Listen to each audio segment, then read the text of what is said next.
Stay tuned for Nero Wolfe, who follows transcribed in 30 seconds. Later tonight, over most of these NBC stations, Duffy's Tavern comes your way. And on the menu at Duffy's tonight, there's a blue plate special of grilled English language, served up by the delightfully ungrammatical Archie. Plus laughs garnished with chuckles, brought to you by Archie's remarkable crew. There's no cover charge at Duffy's Tavern. Just keep your dial tuned to NBC. And this Sunday means another broadcast of The Big Show. And your guests include Fred Allen, Douglas Fairbanks, Danny Thomas, and many, many more. Tallulah, of course, is your hostess on The Big Show. Ladies and gentlemen, that phone bell means adventure. Hello? Hello. The young man answering the phone is Archie Goodwin. The mountain of a man engaged in deep thought in the oversized armchair is Nero Wolfe. Mr. Wolfe, we've got a case. I'm not sure whether somebody's going to kill a rabbit or a rabbit is going to kill somebody, but either way, it's going to be murder. Please, Mr. Wolfe, even orchids have to eat. Phooey. Yes, sir, Mr. Wolfe will take the case. As a matter of fact, he's working on it right now. Money, work. Bah. Greatest detective in the world. Only trouble is, he is.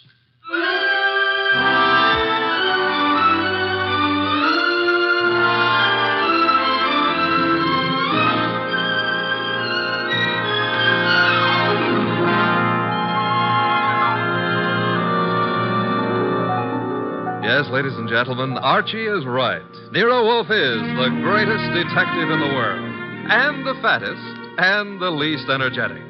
Nero Wolfe, created by Rex Stout, and brought to you over this NBC network in a new series of adventures by Mr. Sidney Greenstreet.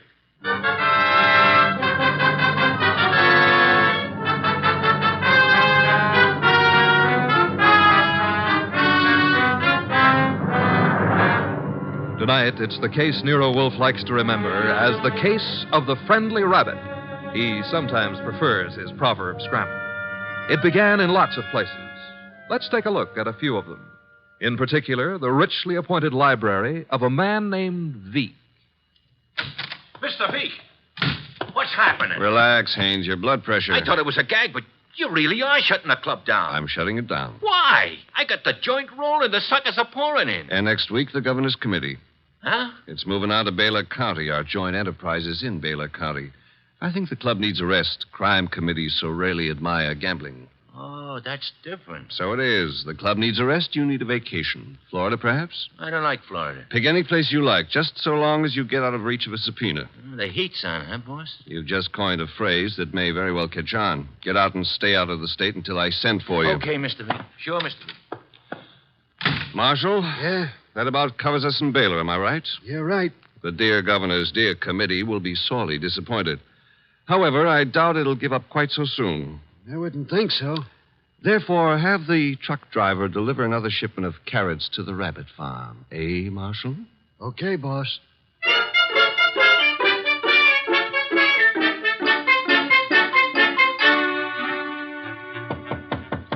Come in, Williams. Good afternoon, Governor. Good afternoon. Williams, I'm disturbed. The crime committee, sir? It was doing well, very well. And then I know, sir. there's a leak. Someone is passing on confidential information. Who? That's the problem. Who? Started 3 weeks ago. A three-man committee, Wilson, McCarthy, Tolliver. One of them, Williams? I'd stake my life, sir, no. Then who? You've forgotten Collier, committee secretary. You have reason to suspect him? No, nothing that means anything. Except... You do suspect him. Well, he's been watched, telephone calls checked, mail. I have no reason to suspect him. Except that one thing bothers me. What's that?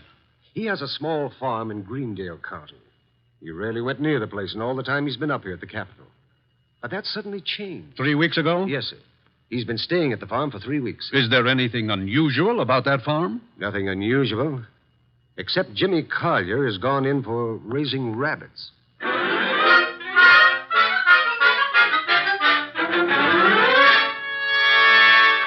Jimmy, Who is... Oh, hello, Claire. you've been hiding from me.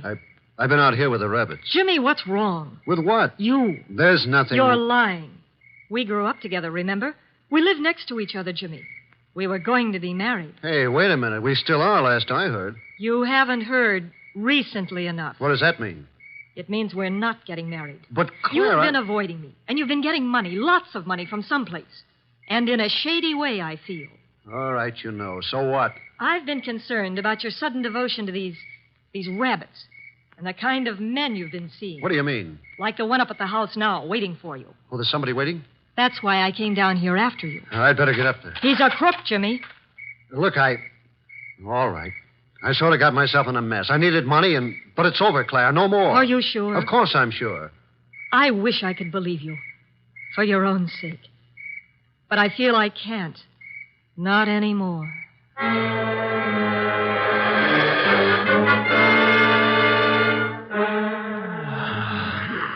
Archie, Yes, Mr. Wolfe. either stop breathing so heavily or Take the evening off? stop breathing. Old Dr. Tidmouse wouldn't approve of that. Who in blue and assorted blazes is old Dr. Tidmouse? My family doctor. Mavis keeps your puny mind, but you don't have a family. Answer the phone. Oh, but it might be a case. It might be very important. It might mean work, Mr. Wolfe. Archie, WORK. You've got millions in the bank. Why worry? confound you. Do you want me to answer that phone myself? Now you've got me. No, Mr. Wolfe. Couldn't let you knock yourself out lifting a telephone receiver. Nero Wolfe's office. Archie Goodwin speaking. What? Wait, Mr. Wolfe is to go up to Greendale at... Oh, now, look, friend.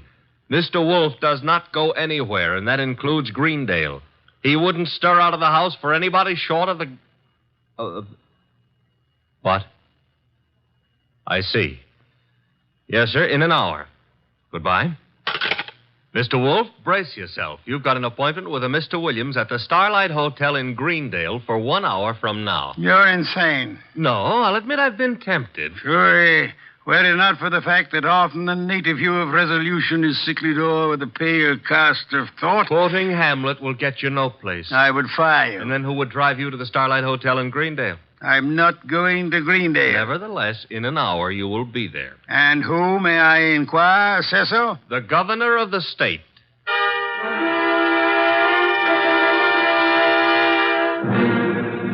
Is that all, Mr. Williams?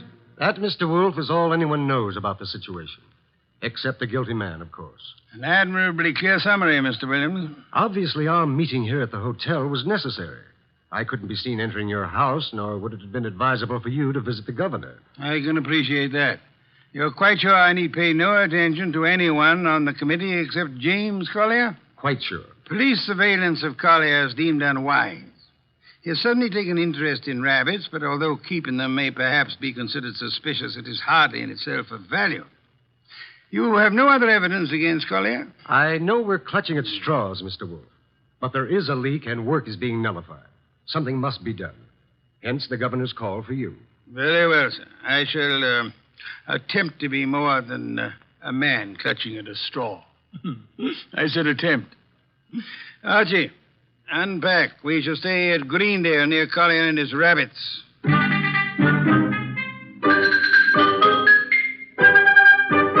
Mr. Wolfe?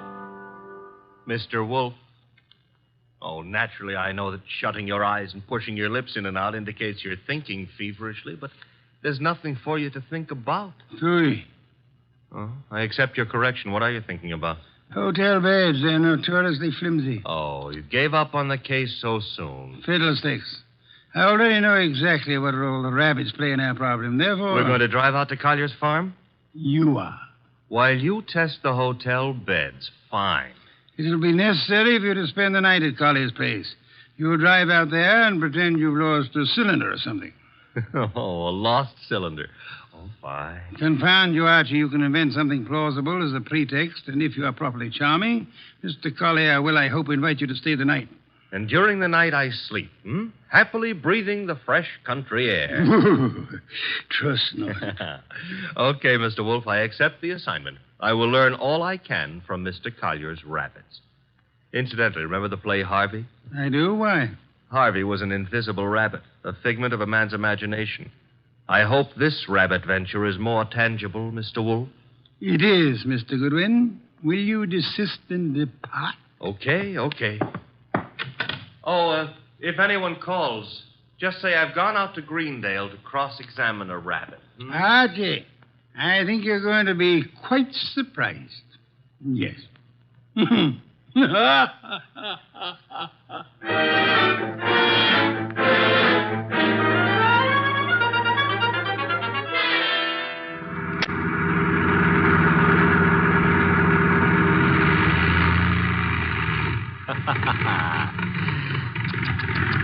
Running out of gas, and me such a big boy.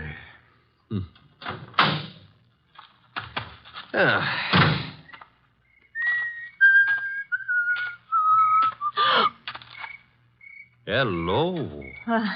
Hello? That tree a friend of yours? The tree? Yeah, the one you're clutching.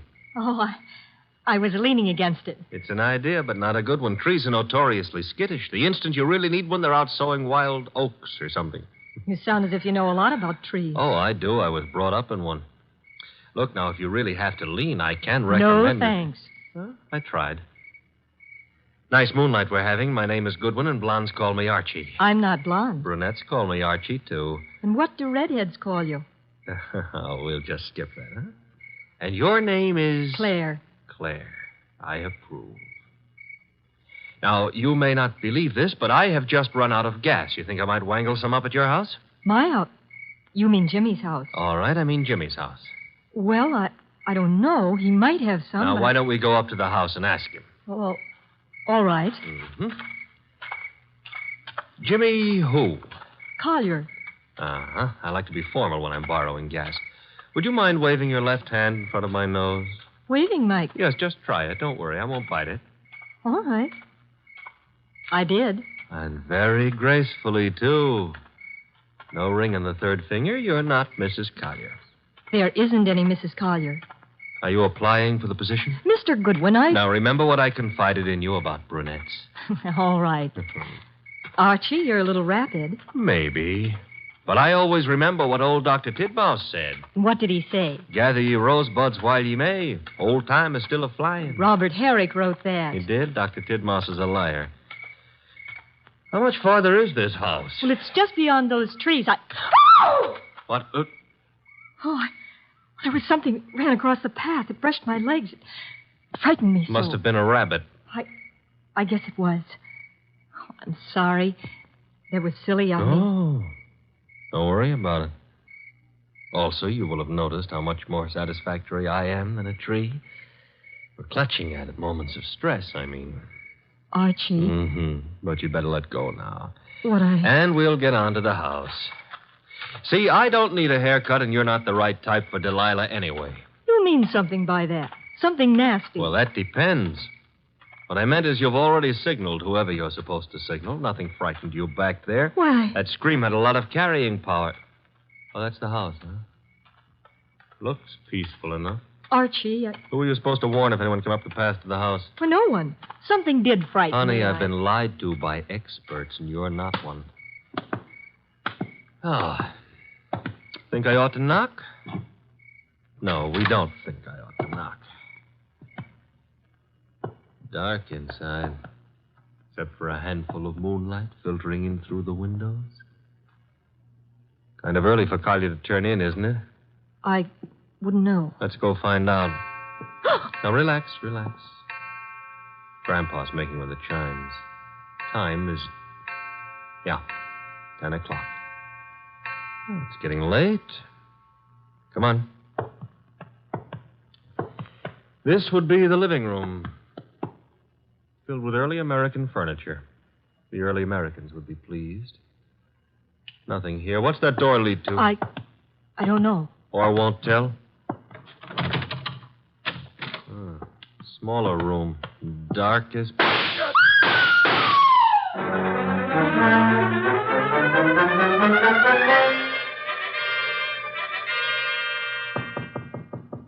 Come in. Put the beer on it. Oh, you're not the bellboy. I'm sorry. I should have remembered to bring some beer. Indeed, and you are? I'm a fellow guest at this hotel, Mr. Wolfe. My name is Veek. Veek, yes. A criminal of moderate intelligence and immoderate pretensions. We won't quarrel, Mr. Wolfe. I've something to offer you. You and your boy Goodwin didn't drive up to Greendale for the exercise. I dislike exercise. Shortens life. James Collier lives nearby. The Governor's Committee on Crime is unhappy. There's been a leakage of information. It hasn't helped them in their work. But it has helped you. You wouldn't have left your house in New York on any ordinary job. A request from the governor, however. Shall we stop fencing? I don't have to fence with you. The committee's work doesn't particularly bother me. I've already made my arrangements for retiring from active business, shall I say. However, I don't want you messing around in the meantime. Indeed. In your effort to discover how the committee's information leaked out, you might also discover a number of things about me that I prefer to remain undiscovered. No one has employed me to do anything about you, sir? Not directly, but indirectly you might have to. I want to insure myself against any such possibility. I want to make a deal with you. I'm ready to supply you with the name of the man responsible for the leak and papers proving his guilt. I have them here. In return for which you expect? A quick conclusion to your activities and your return to New York, leaving my name out of your reports. I'm neither a public official nor a philanthropist. I should do nothing about you unless it becomes necessary. You may remove your hand from your pocket. You wouldn't dare shoot me. Now then, the name of the man. James Collier. Proof of his guilt? These. A series of reports on the committee's meetings in Collier's handwriting. Thank you. Good night, sir. Good night. And I hope for your sake that we do not meet again. Phew. Archie, answer the... Oh. Hello? Mr. Wolfe? Yes, Archie. I'm at the Collier place. Since it takes only 10 minutes to get there, may I congratulate you on your speed? I've been at the Collier place for nearly an hour. Doing what? Oh, meeting Claire for one thing, discussing rosebuds. Your delay has been explained. Good night. And for another, I was being around when someone got murdered. Ah, you laid hands on the murderer? No, the room was dark. By the time I got Claire untangled from me and started looking for somebody with a gun, he'd left. I see. And the dead man, of course, is James Collier. No, sorry. Found it had to be. Who was he? Total stranger. Archie. I'm not being difficult. There was no identification on him. Strange. A description. Early 30s, height maybe 5'10", weight around 175 pounds. Blonde hair, blue eyes, a very natty dresser. Suit custom tailored with a built-in shoulder holster. Don Juan shirts. Manicured but very dirty fingernails. And he... Uh-oh. Company. The police? Mm-hmm. Very well, you tell them whatever you think proper, without mentioning the governor's committee, of course. You then bid them farewell and come to the hotel. Can't I say goodbye to Claire, too? You cannot. Confound you, Archie. Do you think I want to wait up all night?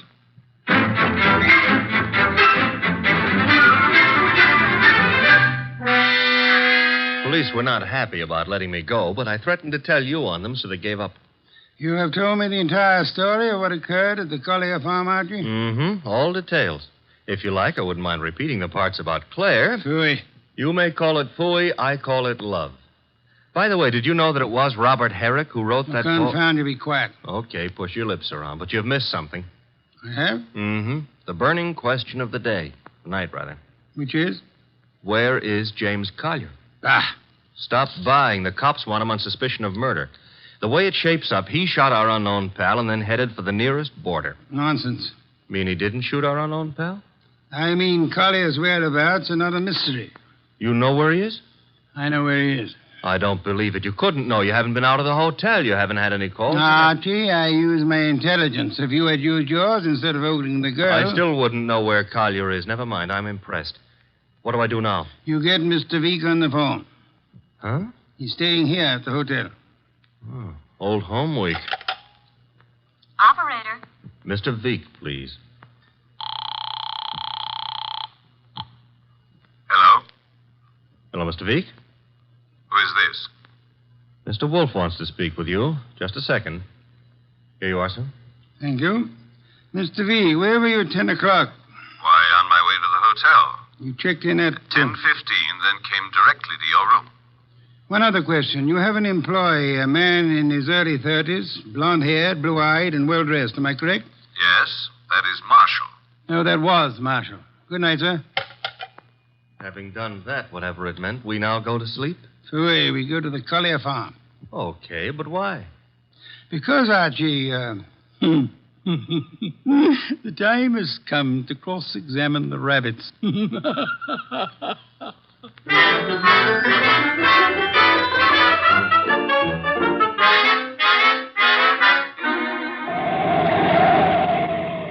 Confound you, Archie. You're not driving a truck. Be careful. Truck drivers are careful. Also, they're courteous. Indeed. Furthermore, they will always stop to help a motorist in time of trouble. Archie, are you training to become a truck driver, or have you fallen in love with a truck driver's daughter? Her name is Susie, her hair the color of wheat fields at high noon. Never mind, turning purple. I'm about to change the subject.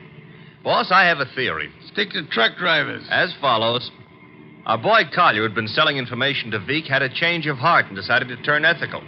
But Veek's man, Marshall, at Veek's orders, tried to apply pressure, so Collier shot him and headed for Canada.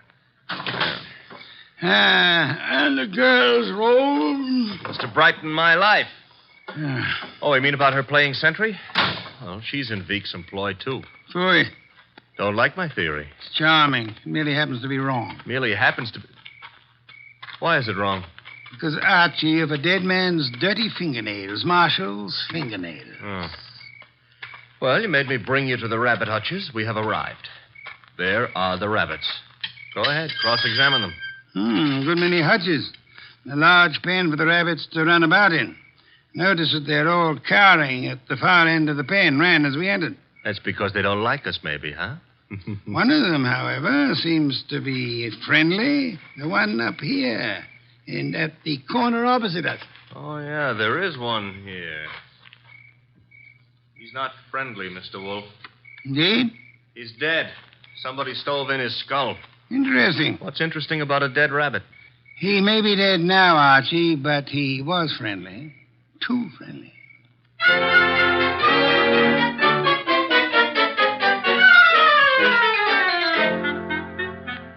Claire, this is Mr. Wolfe. Mr. Wolfe, this is Claire. Claire, I'm Archie. Ah, chair, Archie. A chair. Try this one. Be gentle with it. If you break it, all the early Americans will hate you. It'll serve. Steady. Well, now then. Mr. Wolfe, I'm dreadfully tired. The police have... Are idiots. What? For example, do they know that you were posted as sentry outside this house in order to warn James Collier of any intrusion? Well, they don't... I wasn't. Do they know that James Collier and the dead man Marshall were quarreling? No. Do they know that James Collier had armed himself in preparation for this meeting with the gunman? That isn't true. It is true. I don't have to say anything. You've already said more than enough with your actions, my dear. What do you mean? According to Archie's report, and Archie is always meticulously accurate, when you and he opened the door of the room in which the murder took place, you screamed at the shots. Well, of course. Any girl would scream with... Then you clung to Archie with sufficient force and for sufficient length of time to prevent him from chasing the murderer. Why? Because you had seen and recognized the murderer as the man you loved. It was too dark to see anything. True. Therefore, you didn't have to see the man. You thought you already knew who the killer had to be. That's a lie. You're shielding James Collier, aren't you? I'll never admit any of it. Never. May not be necessary. Archie. Yes, Mr. Wolfe? Get hold of that policeman outside and remember what happened to one particular rabbit. Well, look around for freshly dug earth.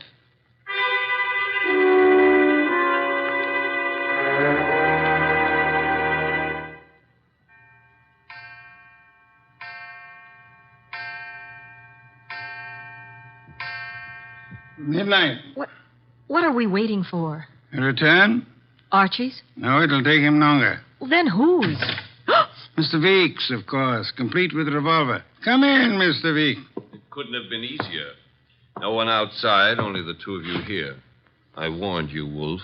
Fiddlesticks. You merely tried to use me as a prop for an alibi and a rationalization for a motive. I don't understand. Mr. Wolfe does. Indeed, I do. Did you really think me fool enough to believe your proposal, Mr. Veek? It was plausible. It was nonsense. You pretended you were handing James Collier, plus the proofs of his guilt, over to me in an effort to keep yourself out of the picture. But your proposition was silly. No matter how much I might have wanted to help you, I would have been powerless once James Collier went before a jury. You're too intelligent not to know that. That couldn't have given you enough to go on. It didn't. You yourself gave me more. I did. When you came to my room, you told me you knew Mr. Goodwin and I had come to Greendale, checked in at the hotel. I did. However, when I phoned you later and asked for an account of your movements between 10 and 10:30, you replied that you had driven to the hotel, signed in, and came directly to my room. Obviously, you already knew of my presence in the hotel. How? Only one way you could have known. You had seen Archie at some time prior to the time you checked in at the hotel, and the only place where Archie Was here, at the farm. Yes, which told me Mr. Veek had been here at the time of Marshall's death. What was Veek doing here? Only one thing. Murder. Then he killed the gunman. No other possibility. But, Jimmy, I thought he did it. James Collier couldn't have killed Marshall because at the time he was killed, James Collier was already dead. Archie! What's this? Me, Miss Gotti. Let's play. Undrop that gun first. My arm! That's nice and cooperative, so. You'll be quiet for a while. A cop is back in the rabbit pen, Mr. Wolfe, guarding Collier's grave. Grave, Archie? Yeah, with James Collier in it. Oh, poor Jimmy. Veek knew the expose was coming. He had to shut Collier up. So he had his gunman, Marshall, kill Collier and bury him in the rabbit run back of the hutches. You spotted that, boss, because of... A dead rabbit. The others scurried away from the man who bore James Collier's body to that lonely spot. But one rabbit overcame his fear. He was too friendly. And got killed for it. There was that And the dirty fingernails of Marshall, the gunman who killed and buried James Collier. Your description indicated extreme neatness. The dirty fingernails were a wrong note. Yeah, indicated he'd been digging. So we know now, don't we? Veek killed his own trigger man to frame a dead man for it. Collier would be thought guilty. He'd be hunted among the living. And all the while... Oh, I'm sorry, Claire. It's all right, Archie. I didn't love Jimmy. That was all washed up. Mr. Wolfe, I understand everything, except why did Jimmy suddenly start staying at the farm with the rabbits? He knew he'd be watched. He couldn't risk conveying his information by telephone or the mails. Nor could he be seen holding conversation with men who might be traced to Veek. But who would suspect a truck driver delivering carrots for the rabbits as being the go-between for Jimmy Collier and Veek? Nero Wolfe. Which is why I hope there's an adequate bed in this house for Mr. Wolfe. Well, I'm sure I'll be able to find one. Splendid, Archie. You will have the police remove Mr. Veek, and then... And then maybe Claire would like to go gathering rosebuds, huh? By moonlight? I would like to. Phooey. I shall go up to bed now. I've seen the moonlight more times than I care to remember. However, while you and Miss Claire stroll through the moonlight, Archie... Yeah? You might remember that rosebuds have thorns.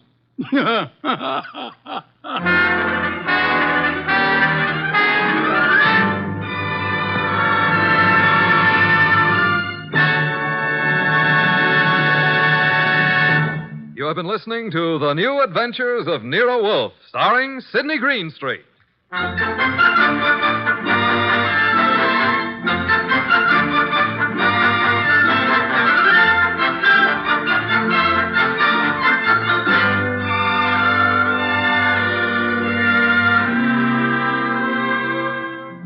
Tonight's transcribed story was based on the characters created by Rex Stout. This is an Edwin Fadiman program, produced and directed by J. Donald Wilson. In the cast were Larry Dobkin as Archie Goodwin, and Martha Shaw, Hal Gerard, Herb Butterfield, Howard McNear, and Bill Johnstone. Next week at this same time, Nero Wolfe and Archie will bring you The Case of the Impolite Corpse. Don Stanley speaking.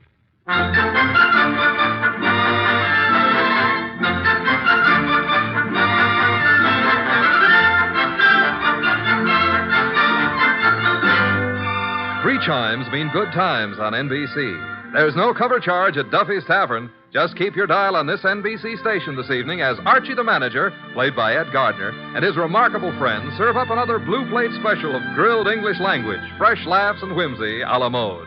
Another Friday fun favorite is the delightful Life of Riley, starring William Bendix as the beleaguered Chester A. Riley. Now it's Sam Spade. Then, The Magnificent Montague on NBC.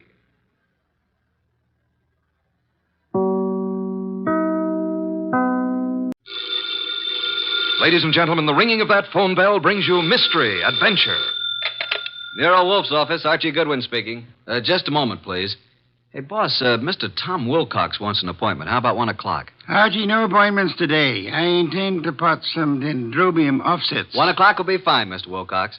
See the Tom Wilcox who was acquitted yesterday of the murder of that singer, Keith Hansen? Mr. Wilcox, are you the Tom Wilcox who... Oh, you are. I see. What does he want with me? Mr. Wilcox, why do you seek Mr. Wolfe's services? I see. Well, our fee is $1,000 with a retainer of $500, okay? Oh, yes, Mr. Wolfe will see you. What's that? Hey, what was that? Hey, Mr. Wilcox. Archie, stop shouting, hey. He whispered someone was at the window. Then I heard a shot and he dropped the phone. Boss, I'm afraid we've just lost a client.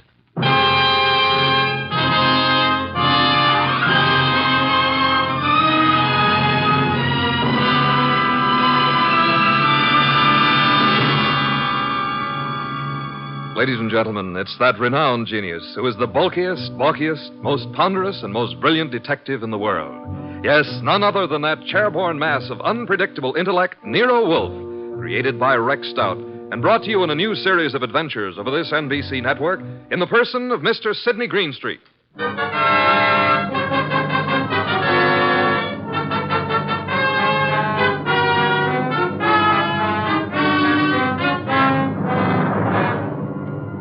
This episode is one Nero Wolfe refers to as a slight case of perjury. It all started with a phone call from Tom Wilcox and the ensuing shot, which I was sure had brought our newfound income to an early end. Anyway, there was the shot and... Hello? Mr. Wilcox? Hello? Well, boss, I've certainly waited long enough for him to come back to the phone. We may have just lost a nice bankroll. Nonsense, Archie. Other clients will rescue us. Now for a cold bottle of beer, Archie. We're almost out of beer. I better get over there and see what happened to Mr. Wilcox. The beer first.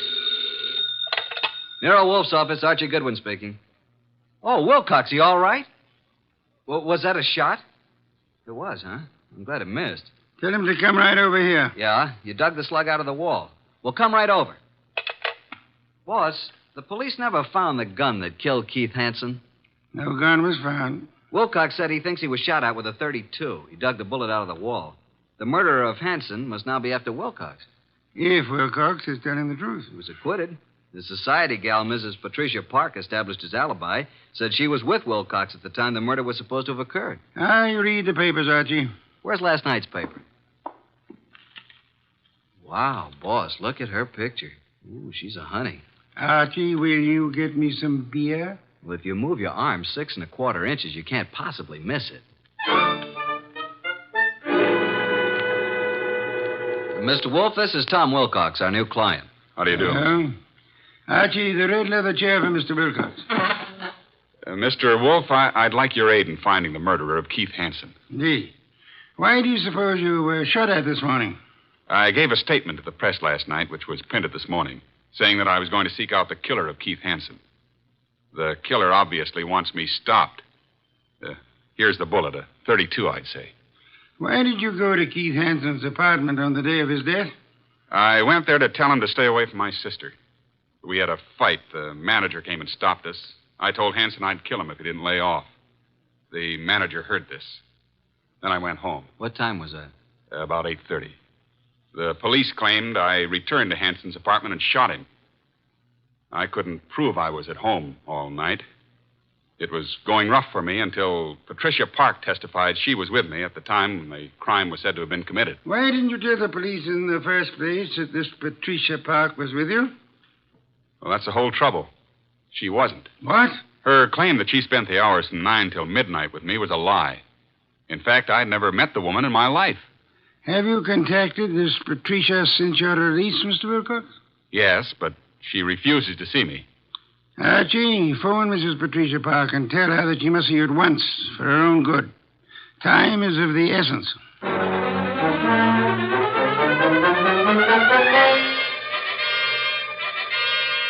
And what else can you tell me, Mrs. Park? Mr. Goodwin, I haven't anything more to say than I've already said. All I want is a simple answer as to why you lied about being with Tom Wilcox. Well, Tom Wilcox is a very fine man, but he isn't telling you the truth. Did you commit the murder? And succeed in establishing your own alibi by swearing you and Tom Wilcox were together 10 miles from the scene of the crime? I did not. Do you own a gun? Don has one around. Who's Don? Don's my husband. Oh, is he here? I doubt it. He's never here. Spends most of his time at the bookies, throwing away every cent he can get his hands on. I've had to cut his allowance to practically nothing. Doesn't he work? No. He studied medicine, but gave it up. He was an illustrator for years, but gave that up when his eyes were burned in a plane crash. Mm-hmm. Where's the gun? It's in the desk. It used to be in here. What caliber? I don't know. Where were you at 10 o'clock this morning? Why, I think I was with the cook. Someone fired a shot at Tom Wilcox this morning through the window. No. Oh, no. Archie, please don't continue with this investigation, please. How well did you know Keith Hansen? Not very well, but enough to realize he was no good. Mr. Goodwin, if you'll drop this case, I'll give you $1,000 cash. Not interested. But I am interested in learning why you lied, why Tom was shot at this morning, and why you should try to bribe me. You must stop for your own sake. How will it benefit me to step out of it? The killer tried to stop Tom Wilcox. You might be next, and he may not miss this time. Go on. Why have you been protecting Wilcox? I believe Tom Wilcox was innocent. And I didn't want him to be sentenced to die, so I lied at the trial. He told us today he'd never seen you before. That's true. But he looked so innocent, so clean and good and decent. That's not very believable. If you don't think Wilcox killed Hansen, who do you think did it? Please believe me, Archie. I don't know. I tell you. Hi, sis. Hey, what's the matter? Are we intruding? Oh, hello, Marge. Brad, come in. This is Mr. Goodwin, my sister and brother-in-law, Marge and Brad King. How do you do? Hello. What gives, and who's Mr. Goodwin? A private detective, Marge. I've just explained to Mr. Goodwin that I wasn't with Tom Wilcox at the time of Keith Hansen's murder. Pat, why did you tell him that? Mr. Goodwin, I hope you will not use this knowledge against Pat. Did you all know Keith Hansen? Yes. And my husband and Keith went to school together. Keith, Don, and I were on the same polo team. Where were you at the time of the Hansen murder, Mr. King? He and Don were attending a horse show at Madison Square Garden. Marge and I didn't want to go. We stayed here. Where were you at 10 this morning, Mr. King? Why, I had an appointment with my dentist, Dr. Flagg, Rockefeller Center. And you, Mrs. King? I was shopping. Ilsa's salon, a sale on dresses. Why all this questioning? Marge, someone tried to kill Tom Wilcox this morning. What? May I use the phone, Mrs. Park? Yes, of course. First door to your left. Suppose you try to find the gun. Marge, that gun is missing from the desk. I haven't seen it. Do you know the caliber, Mr. King? 32, I think. It must be in the house. For your sake, I hope you find it.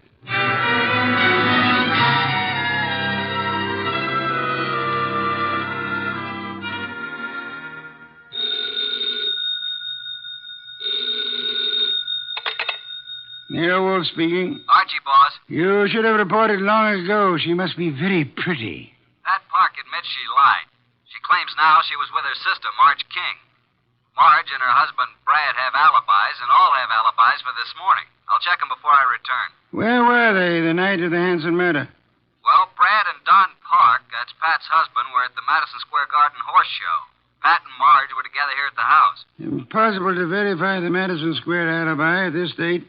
Check all the rest and come home for lunch. It's Oysters Rockefeller. Has Inspector Kramer arrived yet? He has, and left the police records on the Hansen murder. He has taken the bullet Wilcox brought to be checked at ballistics. Good. Pat had a .32 caliber gun in the desk in the library. It's now missing. Indeed. And, boss, Pat just offered me $1,000 to quit the case. When I refused, she said if I didn't lay off, something might happen to me. Oh, dear me. That would be most upsetting, eh? After lunch, I want you to visit the late Keith Hansen's apartment. Bye.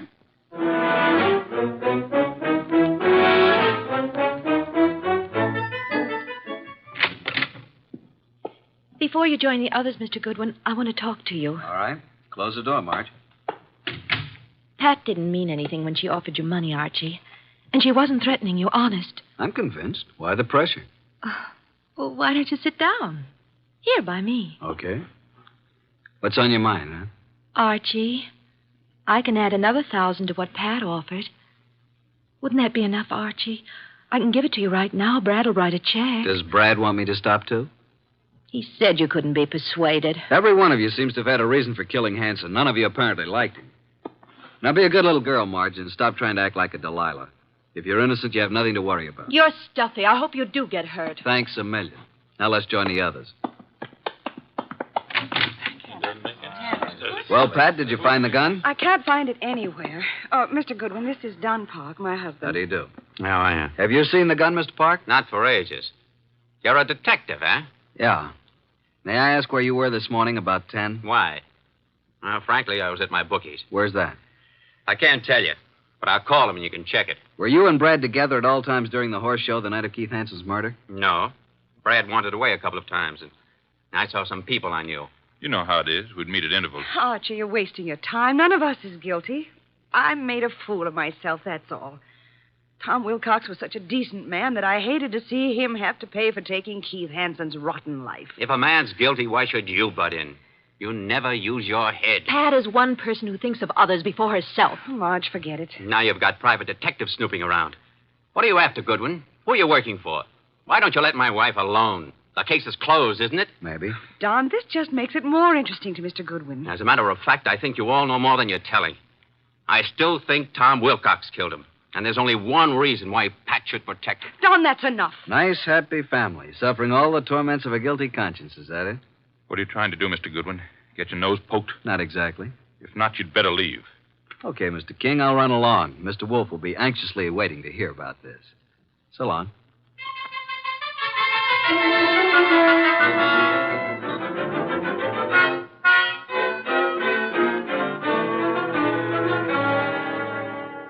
Pat Park's cook verified her alibi for 10 o'clock this morning, then.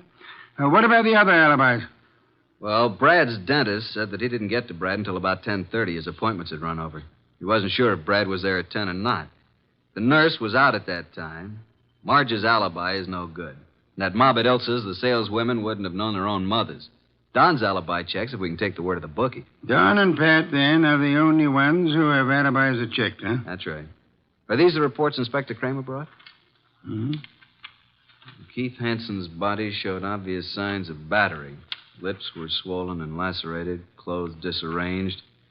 Knuckles of the right hand were skinned, nose fractured. Major contusion over the right eye. The eyes were closed. .32 caliber bullet was embedded in the left chest wall. Wow, what a battle. I am of the opinion that Hansen was battered by two different people. I think someone arrived after Wilcox was thrown out by the manager, and this someone gave Hansen another beating. Really, boss? Come, let's have dinner. Then you must get over to Hansen's apartment.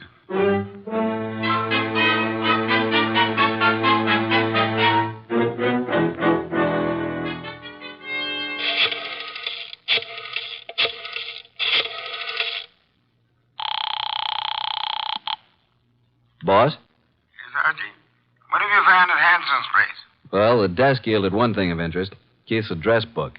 And Marge's name is in there. Apparently, he'd known her before she was married, when she was Marge Van Cott. I see. Her married name, King, was added in a different colored ink. Pat's phone number's there, and of course Don's and Brad's office numbers. There are a few bills, but no letters, no clues. Sure? Boss, I've combed the place, and there's no... Hey, wait a minute, I'll call you back. Who's there?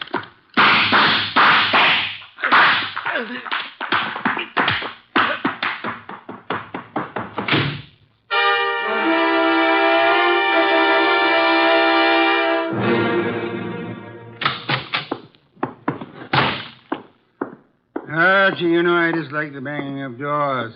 Sign of ill breeding. Archie, what happened to you? Target for tonight, Archie Goodwin.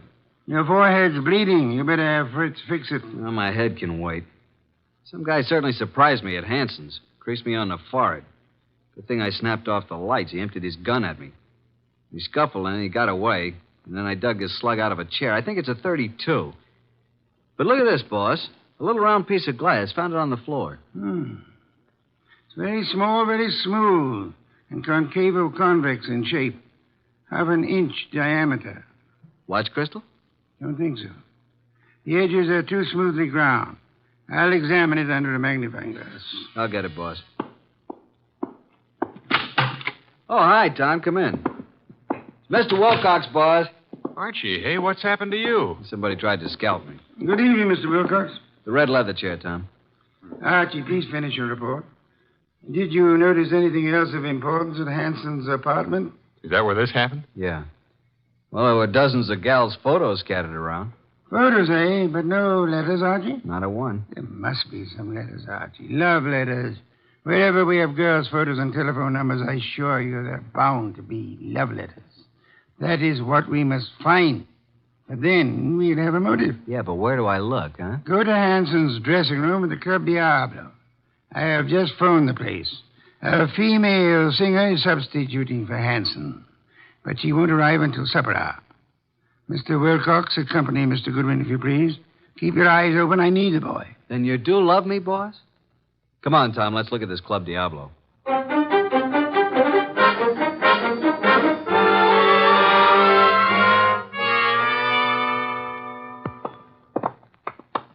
Well, I fixed it up with the stage doorman. Here, this is Hanson's dressing room. What a layout. This dressing room's fancier than most of the Met stars get. Hanson fixed it up himself. A bar, refrigerator, hot plate, television set. He could live here. Some of this stuff could be the new girl singers. I don't think so. Well, let's get to work, Tom. Take the drawers in his dressing table first. What are we looking for, Archie? Mr. Wolfe says the motive. He means letters. There's nothing here. Nothing in the desk. New singer must have cleaned it out for her things. Nothing in the books. Don't pass up that refrigerator. Nope, empty.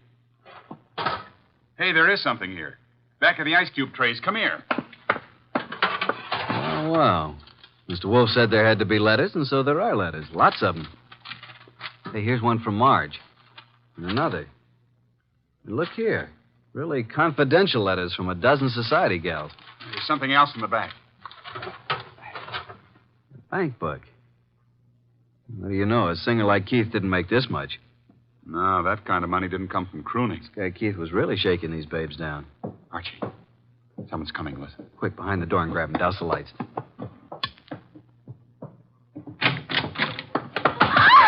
Marge, run! Hold it, Tom. Well, it's you two. You dirty rat. Hagen woman. Tom, what are you and Archie doing here? The letters. Oh, Archie, you found them. Archie, please, give me those letters. Don't touch. I'll just put them safely away in my pocket. Besides, you didn't write all of these. Give them to me. At least give me my letters. I'll tell you what. You go on home and stay there, and we'll leave it up to Mr. Wolfe. Tom, take him outside. I want to use this phone. Come along, ladies. Let us oblige Mr. Goodwin. I'll meet you at the stage door, Archie. Right.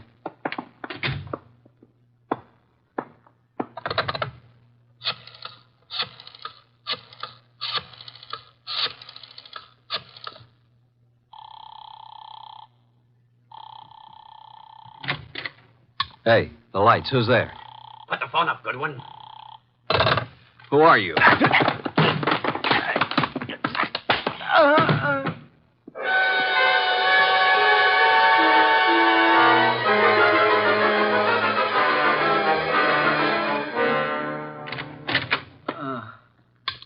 Archie, what happened? Are you hurt? Here, let me help you. I'm all right. I guess. Ooh, my head. Did you see anybody? No, I didn't. I shouldn't have left you. Turn out the lights before I saw him. He whispered. Got away with all the evidence. Where are the girls? I sent them home in a cab. Well, let's get over to Mr. Wolfe. This is tough luck. If I'm not mistaken, his next move will be to have a little get-together with all concerned. Come on.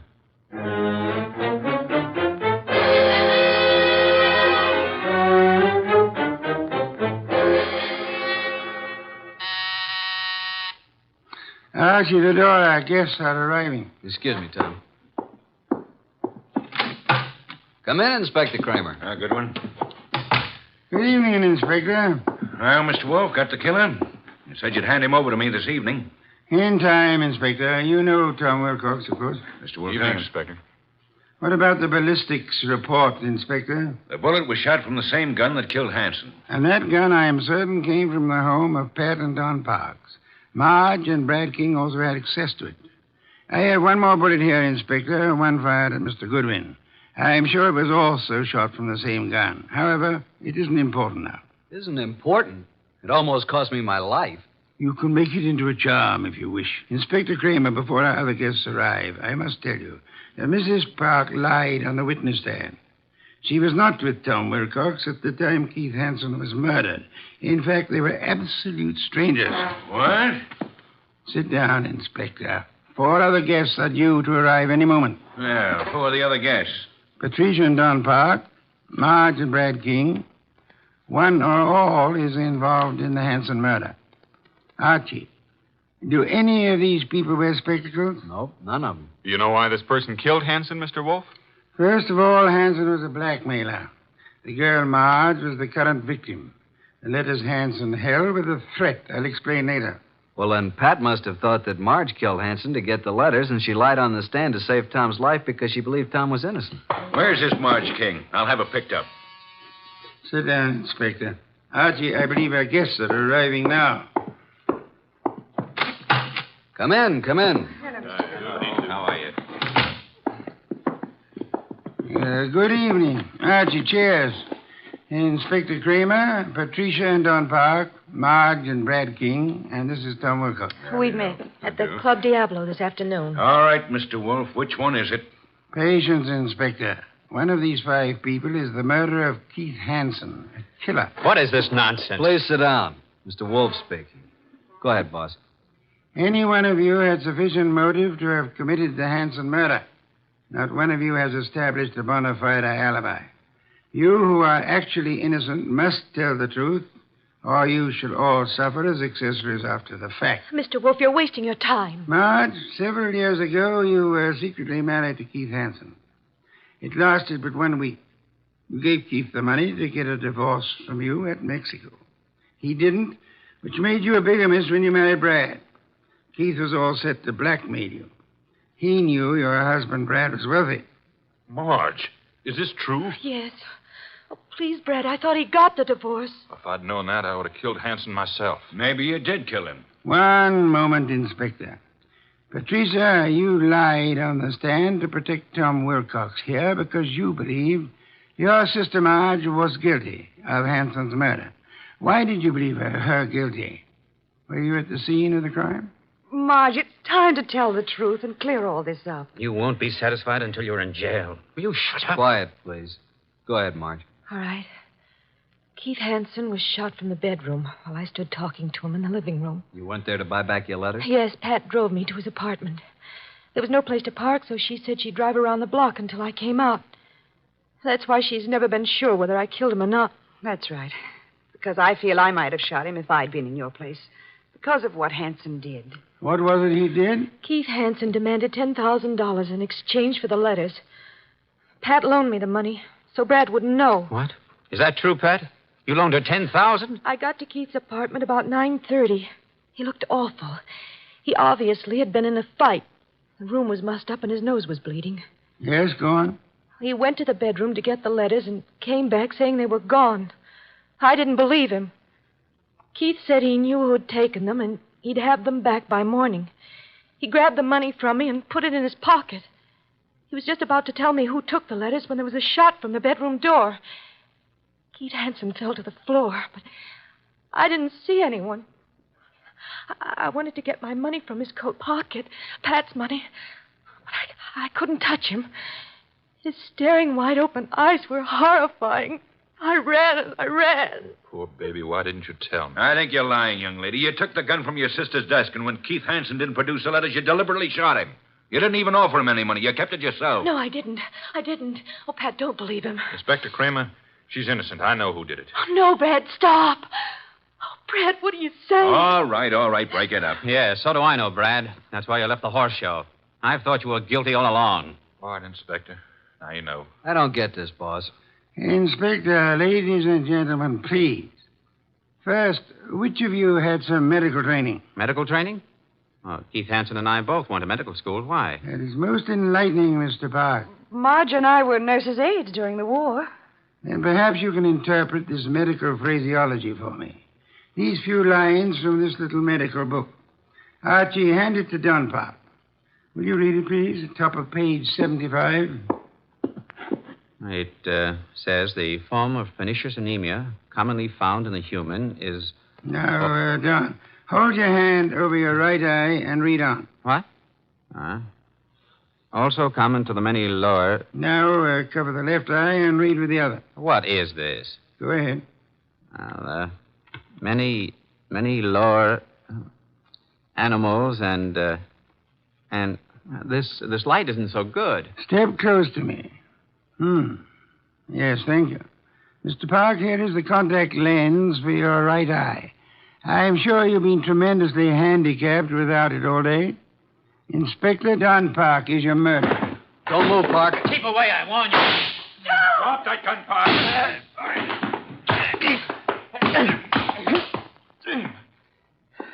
Well, I got his gun. There you are, Inspector. He's all yours now. Okay, come on. Okay, Goodwin. But I'll get out of this. You trapped yourself, Don, by your contact lens. It dropped from your eye during the scuffle with Archie in the Hanson apartment this afternoon. And the gun Archie just took from you is undoubtedly the murder weapon. And the gun that fired the bullets at Wilcox and Archie today. Hey, Tom, are you all right? There's blood on the side of your head. Just grazed my scalp. You and I must have hard heads. Well, that's that. Thanks so much, Inspector, for dropping in. Come again, won't you?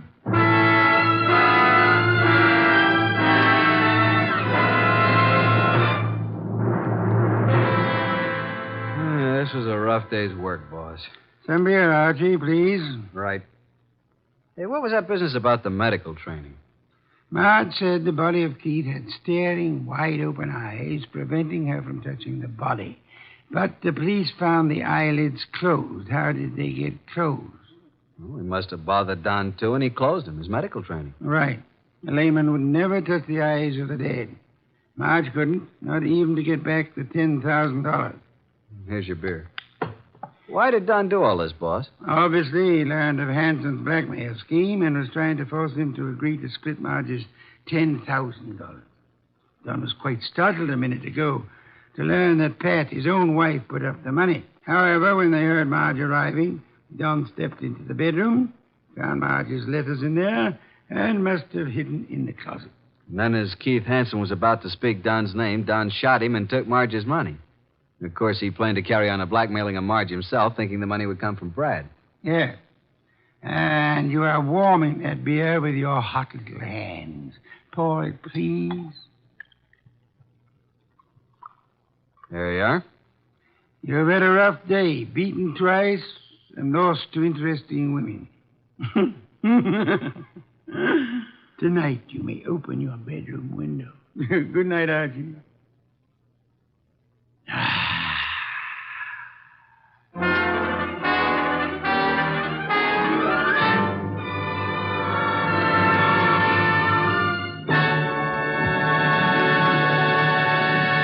You have been listening to The New Adventures of Nero Wolfe, starring Sidney Greenstreet.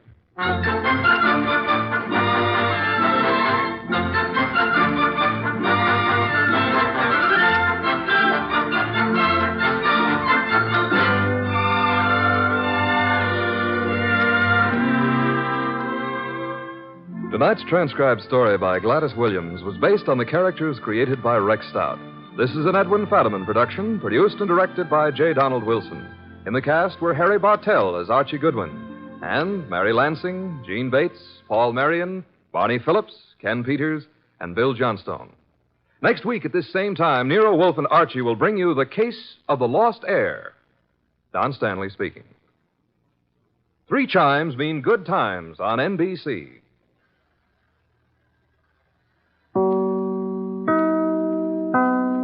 Stay tuned for Nero Wolfe, transcribed. Later this evening, the unique Mr. Monty Woolley stars once again in the new comedy series, The Magnificent Montague, the delightful saga of an embittered Shakespearean ham. After many triumphant years on the stage, the Magnificent Montague now portrays Uncle Goodhart, the hero of a radio serial, and his trials and tribulations are 30 minutes of delightful listening over most of these NBC stations. And today being Friday means another visit to Duffy's Tavern, where Archie the manager presides over another sparkling session of mischief and madness. Ladies and gentlemen, the ringing of that phone bell means adventure. Hello?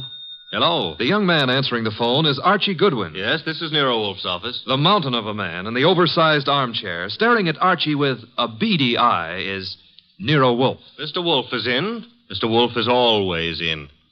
Would he stay in until... He would. Archie, what on earth? Boss, she sounds blonde. Phooey. Don't believe I can tell over the phone? Okay. Excuse me, miss, but are you blonde? Oh. Go ahead and laugh. Thank you. Mr. Wolfe will see you. Goodbye. I did not say. No, but you will. Besides, she wasn't blonde. And I want you to see red. Oh, Archie, better think of some new ones. Ridiculous.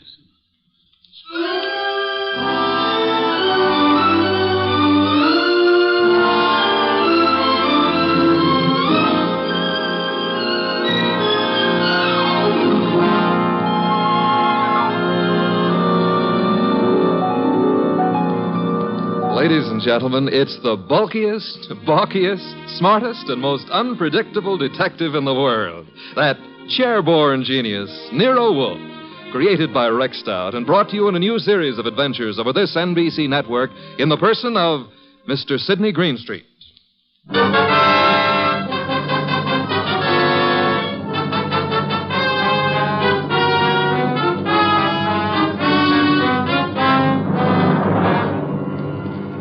Tonight, it's the case of the girl who cried wolf. In the old brownstone house on 35th Street, my boss, Nero Wolfe, with all his 300 pounds, sits at his desk from which he runs his world. We have been patiently waiting for the lady client. Then there's a knock at the door, and I admit her. A beautiful, frightened, and red-headed girl. Mr. Wolfe? Mr. Nero Wolfe? Not by 160 pounds. I'm Archie Goodwin. Oh, yes. I spoke to you on the phone. I'm Mary Dunning, Mr. Goodwin. I was wondering if... He's in. He's always in. Come on. We'll try getting him to admit it. This is Mr. Wolfe. Miss Mary Dunning. How do you do, Miss Dunning? Here, take this red leather chair. It's a nice match for your hair.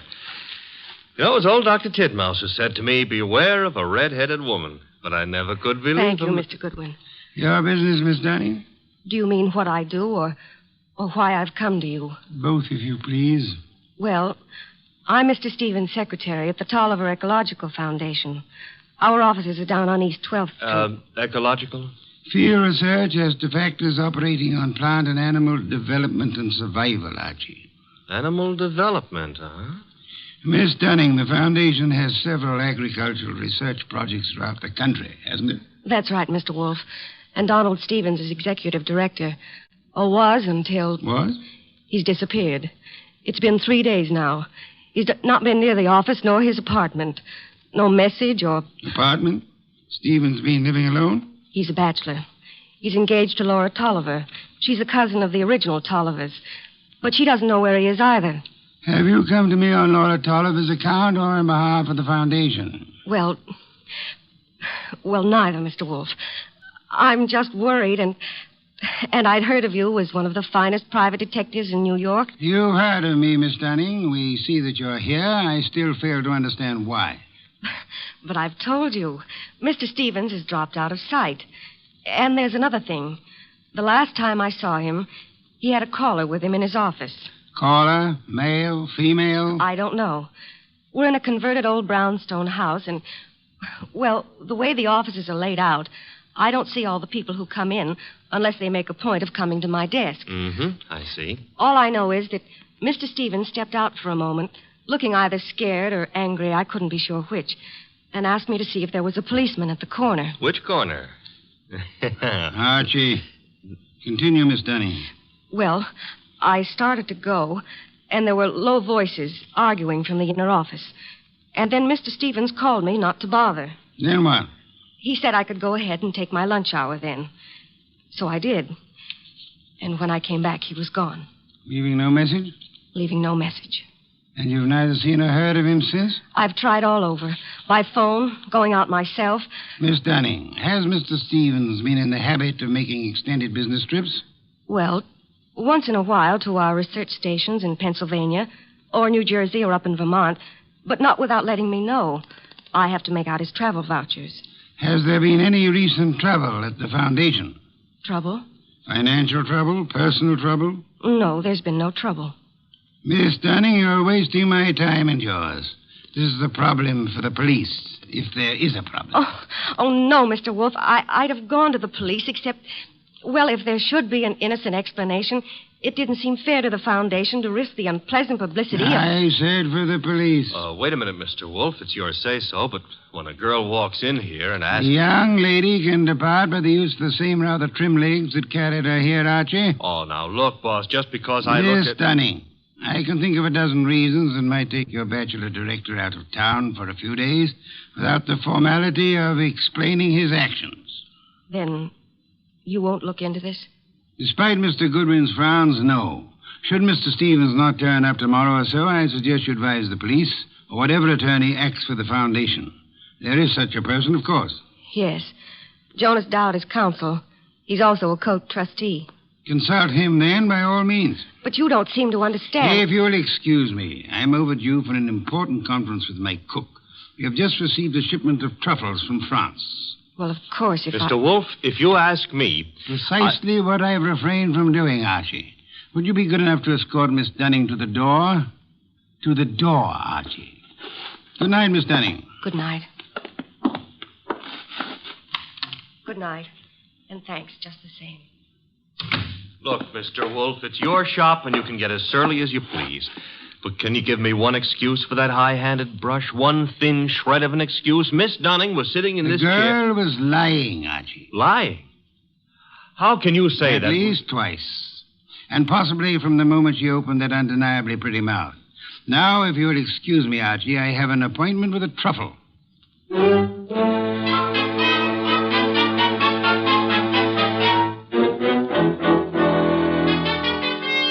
You say you have a surprise for me, Archie. Enough to yank you 3 inches out of that chair. Remember the girl who was here last night, Mary Dunning? You seem unwilling to let me forget her. Well, I took off on my own this morning to check up on that Foundation setup. Good, Archie. I ventured a small bet with Fritz that you would. All right. See if your bet included this. I found Stevens down there right in his office. Missing executive director. Yes, and the missing Mr. Stevens claimed he had just been on a business trip. Delayed getting back because his car had been smacked by a hit-and-run driver in New Jersey. Now, here's the payoff. He even tried to make out that he'd been thinking of calling you in on a problem. Hit-and-run accident? No, something about the Foundation. But I didn't waste time letting him cloud it up for us. The point is... Archie, you brought him here, of course. Stevens? No, he's still down there. We'll want to grab him before the day is out, but I had something more important to run down first. It took me 3 calls on the way up here, but you can take it as confirmed. We've still got a disappearance case, and this one you're not sitting out. Indeed. And who has disappeared now? Mary Dunning. Stevens is back, but Mary's gone. Not at the office, not at her rooming house, and none of her clothes are taken. How'd you get going? Put a police call out on Mary? Back to 12th Street and get Stevens out of that office and up here as fast as you can. I'll phone him. You are on the way.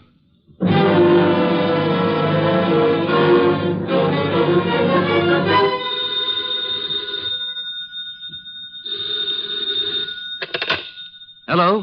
This Donald Stevens? Yes, this is Donald Stevens. This is Nero Wolfe. I understand you've been thinking of consulting me. Well, as a matter of fact, I have, Mr. Wolfe. I started to explain to Mr. Goodwin, but... Are you alone there at the office? Why, well, yes. As it happens... Be careful. I don't think your car smash-up was an accident. I've just sent Mr. Goodwin to ask you to come here. Meanwhile, I'd suggest... Oh, excuse me, Mr. Wolfe. There seems to be someone coming in now. Wait, Mr. Stevens. There hasn't been time for Archie to get there yet. Excuse me, Mr. Wolfe. Don't. Just hold the wire a moment. Wait, Mr. Stevens. Come on in. I haven't had a chance yet. Oh, what? No! No!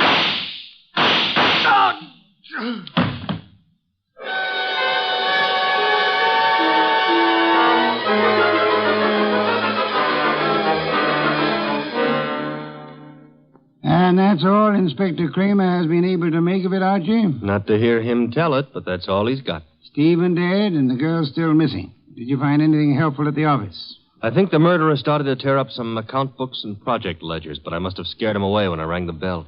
Couldn't have been more than 3 or 4 minutes after the shooting when I got there. But you saw no one? The murderer can cover a lot of ground in 3 or 4 minutes. You, naturally, by accident, since it is mildly illegal, you had a good look at the dead man? A very good look. Not to mention his pockets. Anything particular? Well, there was a half-eaten package of lifesavers in the left-hand trouser pocket. What's particular about that? The flavor was lime. I hate lime. Phooey. Archie, I called Jonas Dowd last night. The Foundation lawyer? Yes, he set up the original charter under which Donald Stevens operated with an annual fund of $90,000. Ecology has its attractions. 90,000 attractions, to be precise. It indicates a possible reason for Stevens' murder. He was in sole charge of that money. Somebody donated 338 caliber bullets to him. Hardly a token of appreciation. Perhaps not. However, the shooting followed the attempt to stage an automobile accident. Archie, I've sent Saul Panzer on an errand for me. Saul, huh? He's expensive. True, he's the best man in the shadow job there is, but you've got something, huh? Possibility. An angle I can't handle? Apart from your natural preference for curves, you've more than work enough here in New York. Finding Mary Dunning for a starter. Or her body? Or her body, as it may be. Is that what Saul's on, picking up a line on Mary? Among other chores, Saul is buying me some special groceries at the city market. You frown, Archie. I glower. But okay, play it cozy. You can send Saul off to Stockholm for smorgasbord for all I care. I'm still asking, what about Stevens and what about Mary? Where do we start? I'm expecting Laura Tolliver, the heiress, and the son of Jonas Dowd here within a few minutes. Jonas Dowd himself proved as difficult to pry from the office as... As you generally are from this one. Oh, good for old Jonas. Wait a minute, though. You said a son was coming. Would that be Peter Dowd? It would be. Could I trouble you to pass that second bottle of beer? It's your third. Stop auditing me, Archie. You reacted to the name of Peter Dowd. May I ask why? Kramer is ahead of you on that pitch. He's had Peter Dowd downtown already. And learned? Playboy, used to be in love with Laura Tolliver, now in line to take over Stevens' tidy $20,000 a year salary as executive director. To take over, phooey. Peter Dowd's no ecologist. He's got more important qualifications. His old man and Laura Tolliver are co-trustees under the Tolliver will, and the director can be anybody they name. Archie, you sound prejudiced against young Mr. Dowd. Yeah, that's what Kramer said. I'm just naturally suspicious of anybody who stood to pick up $20,000 a year, plus a whack at the $90,000 a year in house money, just by throwing 338 caliber slugs into Stevens. Particularly after getting rid of Mary Dunning to clear the way. The police still have no leads on Miss Dunning? A for effort, Z for results.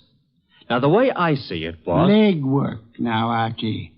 Guess it's later. You might try Miss Dunning's landlady again for one, and try Peter Dowd's apartment. Now? Yes. I'd say go along and keep after the missing girl. Instead of sifting through the names in Stevens' appointment book you were asking about? It's two legs of the same animal. The names may help on the girl.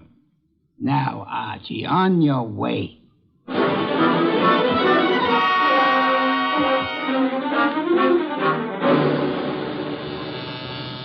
Come in. Mr. Wolfe? Yes, come in, Miss Tolliver, Mr. Dowd. Sit down. It's good of you both to come. Miss Tolliver, I'm profoundly sorry of your loss. You were to marry Mr. Stevens, as I understand it. Yes, 3 weeks from today. I was trying to warn poor Stevens just as the murderer came in.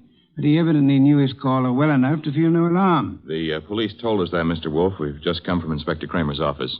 I know, Mr. Dowd. Did you gather the inspector meant to see you again? Why should he?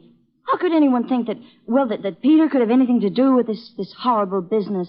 I see that you have no doubts about Mr. Dowd here, Miss Tolliver. Easy, Laura. Yes, Mr. Wolfe, I gathered that Kramer was interested in me. He's got a man outside here watching us now. You're alert, Mr. Dowd, or... Oh, what? Or aware that Inspector Kramer may have grounds for keeping you under surveillance. Look, Mr. Wolfe, I didn't come here to be put through the jumps again. First Kramer and now you. I'm acting for the Tolliver Foundation, Mr. Dowd. I have been since your father retained me last night. Why jump on me, then? Young man at my age and weight, the chances of my jumping on anyone are about as likely as, as unlikely as to expect that you're not still in love with Miss Laura Tolliver here. Mr. Wolfe, we haven't admitted that we... Miss Tolliver, your concern a moment ago at the possibility that this young man might be charged with Stevens' murder. Now, wait a minute, Mr. Wolfe. Climb back on me if you want, but let Laura alone. If you're trying to I'm no longer trying, Mr. Dowd. You both confirmed the point for me. All right. I am still in love with Laura. And I think Laura's known ever since she accepted Stevens' ring that their engagement was a mistake. What are you going to make of that? Did Stevens know you hadn't given up on Laura? I told him twice. I even went down to the foundation just... Just when, Mr. Dowd? This morning while I was telephoning Stevens, for example? I haven't been near the Foundation office for days. I've been out of town. Mr. Wolfe, you've no right to twist and turn everything Peter says. I do love him, but I... Laura. Well, that's the first time you've come right out with it since... I'm sorry, Peter. I've wanted to tell you 1,000 times. But, well, you kept going away on all those trips, and I never knew whether it was for some other girl or... Mr. Dowd, Miss Oliver, could this tender exchange be postponed till you two find yourselves alone? Go ahead, Mr. Wolfe. Ask anything you want, as long as I know it's all right with Laura here. Roundly spoken, Mr. Dowd. May I ask about Mary? What's Mary Dunning got to do with this? I'm glad you're aware of the Mary I meant. Well, I've met her at the Foundation, of course. We've all heard she's missing. You couldn't suggest where she might be. How would Peter know? Let's return to Mr. Stevens. Can either of you explain his 3 days' absence from the city? I've been out of town myself. Mr. Oliver? He could have been inspecting any one of the research plants. He didn't tell me, if that's what you mean. Stevens said this morning he had been wanting to consult me. You can't suggest why? Well, no, I can't. About Foundation business or personal business? .338 caliber bullets kept Mr. Stevens from making that clear, Mr. Oliver. Mr. Dowd's father is sending me over some material, but as yet it's not in my hands. Are you familiar with the personnel at the research stations? There aren't any more than 4 or 5 project managers. Halsey in Vermont, Schwartz down in Pennsylvania. Excuse me. Nero Wolfe? Archie. Yes, Archie. You can take it back about Mary Dunning. If she's a liar, she's just gone to a lot of trouble to make it look good. Dead? No, but knocked out with chloroform and stuffed in a closet in a man's apartment. And guess whose apartment? Spare me your charades, Archie. Peter Dowd's. That's where I'm calling from. Is he still with you? As it happens, yes. You better hang on to him. There's been another development. Inspector Kramer's got hold of a man named Schwartz. The Pennsylvania project manager. Right.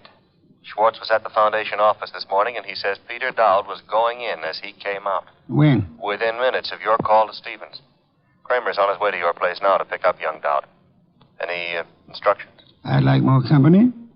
Well, the ball game is all wrapped up, isn't it? I'd still like more company. Right. Mary and Schwartz? If you can get them here. And Archie. Yes? Get them here.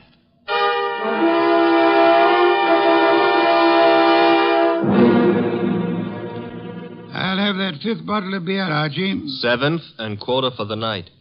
And when do you get around to calling in Mary and our friend Schwartz? In a moment, Archie, in a moment. After all that scramble to get him here. I've been studying these project reports that Jonas Dowd sent over. Fascinating field ecology. I know. The factors playing on the development and survival of living organisms. Too bad poor Stevens didn't figure on a factor named Peter Dowd.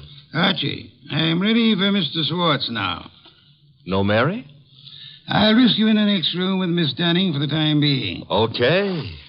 One Schwartz coming up. Oh, come in, Mr. Schwartz. Mr. Wolfe? How do you do, Mr. Schwartz? My apologies for this long wait you've had. And I'll try to make our business brief. Yes, sir. Mr. Schwartz, you managed the Tolliver Agricultural Research Station in Pennsylvania for some time. 2 years. I am not sure I didn't once enjoy a shipment of mushrooms that came from your place. You've experimented with Maya arenaria. Maya arenaria? Yes, of course. Yes, we've done some work with mushrooms. They were excellent. By the way, I understand you saw Mr. Stevens just before he was shot down. If I'd stayed 10 minutes longer, he might still be alive. May I ask the purpose of your call? I was delivering the monthly reports. No special trouble you came to discuss? No, sir. You met Peter Dowd coming in at the Foundation as you were going out. How did he look? In a hurry. How so? He just pushed past with his face turned away. You're sure it was he? Yes, I had seen him at the Foundation maybe 2 or 3 times before. Were you aware that Mr. Stevens and Mr. Dowd were both apparently in love with the same young lady? I'm a research worker, Mr. Wolfe. I wouldn't know about Mr. Stevens' personal affairs. Just an hour ago, before Inspector Kramer took him from here, young Dowd admitted that he'd been there today. I didn't think I could be mistaken. But he said only because Stevens had phoned him to come. Were you there when that call was made? No, there was no call to Dowd while I was there. Excuse me, Mr. Schwartz. Yes, Nero Wolfe speaking. This is Saul Panzer. Yes, Saul, you're still... Yeah, still down here at the city market. Looks as if you were right. Indeed? One of their trucks just pulled in with a load of full crates. Top quality produce. I'll try not to wince when you send in the expense sheets. Any other confirmation? Internal Revenue records show no taxes paid on income by the Tolliver Foundation. Thank you, Saul. Phone any information as you get it. You'll forgive me again, Mr. Swartz. Archie, Yes, boss? would you ask Miss Dunning to step in now? Coming up. Come in now, Miss Dunning. Good evening, Miss Dunning. You've quite recovered from the chloroform? Mr. Goodwin's been helping me. He's been rubbing my forehead, and I'm beginning Spare to... me any further details. Miss Dunnings, would you mind telling me again how it was you came to find yourself in Mr. Dowd's apartment? Well, it was the phone call that got me to go over. It was a man whispering. He didn't give his name, but he said if I came to that address, apartment 4C, I could learn something about Mr. Stevens. You went to apartment 4C, and then? That's really all I know. Just after the door opened, before I could see him, this coat was thrown over my head, and then he must have given me the chloroform. It was Peter Dowd, of course. Dowd? Who else could it have been? It could have been Mr. Swartz here. Mr. Wolfe, you're joking. Am I, Swartz? Joking or drunk? Why should I... For the ancient reason, Swartz. Money. For the racket you had and wanted to keep. Racket? Mr. Schwartz was in... Swartz is no more of an ecologist than Mr. Goodwin here. A moment ago, he accepted Mara arenaria as a mushroom. It happens to be a common clam, common on nearly any beach, rare in inland Pennsylvania. Stevens knew I didn't go in for all that Latin stuff. I could understand that you might be useful without it, Swartz. But to get away from your station operations, you faked the scientific knowledge you never had. All right. Suppose I am more of a farmer than a fancy scientist. Our job at the research station's to raise vegetable crops, isn't it? As you worked it, Swartz, of course. You turned the agricultural research project into a commercial farm. All expenses met from tax-free funds, and not a cent of return shown for the produce sold. So that's why Saul Panzer drew the rutabagus run. Stephen had the innocence of a specialist interested in his own field only. But even Stevens finally began to get onto those doctored reports of yours, Swartz. And when was it the Internal Revenue men began asking questions? Look, Goodwin, is this fat guy out of his mind? You had to get rid of Stevens after the last inspection trip. Were you even counting on taking over his job after Peter Dowd was put away for Stevens' murder? Merely, if you'll just explain to this lunatic... Watch it, Archie, watch it. I've got his gun. Adroitly done, Archie. Wait a minute. This is a 32, and it was a 38 that did the murder. Mr. Wolfe, that's my bag. You can't... Take this pistol from it, I have, my dear. This extraordinary effort you put me to, of actually leaving my chair to secure this weapon, we'll add that to the score against you.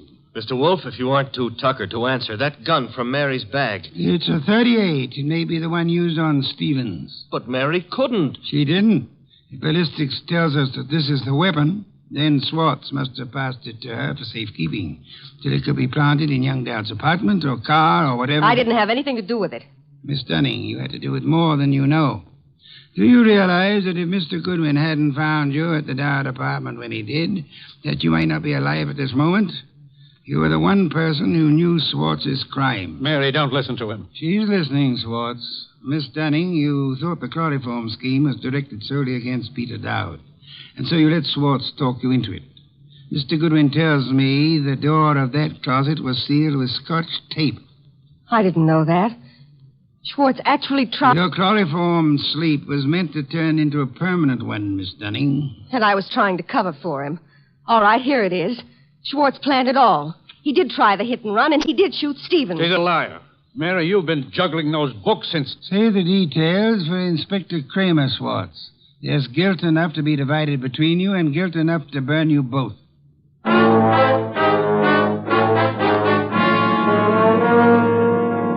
All right, you're being noble and not rubbing it in. Don't I merit a full explanation? Archie, I'm concentrating on truffles. Do we deck out a bird, or shall we have them in an omelet again? Mr. Wolfe, look, I've got a white flag up, and I'm asking. All right, Mary and Schwartz wanted Stevens out of the way. And all right, they tried to hang it on Peter Dowd. But why'd Mary come here and try to get you into it in the first place? As far as she knew that night, Archie, Stevens wasn't to get back to New York alive. Swart's hit-and-run ambush in New Jersey was supposed to take care of Stevens on his way back from Pennsylvania. By luck, Stevens survived the accident, and Swartz had to follow him here to finish him off. Yes, but I still don't see why. Mary came here to establish her innocence by pretending to seek our help. Oh. And she thought to keep suspicion from Swartz by creating the imaginary figure of a threatening caller at the office several days before. She knew Stevens meant to consult me about Swartz, and she could guess Jonas Dowd would call me in eventually. Stevens said he wanted to consult you that morning when I... That morning when you couldn't hear Stevens out because you were seeing him as Mary Dunning wanted us to see him. Oh, a trick operated with two vanishing acts to explain. Stevens's and Mary's. There you have it, Archie. And both fake. A straight business trip branded a run-out or a snatch only by Mary's account, and then the chloroform act at Dowd's apartment. You have it in full. Mm-hmm. Except how you knew she was lying to start with. Point one, the girl offered no fee, no prospect of a fee. Mm-hmm. Stay at that. Could anyone claim knowledge of my reputation, Archie, and still seriously expect that I would take an arduous labor for the love of it? Oh, I'm ashamed of myself. Point two, she told us of a caller coming to see Stevens. Of Stevens asking her to fetch a policeman, then changing his mind. When asked to call a policeman, what woman's curiosity would be satisfied by being told not to bother? How utterly brilliant you are. Yes. Archie, a bottle of beer. All right. And now back to a serious problem, you know. I think I see a compromise on these troubles. Between bird and omelet? Archie, why not both? Ah.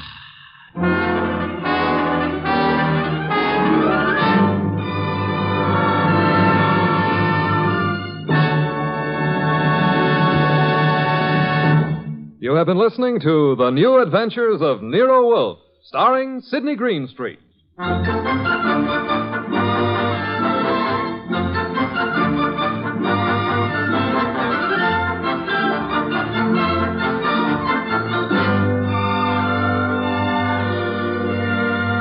Tonight's transcribed story by Charles O'Neill was based on the characters created by Rex Stout. This is an Edwin Fadiman program, produced and directed by J. Donald Wilson. In the cast were Larry Dobkin as Archie Goodwin, and Charlotte Lawrence, Howard McNear, Mona Keneally, Lamont Johnson, and Herb Butterfield. Next week at this same time, Nero Wolfe and Archie will bring you The Case of the Slaughtered Santa Clauses. Don Stanley speaking. 3 chimes mean good times on NBC. There's no cover charge at Duffy's Tavern. Just keep your dial tuned to NBC later as Archie the manager and his delightful friends cook up another mad and merry session at that remarkable restaurant, Duffy's Tavern.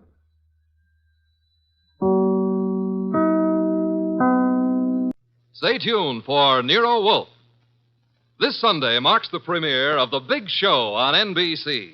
Not just any big show, it's the big show. NBC's hour and a half of comedy, music, and drama. The best of each. The Big Show will be heard every Sunday afternoon over most of these stations, with Tallulah Bankhead as Mistress of Ceremonies. Your stars for this Sunday's broadcast include Jimmy Durante, Fred Allen, Ethel Merman, Frankie Lane, Mindy Carson, Meredith Wilson, Danny Thomas, and hosts of others. All this and Tallulah, too. No wonder it's The Big Show. My boss is the smartest and the stubbornest, the fattest and the laziest, the cleverest and the craziest, the most extravagant detective in the world, Nero Wolfe.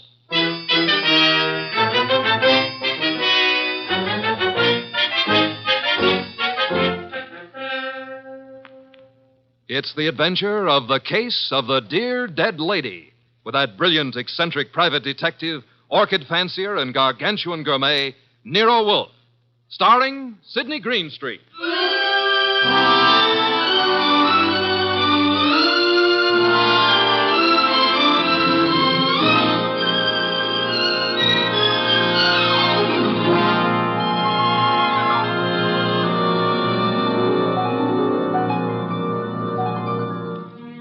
Nero Wolfe had just come downstairs, having tended to his precious orchids.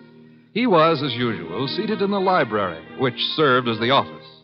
He had just dialed a phone number, and with his eyes closed, was leaning back in his specially built chair, which was big enough for two, but not two of him.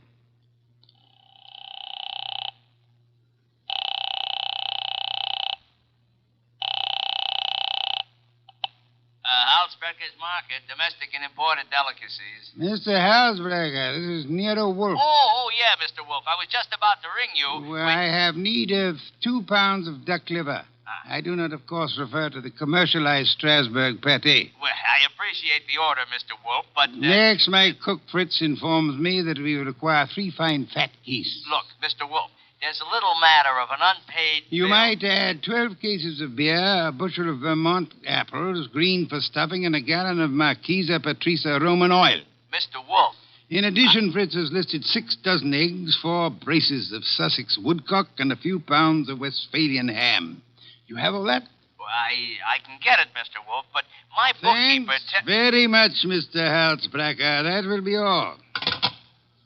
Now, now then, Archie. Yes, boss? You seem to be worried. Oh, I am. This means naturally that I'm supposed to handle Halsbrecker's delivery boy when and if he shows. I had thought of leaving that simple matter to you. And what about the simple matter of the money? Money? I hate to bring up a vulgar subject, but where is it coming from? Oh, of course. You're right, Archie. I should have said... Said what? Charge it. Boss, look, you don't realize I know, but we're into that truffle broker for 500-odd bucks and change. All right. Then give him a check. Okay, I will give him a check. And I hope they'll let you keep the orchids in your cell. You're a wit, Archie. Mm-hmm. You know, I'm on the bank's mailing list. We got a notice this morning. You don't mean... Oh, but I do. Again? Yeah, you just can't take money out of an account, boss. Sometimes you got to put some in.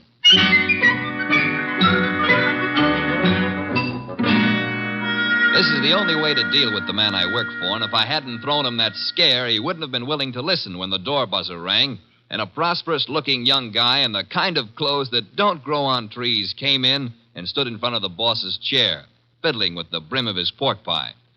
My name is Oliphant, Mr. Wolfe. Oliphant? Yes, sir, Oliphant.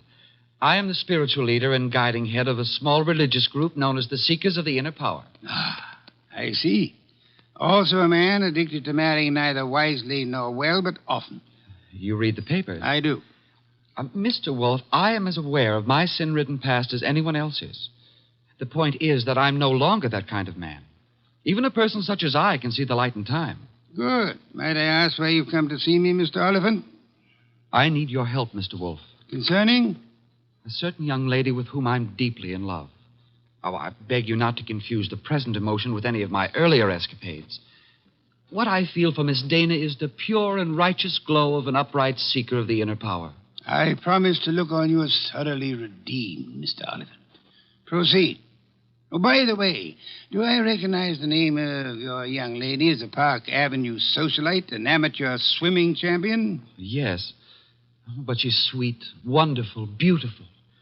I've asked her to marry me, and she's given me some hope. In time, I fully expect to make her my wife. Well, then where's the problem? The problem is the presence of another man in her life. I'm sorry, sir. I'm a detective, not a matchmaker. This isn't a question of making a match, Mr. Wolfe. I have much too much respect for your talents to think of offering you such an assignment. Exactly. What do you want me to do? I want you to save Ilse Dana's life. Her life? Mr. Wolfe, this other man I spoke of is insanely jealous. Not only of Ilse's present, but of her past as well. He has threatened to kill her. I don't doubt your earnestness in this matter, Mr. Oliphant, but how would you know? I was listening on an extension in Miss Dana's apartment a few days ago when Hunter called. Hunter? Yes, sir, Jack Hunter. Known as Jack the Babe Hunter. Wait a minute. I know that canvasback. Huh? Sure, he's a coffee and cake prelim waltzer. Oh, he's not. He's a boxer. Archie is being fancy. Overlook it, Mr. Oliphant. Is Hunter in love with this lady of yours? I doubt it. He's a man of complete moral and spiritual corruption, I believe. Naturally you would. But what are the facts? In my opinion, he's after her for her money. She has money? To burn. And you, Mr. Oliphant? Me? Can you also afford to burn? How much do you want? The answer to that would be astronomical. However, if you leave a check for, say, $7,000, I shall look into your matter the very moment I have completed a little research into the nutrition of the Polynesian orchid.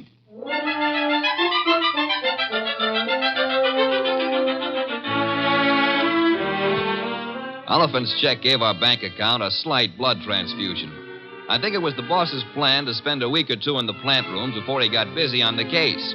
And he'd have done it, too, if that phone call hadn't come in about a little after 9, just after Wolfe had polished off one of Fritz's dinners and was settling back with a stein of beer in his hand.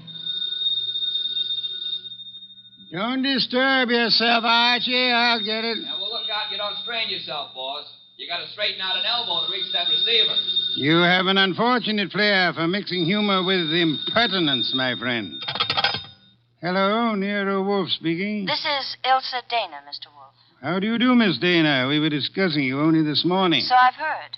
Through whom? Ted Oliphant. I see. The young man seemed to be quite worried about you. The young man should tend to his own affairs. Said you were in some danger. I know what he said, and not one word if it was true. Oh? I'd like to talk to you, Mr. Wolfe. I'm sure it'll be an immense pleasure. Where do you live? I have an apartment at 22 Blanton Street. Could you be here soon? I could be there in a quarter of an hour, Miss Dana. By proxy, of course.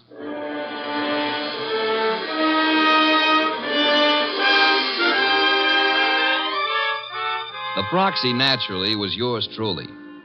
10 minutes later, at 20 past 9, I walked up to Ilsa Dana's door with a nosy elevator boy giving me the 00. The reason for his interest was that her door was open and the room inside was empty except for a little twisted pile of pale pink satin, which at close range turned out to be a woman. Which woman turned out to be Ilsa Dana. And Ilsa Dana was dead. She used to be pretty. She isn't now. Yeah, strangulation doesn't help any girl's looks, son. Make anything of it?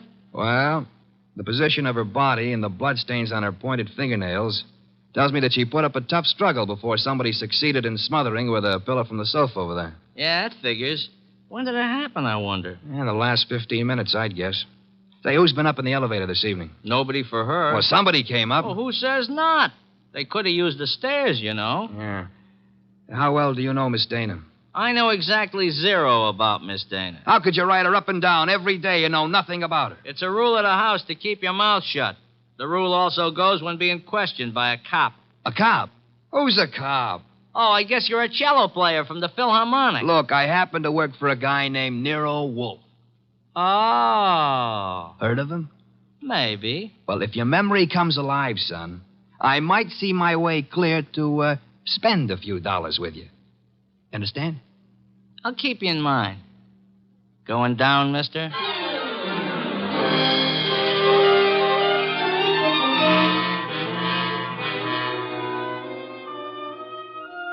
I spent time trying to get sense out of the superintendent and a set of chambermaids, but they were as quiet as a ballpark on Christmas Eve.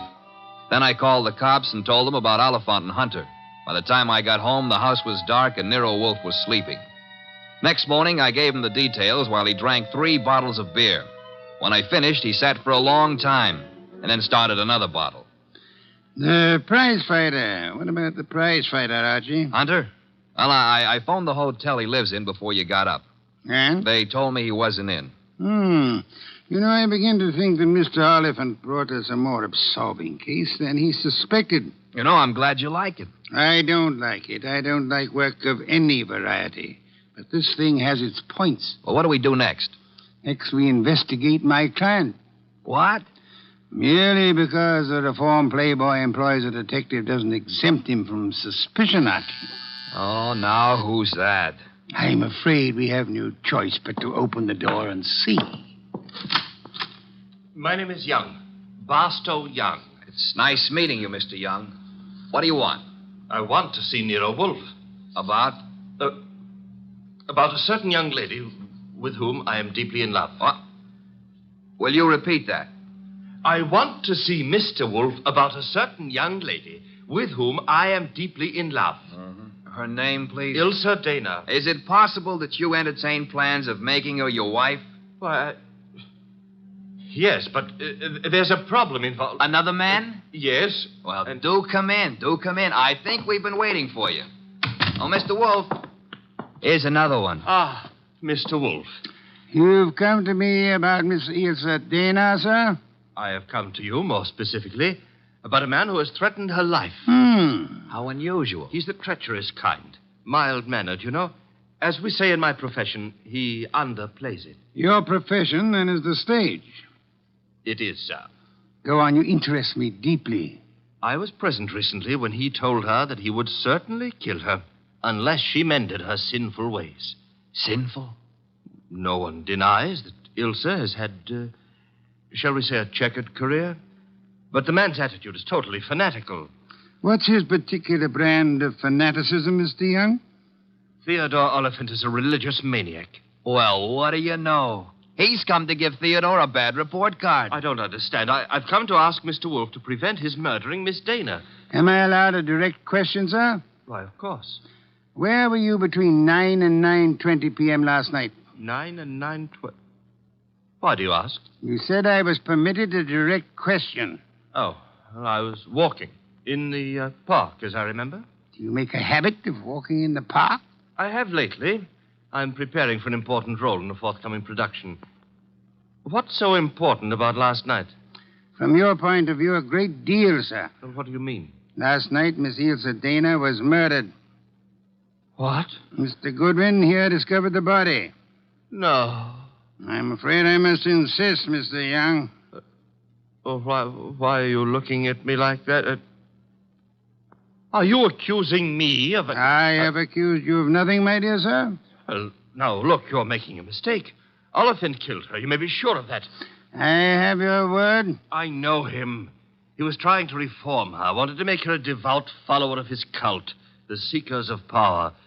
I heard him tell her to her face that if she refused redemption, he would see to it that she didn't live on in her wickedness. You could produce other witnesses? Do you know, in your own smug way, you're as detestable a character as I have ever had. All right. Let's everybody take 5. Yeah? Nero Wolfe? He's busy. This is Archie Goodwin. You'll do, Goodwin. This is Jack the Babe Hunter. Oh? How are you? Great. Except the cops seem to want to talk to me about some murder fandango because, as I get it, you named my name. You got it wrong. I doubt it, and I'm coming over there to set you straight.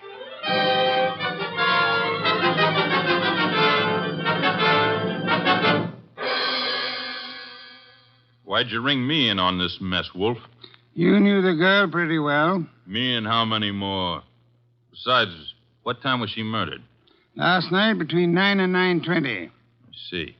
So if you would inform the police where you were at the time, that should be that. Yeah. By the way, Mr. Hunter, where were you at the time? I don't see your badge, Wolfe. I was only wondering. I haven't been near the Dana woman for over a month. But if you're really interested, I'll give you the name of the killer. Please do not keep us in suspense, Mr. Hunter. A couple of years back, Ilsa financed a guy in a big and lousy Shakespearean play that closed like a clam and nothing flat. Go on. It was money down the drain. The guy's got nerve. And he was in love with her, and he figured she'd do anything for him. So he comes back to her to finance him again. This time in Hamlet, no less. I see. I don't have to tell you what a flop that would be. You needn't tell me the actor's name either. You know? Mr. Barstow Young just left here. Yeah? Well, he's your man, Wolfe. He got so sore when she told him she wouldn't toss any more moolah into his broken-down career, he went off his rocker and tore it down. Your reason for thinking so? I met him on the street one day, and he started beefing to me with blood in his eyes. It's all I could do not to punch him. The results might have been less fatal if you'd followed your instincts, sir. I couldn't. Guy's built like a broomstick. He's weak as a cat. Hit him once, he'd crack like dry plaster. I see. What's on your mind? This man you're accusing of Miss Dana's murder, Mr. Hunter, he was very much in love with her. She was thinking about marrying him, he said. He said? Yes, he did. I heard him, too. He was talking through his skull cap. Ilsa wasn't going to marry anybody. No? No, she couldn't. Why couldn't she? Well, but she just couldn't, that's all. So long.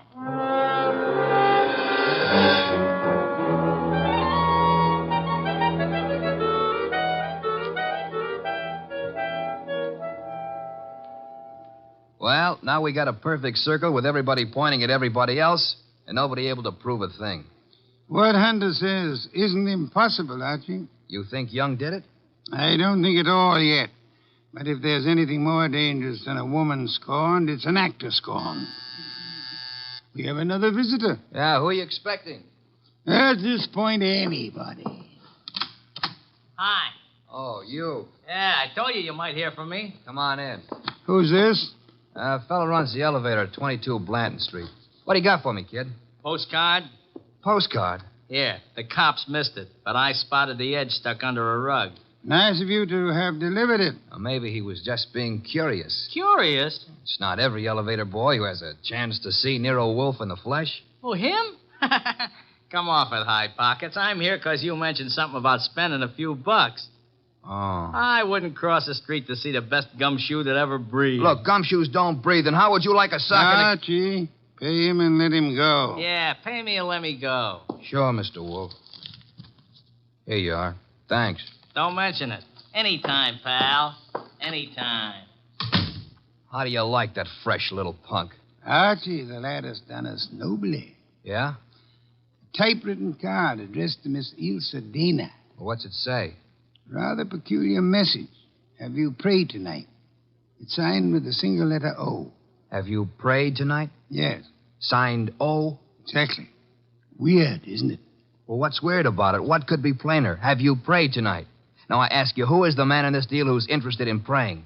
All of us, I hope, are God-fearing. All right. But I ask you again, what does O stand for?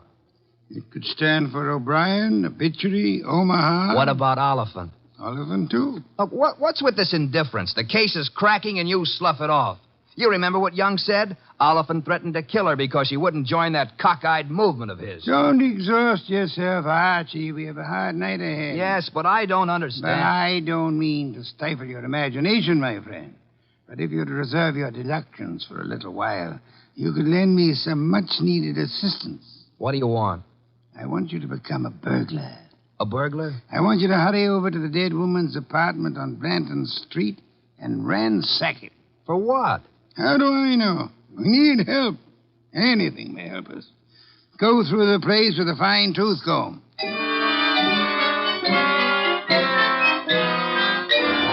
I tore the late Miss Dana's apartment to shreds, but I saw nothing. Then, just as I was about to give it up as a bum job, I noticed a little writing desk in the living room. Pried loose the lock and spotted something among a pile of papers that belonged to no well-to-do flat. It was a pawn ticket, lot 8N046, and the address was a pawn shop around the corner on 6th Avenue. It wasn't more than 90 seconds later that I walked into the joint and tossed the ticket across the counter. Oh, yeah, this, want to redeem it. And fast, huh, Pops? Yeah, it's nothing that's worth much, mister. No? No. Oh, what is it? This? Small steel filing box. Oh. Anything in it? I don't know. Come to me locked, never been able to get it open.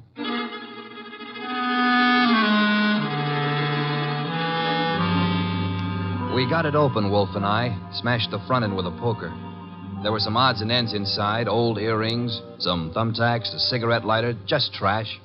Then the boss stuck his fingers in and pulled out a plum. This is it. What do you mean, this is it? You fail to recognize this classic document? Huh? A marriage license, Archie. A marriage license. Yeah, well, whose marriage license? The wording is self-explanatory. Listen. This is to certify, etc., thus licensing on this 3rd day of May, 1946, the marriage of Miss Ilse Dana to Mr. Johann Jaeger.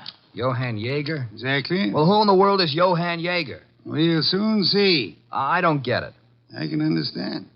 It's a befuddling little puzzle. It'll be very easy for one to make a fatal mistake here. But, of course, you won't. I won't.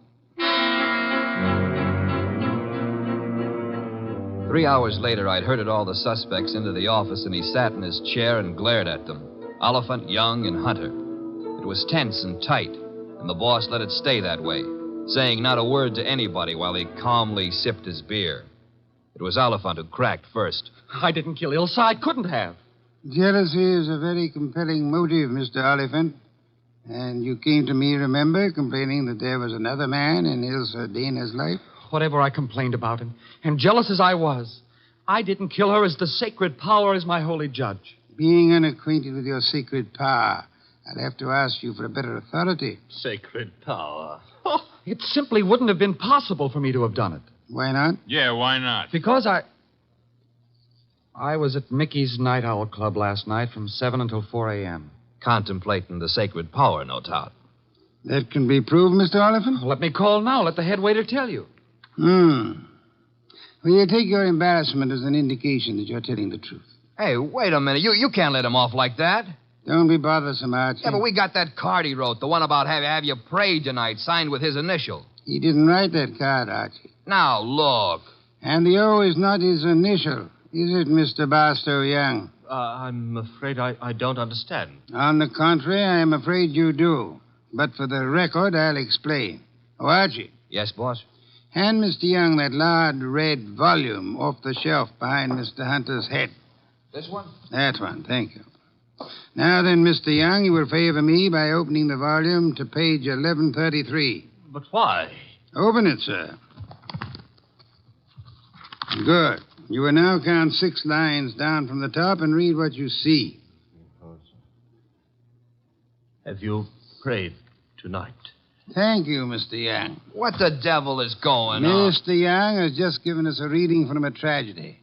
The line, have you prayed tonight, is spoken by the hero to the heroine just before he murders her. The name of the heroine is Desdemona. And the hero, as I'm sure you all know, is Othello. Othello? Yeah, the O was not Oliphant, Archie. Othello, I think, was a Shakespearean play which Miss Dana financed for our Mr. Young. And knowing she would recognize the quotation as well as the threat behind it, he sent it to her to warn her that he meant to murder her.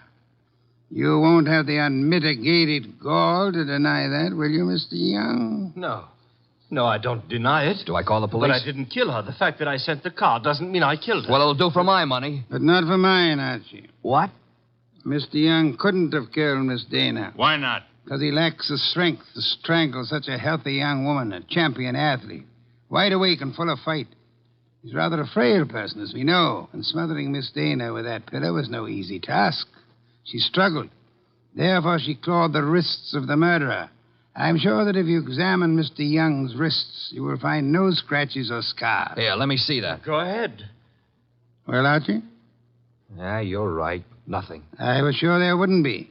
The person who actually killed Miss Dana was a powerful physical specimen. Yeah? Yes, Mr. Hunter. In all probability, a professional athlete. A muscular man in good condition. You pointing at me? Seems quite likely, doesn't it? You're out of your head. Am I? Yeah. Ihr seid eine war Ehefrau, nicht wahr? Jawohl. I mean... You said yeah, Mr. Hunter. And you meant yeah, yes. I asked you in German if Elsa Dana was your wife, and you, in the heat of emotion, answered me yes in your mother tongue. Look, what's going on here? Allow me to present Mr. Johann Jaeger, Archie. Him? I've known it since we first saw that marriage license. You see, Jack Hunter is the English translation of our friend's real name back in Germany, where he comes from, Mr. Johann Jaeger. Oh, what do you know? So you proved nothing. Yeah, I was married to Ilse. That's why I said she couldn't marry anybody else. But I didn't kill her. She was my wife. I loved her. Oliphant told us you were insanely jealous of her. What if he did? You know better. Do we? Sure you do. Ilse told you herself over the phone that every word Oliphant said was a lie. Interesting. What is? How you could possibly know what Ilse Dana told me over the phone. I haven't mentioned it to you or anybody else. Oh, well, you see... I see most clearly, Mr. Jaeger, that you must have been in the apartment with her listening on the extension phone, or you couldn't possibly have that information. And it was only a few minutes after that telephone call that Ilse Dana was smothered to death. And I see it's about time I said good night. Wait a minute, Jaeger. Wait a minute. Good work, Archie. I advise you to sit still, Mr. Johann Jaeger Hunter. I was right. I told you he threatened to kill her. But why? I've only guessed at the story. Reconstructed it, so to say. But I think you and Mr. Young ought to be congratulated. On what, sir? On not having won your fair lady. You've always thought of her as a sweet, demure society girl. But actually, she was a vicious person, as bad as the man who killed her, if not worse. She tortured him cruelly for 4 long years. How can you say that about her? How can you doubt it, Mr. Oliphant? There must have been a great many men in her life. We know at least 2 definitely, you and Mr. Young. But she was in love with me. She was in love with me. I'm sorry to shatter your illusions, but she was not in love with either of you. She was using you for her purpose. What was her purpose? Tormenting the man she married. That was her preoccupation day and night. She delighted in tyrannizing over him, as one might in breaking a bull or taming a wild mustang. Do I come near the truth, Hunter? Yes. Until I couldn't stand it any longer. May I ask then why you married her? Why? Because I couldn't help myself. I crawled for her. I married her on the terms that nobody should ever know I was her husband. She was too good for me, she told me that to my face over and over. But we belonged to different worlds. But I was crazy about her, so I took it. What I've taken you wouldn't believe. Oh, I'm sure I would, Mr. Hunter. I'm a very understanding man. The question is, will a jury believe you? And that we must begin to learn immediately. Archie. Yes, sir? Phone for Inspector Kramer.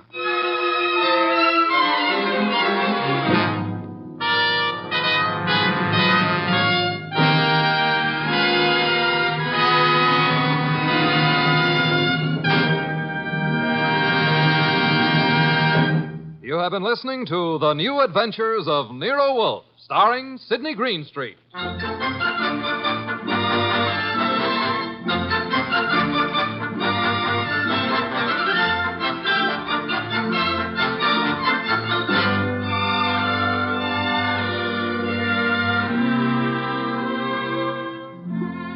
Tonight's transcribed story by Peter Berry was based on the famous characters created by Rex Stout. This is an Edwin Fadiman program produced and directed by J. Donald Wilson.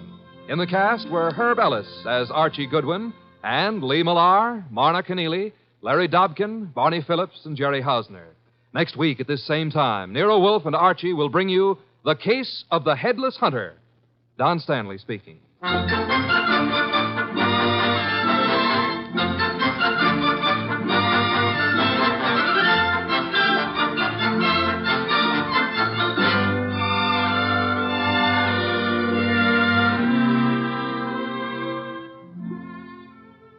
And don't forget, this Sunday marks the premiere of The Big Show on NBC. Not just any big show, it's The Big Show. NBC's hour and a half of comedy, music, drama, and the best of each. The Big Show will be heard every Sunday afternoon over most of these stations, with Tallulah Bankhead as mistress of ceremonies. Your stars for this Sunday's broadcast include Jimmy Durante, Fred Allen, Ethel Merman, Frankie Lane, Mindy Carson, Meredith Wilson, Danny Thomas, and hosts of others. No wonder it's The Big Show. And Theater Guild on the Air this Sunday presents Judy Garland in Miss Alice Adams. So don't forget, Tallulah Bankhead brings you The Big Show Sunday on NBC.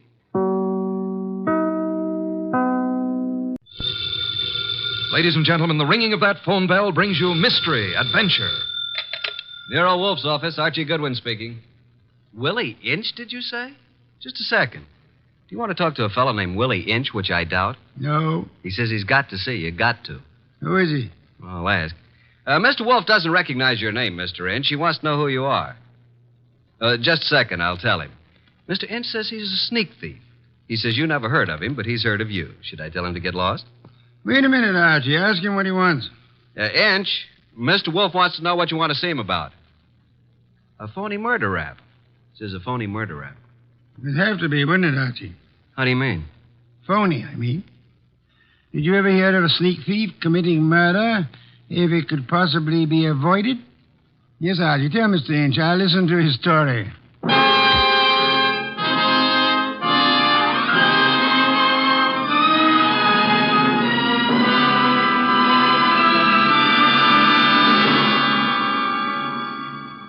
Ladies and gentlemen, it's that renowned genius who is the bulkiest, balkiest, most ponderous, and most brilliant detective in the world. Yes, none other than that chair-borne mass of unpredictable intellect, Nero Wolfe, created by Rex Stout and brought to you in a new series of adventures over this NBC network in the person of Mr. Sidney Greenstreet.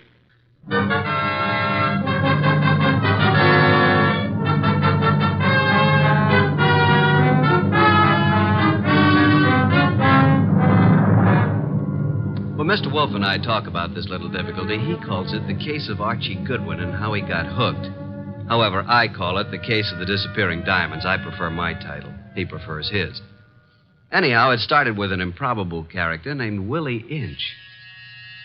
That'll be our sneak thief, Archie. Let him in. Okay, boss. Okay? Inch? Yeah. Come in. In there. I'll follow you. Mr. Wolfe, this is your client. Mr. Inch? Yeah. Tall fellow. Must be over 6'6". Sit down. Where? Archie? Here, Mr. Inch. This ought to be comfortable. Well, Mr. Inch?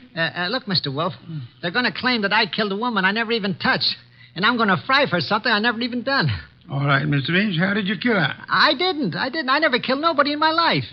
Mr. Inch, you say you're a thief. Can you prove it? I got a record. Why? I was wondering about that bulge in your pocket. Oh. Oh, here? It's a silver cigarette lighter, ain't it? I guess it sort of dropped into my pocket as I was going by. You see the way it happened? Never mind, Mr. Inch. Now tell me how you didn't kill the woman for whose murder you will fry. Well, Mr. Wolfe, sir, it was like this. There was a window half open, you see, and I happened to crawl inside the house. But hey, now. Well, Mr. Inch? This is just between us, ain't it? Possibly. How do you mean? Explain, Archie. Mr. Wolfe said possibly. Oh. Well, okay. So I happen to find myself in the bedroom, see? So I happen to sort of roam around, and I hear there's like a party going on. You know, people and music. So I lock the door. So go on. Let him tell it his own way, Archie. Well, Mr. Inch? So that's the mistake I make. Mistake? Maybe I leave my fingerprints on the door. So? So later, a dame gets herself knocked off in the same room, and they look for fingerprints, and they find mine. I'm it. That's all. I got a record. So the chair. I see. Pitiful case, isn't it, Archie? Very, very mournful. Inch. Yes, sir. I presume you came away with some souvenirs? Oh, nothing. It wasn't worth the trouble. You know, just odds and ends, junk. Have you got the junk with you? Yeah. Let me see. Here. Cigarette case, platinum. Lighter, gold. Vanity case, gold. That's all? Positively. Junk, the man says. I promise nothing, Mr. Inch, but it might be better if you told the truth. Me? You. Oh, well. One square-cut emerald ring. I just happened to find it. Here's something more. A pewter ashtray. Look, the room is dark. I can't see. Piles of coats under beds and hats and handbags. I take what I find. Why didn't you turn on the lights? One of these big standing lamps. You know what I mean. Go on. I bump into it, and it scares the living... it scares me. So? I turn the switch. It don't work. Archie. That sounds like the law, boss. The law. Stay right where you are, Willie. May I suggest that there is a way to find out, Archie? Okay. We don't want any. Good morning, Goodwin. You remember me, your old friend, Inspector Kramer? Two gentlemen with me are also with the department, Pearlie and Ostrakovich. May we come in? What do you want?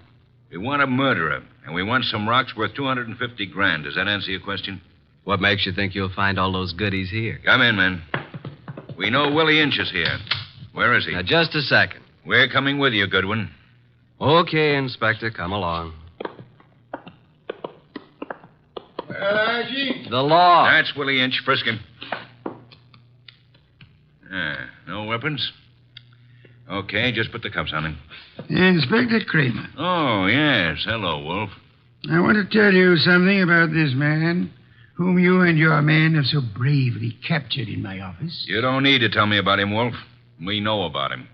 Do you indeed? Yes. We know he killed Mrs. Florence Avery March and stripped $250,000 worth of diamonds off her. That's all we need to know. I didn't do no such a thing. Where's the ice, Willie? I never even seen none, honest. Take him away, boys. I'll make the charge when I get back to my office. Wait. Mr. Wolfe, sir. Take him. Look, I ain't done nothing, I tell you. Inspector Kramer. Yeah. We're going to have a little talk now, aren't we? If necessary. How do you mean? Explain, Archie. Mr. Wolfe means you're going to have a little talk, if necessary. Very funny. I will now draw up a chair and show you why it's necessary. In the first place, $250,000 worth of diamonds makes it necessary. Archie, if you please, a bottle of beer. Okay. Will the inspector name his poison? You know I never drink on duty. And just for me, Archie, please. On my way.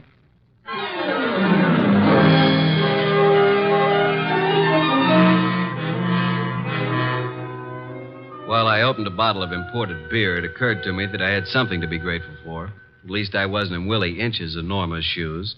And as I went back to the office, I had time to wonder why Mr. Wolfe would stick his fat neck out for a no-good like Willie.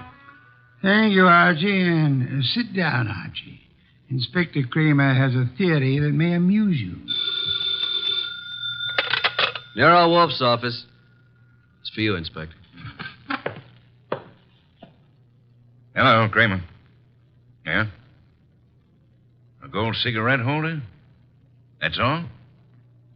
Okay. Inspector, do you realize that you have already taken a great deal of my time? Archie.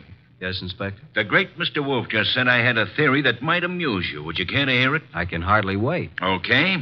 My theory is that both Wolfe and you are receivers of stolen property and possibly guilty of murder conspiracy. So far, you got me in stitches. Willie Inch, with a record as long as your arm, robs the home of Mrs. Florence Avery Marsh. He strangles her with a silk scarf, takes the diamond she's wearing, grabs everything else that's lying around, and then what? Is it a question? I'll tell you what. He will, too. Archie, listen. Then Inch brings the stuff here, the stuff that's piled on Wolfe's desk, and the diamonds. You want me to tell you where the diamonds are? They're in that safe right there. Inspector Kramer, I know nothing about the diamonds. They are not in the safe, and they're not in the house. Now, you can take my word for it, or you can get a search warrant and make a fool of yourself. I'm going to have lunch.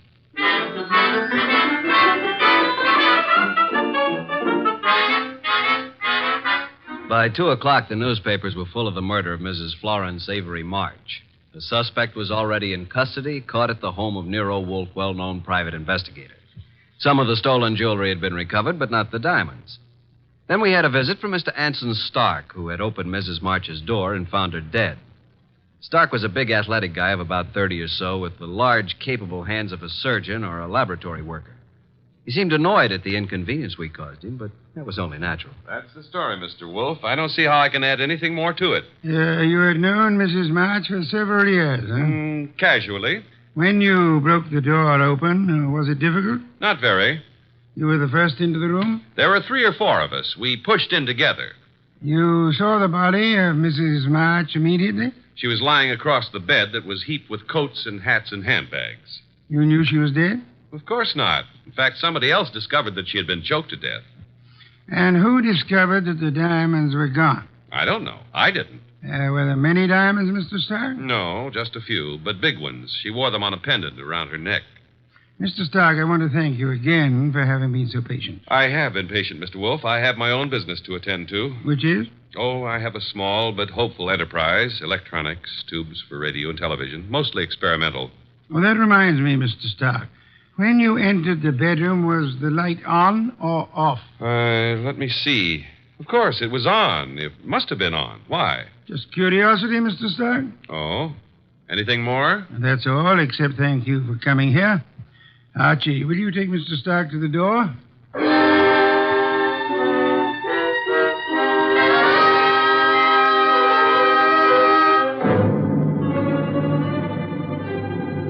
Mr. Stark departed like a man who'd been delayed by a petty annoyance. A few minutes later, the door buzzed, and I went expecting anything. Anything but what was standing on the threshold when I opened up. A honey blonde. Or, to put it another way, a blonde honey.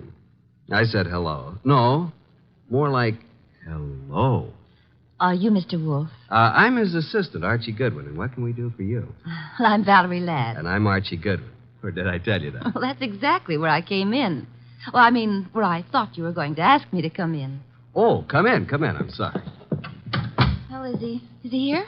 Wolf? Mm-hmm. Does he know you? No. Is he expecting you? No. I see. Of course you don't see, do you? Well, this is it, Mr. Goodwin. I'm a writer. Well, I may not look like it, but that's what I am. And I want to do a profile, a character study of Mr. Wolfe for a magazine. Oh. What's wrong? Well, you see, there's a writer named Rex Stout. Oh, I know. He's written a lot about Nero Wolfe, but... Well, can't I write about him, too? I don't know if he's going to like it, but you can't be shot for trying. Come on. Mr. Wolfe, this is Valerie Ladd. Pardon me for not rising, Miss Ladd. It is not impolite. It is merely impracticable. Miss Ladd wants to write about you for a magazine. Please, Mr. Wolfe. Nonsense. Mr. Wolfe, if I could just spend a few hours with you, that would be enough. Would it indeed? Oh, yes. Have you written much, Miss Ladd? Oh, reams. You know, the habits of writers interest me. The habits? Yeah, the writing habits. For instance, do you use a pen or a pencil? Do you dictate, or like most writers, do you do your own typing? Mr. Wolfe, if you knew the hours and days and years that I've pounded a typewriter. Of course. Archie. Yes, sir? Why don't you take Miss Ladd up and show her the orchids?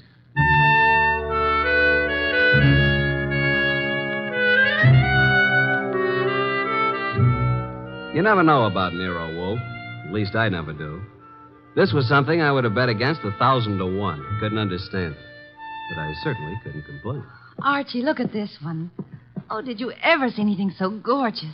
Very pretty. They're all just beyond belief. Yeah? But you're not even looking at them, Archie. What? Oh. Archie, are you always like this? What do you mean like this? Well, so distant and preoccupied.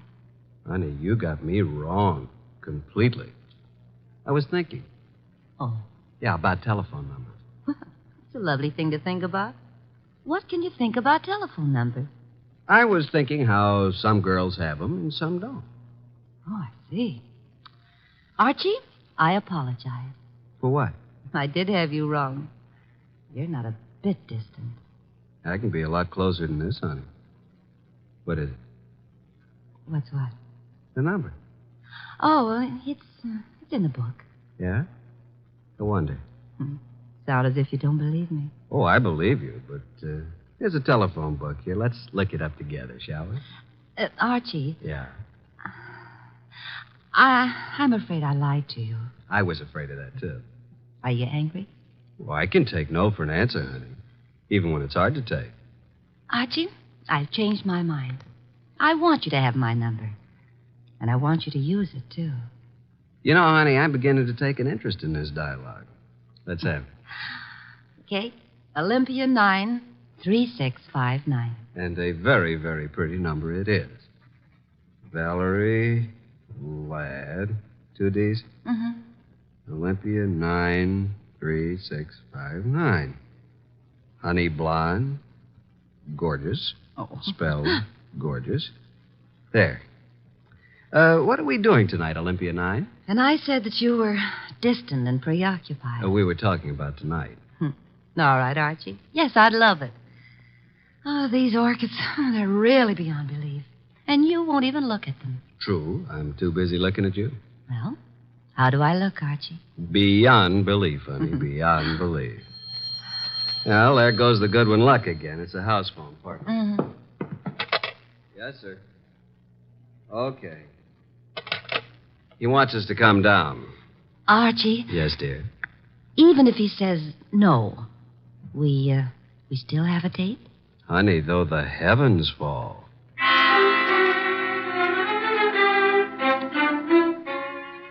When we entered the office, Mr. Wolfe was frowning over a sheet of letter paper in his hand. He looked up and tossed the paper to me. That is a peculiar thing, Archie. The sheet of letter paper. It just arrived. Since Miss Ladd is interested in detection, show it to her. Thank you. Well, some sort of code, isn't it? QWERTYUIOP. That's all. What do you suppose it means? You're kidding. Archie. Oh. What? Did I say something wrong? No. Miss Ladd, I'm sorry, but I'm afraid I haven't time for an interview just now. Goodbye, Miss Ladd. Oh, but Mr. Wolfe. Goodbye, Archie. Say goodbye to Mr. Wolfe and let's go, honey. Goodbye. That's the way things can be around here. Well, here's the door, and shall we pause for station identification?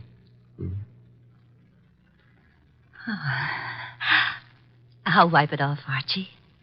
There. Thanks. What happened, Archie? Yes, indeed. Yeah, Mr. Wolfe, I mean. Oh, Why did he suddenly want me to go? well, I'll tell you, though I don't know whether I should. That code message he showed you? Yes. Quirt you up? You remember. Yeah, sure. Because I use a typewriter. From left to right, it's the first bank of letters on any typewriter. I see. It was a test. Ah. And you flunked it, baby. You're no writer. Archie, I can explain Sure, it. sure.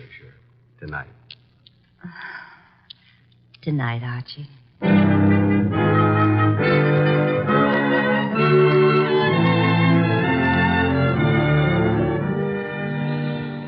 You do believe me, don't you, Archie? Oh, of course, baby, of course. Well, it's just that I was there at the party, when poor Florence was murdered. Then I read in the paper about, how they caught the man at Nero Wolfe's. And I always wanted to be a writer, so I thought if I could get an exclusive interview that would be a good way to start my career, wouldn't it? Yes, it would. Pardon me a second, will you, Valerie? I got to make a phone call. There's a booth. It'll only take a minute or two.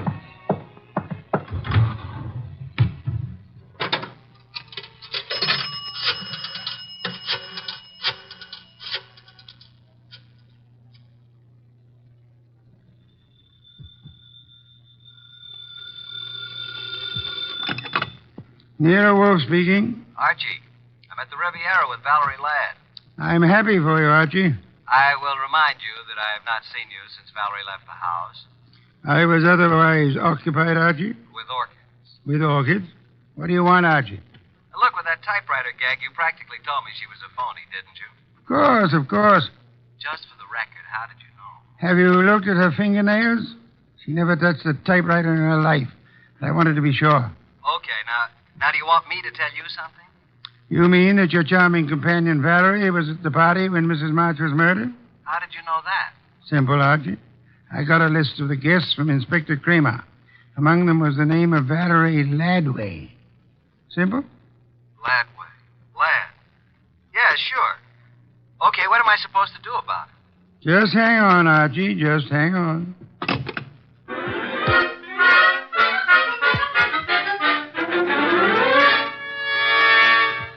I went back to the honey blonde, the beautiful phony Valerie Ladway. I went back to the table where she should have been, but she wasn't there. I sat down and waited.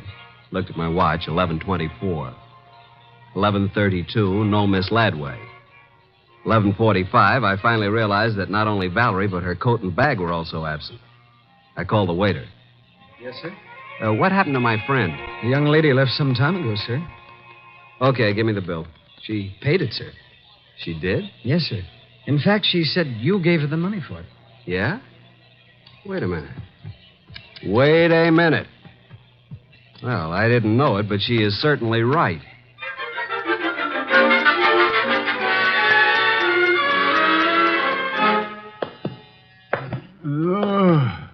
Oh, my. Well, Archie, this is most thoughtless of you. Sorry, I lost my keys. My money, too. Your keys, Archie? Yeah. Glad you were still up. You lost Miss Ladway, too? Definitely. I'm going to bed. Good night, Archie. You think it's funny, don't you? Yes, Archie. Yes, I do. Good night, Mr. Wolfe. Archie. Yeah? Before you retire, one thing. What? Open the safe, will you? And leave it open. Why? Because there's nothing in it of importance. And it's a valuable safe, and I don't want it damaged. Good night, Archie.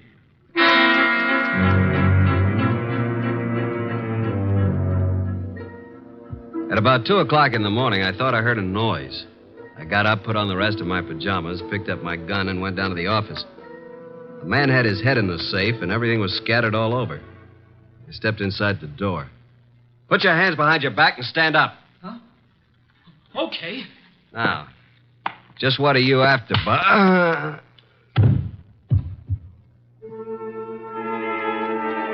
When I woke up, I was alone on the office floor. I did not feel good. The place looked as if a hurricane had struck it. Every file drawer had been empty. I felt a draft from somewhere. Got to my feet, trying not to joggle my head too much. was the front door standing open. I closed it gently. Then, very, very gently, I groped my way to the kitchen for ice, water, and towels. Archie. What? Oh, didn't you hear me scream? No. Is it bad? It's better. You're angry, aren't you? Nuts. What, Archie? I said nuts, Mr. Wolfe. Nuts. I'm sorry about what happened, Yeah, you expected it. but I didn't expect you to be caught by somebody behind you. You must have known there would have been two of them. Now, how would I know that? How? Think of Mr. Ladway's delicate hands. Do you believe she intended to open the safe herself? You think she stole my keys and so on. Well, let me tell you. Hey, wait. That guy was digging in the safe that. Then who hit me in the head? Gee, someday you'll be the death of me. In the morning, will you tell Inspector Kramer I'd like to see him here?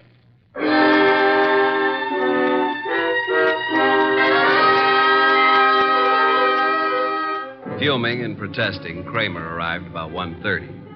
When I let him into the office, Mr. Wolfe was gazing thoughtfully at the ground floor plan of the house of the late Mrs. Florence Avery March. We'd gotten it from the original architects. Wolfe looked up and almost smiled. Thank you for coming to me, Inspector. You know how difficult it is for me to come to you. Okay. What's up? I take it you haven't found the diamonds. No, not yet. We'll break inch down, though. Don't think we won't. Oh, I'm sure. But this is what I want to ask you, and it's quite serious. Okay. All right, what? After the body was found, your men arrived at the house before anyone left. Right. And before anybody was allowed to go, every person was searched thoroughly.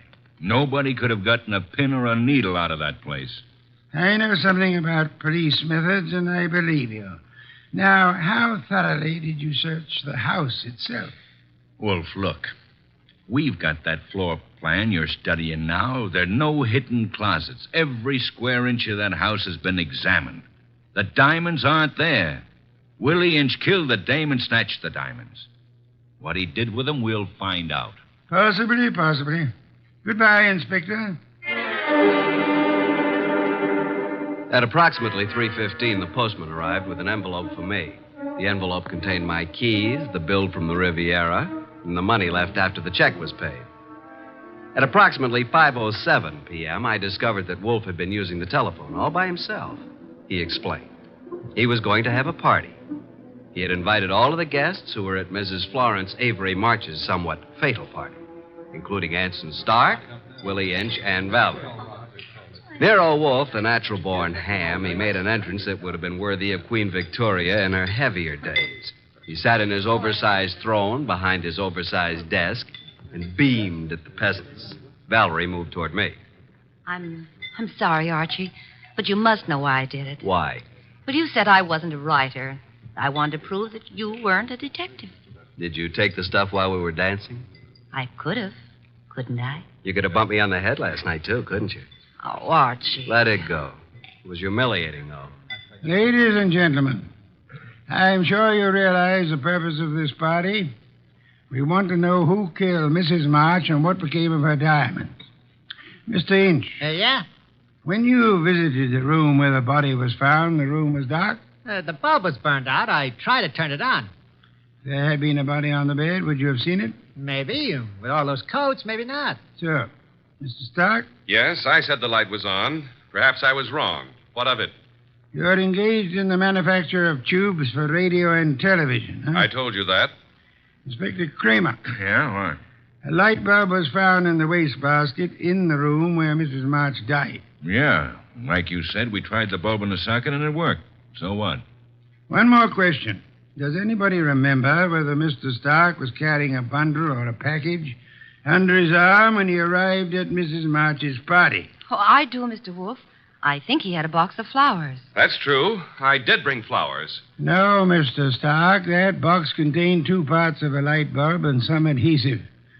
During the party, you strangled Mrs. March, put the diamonds into the light bulb, assembled the thing, and screwed it into the lamp socket. Archie, stop him.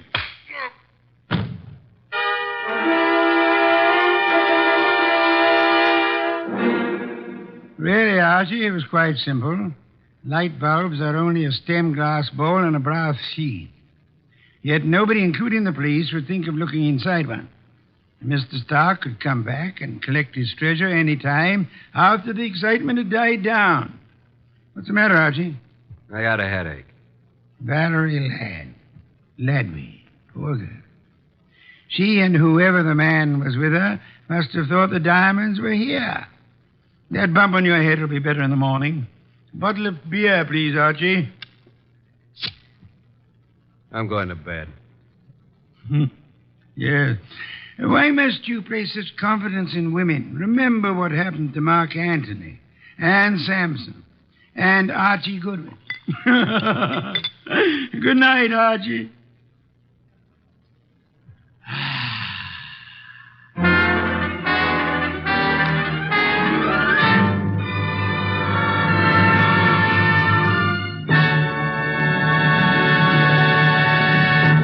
You have been listening to The New Adventures of Nero Wolfe, starring Sidney Greenstreet.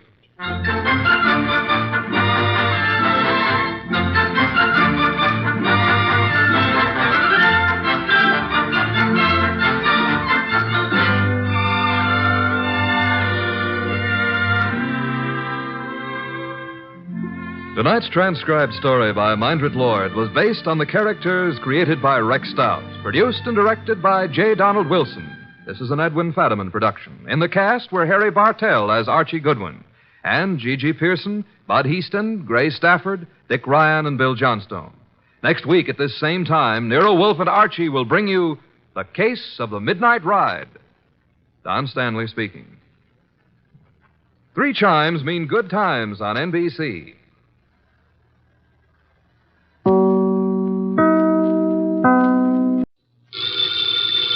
Ladies and gentlemen, the ringing of that phone bell brings you mystery, adventure. Nero Wolfe's office, Archie Goodwin speaking. What? Who? Who is this? Who wants to speak to Mr. Wolfe? Nobody. Nobody? I said that. Hang up. It's late and it's too cold. And even if it weren't, I would not consider for one moment moving from this room. Please, Mr. Wolfe, I can't hear a thing this old gentleman's saying. Does it matter? You heard what I said? No. Now, what did you say? You were late because she was killed. Who was killed? I can't hear you. What is it about, Archie? He says he was due here an hour ago, but she was killed. Who was killed? What does he want? Do you want us to solve the crime? I say, do you want us to find out who killed her? Oh. He says he knows who did it, but he has an important message for you. Well, then come right over. We'll be waiting, Mr. Jenkins. Archie, why do you insist on taking every silly little case? Because, boss, we need to recover for March 15th.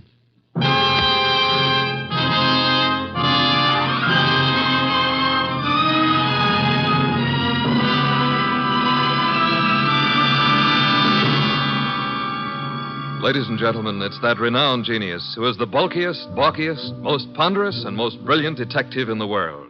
Yes, none other than that chairborne mass of unpredictable intellect, Nero Wolfe, created by Rex Stout and brought to you in a new series of adventures over this NBC network in the person of Mr. Sidney Greenstreet.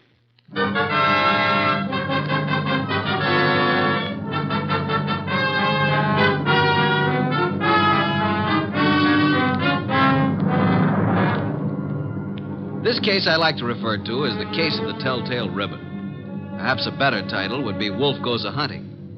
For in a way, this was one of those unusual instances in which my boss, of his own free will and without any coercion, actually decided to leave the house and go to the scene of the crime. It started when the strange old gentleman who phoned us finally arrived. Well, there's our client, Mr. Wolfe. Evening. It's me. Who's me? Oh, I just phoned you. I'm Jenkins. I got a dispatch for Nero Wolfe. Oh, you're Jenkins. Well, come in. Mr. Wolfe, this is Mr. Jenkins. Says he has a dispatch for you. Yep. Yeah. Are you Wolfe? I am. Where is the dispatch from? Don't know. You don't know? How come? Oh, I know, but I'm supposed to say I don't. See? That's my job. What is? Just to say I don't know. What about the murder? Yeah, who was killed? Oh, my goodness. It was a terrible thing. We were just crossing the turnpike, and this fella come at us out of nowhere. The killer? Yeah. Must have been drunk, I guess. Well, how did it happen? Did he shoot her, stab her? Oh, no. He ran into her with his car. And she was only 9 years old. Your granddaughter? No, it was Bessie. But the police got him. I have to appear, I guess. Probably get 90 days, he will. For murder? Murder? Was somebody murdered? I must have missed something. Look, we're talking about Bessie, and what do you want us to do about it? Nothing.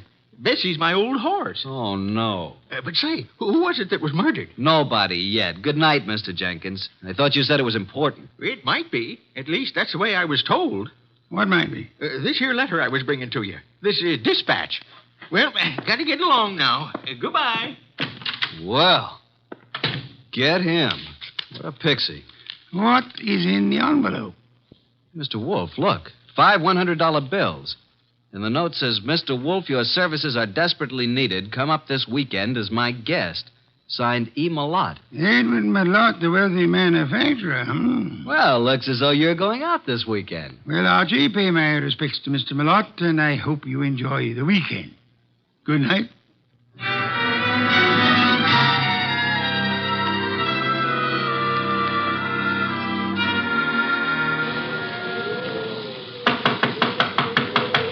Something's certainly phony about this. There's no party going on here tonight. Yes? What is it? Is this the Malott place? It is. What do you want? My name's Goodwin. I'm a guest of Mr. Malott's. A guest? Yes, he invited me down for the weekend. Weekend? Oh. Well, you better step in, please, Mr. Goodwin.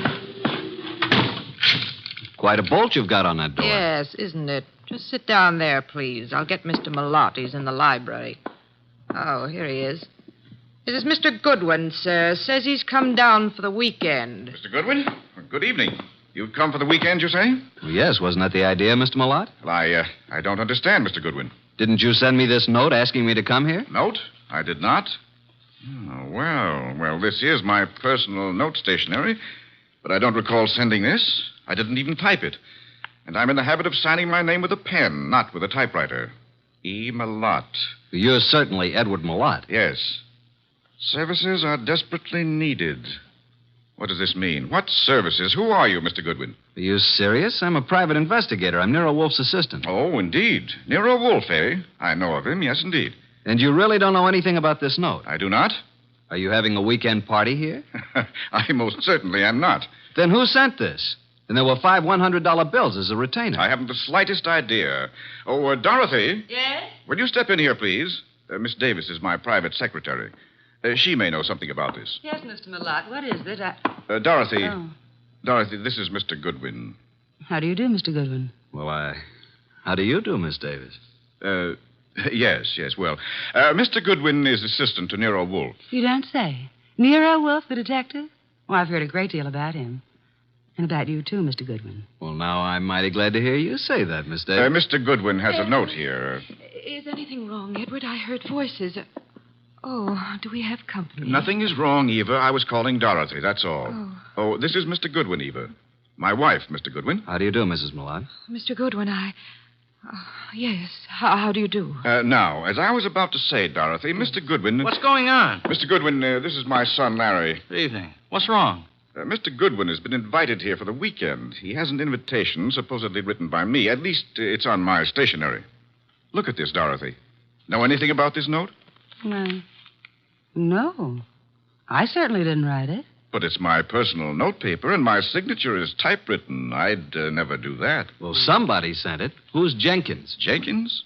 Never heard of him. A little dried-up old man. He delivered it to us. Yeah, maybe it didn't even come from this house. I'm positive that it didn't. Never heard of Jenkins. You have a typewriter here, of course. Yes? I'd like to see it.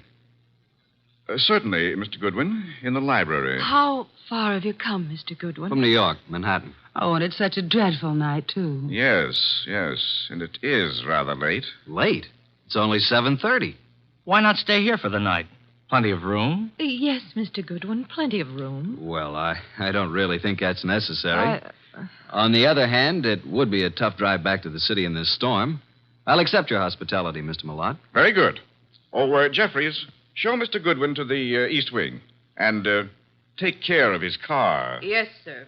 Good night, Mr. Goodwin. You mean you're all going to retire now? I haven't even had my dinner. We retire very early here. But Jeffries will prepare anything you want. Good night.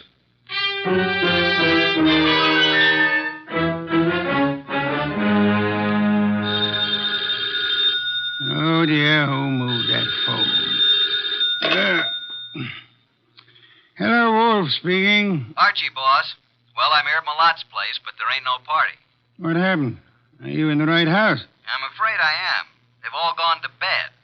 Weird bunch. His wife, who looks very sickly and I think wants to say something to me alone, and Larry the son, and Malot's secretary, Dorothy Davis. She has me bothered a bit. How unusual, especially if she's pretty. A beauty. But she seems to know all about me.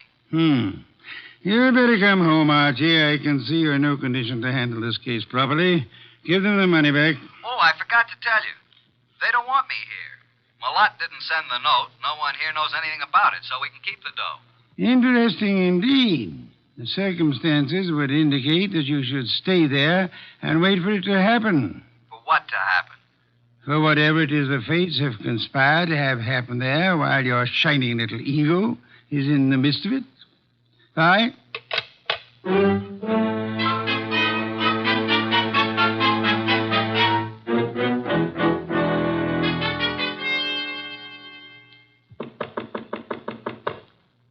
Who is it?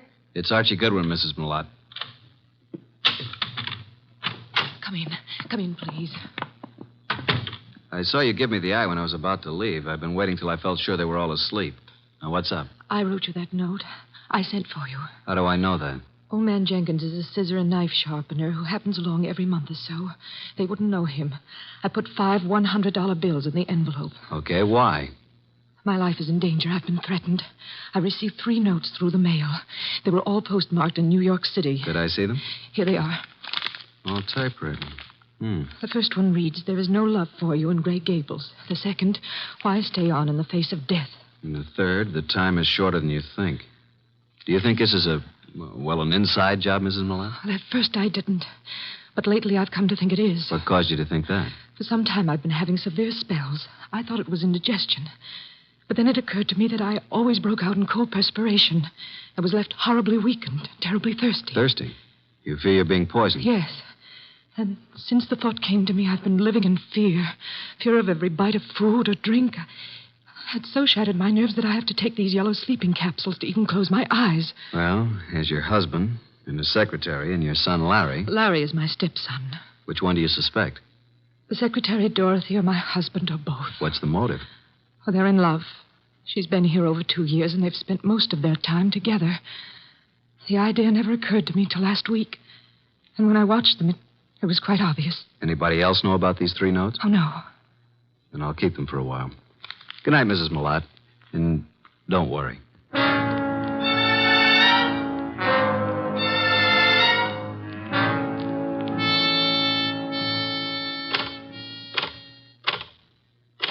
What are you doing, Mr. Goodwin, snooping around in Father's library?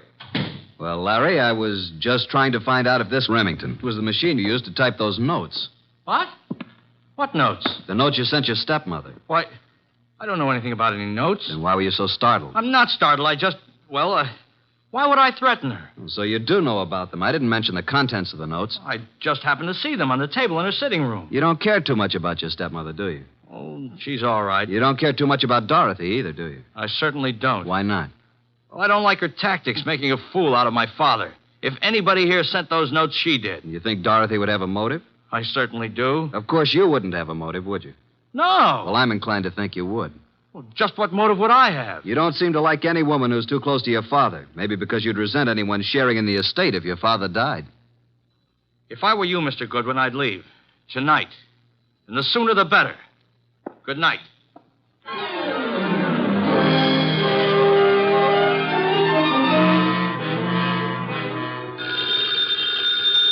Oh, Archie. Archie. Oh, confounded boy. Yes, Archie? You have the wrong number. This is Sherlock Holmes speaking. Why didn't you go to bed like the others? You don't have to push it. It'll happen. Eva Malott thinks she's being slowly poisoned. Suspects her husband and his secretary. She could be right. What are the symptoms she suffers? Gastric disturbances, weakness, thirst. Indeed.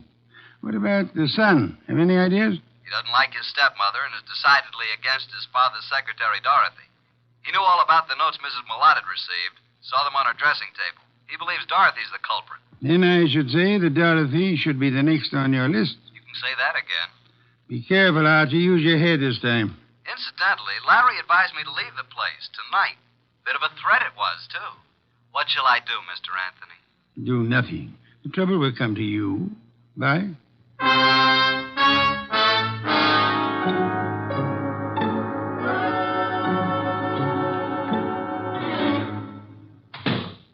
Oh. Hello there, Mr. Malotte. I thought you'd turned in for the night. It's quite obvious you thought so, Mr. Goodwin. What are you doing in the library? Why, just looking for something to read. You'll find the books all around the walls, not on my desk. Well, I was looking for a particular kind of book. I'm very much interested in poisons. Poisons? Yeah, a hobby of mine. You happen to have any books on toxicology? I do not. And what's that book on the fourth shelf right beside you? Why, toxico... Where did that come from? Never saw it before.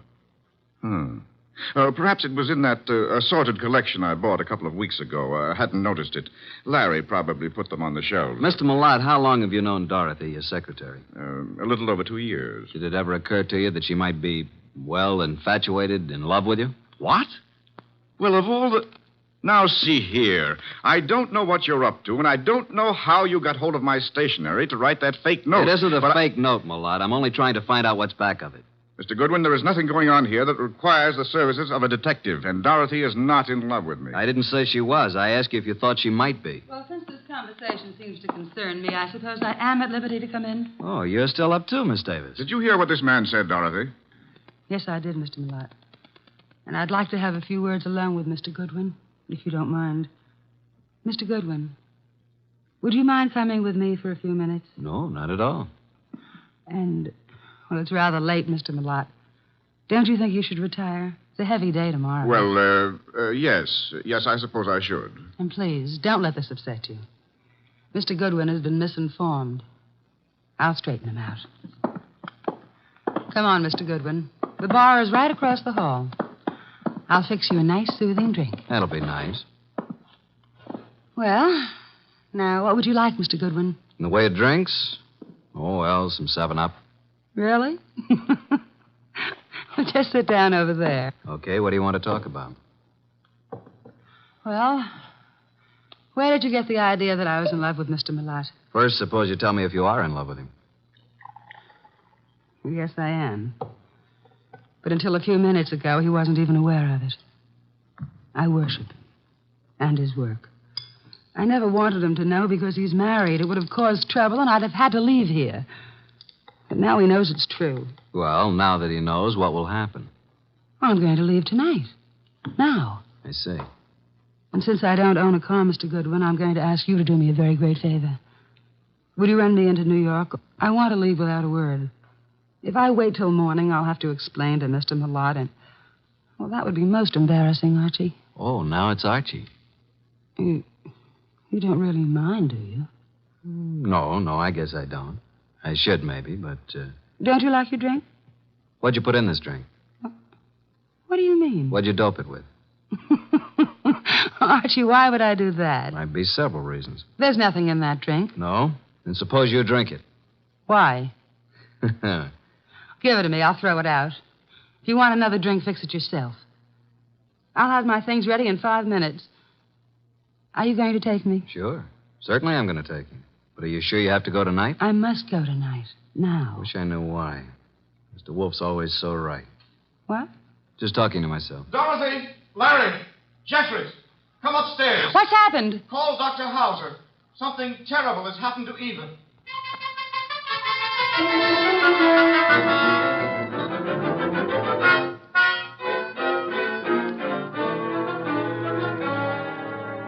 Well, Dr. Hauser? Oh, poor Mrs. Malotte. No, there's nothing to be done now. It's all over. Eva. You'd better lie down, Mr. Malotte. I'll phone and take care of everything. I'll be here if you need me. I have to make out the certificate. Yes, come along, Mr. Malotte. Just a minute. You too, Larry. I don't want to make this any more unpleasant for you, but, Doctor, just what are you going to put on the certificate as the cause of death? Acute gastritis. Is that what you've been treating her for? Well, she's had several attacks lately. I'd warned her to be cautious of her diet. And that was wise advice, too. Did you know about these attacks, Mr. Malotte? Yes, I did. And you, Dorothy? Yes, I knew. And you knew also, Larry? No, I knew she hadn't been feeling well. How long had Mrs. Malotte been suffering from insomnia? Oh, a year at least. I prescribed Nemitol. In yellow capsules? Of course. I wrote a prescription every so often calling for 12 capsules. You all knew about that, of course. I thought so. And would this be the prescription, this little box of capsules here on... Well, What's the matter, Mr. Goodwin? that box was open on this nightstand when we stepped into this room. All right, let's have the box, Mr. Malotte. Thank you. Why'd you pick it up? Because I didn't want the stigma of suicide on Eva's name, nor mine. Suicide? Yes. Eva had this prescription filled yesterday morning. The dose is 1 at bedtime, 12 capsules. She took 1 last night. I glanced at the open box when I came into the room, and there were only 8 capsules left. I knew instantly what had happened. She'd taken an overdose. Doctor, do you think 3 capsules would be sufficient to cause her death? I doubt it very much. So do I. Mrs. Malotte didn't die from an overdose of sleeping capsules. She was poisoned. Poisoned? Are you crazy? By whom? By you, or Dorothy, or Larry. No, I didn't do it. I didn't write those notes. What notes? Mrs. Malotte had received 3 notes threatening her life if she didn't leave this house. Each of you had a motive, so I'm sending this body to the coroner for an immediate autopsy. I won't permit it. The police will see to it. You have no choice.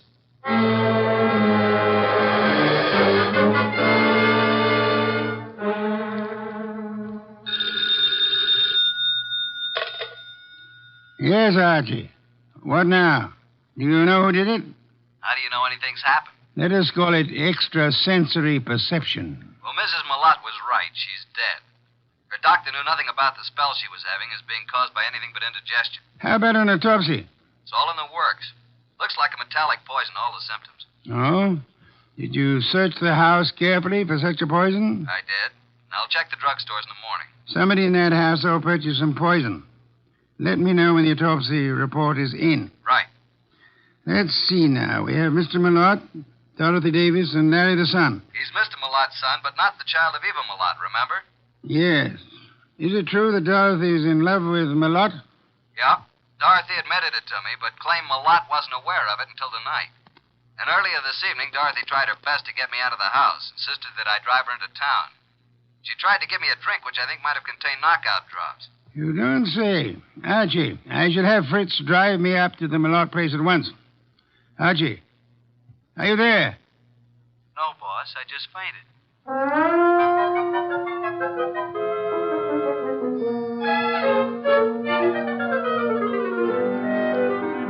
And that, Mr. Wolfe, is most of the story up to now. Very interesting. Yes, indeed. But it isn't true. I did not put anything in Mr. Goodwin's drink. Then did you ask him to take you into town? Yes. And I might have been found in a ditch. Oh, it's ridiculous.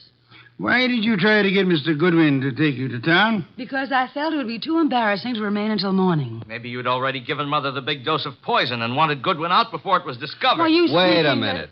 Now, Mr. Malotte, you claim that you knew nothing about Dorothy being in love with you. Should we believe that? You can believe it or not. Dorothy had a motive to get rid of Mrs. Malotte. It seems that Mr. Malotte had one, too. And so did Larry. What? You admitted to me that you didn't like your stepmother. And that you disliked Dorothy even more. I didn't say that. You said Dorothy was making a fool of your father. You resented the possibility of any woman sharing in the estate. You knew about the sleeping capsules, and you could have put poison in some of them. You could have written those threat notes. And by getting rid of your stepmother and placing the blame on Dorothy, you'd be getting rid of them both. But I didn't. I did not write those notes. You were the only one who knew about them. I was not the only one. I saw Dorothy coming out of Mother's room. It was this afternoon.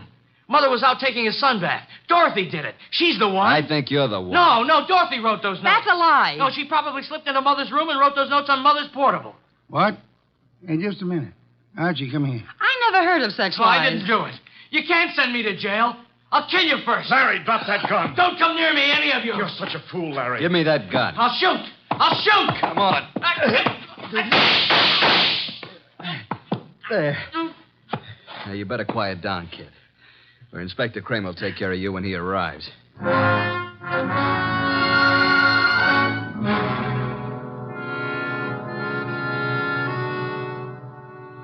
Well, Mr. Wolfe, what goes on here? Where's Goodwin? I sent him upstairs, Inspector Kramer, upstairs to Mrs. Malotte's room to check on something. Here he is. Yeah? What have you been doing, Goodwin? This, Inspector, is the pièce de résistance. This is what Mr. Wolfe has been waiting for. This little black box contains a typewriter, a portable noiseless Remington. Mrs. Malot's typewriter. What? I didn't even know she had a typewriter. Larry knew she had one. And this is undoubtedly the very typewriter the threat notes were written on. All three of them. You were right, boss. Oh, I knew she had a typewriter, but I didn't write those notes. Oh, shut up. Archie, how do you know the notes were written on this typewriter? I've compared the type and the ribbon. They're both the same. These notes were written on this Remington. It was Dorothy. Larry, I don't believe a word you've been saying. Dorothy couldn't possibly be guilty of such a thing. If anyone is guilty, you yourself certainly have all the earmarks. Everybody's against me, even my own father. But I'm innocent, I tell you. Let me get it. I think I know who it is. Hello? Yeah, just a second. You better take it, boss. Wolfe. Oh, yes, go ahead. Let's have it. Yes? He's here, but he won't mind. Yes? I see. Uh-huh. You just finished? Oh. Good. Right. Bye. Was it the coroner? The coroner, reporting that poison was found in the sleeping capsules. And the body. Did they find poison? They did. You're right again, boss. I'm going up to Mrs. Malot's room for a while. I want you to come along with me.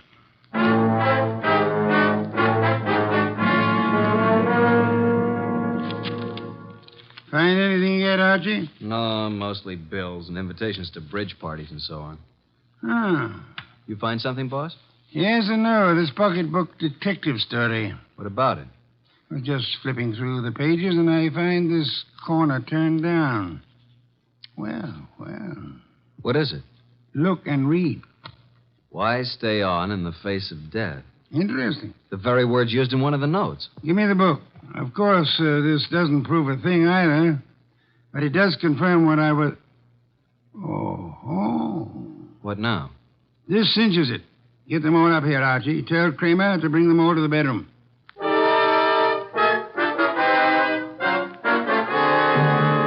Mr. Wolfe, what now? As you all know, Mrs. Malot was poisoned by someone who had an opportunity to put it in the sleeping capsules. Someone in this household. Yeah, but which one?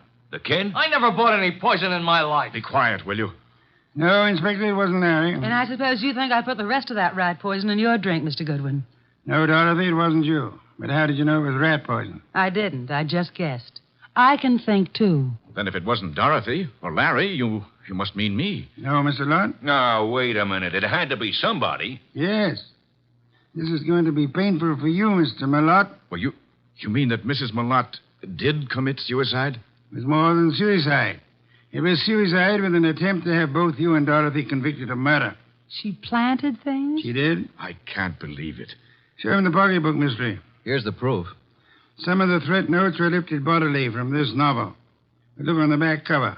Isn't that Mrs. Malott's handwriting? Yes, and this is the other note, the one to you, Mr. Wolfe, composed in pencil before she typed it out on her machine. Then, Wolfe, the note you received was the same typing as the threat notes. See for yourself, Inspector. Then why the dickens didn't Archie compare them right away? Just one of those things, Inspector. There are times when even a good detective is a bit on the, shall we say, dull side. Don't you find it often true, Inspector?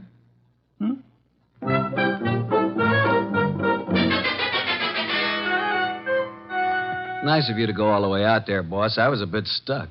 Quite all right, Archie. Yeah, there's something that still bothers me. So? How can such a sweet, motherly type as Mrs. Malott cook up such gruesome ideas? She was a very sick woman, mentally as well as physically. She probably felt she was going to die.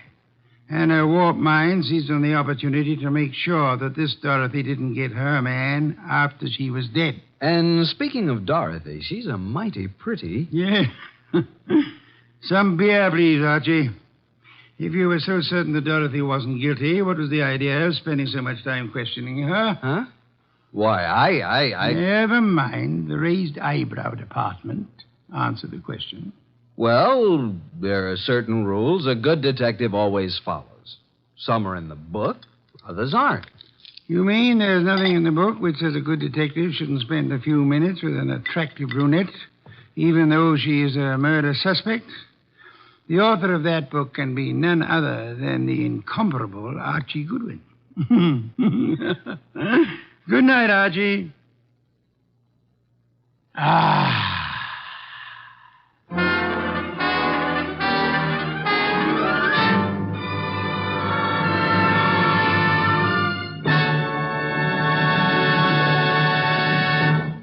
have been listening to The New Adventures of Nero Wolfe, starring Sidney Greenstreet.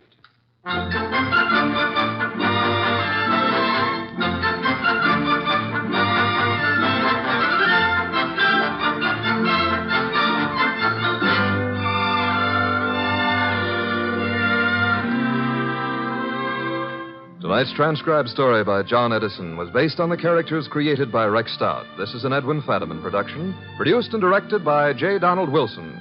In the cast were Harry Bartell as Archie Goodwin, and Gene Bates, Irene Winston, Ted Von Eltz, Jerry Hausner, Vic Rodman, and Bill Johnstone. Next week at this same time, Nero Wolfe and Archie will bring you the case of the shot in the dark. Don Stanley speaking. 3 chimes mean good times on NBC.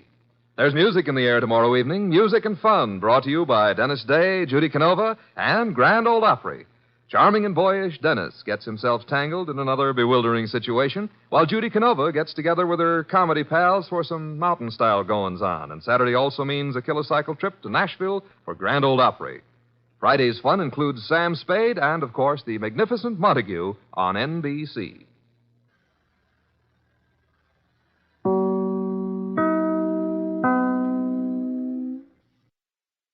There's a full serving of laughs on the menu at Duffy's Tavern tonight with Archie the Manager, played by Ed Gardner. Archie's colleagues in comedy are Miss Duffy, Clifton Finnegan, and Eddie the Waiter. This Sunday, The Big Show comes your way once again on NBC. And just listen to a few of the stars who'll be with you. Fred Allen, Jack Carson, Mindy Carson, Ed Archie Gardner, Ed Wynn, and many, many more. And, of course, your MC will be Tallulah Bankhead. Listen Sunday for The Big Show. Ladies and gentlemen, that phone bell means exciting adventure. Hello? Hello? The handsome young man answering the phone is Archie Goodwin. A mountain of a man engrossed in deep thought in the oversized armchair is Nero Wolfe. Hey, boss. Oh, Mr. Wolfe. Mr. Wolfe. There's a guy on the phone wants us to take a case. Seems that someone was mad at a guy who was mad, and now this guy on the phone is mad, wants us to find out who did the killing. What do you say, Mr. Wolfe? We need the money. Hello? Yes, Mr. Wolfe says he'll be happy to take the case. Just present yourself and a check for $2,000 at 601 West 35th Street at 11 o'clock. Mr. Wolfe can't wait till you get here. He's dying to go to work. Goodbye. Greatest detective in the world. The only trouble is, he is.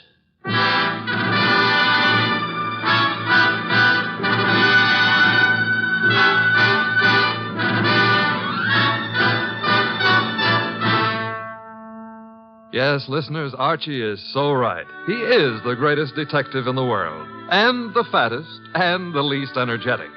He's Nero Wolfe, created by Rex Stout, and brought to you over this NBC network in a new series of adventures by Mr. Sidney Greenstreet.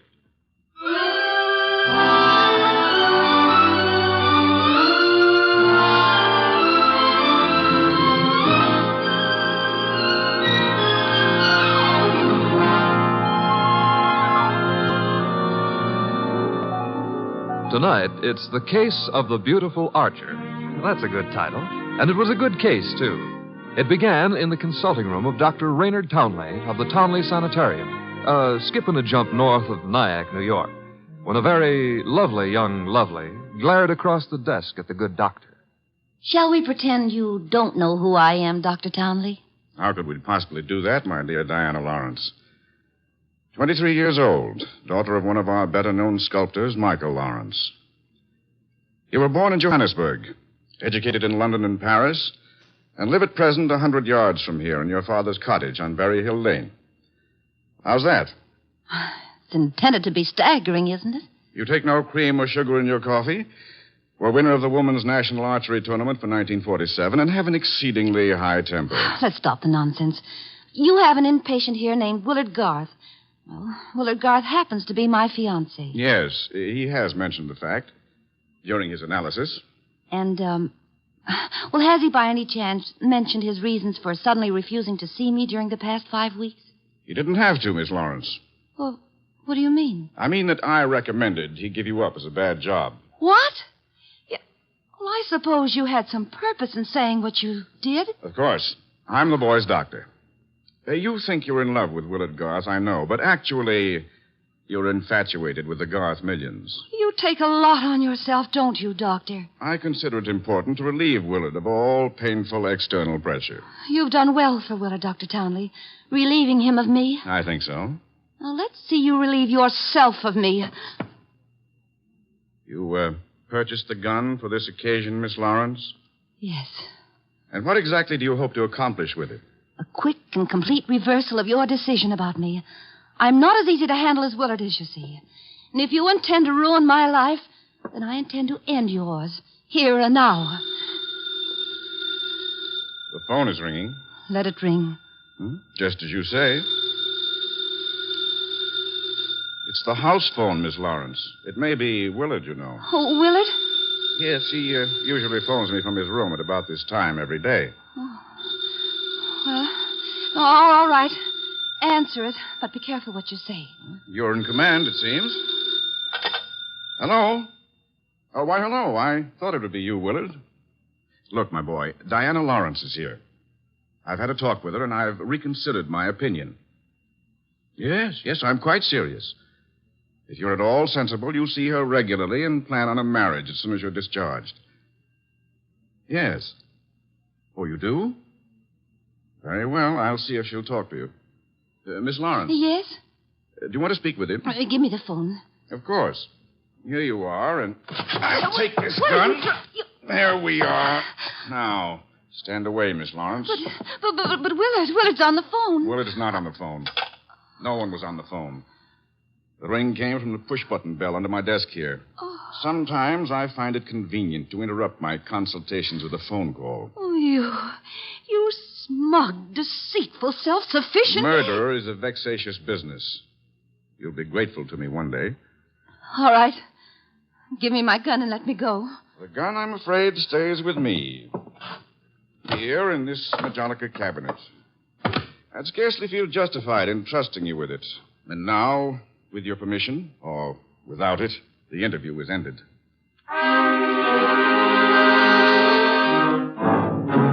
Later that day, the phone in the Lawrence house on Berry Hill Lane began to jingle. And this time it was no phony.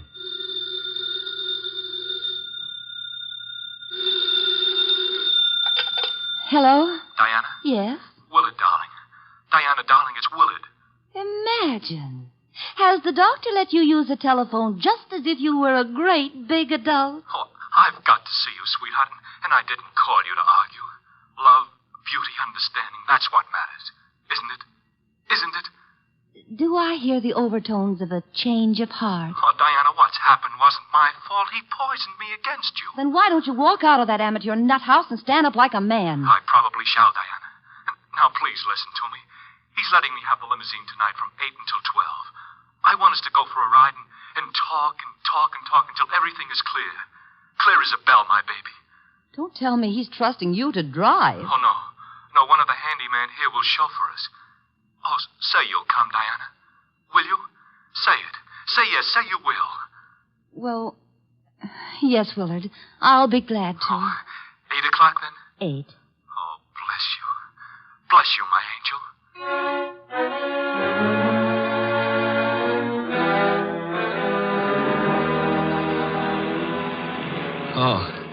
Oh, so that's it.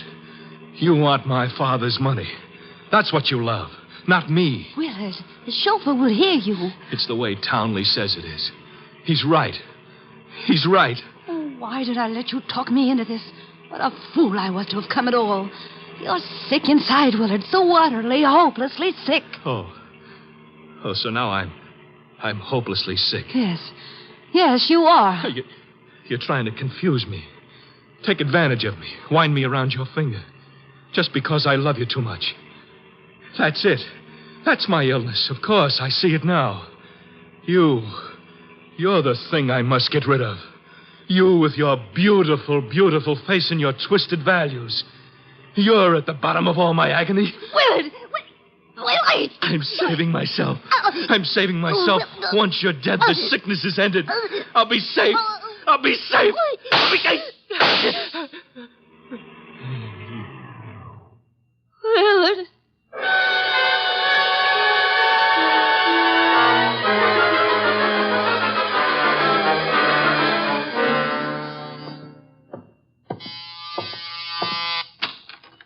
Dr. Townley?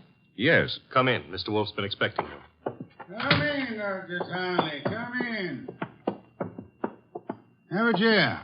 Thank you, Mr. Wolfe. I'm so happy you've agreed to take this case. Have a glass of beer. Oh, no. Never at this time of the morning, thank you. Well, Doctor, the newspapers check with what you told me. The girl and young Garth went out for a ride in your limousine last night. The car was driven by one of your handymen. That's right. Haynes, his name is. And they never came back. Young Garth was found dead in the car with 2 bullets in him. The girl was gone, and also Haynes, the handyman chauffeur, huh? Correct, sir. Have you any idea where he could be? No, sir. And the young lady, tell me about her. She's Diana Lawrence, daughter of Michael Lawrence. The sculptor? The sculptor. She lives with him in a small cottage near my sanatorium on Berry Hill Lane.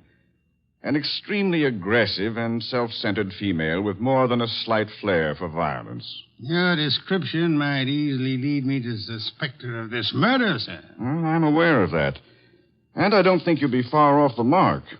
As I told you on the phone, she tried to murder me yesterday morning. The police have made no headway in locating her? No, the homicide division has contacted her father, but he's remained quite noncommittal. He simply says that he's sure she's incapable of killing a fly and that he hasn't laid eyes on her since 8 o'clock last night. Highly suspicious behavior. She was unquestionably in the car with young Garth when he was murdered. She wasn't alone in the car with him. You're referring to Haynes? Yes, but he can't be found either, remember? It appears that he failed to list his address on his job application. But somehow, Mr. Wolfe, I'm quite sure he'll show up this afternoon. Somehow, Dr. Townley, if I were you, I wouldn't be quite so sure. We must begin by facing the initial problem of locating our suspects. Archie? Yes, sir? Get out the car and drive up to the house on Berry Hill Lane. And then? There you will ask Mr. Michael Lawrence to be sensible enough to cooperate with us in finding his daughter. And if the answer is no? I recommend, Archie, that you flatly refuse to take it.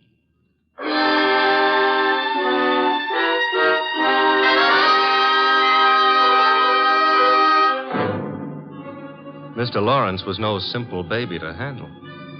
He was in a studio when I walked in, chiseling on a statue of a boy and a girl, both wearing less clothes than the law allows. And before I got a chance to state my name, he commenced giving me a free lecture on the marble work of art. She's good. Really good. She's practically superb. The Ariadne. The what Ariadne? The girl in the statue. Oh. That's Ariadne, tragic nymph of Greek mythology. Don't tell me you're not familiar with Apollo and Ariadne. All right, I won't. The Apollo, on the other hand, is unfinished. The face, you see, it lacks something. The passion of yearning, Olympian desire. And yet, you know, the two figures have motion. Like your daughter? Eh? Your daughter, Diana, she's got motion also. As I hear it, she's been in motion ever since she murdered Willard Garth last night in the back end of a limousine. So you're another flatfoot? Not exactly. I'm paid in private by Nero Wolfe. Nero Wolfe? Yeah.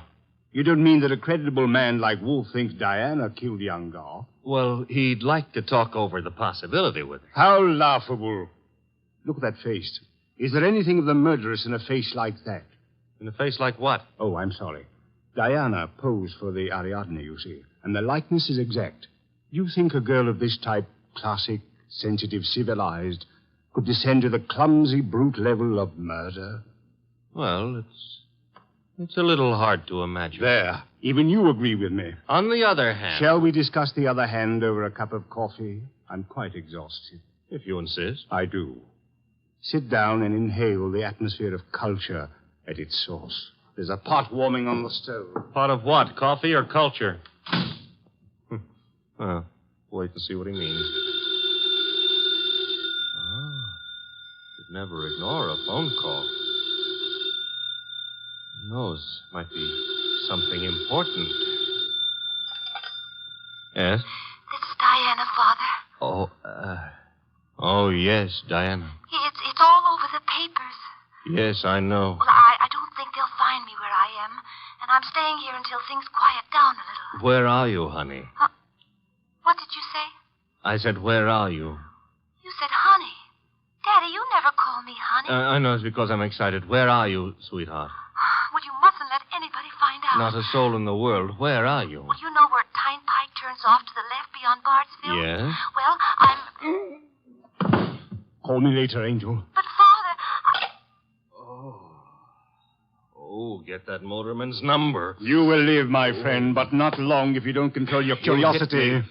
With that mallet you hit me. What was the big idea? Do you really have to ask that question? Weren't you trying to trick my daughter into disclosing her whereabouts? The police are pretty interested in her whereabouts. Then let them find her. But you can't be surprised, my friend, if I choose to protect Diana's interests.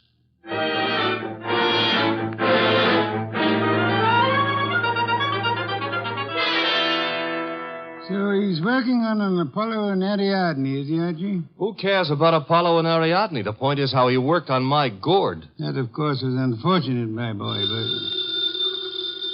You get that piece? Mm-hmm. Hello? Inspector Kramer.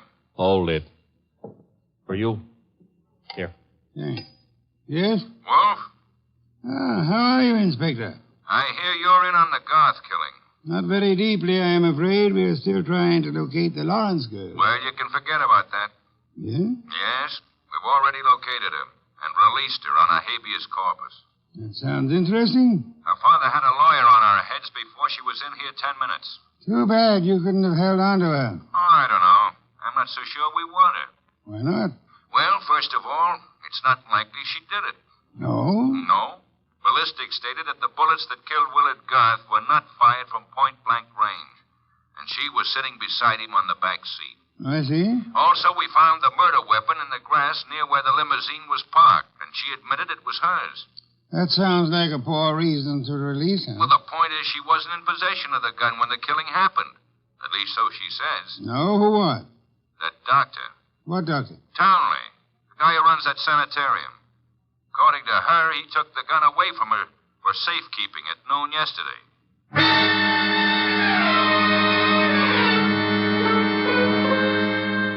There was a little more talk between them, something about fresh cigar ashes that were found in the dashboard ashtray of the limousine. After that, the boss hung up and exerted himself enough to put a call through to the Townley Sanatorium. I'm afraid the doctor is very busy just now. So am I, and my business happens to be highly important. Well, I'll say you called, Mr. Wolfe, and I'll ask him to contact you just as soon as he has a free moment. Do you happen to have a free moment, miss? Why, well, yes, sir. Could you spend it by telling me if that handyman, Mr. Haynes, is being located? Why, yes, as a matter of fact, he has. One of the staff just found out where he lives, Mr. Wolfe. Well? He has a little cottage at 206 Dockside Road. That's out near Sheepshead Bay. Thank you. Archie. I'm going someplace, I suppose? You are? You're going to Sheepshead Bay.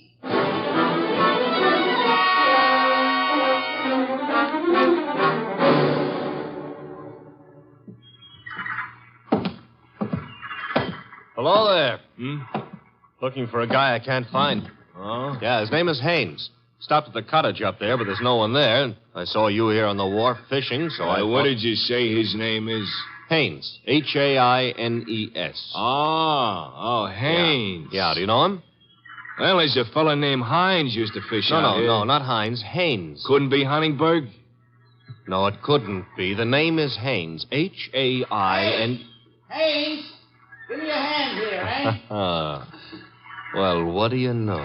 Funny, huh? That guy seems to think my name is Haynes. Yeah, so do I. You do? Yes, I...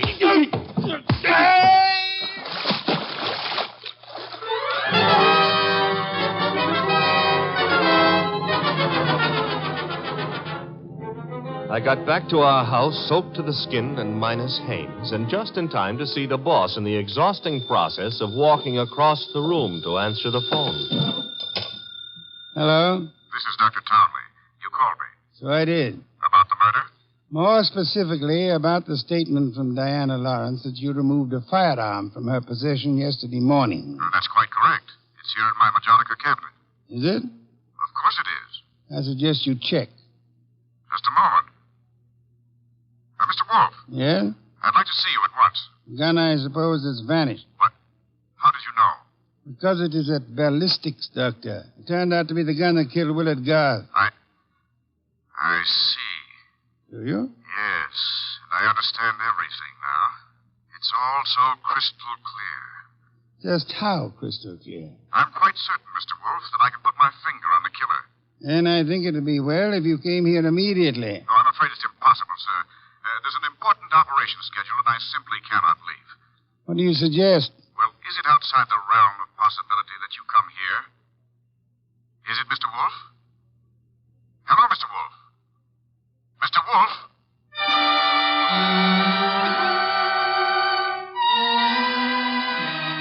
When my boss has to leave the house, it's a major tragedy. Sometimes he rages, sometimes he curses the whole detective business, lock, stock, and barrel.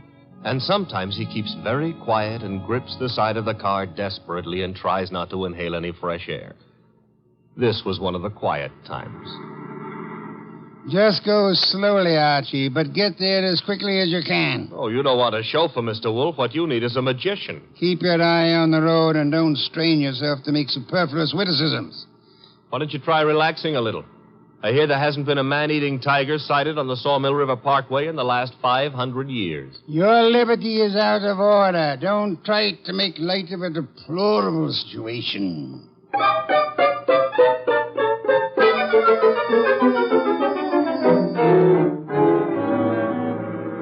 Here's the sanatorium.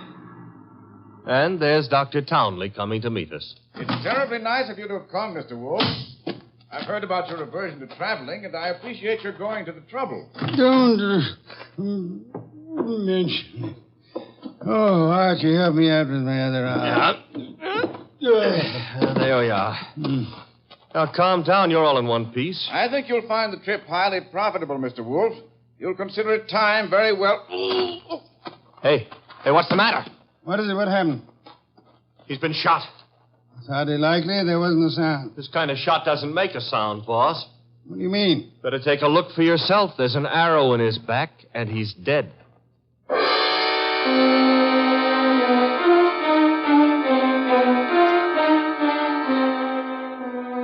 We remembered that Dr. Townley had said Diana Lawrence had won the Women's National Archery Tournament for 1947.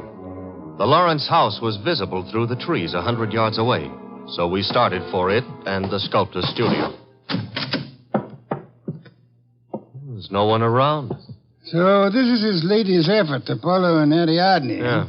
Done a little work on it since I was here. The Apollo's face is more finished and... Hey, boss. Yes? You know, somehow or other, Apollo looks a little familiar. I wouldn't be surprised, Archie. I think if you examine it closely... Mr. Wolfe. Our host. You remember me, don't you? I met you once at a dinner party at your house, the time they opened the new museum on 67th Street. Of course, Mr. Lawrence. And to what do I owe the honor? It's not much of an honor. Dr. Townley has been murdered. No. I am afraid Mr. Goodwin is being accurate. He's been murdered with a bow and arrow. And what does that mean to you, Mr. Lawrence? I'm sorry. I've been a fool. An awful fool. You can't blame yourself too much. If you'd cooperated with the police instead of looking out for your daughter's interest, the man would still be alive. But I assure you that... Where's the girl? She should be here now. She phoned me a while ago and said she was coming by for passage money to Rio. You were looking for me? Boss, Diana. Put the gun down, Angel. And tie a rope around my neck? Might I inquire if your plan is to kill us all, Miss Lawrence? Oh, what would yours be if the world was after you for something you didn't do? Wouldn't you be willing to risk persuading a jury of that? Thanks, no. I'll skip that chance.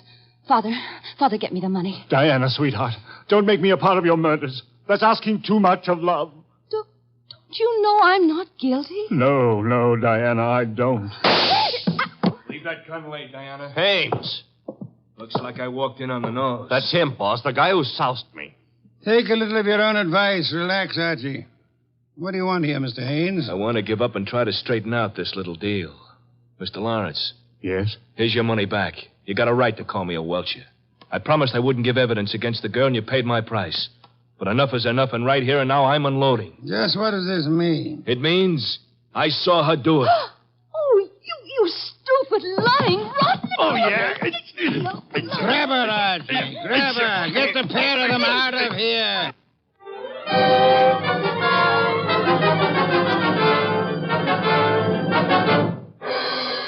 What can I say to myself now? What can I do? I'm sorry, Mr. Lawrence, but it's not necessary to eat your heart out. Many fathers before you have done their best and failed. But I had a special duty toward Diana. Special duty? Yes. Well, you see, you'll find it out sooner or later, so I'd best tell you now. I'm not a real father. I adopted her 9 years ago, and she was 14. I see. And I should never have done it. I realize now that I wasn't equal to the task. Well, all's not lost yet. They may not convict her, you know. Yeah? I said they may not convict her. But how could they fail to convict her? She killed Garth, didn't she? Did she? She shot him. But the gun was in Townley's possession. She could easily have stolen that. She could have broken into his office later. It wasn't locked. What wasn't locked? The Majolica cabinet. I mean... I believe you mean what you said, Lawrence, the Majolica cabinet. For the life of me, I can't see how you could know whether it was locked or not unless you had the experience of opening it. Could it be that you went looking for the gun yourself after Townley said he had confiscated it? That you killed Townley with a bow and arrow, which you handled as well as your daughter, because he was just on the point of telling me that you knew where the gun was and that you were the likeliest murder suspect? You must be mad. Oh, sir, not I. But you are mad and more than a little. You hated Willard Garth. It was you who were making the marriage impossible. You loathed him, and in the end, you killed him. How could I have killed him? I'll tell you a little secret, Mr. Lawrence. The police found cigar ash in the dashboard tray of the death car. Chemical analysis showed that the ash was from an El Adoro cigar. What have you got in your left hand, sir? In my... an El Adoro cigar. And in my right hand, a Derringer. Powerful and admirable little weapon, Lawrence. I suggest you show proper respect for it by dropping all this here and now. You don't wish to hear me say the rest, that you were horribly in love with Diana, your own adopted daughter? In love and hopelessly, eternally frustrated? You begrudge me the triumph of accusing you of having bribed Haynes to let you take his place at the driver's seat of the limousine? And further bribed and threatened him into putting on his show of merry pranks and false confessions to confuse us all beyond measure? You said I loved Diana. Would I do all this to her if I did?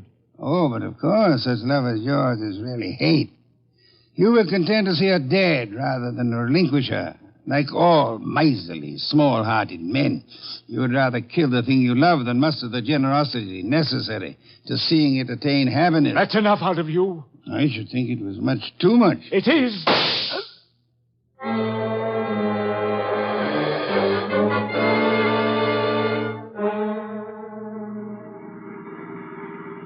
Archie, my boy, I'm grateful to you, both for coming back into the house when you did and for being such a good shot. Hope you remember that next time you feel like insulting me. Mm-hmm. Tell me, what's with that cigar ash routine? Who told you the ashes in the limousine were from an El Adoro, boss? I never heard anything about that. As a matter of fact, neither did I. No one could possibly have determined the brand by any chemical means in existence. I knew that, you see, and I took the long chance that Lawrence didn't. Oh. But I still don't get the mainspring of the deal. How did you know he was in love with Diana? That was genius. I have to admit it. You see, it all hinged on the statue of Apollo and Ariadne. According to the Greek myth, Apollo fell deeply in love with the nymph, but because they were of different worlds, he was condemned to pursue her always and never to catch her. Well, what's that got to do with the price of eggs? Isn't it perfectly obvious? Didn't he tell you that Diana had posed for the Ariadne? Yeah, but I still don't... And you yourself remarked on the fact that the finished Apollo looked somehow familiar, didn't you, Archie? Yeah, I did, boss. Don't you know why that was? You mean that... I mean that Michael Lawrence unconsciously revealed the true state of his heart. He didn't intend to, I suppose. But precisely and accurately, he chiseled the features of the tortured God in his very own image. Oh. And speaking of torture... Yeah? Will we be home in time for dinner? Oh, boss, you can't be that hungry. Oh, I am. Good heavens, Archie. Do you realize that I haven't eaten since lunch?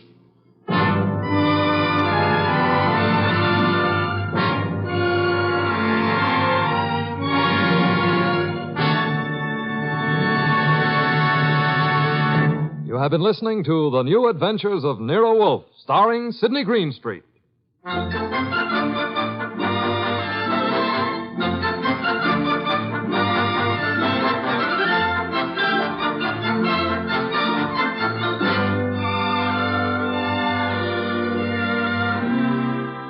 Tonight's transcribed story by Peter Berry was based on the characters created by Rex Stout. This is an Edwin Fadiman program produced and directed by J. Donald Wilson. In the cast were Larry Dobkin as Archie Goodwin and Gigi Pearson, Ted Von Elst, Bill Johnstone, Peter Leeds, and Jay Novello. Next week at this same time, Nero Wolfe and Archie will bring you The Case of the Brave Rabbit. Don Stanley speaking. There's fun and laughs later tonight when Ed Archie Gardner stars as Archie the manager in Duffy's Tavern. As usual, Duffy won't be there, but Archie will be there, armed with his own whimsical version of the English language. Another Friday favorite you'll hear later is The Delightful Life of Riley, starring William Bendix as Chester A. Riley.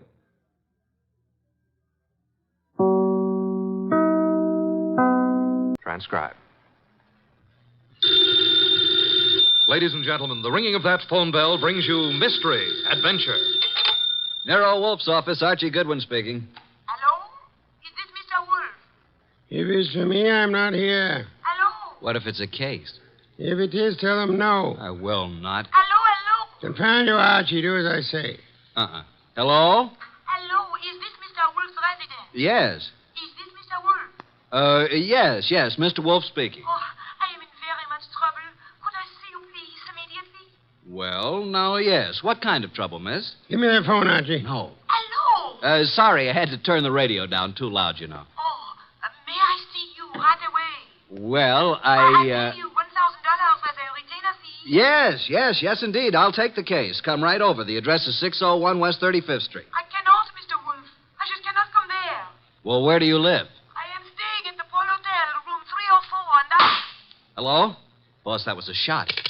Hello? Hello?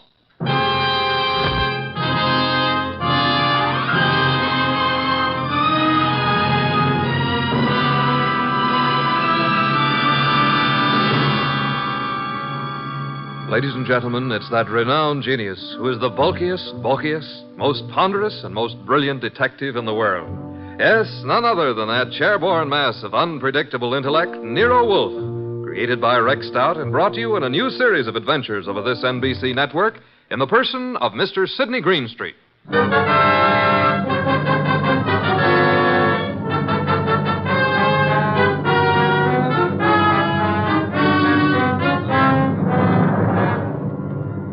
We've usually referred to this story as the case of room 304. The girl on the phone had a decided foreign accent. I wasn't quite able to decide what nationality she was, but it sounded like French.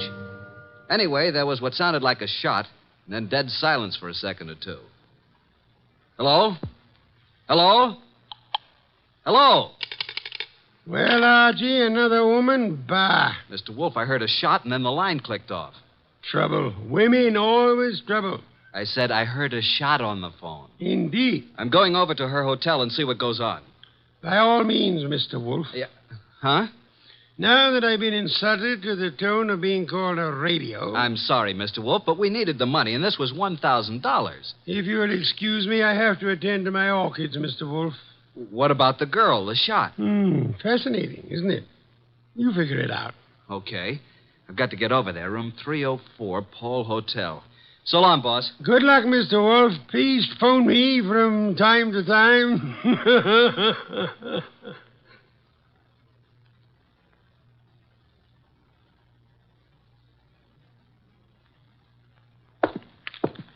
And 301, 302, 304. What do you know? The door's open. Oh, hello. Who are you? Archie Goodwin. Now it's your turn. I'm Jay Bream, pilot for Jan Airlines. You seen... Yeah, I guess you have. This girl's been shot. Oh, that's all? Yeah, dead. Real dead. What do you know about this? I don't know anything. Say, who are you? Looks like you're in a spot, pal. You better start digging, hadn't you? I got here a few seconds before you did. I knocked on the door. The door was partially open, so I pushed it wide. And... Go on. Well, there was no answer. I couldn't see anyone, so I came in, and there she was. You know her? Yes. Why do you think I came here? That's what I'm trying to find out. Look, what right have you got asking me all these questions? What's it to you? Did you ever hear of Nero Wolfe? Of course, who hasn't? Like I said before, I'm Archie Goodwin, Wolfe's assistant. Now, would you rather talk, or should I call the police? I've told you all I know. Who is she? Helen Rennie. French? I don't know. European, anyway. Why'd you come here tonight? I have a dinner date with her. You mean you did have? Yeah. Let's turn her over. There. An automatic in her hand. Yeah. I never saw it before. Hey, I wouldn't use the phone. The fingerprints. It's okay. I'll use his handkerchief. Who are you calling? My boss. Oh. Nero Wolfe speaking. Archie, boss. Archie, I thought you were Nero Wolfe. You sound very much like him. Please, boss, be serious. Oh, but I am. I'm here at the girl's apartment, the one who called me. She's dead. Beautiful? Yes, was very beautiful. She would be. How did it happen? Shot. Neat round hole in her right temple. She's married and looks like she shot herself. When I turned her over, I saw a wedding ring on her finger and a .32 automatic still in her hand. Are you alone? No, a fellow named Jay Bream, a pilot. He was here when I arrived. No one heard the shot? Apparently not. No one showed up yet. Very interesting. What do you do now, Mr. Wolfe? Should I call Inspector Kramer? No, say nothing to anyone. Get over here at once and bring Mr. Breen, the pilot, with you. Goodbye.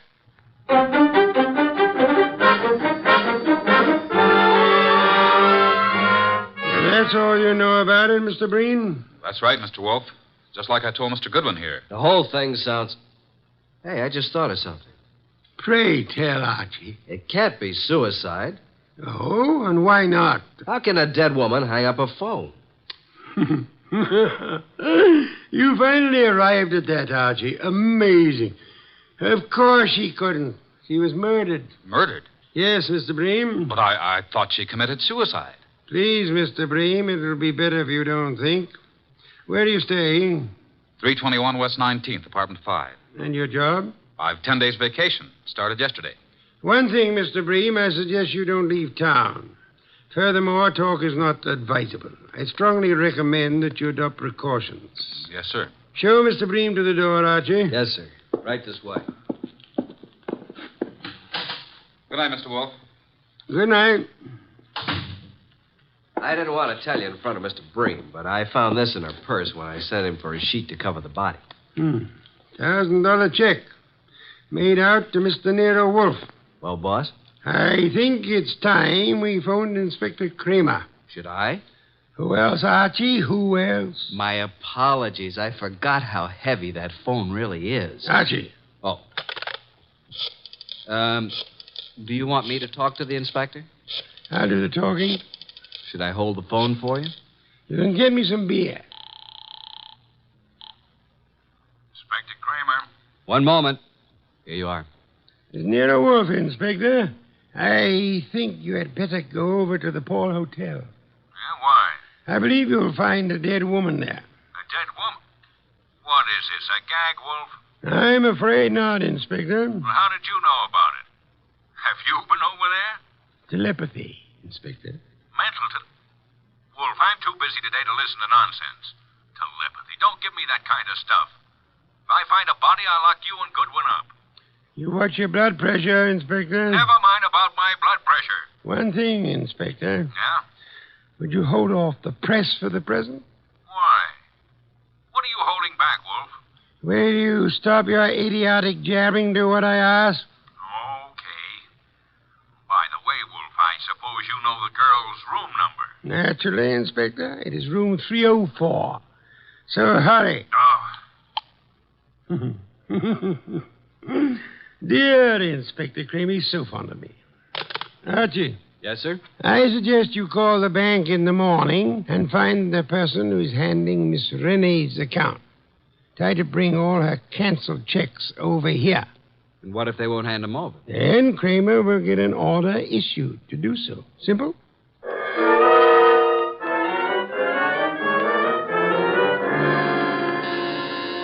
Coming. Well, where's Wolfe? Where do you think he'd be? In his big chair. Good evening, Inspector. I expected you before this, Inspector. What kept you so long? If I told you I had a flat tire, would you believe me? Now start giving, Wolfe. What did you know about the dead girl? Inspector Kramer, do sit down. Relax. Nervous tension is such a deadly thing. Now listen here, Wolfe. Would you like some beer? Most soothing, you know. Come on, what's the dope on this case? Fill the inspector in on the details, Archie. I was here talking to the girl over the phone. There was a shot, and then I went over to her hotel and found her the same as you did, dead on the floor. And the phone was placed back on the hook. Come on, Wolfe. There's more to this than that. Let's have it. Really, Inspector? Who was she? You don't know? I mean, what do you know about her? Now get this straight, Wolfe. Please, Wolfe. What's this all about? A girl's been shot. Her name is Helen Rennie. What's the dope? Did you have a ballistics report made on the gun? Well, not in this short time, but I will. How did you make out your report? Suicide, naturally. Archie was talking to the girl on the phone at the time she was shot. So she chooses to kill herself talking to your assistant. Why, you big, flat-footed... Inspector, precisely how can a dead girl hang up a phone? Why, she, You see, Inspector, quite impossible. And now I suggest you make out your report murder. Murder? Wolfe, tell me, why is it you're always mixed up in these cases? That, Inspector, would be as difficult to answer as it would be to convince Archie of the danger of the female of the species. Oh, what's the use? No one ever answers my questions. I give up. Oh, Inspector, I do hope you will bring the girls' canceled checks tomorrow if they don't turn them over to us. What? The inspector is just going, Archie. Please see him to the door. I'm not helpless. Good night, Inspector. Good night.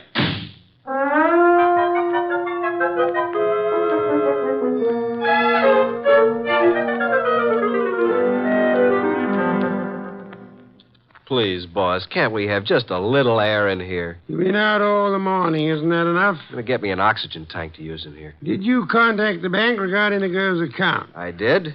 I finally talked to the head of the accounting department. He told me about her personal agent here, Mr. Renfrew. He was handling all her financial affairs. Went to see Renfrew. What did he have to say? Very little. But he seemed very upset when he learned of her death. I didn't tell him how she died. He said Helen Rennie was here buying technical equipment for her government in Europe. Technical equipment? What kind? Laboratory stuff. Did she make any definite purchases? From the Arrow Company here in town, and Mr. Paul Morio is the head man of this Arrow Company.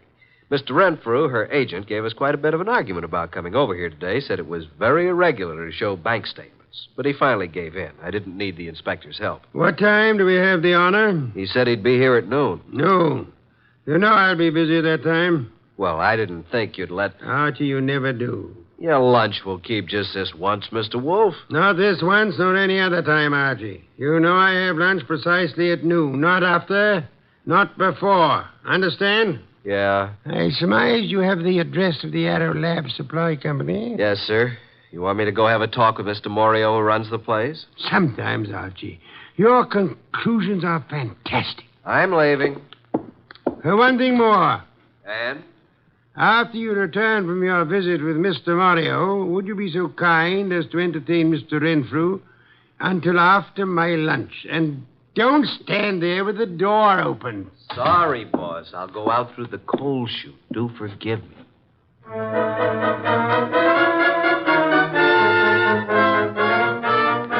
Arrow Supply Company. Well, Oh, Mr. Morio in? Yeah, I'm Morio. My name's Archie Goodwin. What can I do for you, Goodwin? I'm Nero Wolfe's assistant. You've heard of Nero Wolfe? I don't get around much. Tell me about him. How should I answer that? Any way you like. Nero Wolfe's a detective. Did you ever hear of a Miss Rennie? Stop shadowboxing, Mr. Goodwin. What's on your mind? I understand you sold Miss Rennie some laboratory equipment. Is it a jail term? Now, listen, Mr. Goodwin, I have a nice, respectable business here, so what do you want? Spill it. When'd you last see Miss Rennie? 2 days ago. Talked to her since? Once on the phone. What time was that? Yesterday morning. You called her from your office here? No, from my hotel room. Now, look, let's quit playing cat and mouse. Why all the questions? Miss Rennie is dead. Dead? Who did it? Now, wait a minute. You don't think I had anything to do with it? What makes you think anyone did it? It'd be the only reason cops would get into it. You know, Mario, I'm beginning to wonder just how long you've been in the lab supply business. You know what a retort is? And don't tell me it's a snappy comeback. Now, what's the matter, Goodwin? What's eating you? Look, Mario, I came here to find out something about Helen Rennie. Just what sort of equipment did you sell her? It was heavy stuff, heavy chemical works. Where is it? We don't have samples, just pictures. Yeah, we ship it direct. Oh, so the purchaser never sees what he's buying. That's right. Could I see what she purchased? I'm afraid not, Goodwin. Besides, what difference would it make? Did Miss Rennie see what she bought? No, I already explained that. Now, I'm busy, Goodwin, so if you don't mind... Okay, I'll run along. Good afternoon, Mr. Mario. I'm sure we'll meet again. Soon.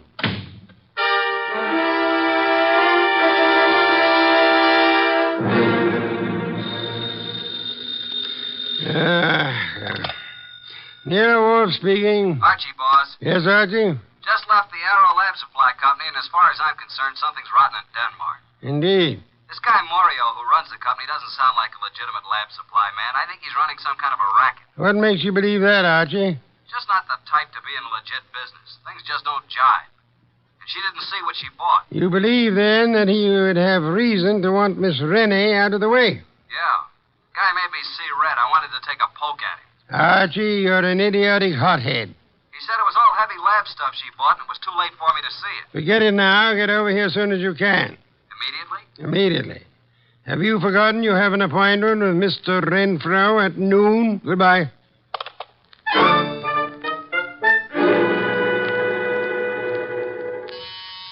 Coming. Hello, Mr. Goodwin. Mr. Renfro. Well, who's this? My goodness, come in. Yes. Come in, my dear. Thank you. Mr. Goodwin, I brought my secretary along. I hope you don't mind. Mind? Why, Mr. Renfrew, how could anyone object? Mr. Goodwin, Miss Bennett. Oh, Miss Bennett? First name? Jean. Do you always use this approach, Mr. Goodwin? Only at noontime, and my name's Archie. Well, this is a happy surprise. Please sit down, Jean. Allow me. Thank you. Well. Wasn't it Mr. Renfrew you wanted to see? Yes. Mr. Wolfe will be down shortly, Mr. Renfrew. Please be seated. Thank you. Is something wrong, Mr. Goodwin? Not a thing, Miss Bennett. Not from where I sit. Don't believe a word he says, miss. His judgment concerning women is not to be trusted. Thank you, Mr. Wolfe. You're so kind. Mr. Wolfe, Miss Bennett. How do you do? Mr. Wolfe? Mr. Renfro, I presume. Yes? Now we can get down to business at hand, Mr. Renfro. Yes, by all means. I don't understand why we couldn't have discussed this on the phone, Mr. Wolfe. The whole thing is highly irregular. Of course, I know you're trying to do your duty, but... I prefer not to discuss the dead girl's business affairs on the phone, Mr. Renfro. You should appreciate that. Yes, I see. Now, what is it you wish to know? How long have you known Helen Rennie? About a month. When's the last time you talked to her? Yesterday. What time? Why, about 2:30. I called her from my room. She was here on government business. You brought the canceled checks? Here you are, Mr. Wolfe. Quite sizable amounts, Mr. Renfro. Very interesting indeed. Yes? You see, Miss Renee made some very large purchases, Mr. Wolfe, and of course they were all quite legitimate. Would you mind if I kept these checks overnight? Well, Thank you, Mr. Renfro. By the way, was Miss Rennie right or left-handed? Why, left-handed, Mr. Wolfe. Why? Just inquisitive. Now, if you would excuse me, Miss Bennett, Mr. Renfro, I have a very urgent appointment. Well, if I can be of any more service, don't hesitate to call on me, Mr. Wolfe. Thank you, sir. Oh, dear. Poor Miss Renee. I hope the person who did this dreadful thing is dealt with properly. Indeed. I must run along now. Yes, this way. Must you go too, Miss Bennett? Good day, Mr. Wolfe. I must, and good day. See you soon, Miss Bennett. Well, boss, what do you think? Isn't she a beauty? I'm sure I'm not a fair judge, Archie. Do you happen to know where the Mario warehouse is? Why, yes. It's at the other end of town near the river. Oh, no, not again. 9 o'clock tonight. Okay. I suppose you want me to take a gander at what's in the warehouse, break in like a burglar? Archie, if your mind were free of women, I do believe you could reach phenomenal heights in this your chosen profession.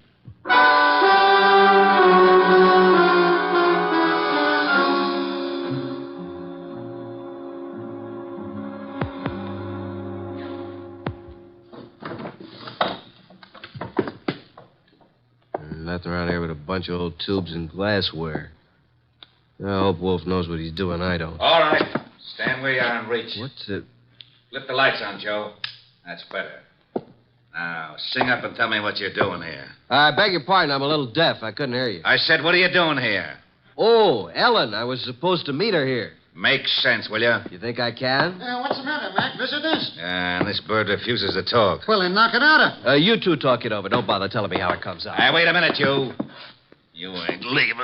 All right, you win. This night is just full of surprises. Ain't it? Let's see what you're talking. Hey, who do you think you're shoving around? Just full of questions, ain't you? You know, someday you're going to end up by getting into trouble. It's illegal to push people around. I guess you better understand. So... Hey, are you kidding? Get the point?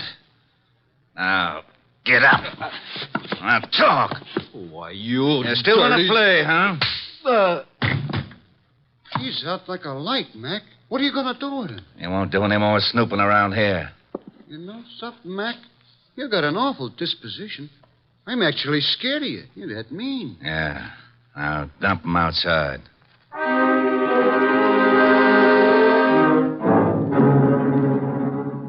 Hey, boss. It's me, Archie, remember? Archie, these interruptions are detestable. Can't you see I'm busy? Is that you, Archie? I've been busy, too, boss. Look at my face. I had an accident. From your appearance, I'd say that someone else had been busier. All right, Mr. Goodwin, as long as you insist upon interrupting my meditation, start at the beginning. Mr. Wolfe, I arrived at the warehouse. I went inside. I saw a lot of packing cases and a bunch of old glassware, worn-out junk. 2 men jumped me. I came to lying in the alley. I staggered to a cab and made it home. End of story. Archie, your repertoire of words is most astonishing. And your description of Morio's warehouse is without doubt most enlightening. I thought you'd like it. And now, Archie, I suggest you get Fritz to give you a piece of beefsteak for that eye of yours. And after that? I've arranged a gathering for 5 o'clock tomorrow afternoon. Then I shall repair to my bed to suffer in silence. You should be more careful on these nefarious expeditions. You might get hurt sometime. Yes, I've been a careless fellow, Mr. Wolfe. Good night. Good night, Archie. Pleasant dreams.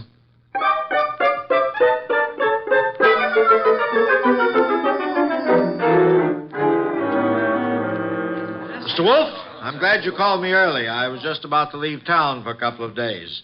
What is this conference about? Not at this time, sir, if you please. I'm glad you could come along, Miss Bennett. I'll be happy to assist in any way I can, Mr. Goodwin. Archie? Right.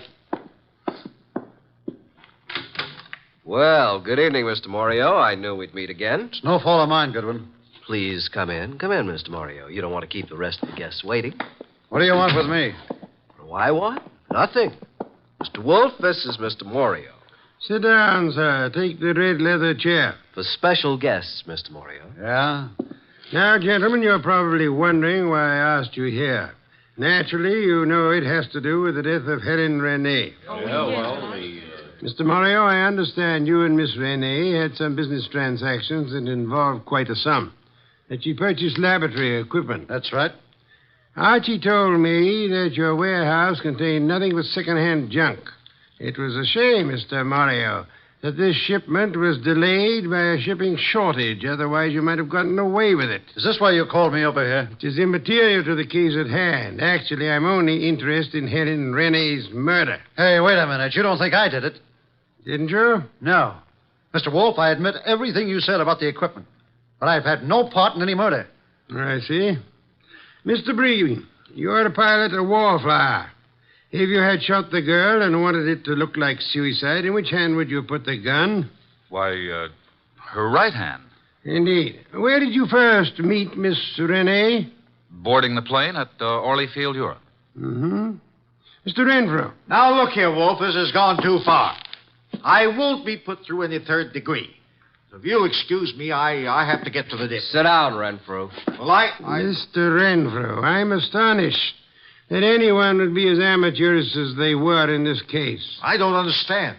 Could it be that you killed Miss Renee and attempted to make it look like suicide because she was about to tell me that through forgeries her bank account was $50,000 short? Well, what reason would I have to kill her?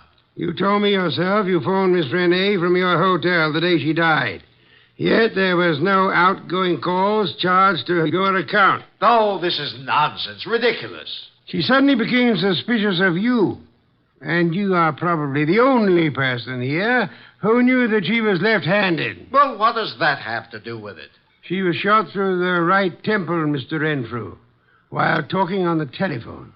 With a gun in her left hand, wouldn't it be awkward for her to twist her arm around her face and shoot herself? In your excitement, you forgot you had shot her in the right temple. And what else do you know, Mr. Wolfe? That you once worked in Europe where you met Miss Renee, arranged to represent her in this country. Only you would know how much she had in the account here. I've heard enough of this nonsense. Yesterday, you made a statement. Quote, I hope whoever did this dreadful thing is dealt with properly. Only the police, and Archie and I knew Miss Renee had not died naturally. How did you know that? Unless you are the murderer. Don't make a move, any of you. I was forced to eliminate her. She accidentally learned about the shortage, and she became most unreasonable about it. Phoned you about it. Oh, dear me. So utterly weary of these melodramatics. Put up that gun. I've spent 15 years sweating, trying to get enough money to live the way that I want. And now I have it, and neither you nor anybody is going to take it away from me. I'll kill anyone who tries to follow me out of this house. Oh, no, Mr. Wolfe. Stand back. Mr. Renfrew, don't, please. I will take that gun from you and... Stop it, Renfrew. What the...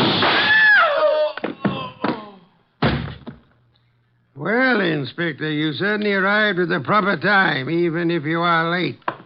What do you mean late? I've been standing out there listening to Renfrew for 5 minutes. Boy, that's too close. Glad he missed you, Inspector. Well, good night, Mr. Wolfe. Not so fast, Mr. Morio. I suggest you hold Mr. Morio here for swindling Miss Rennie and her government. And, Archie. Yes, sir? Do you know how to care for a person who has fainted? I certainly do. Then look behind you. Your pretty Miss Bennett has collapsed.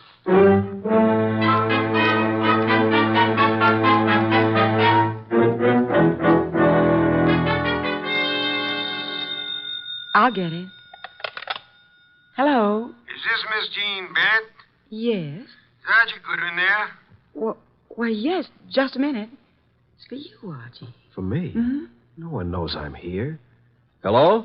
I thought I'd find you there, Archie. How'd you know I was here? I figured that by the skill you expressed on reviving a patient from a deep faint. Archie, on the way home, I want you to stop at the delicatessen and pick up the following things. Ham, beer, cheese, olives. My boss. How do you know you were here? Pure deduction. That's why he's called the world's greatest detective. Really? Come here. Yes. Archie, you shouldn't have... Oh. Archie. Archie, you listening to me? Oh, well, guess you didn't hear a word of it. Good night, Archie.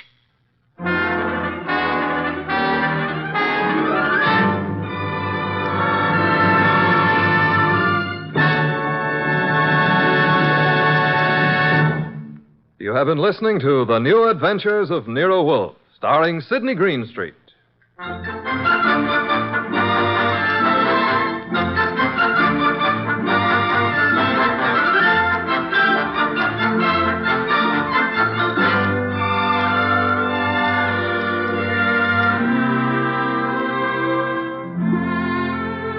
Tonight's transcribed story by Virgil Reimer was based on the characters created by Rex Stout. This is an Edwin Fadiman production, produced and directed by J. Donald Wilson. In the cast were Harry Bartell as Archie Goodwin, and Lucille Alex, Val Brown, Bill Johnstone, Hal Gerard, Betty Lou Gerson, Vic Rodman, and Ed Daly. This is Don Stanley speaking. 3 chimes mean good times on NBC. Just listen to the stars on this Sunday's big show. Jimmy Durante, Ethel Merman, Milton Berle, and Gordon MacRae. Plus Meredith Wilson and his orchestra. Your MC on the big show, of course, is the glamorous Tallulah. And you're invited. And on Theater Guild on the Air this Sunday, you'll hear the comedy The Man in Possession, starring Rex Harrison and Lily Palmer. Don't forget, hear Ethel Merman on The Big Show, Sunday on NBC.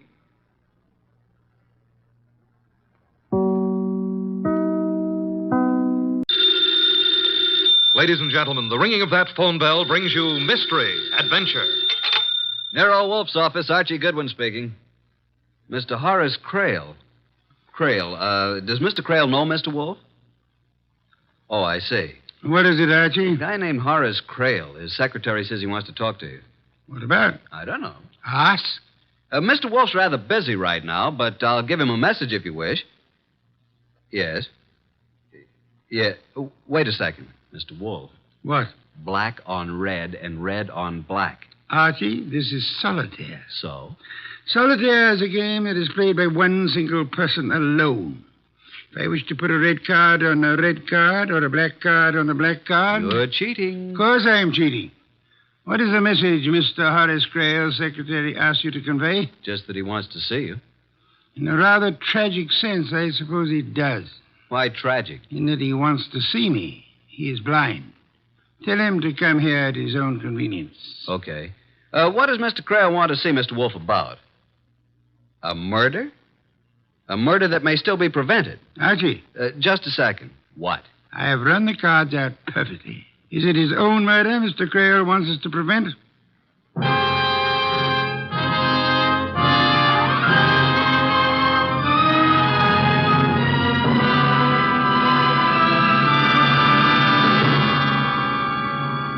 Ladies and gentlemen, it's that renowned genius who is the bulkiest, balkiest, most ponderous, and most brilliant detective in the world.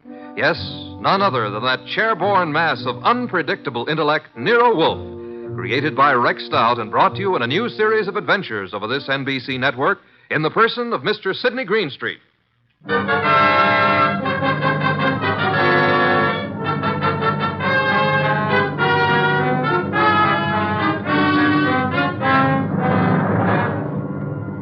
Once in a long while, Mr. Wolfe and I talk about this affair. When we do, we call it the case of the lost heir. But I don't think the title's quite adequate. For me, it ought to be called the case of the gone goose. And I was the goose. Well, Archie, do you see any red on red or black on black? Nope. So? So what? You irritate me, Archie. Okay, you won your little game of solitaire perfectly, as you say. Now, who is Horace Crale? A prominent industrialist. If you read the papers, you would know. Horace Crale. Oh, yeah, the Crale Company. Exactly. How did you know he was blind, if he is? The papers have carried the story. The headlines read, Blind Father Welcomes Lost Daughter. Oh, yeah, I remember. A few days ago, there was a picture, too. I thought you'd remember the girl at least. Well, if it's the one I remember, I remember. Archie. Oh, well, it probably isn't true. By the way, let me tell you what I found out about the facts of life. The door, Archie. Mr. Crale is here to see Mr. Wolfe. Oh, yes, come in. This is Mr. Crale. I'm his secretary, Hugh Gaines. There's a step here, Mr. Crale. Of course. Who is this man? I'm Archie Goodwin, Mr. Wolfe's assistant. Mr. Wolfe's waiting for you. Where is Mr. Wolfe, Mr. Goodwin? I led the way. The blind man and his secretary followed. Mr. Horace Crale was tall, thin, white-haired. His face was heavily lined, but the lines were not those of care or worry. He wore very dark glasses through which he might not have been able to see even if he had had his sight. Hugh Gaines, the secretary, was in his late 20s, surprisingly young and surprisingly handsome for the kind of a job he had. I led them into Mr. Wolfe's office, made the introductions, and sat them down. Well, Mr. Crale, what can I do for you? As you see, Mr. Wolfe, I'm blind. Need I say you have my deepest sympathy? I don't give a hoot for your sympathy, Mr. Wolfe. Oh, thank you, of course. I mention my condition merely because it affects the position in which I find myself. Go on. You. Yes, Mr. Creel? Tell Mr. Wolfe about my daughter. Oh, incidentally, Mr. Wolfe, I asked my secretary to do this because in this way you will get a first-hand account. Now, let's see. A few days ago, Tuesday to be exact, at about 3 o'clock in the afternoon, a young woman walked into the house and said she wanted to see her father. I spoke to her myself. She said her name was Magda Creel. I asked her certain questions. Why, Mr. Gaines? He asked her questions because he thought, and I thought, that my daughter died 13 years ago.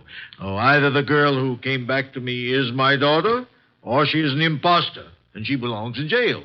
Is there any doubt in your mind about it? Of course. That's why I'm here. On the telephone, you said something about preventing murder. Well, I have a stepson named Anthony George to whom I intended to leave my money, not because I liked him. Simply because I had nobody else to leave it to. Except your daughter. Except my daughter. If she is my daughter.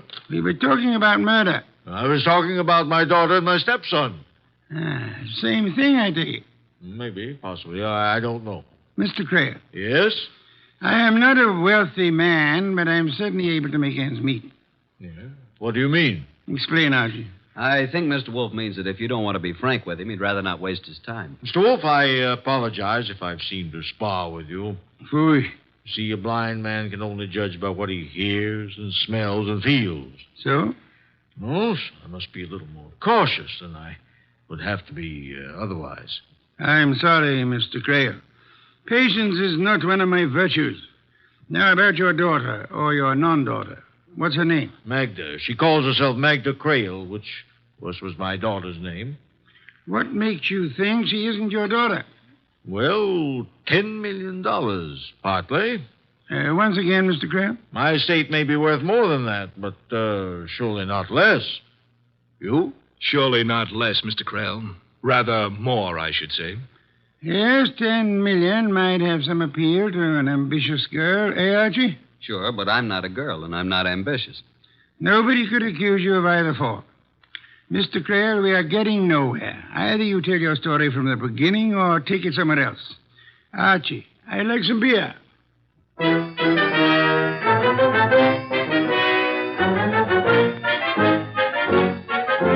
When I went out for the beer, the kitchen was a mess, and incidentally, I saw what was being prepared for lunch.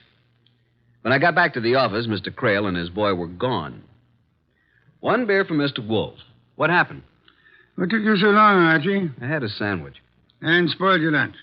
You know what you're having for lunch? Of course. I planned it. Baby octopus. Delicious. I'll take your word for it. What happened to the blind tycoon? Get your book, will you, Archie?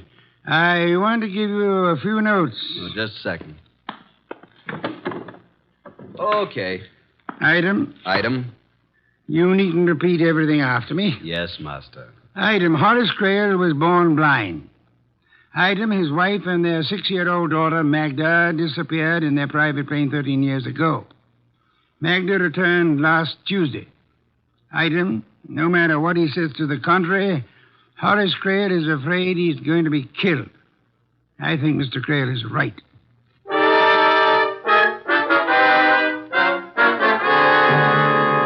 Memo. From Archie Goodwin to Nero Wolfe. Time, 4:32 p.m. The notes you dictated on the Creel case are on your blotter. 3 pages of them. You are with your orchids. I am on my way to the Creel domicile to meet the other characters in this turgid drama. As per instructions, I will bring them here if possible. Love, Archie.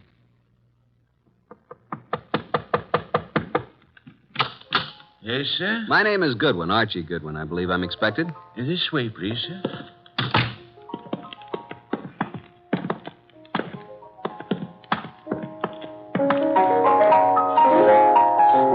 Yes, sir? Thanks. Hello.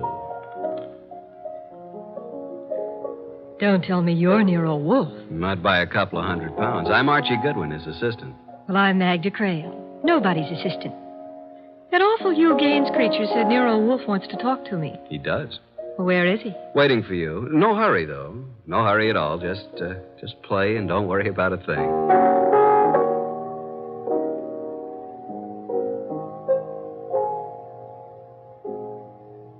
Black hair, green eyes, skin like a magnolia petal. Beautiful, beautiful. While she finished what she was playing, I watched her. Beautiful.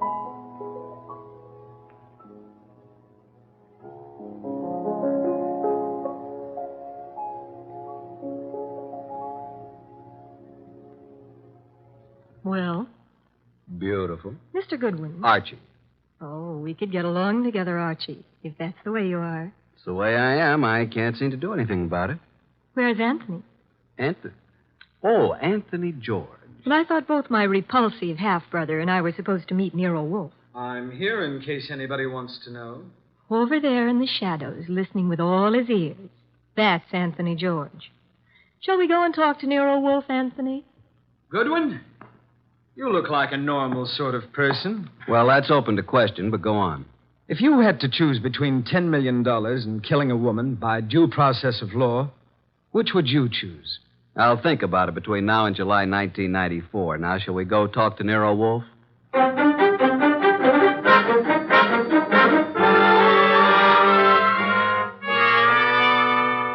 Miss Creel. Yes, Mr. Wolfe. Why did you wait until last Tuesday to let your father know that you were living? Does it make any difference? I think so. 13 years ago, I was 6. What she means is that she was 6 when she died. But I didn't die, Anthony Sweet. Obviously. But Magda Creel did. With my mother. His mother. Anthony says he doesn't remember me as a child. But I remember him, the brat. What about me? When I was about 4 or 5, you were 8 or 9, I suppose. Do you remember dressing up in one of Daddy's tailcoats, a sword, and Mother's hat with a plume? Suppose I did. You're still not my sister. Don't worry, Anthony. When poor Father dies, I'll support you. Archie. Sir? I made a mistake. A mistake? You? I thought I wanted to talk to these young people. I don't. Take them away. Take the young lady to a nightclub. On my salary? As part of our investigation, it will be charged to Mr. Horace Creel.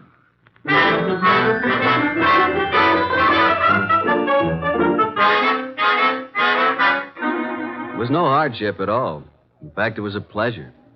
We dropped Anthony George off at the Creel place, and Magda and I went on. And on.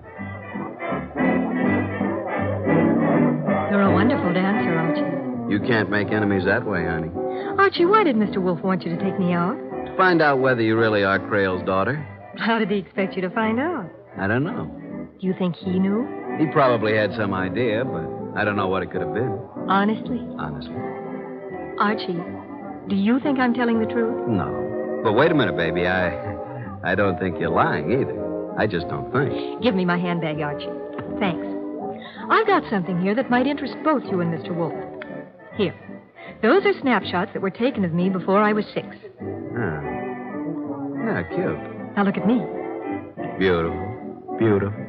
Can't you see those pictures are of me? Kids that young all look the same to me, but suppose they are pictures of you. What of it? Well, just this. I found them in one of Mr. Creel's old photograph albums. My father, I mean. Oh, here's something. Well, one lying on my tummy on the white bearskin rug. All babies get their pictures taken that way. Here, give it to me. Wait a second. What's this mark under your shoulder blade? It's a little birthmark, like a strawberry. Yeah, it's clear. Look, honey. Why are you so interested in babies, Archie? Because I always thought I should have been a mother. Now, look, have you still got that mark on your back? Of course. At least I suppose so. They don't go away, do they? Where are you going? I'll be right back.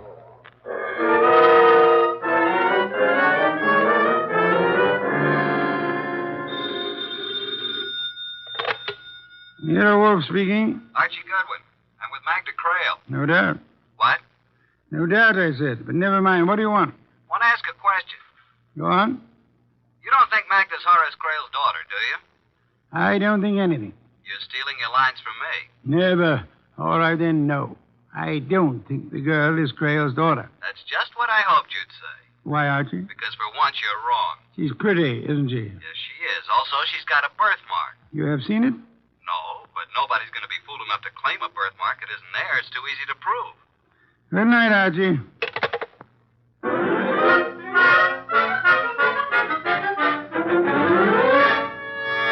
I thought you deserted me, Archie. Well, you know Hugh Gaines, don't you? Hello, Gaines. Hello, Goodwin. Making hay while the moon shines?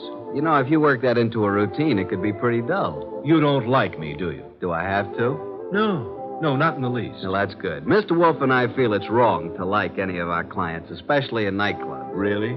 Why? Because they might sit down at your table while you're making a telephone call. Oh, I'm sorry. Never mind. Finish your drink. Once again, I'm sorry. Forget it. Mr. Creel seems to think that Magda's trying to rook him. Apparently. What do you think? Boys, I'm here too, you know. Quiet. What do you think, Mr. Gaines? Well, to me, it's a matter of no importance, one way or the other. As for Mr. Creel, what he wants is absolute proof. And, of course, there's no such thing as proof that is absolute. Do you want me to add it up for you? Yeah, that's exactly what I want you to do for me. Add it up. 13 years ago, Mrs. Creel and her small daughter, Magda, boarded a chartered plane in St. Louis to fly across the Ozarks to Hot Springs, Arkansas. Mm-hmm. They took off, and that's the last that ever was heard of them, or the pilot, or the plane. Okay, add some more. Mr. Creel had the whole area searched for months. The search itself cost almost $50,000. And the plane was not found. They finally decided that it must have fallen into the Mississippi, where it would sink to the bottom and stay forever. Now, wait a minute. Magda. Yes, Archie? Don't you remember anything about this trip? Nothing. Not a single thing. The last I remember is Mother putting me to bed in a strange city, in a hotel. And that's all. Okay, what's the next thing you remember? Archie, dear. Yeah? Didn't my father go over this whole business with Mr. Wolfe? I suppose he did. Then do we have to do it again?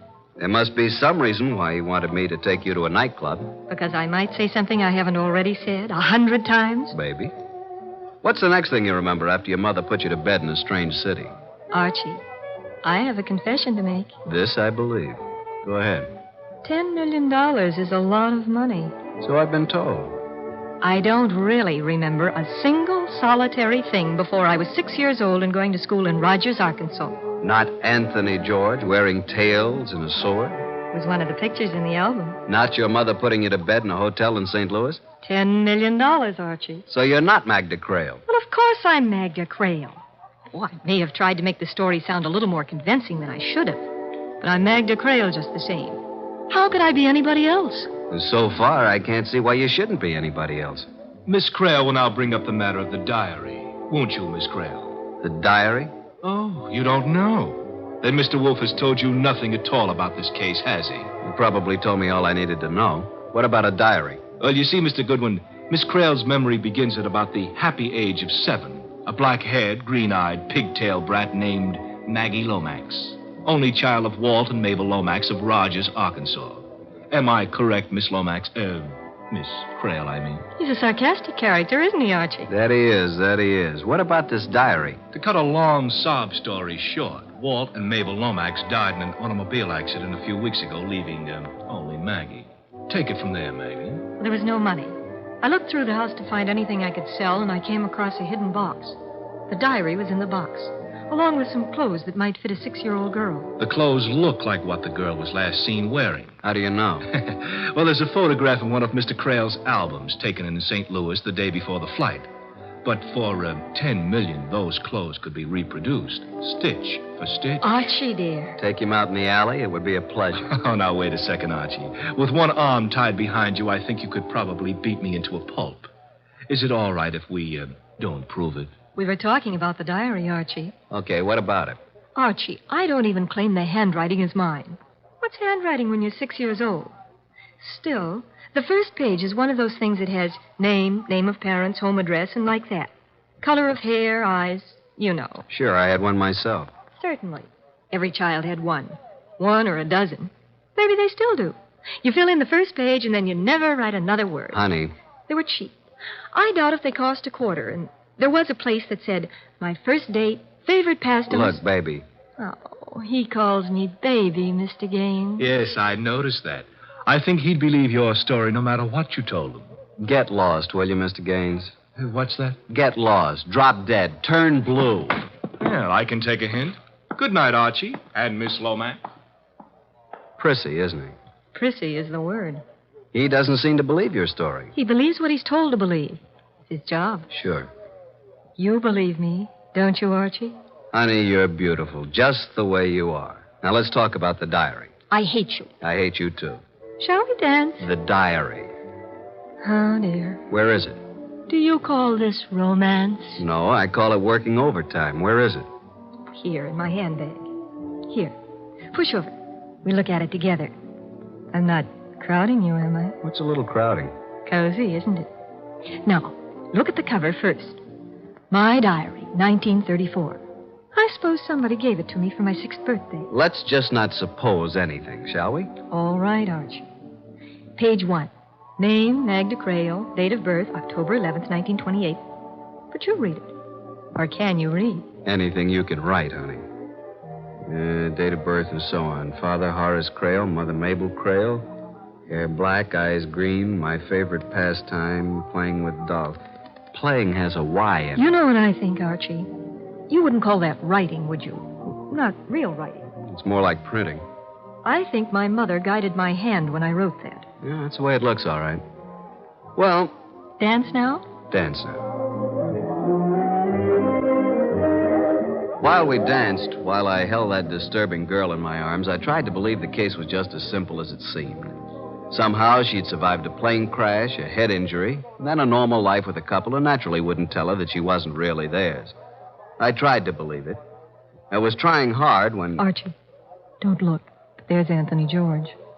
Oh, yeah, alone in the corner. You've had a lot of experience, Archie. Do you think he's a killer? A what? Do you think he'd commit murder? I don't think anything about him, but why should he? For $10 million? I see what you mean. Are you worried? Not with you around, Archie.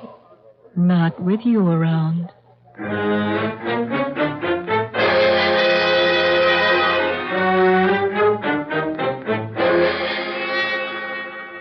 It was like that, maybe even more like that, until the waiter told me I was wanted on the telephone. I asked her to keep the table warm, that I'd be right back. Hello. This is Archie Goodwin. Archie? Oh, hello, Mr. Wolfe. I've been talking to Mr. Creel. Wonderful. Little less humor, perhaps? Okay, what about Mr. Creel? He showed me some pictures of his daughter. Baby pictures? Unfortunately. Some of the pictures were missing from the album. Those are the ones I've been looking at. Archie, I'm interested in that birthmark. So am I. Do you think you could persuade the young lady to have a picture taken of her back undraped? Wait a minute. Just one moment, please. Well? You mean that? Clear picture in a bright light. How would you like her posed, Mr. Wolfe? I am not amused, Archie. Okay, I'm sorry. All I want is a clear, sharp, focused picture of that birthmark. And I expect you to get it for me. Good night, Archie.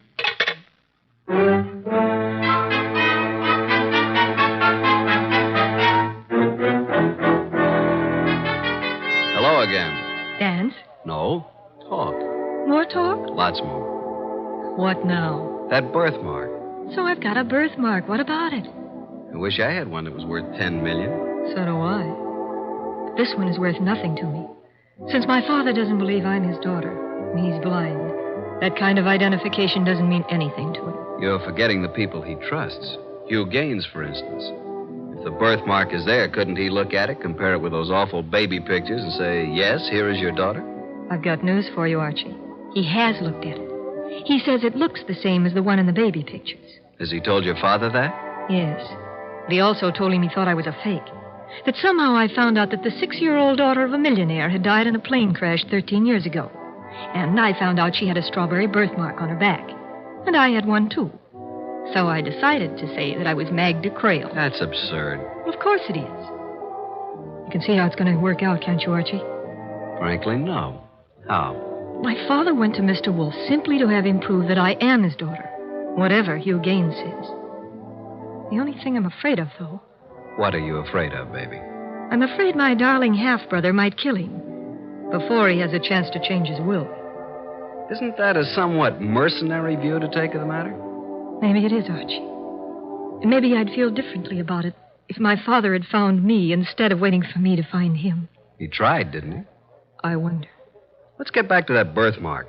Are you allergic to floodlights? I know a photographer who has a studio.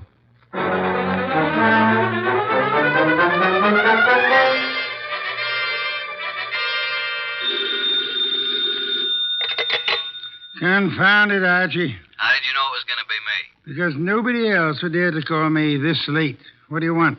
I got the pictures. They're drying now. If you come home, bring them with you. They may be important tomorrow.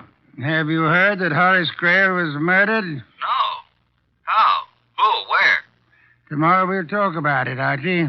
Good night.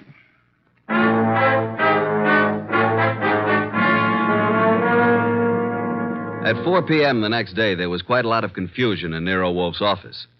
At his direction, I'd set up a picture screen at one end of the room, and on his desk at the other end, a rather strangely constructed projector. At 4:30, the guests arrived. Magda, Anthony, George, Hugh Gaines, and, of course, Inspector Kramer, ready to make an arrest if he could figure out whom to arrest. Hello, Inspector. Hi, Goodwin. Magda, Anthony, Hello, George, Archie. Hugh. Yeah, what's Goodwin. this all about? What's going on, Archie? You got me, Inspector. I think Mr. Wolfe wants to show slides of his trip to Yellowstone Park. But here he is. Ask him. Oh, say, Wolf, you want to know what I think? Not in the least, Inspector. Sit down somewhere, won't you? Archie, will you turn out the lights? Thank you. Now, this is a picture of Magda Creel lying on her stomach at the age of 6 months. I changed the focus so, and we have a close-up of a birthmark. A smooth discoloration that looks as if it might have been painted on. Now, look, Wolf, you said if I came here, you'd give me the guy who killed Horace Creel, and you show me a picture of a baby's back. Inspector, if you open your mouth again, I may not keep my promise. Go ahead. While we look at this enlargement of a birthmark on baby's back, let us remember that the late Mr. Horace Creel was blind and never saw it. So what? What's he getting at, Goodwin? Inspector, if I knew, I'd tell you. Listen. Mr. Creel had a trusted secretary, Hugh Gaines. I'm here. Of course, Mr. Gaines had a brilliant idea. He knew the tragedy of Mrs. Creel and her daughter, and he decided to bring Creel's daughter back to life. What makes you think so, Mr. Wolfe? You had access to the photograph album, and only you. Oddly enough, Mr. Creel didn't even know his daughter had a birthmark until you told him. That may be true, but what of it? It's unimportant. Now I want to show you another picture. Archie, explain this picture, will you? Reading from left to right, this is a picture of Miss Creel's back. Very pretty, too. As you can see, there is what appears to be a small birthmark somewhat under the left shoulder blade. I change focus, and as it becomes larger... That's not a birthmark. That's tattooing. You can see it. Tattooing, of course. And Mr. Gaines had a brilliant idea. How to make use of a tattooed birthmark and Miss Magna to help him out. Blind as he was, Horace Creel saw through it. That's why Hugh Gaines had to kill him. No, you don't, Gaines.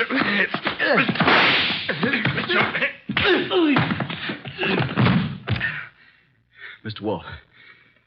Mr. Wolfe, you all right? Of course I'm all right. Well, Inspector Kramer, Mr. Gaines is your man.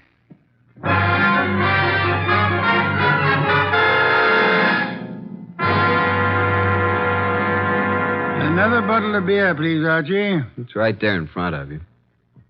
You know, I was thinking. A girl can get herself tattooed, can't she? Is that a crime? What does it prove?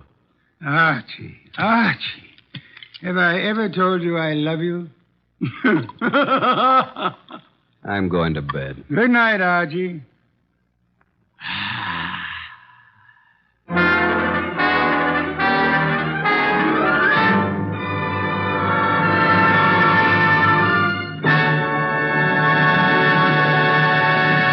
You have been listening to The New Adventures of Nero Wolfe, starring Sidney Greenstreet.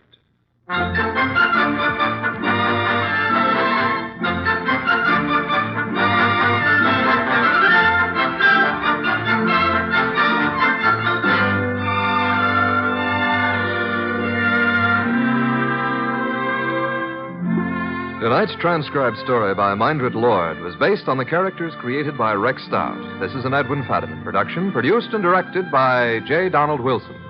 In the cast were Harry Bartell as Archie Goodwin, and Martha Shaw, Vic Rodman, Peter Leeds, Gray Stafford, and Bill Johnstone. Next week at this same time, Nero Wolfe and Archie will bring you the case in room 304. Don Stanley speaking. 3 chimes mean good times on NBC. This Sunday, the glamorous and unpredictable Tallulah brings you another hour-and-a-half broadcast of The Big Show, starring Fred Allen, Judy Holliday, Joan Davis, Fran Warren, and many more. And this Sunday's Theater Guild on the Air production is the Broadway comedy The First Year. Starring in this Theater Guild presentation are Richard Widmark and Katherine Grayson. Remember, Tallulah Bankhead stars in her wonderful Big Show Sunday on NBC.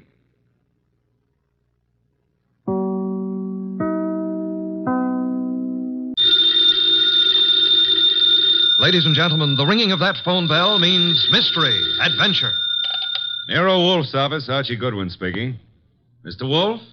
No, he isn't. Huh? Oh, well. For you, maybe he is. I'm not here. Oh, yes, yeah. He's always here. I've gone out. No. He seldom ever goes out. I won't start on anything tonight. Well, sure, he'd love to start on a case tonight. What's your name? Oh, that's a beautiful name. Address? Archie, it's another woman hang-up. No, honest. I'm not Mr. Wolfe, but I'm his agent. Yeah, I'll be right over, miss. Goodbye. What's her trouble? Where are you going? Well, she said she's received some threatening notes and she's afraid to leave her hotel. So long, boss.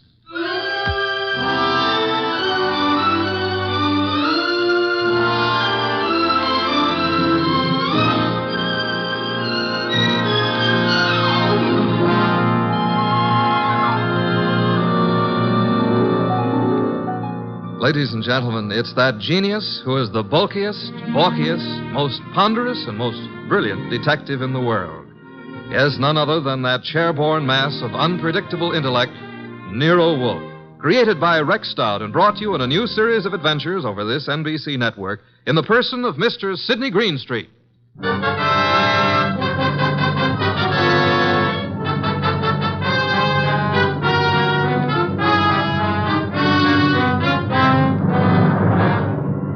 We prefer to call tonight's story the case of the vanishing shells.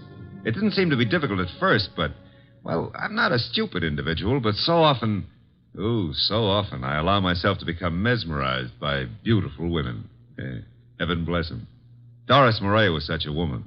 She phoned us first late one afternoon about 5 o'clock, then again at 5:30. Very well, Mr. Goodwin, but I would prefer to see Mr. Wolfe. Well, I said I'd be there at 6, Miss Murray. I don't want to talk any longer on the phone. Please hurry.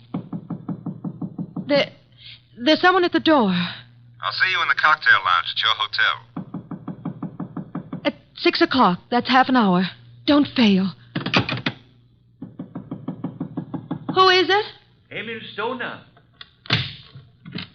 Oh, come in, Emil. You got my call, darling. Here, let me take your briefcase. I'll just put it here on the piano, Doris. I'm terribly upset about those threatening notes, darling. I know it's upset you, too, but I'm determined to find out who it is. I'm not going to let them bluff me out of my first chance to play the star part in one of your shows. But look, Doris, there's that other part. Is that all I mean to you? Well, what can they divulge that'll harm us? What? Several things. And I can't afford... I mean, at this time... You're frightened, Emil. Doris, I'm going to give the star part to Paula. Paula? You've been divorced for 4 years. Why? Because I feel she can... play it better. Is that what you're going to say? Well, I can act rings around her. Now, look, Doris. I know it's a big disappointment to you, but that's the way it is. Get out. Get out. Go on across the hall to Paula. Give her the part. Louse up your show. She and that playwright of hers. Get out, Emil. But, Doris... You frightened little... Get out!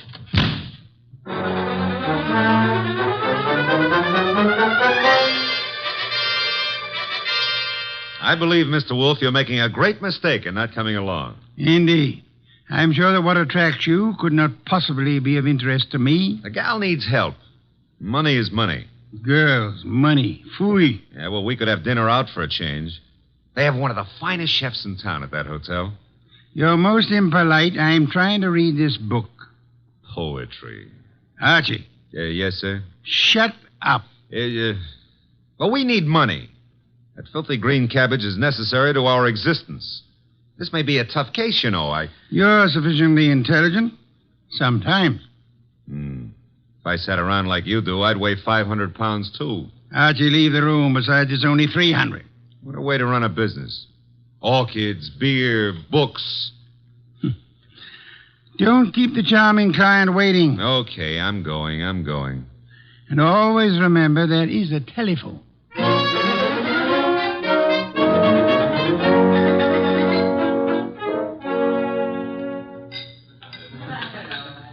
Thank you, waiter. Oh, good evening, Miss Moray. I'm Archie Goodwin. Well, I didn't expect... please sit down. Well, I think I should explain the absence of Nero Wolfe. There's so much of him that it's not too convenient to transport it about. I do all the outside work. And I'm sure you do it well. Mr. Well, you know, some women call me Goodwin, and some call me Mr. Goodwin, and, Yes. the unattached call me Archie. Hello, Archie. Oh, splendid. I'm glad to hear it. Now we can get right down to the nasty old business that's troubling you, Doris. First, here's the 500 retainer fee. Well, thank you. Now, what's the note about? Well, there are 2 notes, both printed by hand. Uh-huh. Oh, will you hand me my purse, please? Oh, sure. Thank you. Oh, I see. Doris Moray. If you fail to withdraw from the cast of Stoner's next production by start of rehearsals Monday, both you and Stoner will have a blasted reputation and perhaps other injuries from which you will be unable to recover. The other one is like it, only more vehement. Someone or a group of someones are intent on keeping you out of Stoner's shows, huh? It's too bad. His next one is said to be a sure smash hit and a star-making part for the leading woman. Yes, Emil Stoner wants me to play it. He's been planning on it ever since David Banning wrote the play. What does David Banning think of you playing the part? Well, I don't think he's too enthused about it. You see, Mr. Stoner and Paula Kenyon have been divorced for 4 years, but she has continued to be his top leading woman. Now she's engaged to David Banning, who wrote this play. Oh?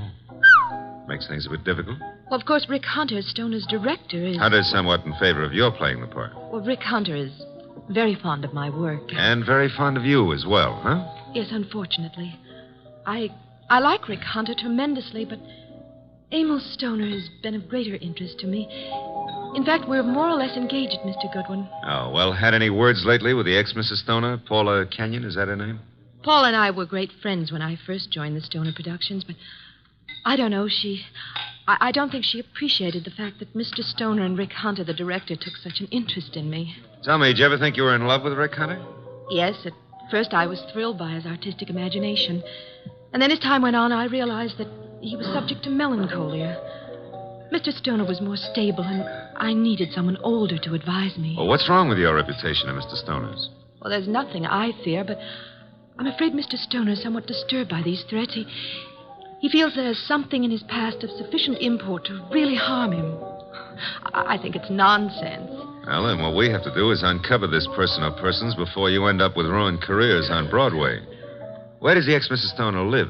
Well, as a matter of fact, she lives just down the hall from me. Lived here for years. Oh, well, I think it's advisable, honey, that you stay close to your room until we solve this thing. Oh, but I'm not afraid for my life, Archie. No? Well, I am. I'll see you into your room, Doris. Oh, now, please, Mr. Goodwin, if you... Oh, you don't trust the boy, huh? Oh, well, Such beautiful eyes. Oh, Lovely red hair. Yeah. You could have the lead in my new play. I never wrote one, but for you, I'll try anything. Come along. Here's your bag. Well, hello, Doris. Oh, hello, Rick. Mr. Goodwin, this is Rick Hunter. Hiya, Hunter. Nice shows you've been putting on. I've just been admiring your work, Goodwin. Oh, well, that's nice. I'm glad. Nothing like encouragement for a beginner, Mr. Hunter? You're ready for the big time from what I saw. Heard from Emil Stoner today, Doris? I talked to him once this morning. Have you been sitting in the cocktail lounge all afternoon? Yeah. That I have, honey. I want to see you play that lead, baby. And I think I just about got it all settled. Dreaming about it won't settle it. Liquor never accomplished anything in itself, Rick. Come on, Mr. Goodwin. He's a very jealous man, Doris. In fact, right now, I can feel his thoughts piercing me between the shoulder blades. Oh, excuse me. Here's a phone booth.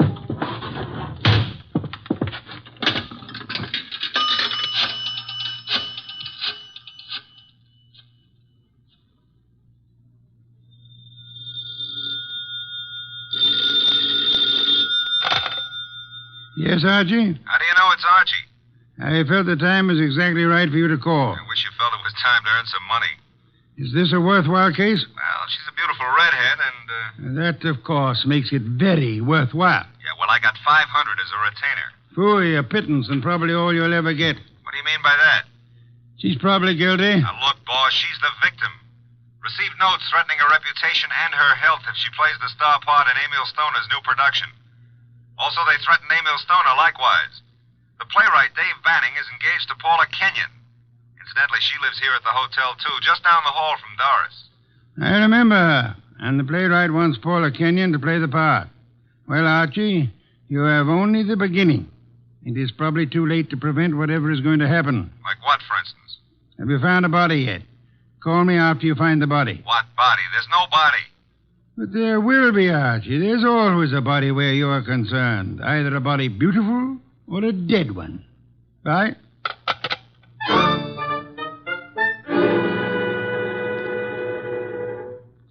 Thanks for seeing me to my room, Archie. Oh, I'm not stopping here, Doris. I'll take a look inside. But I'm not. Oh, I insist. Part of my job, you know. If I fail to take every precaution, Mr. Wolfe would never... Well, look in that chair. Emil. Emil? Emil Stoner? Oh, 3 red dots on his shirt front. Doris, hold on. I'm all right. Yes, I'm all right. All right, sit down. That's it. Now, let's see. The body's still warm. What's this crumpled in his left hand? A horoscope. Between the fingers of his right hand, an unlit cigarette.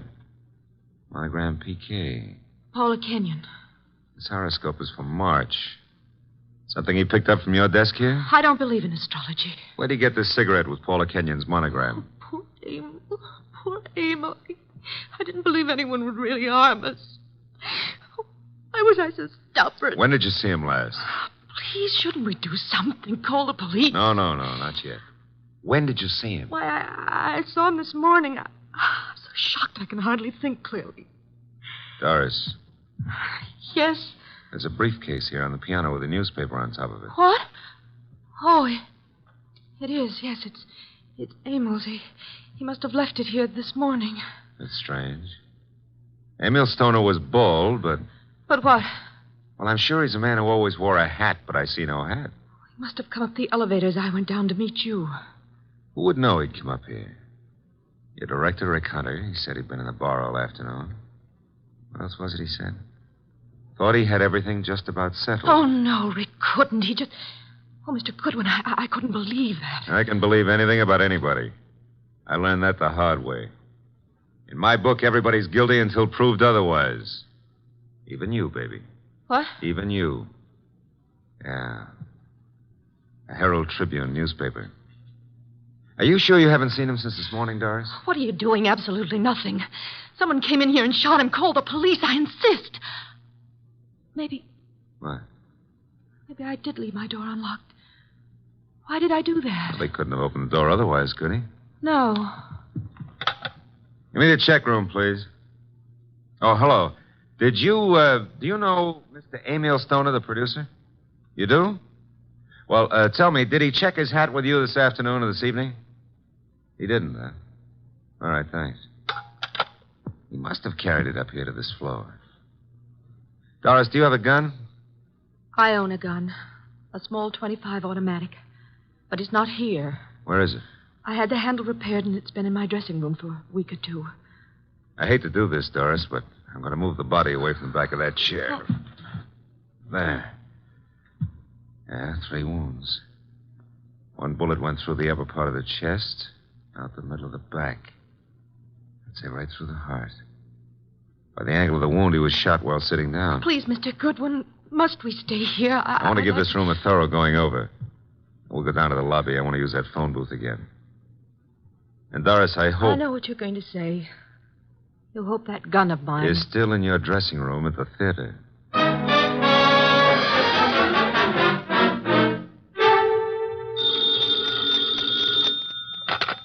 Nero Wolfe speaking. Oh, Mr. Wolfe, may I have your autograph? I'm taking a correspondence course on how to be a detective, and I think you're a wizard. That's so kind of you to say so. I would be just thrilled to have your autograph on the bottom of a paycheck. Why are you calling from a phone booth? What? Who said I was? It's obvious. There's no room tone reverberation. Well, you shouldn't have to ask. You know everything before it happens. You found the body then. Happened just before you got there. Oh, now, look, I took the girl up to a room to be sure it was safe for her to go in, and... Okay. And there, sitting in a big leather chair, was Emil Stoner. Shot 3 times with a small caliber gun, dead about an hour. 1 shot went through the body from the upper part of the chest to the middle of the back. Therefore, he was shot while sitting down. The killer was standing, huh? I'm listening. Oh. Well, his left hand was clutching a horoscope folder, and between the index and second finger of the right hand was an unlit cigarette with a monogram on it, PK. Emil Stoner is bald, but there was no hat in the room. However, on the piano was his briefcase, and on top of it, a 4 o'clock afternoon edition of the Herald Tribune. Better look in the briefcase, Archie. No weapon? No weapon. But Doris Murray says she owns a .25 caliber automatic, and it's in her dressing room at the theater. Also, she claims she hadn't seen Stoner since this morning. You found no empty shells about the floor? None. What did you do with the bullet? What bullet? The one which passed through his chest and lodged in the back of the leather chair. Are you there? Boss, I'm a very stupid fella. Stop bragging. The bullet. Boss, there ain't no hole in the back of that chair. I just realized it. Maybe he was standing up. Then the killer must have been on stilts. Archie, let us pretend, only pretend, that you're very observant. Now proceed to Paula Kenyon's apartment, just down the hall, you said, and see what she knows without divulging the fact that Stoner is dead. And look sharp. My gears must be slipping. Archie, do you know what great event will be celebrated tomorrow? Yeah, my birthday. What'd you get me? Cuthbert's correspondence detective course in 4 easy lessons. Bye.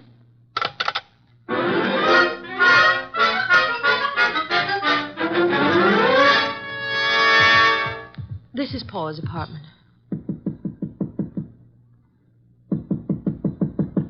No answer. Let's see if it's open. There's no one in sight. Come on in. Now, look, if anyone walks in on us, we found the door open and we just came in to wait, Which is the truth, isn't it? Yeah, that's right. Here on the desk we have a stack of horoscopes, Doris. And a box of Paula's monogrammed cigarettes. Mr. Goodwin. Huh? This is Emil's grave fedora hat. Then he was in this apartment this afternoon. What are you staring at? Oh, small pearl-handled automatic. Yes. .25 caliber. Yeah, it's been fired very recently. We won't touch it now. Does it look like yours? Archie, it is mine. Your initials? I phoned old Jenkins, the stage doorman at the theater, to look in my dressing room, and... well, my gun isn't there. Did you leave the gun out in plain view in the dressing room? Yes, for several days anyway.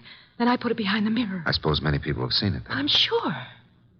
I hope, Doris, that your fingerprints are not the only ones on that gun. If they use my gun to shoot him in my apartment, why would they bring the gun back here and leave it in plain Well, sight? maybe they didn't do it just that way. No? His hat's here, the gun is here, and yet he's dead in your apartment.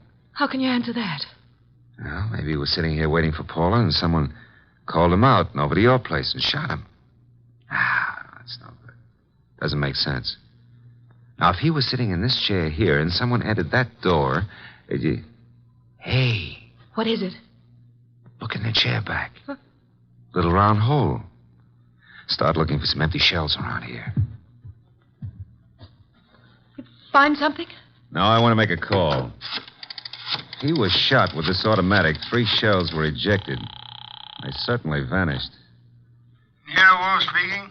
Archie, I'm at Paula Kenyon's. She's not here. Found his hat, a stack of horoscopes on the desk, box of monogrammed cigarettes, a .25 automatic which belongs to Miss Moray, recently fired, but not an empty shell in sight. No blood, but a single small hole in the back of the chair near the desk. Doris Moray is with me. I will call Inspector Kramer now about the body and have ballistics check the bullets with the gun. And the bullet in the chair back? Did you find anything of particular importance in Emil Stoner's briefcase? Yes, I found... Never mind. Bring the girl here at once. Okay, boss. Say, don't you think I'd better wait for Paula Kenyon? Uh-oh, here she is. Bye. Bring her along, too, if you can. Goodbye. Hello, Paula. Well, Doris, what are you doing here? I wasn't aware that I left the door unlocked. Seems to be contagious this evening. I left mine unlocked, too. Hello, Dave. Miss Kenyon, Mr. Goodwin. Hello, Doris. Hello. Archie, this is Dave Banning, the playwright. How are you, Mr. Banning? How do you do? I've heard all about your new play, and I wanted to meet you. Doris thought you might be over here, and the door was ajar, so we, well... I've just walked in. I hope you don't mind, Paula. Certainly not. I'm used to people just walking in. We were here a while ago, went down to the cocktail lounge for a while. When does the play open, or have you cast it yet? Mr. Stoner handles that part of it. Are you a prospective investor, Goodwin? Oh, I've had a number of flings in the business. Matter of fact, I expect to see Mr. Stoner tonight. You do? Tonight? Here? I don't understand. What's this fencing all about? Doris, you're not just visiting me. We've hardly spoken for... Oh. Is that your gun, Miss Kenyon? It's yours, Doris. Yes, that's right, Paula. It was in my dressing room. When did you see Mr. Stoner last? But I haven't seen him today. I had lunch with him. Why? What hat did he wear at lunchtime, Mr. Banning? Why, the gray fedora. How did it get here? That's Emil's... What is this? What are you two doing here? Where is Emil? Come on, cut out the melodramatics. Mr. Stoner is dead. He's what? Paula. And without any further explanation, I shall have to ask you to accompany me downtown. Police? If you will, please.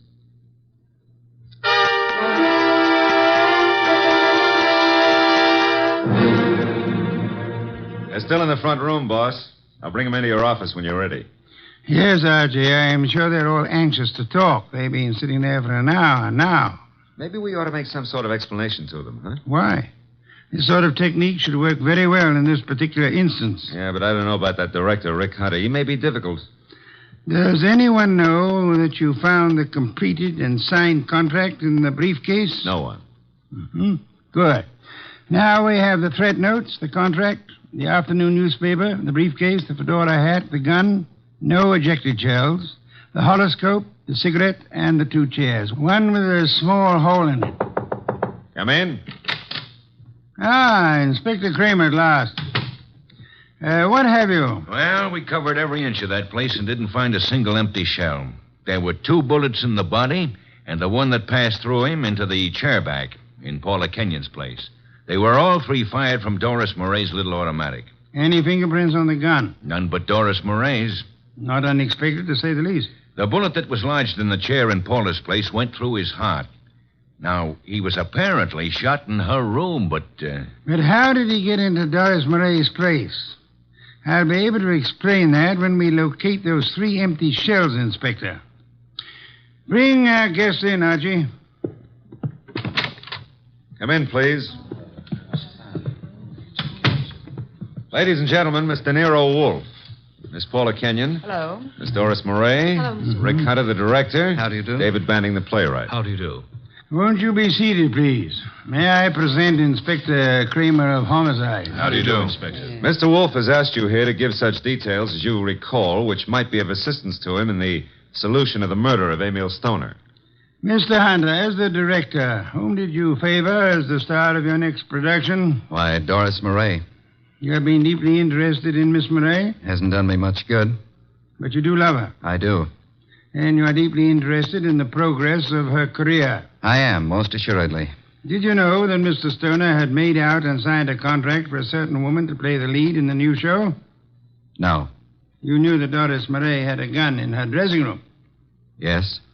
You were in the hotel cocktail lounge all afternoon until you met Doris and Mr. Goodwin? Yes.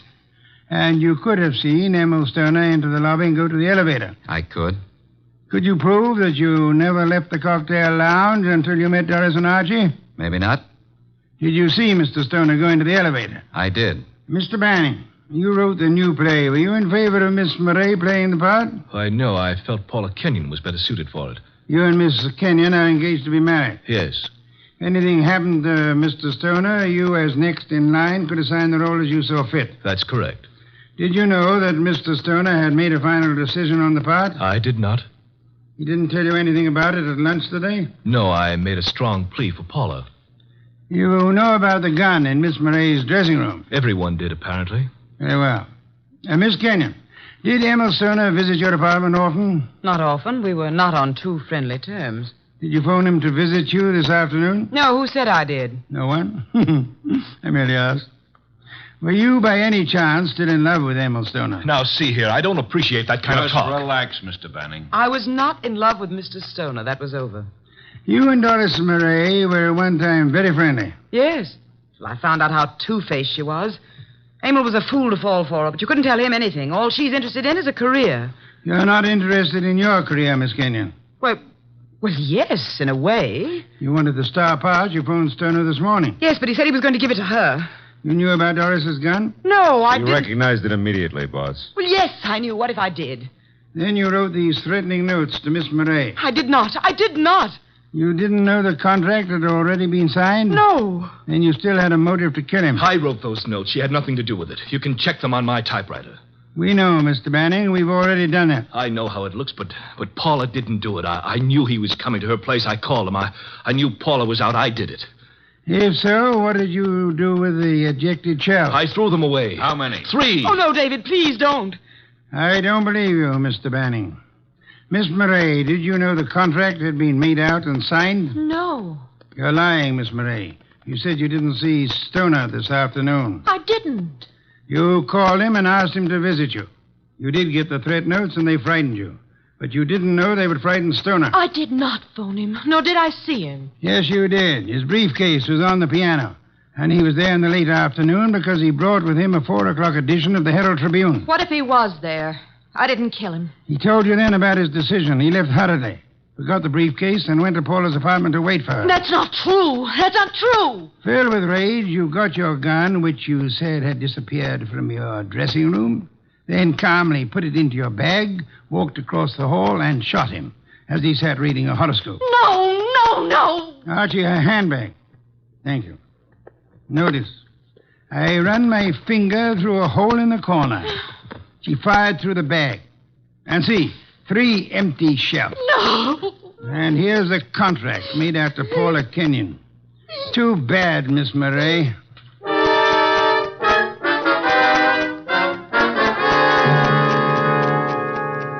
Well, that's a good day's work, boss. Some beer, Archie. Right. Say, tell me, how did Stoner, if he was shot in Paula's room, get back to Doris's room? She couldn't carry him. Oh, now, Archie, that's not too difficult. He walked. Shot through the heart? Impossible. That's a fallacy, Archie. Official medical records show that people have walked a block in such instances. No wonder Doris was so shocked when she saw him back in her room. The shooting took place after she called us, and it seemed unbelievable that anyone would leave the gun and not the ejected shells. Ergo, the gun must have been concealed when fired. Yeah. Paula would have no reason to do that, because she was in her own apartment. And these men are not the type who would have fired through their coats. And Doris, before she started down the hall, would naturally conceal the gun, huh? In her handbag. Where else? Boss, midnight. It's another day. I'm a year older. Yes. Cuthbert's correspondence detective course in 4 easy lessons. Happy birthday, Archie.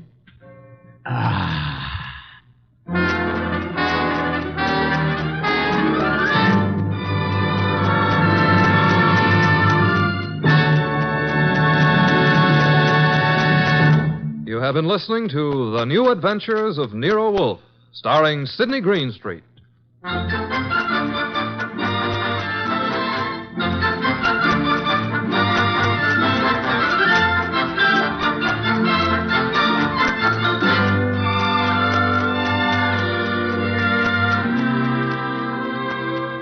Tonight's transcribed story was based on the characters created by Rex Stout. This is an Edwin Fadiman program, produced and directed by J. Donald Wilson. In the cast were Gerald Moore as Archie Goodwin, and Gene Bates, Betty Lou Gerson, Bill Johnstone, Peter Leeds, and Vic Perrin. Next week at this same time, Nero Wolfe and Archie will bring you The Case of the Party for Death. Don Stanley speaking.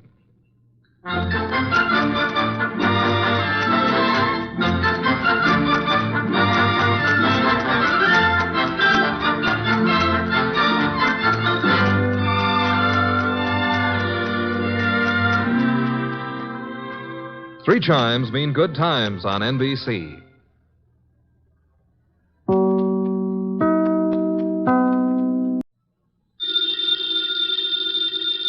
Ladies and gentlemen, the ringing of that phone bell means mystery, adventure.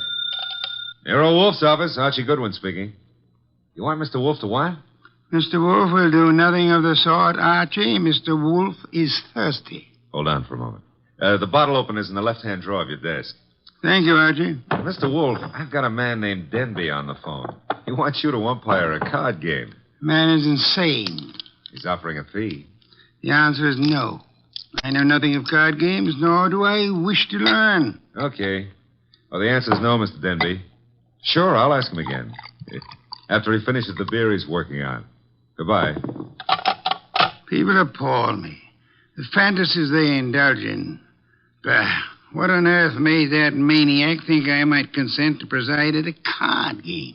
Well, seems he expects one of the players to be death.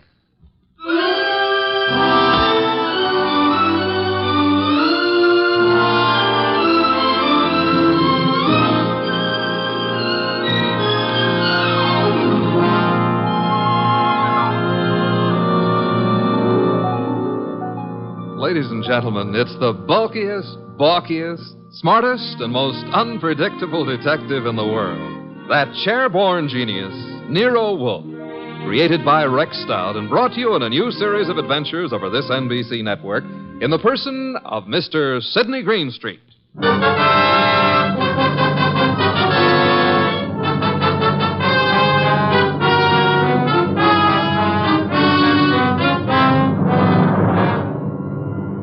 Mr. Wolfe would not attend, but the card game went on anyway. At the home of a Mr. Stephen Denby. Jean? Yes? LaCosta? Mr. Piper? I think we're ready to begin, eh? I'm ready. Yes, Jean. You always are. How I like that remark, I'll have to decide later on. Yeah, please do. LaCosta? It's all right with me. And Mr. Piper? I brought a deck. No, as host, I shall supply the cards. Before we play, I examine them, yes? Of course. Here you are. Chuck? Yeah, Mr. Denby? You will remain outside the door until called. No one is to enter this room under any circumstances. Got it. LaCosta? The cards look all right. Thank you. Now then, shall we make things absolutely clear? You mean, should you make a speech? I don't mind. But make it short, huh? I shall. The four of us seated at this table are joint owners of the Candy Club, a rather successful institution devoted to the sale of food, liquor, entertainment, and the gambling. And games of chance. For some time now, we have all resented sharing the profits. Some of us have attempted to buy out the others. Denby, you needn't babble on. No one wants to sell. We know that. True, Mr. Piper. Which is the reason for this little game of cards. One hand shall be dealt to each of us, a hand at poker. Whoever wins gets the club. The others retire as gracefully as they can. Agreed? That's why yes, we... agreed. Very well. The cards are shuffled. I'll place them in the center of the table. LaCosta, would you like to... I cut. Good. If nobody minds, I'll cut them too. After Mr. LaCosta. Nobody minds? Happy now, Mr. Piper? Let's get going, huh? Very well. Unless Jean would care to... Oh, thanks. We're all crooks here, which sort of cancels out any funny business with a card. Very well. We shall all draw a card in turn until 5 cards are drawn by each player. Shall we start, Jean? Sure. LaCosta? Okay. Mr. Piper? Yes, of course. And myself. We just keep going in rotation. This is fun. Fun? No. There's too much money which rides on these cards. That's what makes it fun. Would you mind keeping quiet? I'm nervous. We all are, one way or another. I think we all have our 5 cards now. We all got them. Very well, then. In the same order that the cards were dealt. Jean? A pair of 3s. LaCosta? Nothing. Mr. Piper? Kings. 2. The light! Piper. Well, what?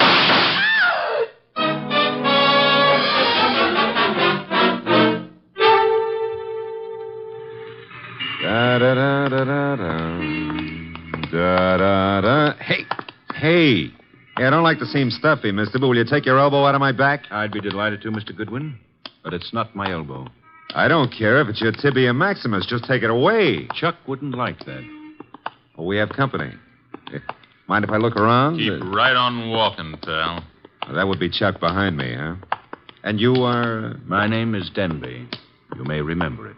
Oh, yeah. You phoned a couple of hours ago about a card game. Now, look, just what is your boy poking in my back? I think it's a 38. You're not sure? It might be a 45. Chuck, is it loaded? Make a funny move, pal, and you'll find out the hard way. Yo, wait a minute. It's just a passing curiosity. Where are we going? My car. Get in. If you insist. I guess you do. Okay. I'll drive, Chuck.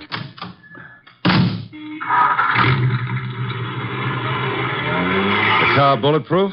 No, that's hardly necessary. Chuck shoots first. Well, it's a saving, I guess. The only thing is, I hadn't figured on taking a ride. I told Mr. Wolfe I was going for a walk. He disapproved, You're but... going for a ride. Isn't that a little corny? Now, there's a minor difference. Usually the guest, shall we say, is killed at the conclusion of the ride. In this Let's case... not make the difference too minor. Huh? You will survive the ride. It's what comes afterwards that might kill you.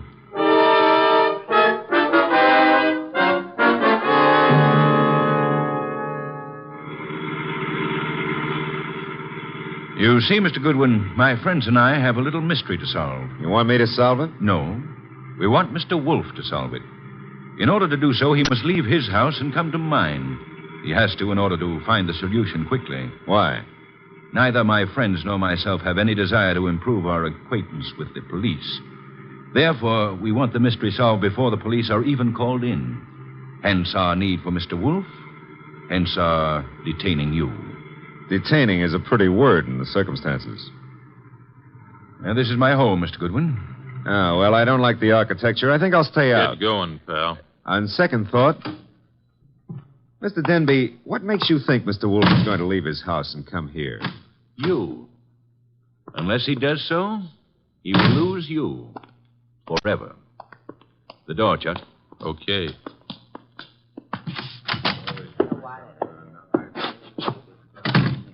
Mr. Goodwin, may I introduce you to my associates in business and in poker? To your right, Mr. Locasto, a charming but impulsive fellow. Hello. He's only the stooge. Where's the fat fellow? In time, Locasto. The lovely lady whose back is to you is Jean. Jean something or other. She's always changing her name. Hello. Hello. And the gentleman facing you is Mr. Piper. How do you do? Is he exclusive or just... Hey, he's wearing his red carnation a little low, isn't he? Over his heart. Except that's no carnation. That, Mr. Goodwin, is blood. Lifeblood.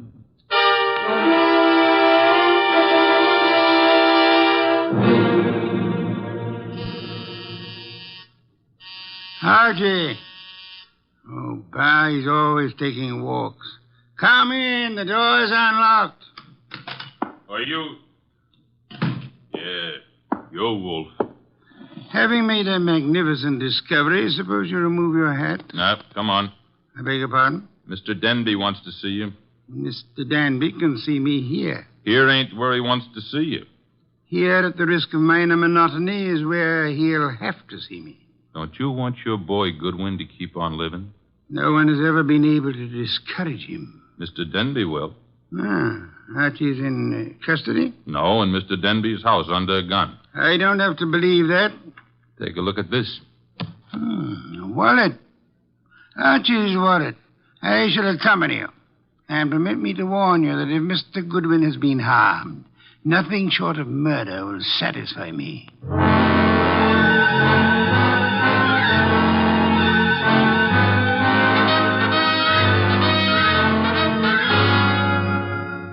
It's getting late. Wolfe isn't here yet. Maybe he doesn't worry about you, Goodwin. Well, he could have been delayed. Maybe an orchid needed a pollen transfusion or something.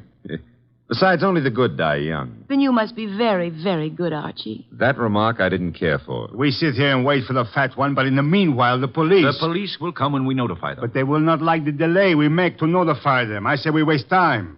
I say the fat one will not risk coming. You say entirely too much. Is that so?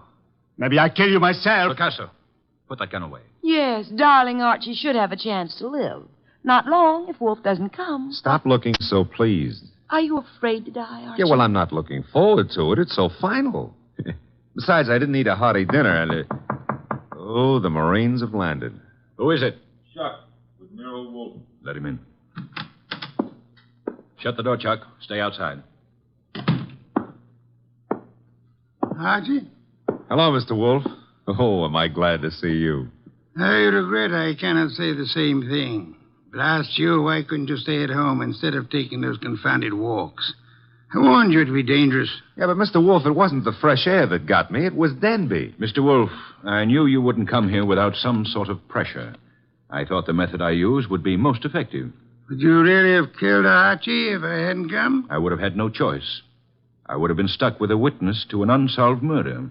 It's Suppose I cannot solve it. I should be forced to apply the same logic to 2 witnesses. Mm-hmm. Mr. Wolfe, you really came here to save my life, huh? Nonsense. I came here for a fee, Mr. Denby. I have a check for $1,000 already made out. Clear it up. You forget. I left my home. I traveled unprotected through the streets of this city, exposed to motor accidents, to fresh air, too. You offer me $1,000. Will $2,500 do? Barely. Archie, will you take the check? Now, I presume you want me to find who killed the gentleman at the table, the one facing me, huh? His name is Mr. Piper. The name is no importance. Will you all sit at the table in the same position you were at the time of the shooting? Of course. Jean? Costo? Good. Now for a look at the wound. The lights, I should imagine, went out for a while when the shooting occurred. They went out? Yes. Of the 3 of you at the table, which one had the best motive for the murder? We all have the same motive. The club. Helpful.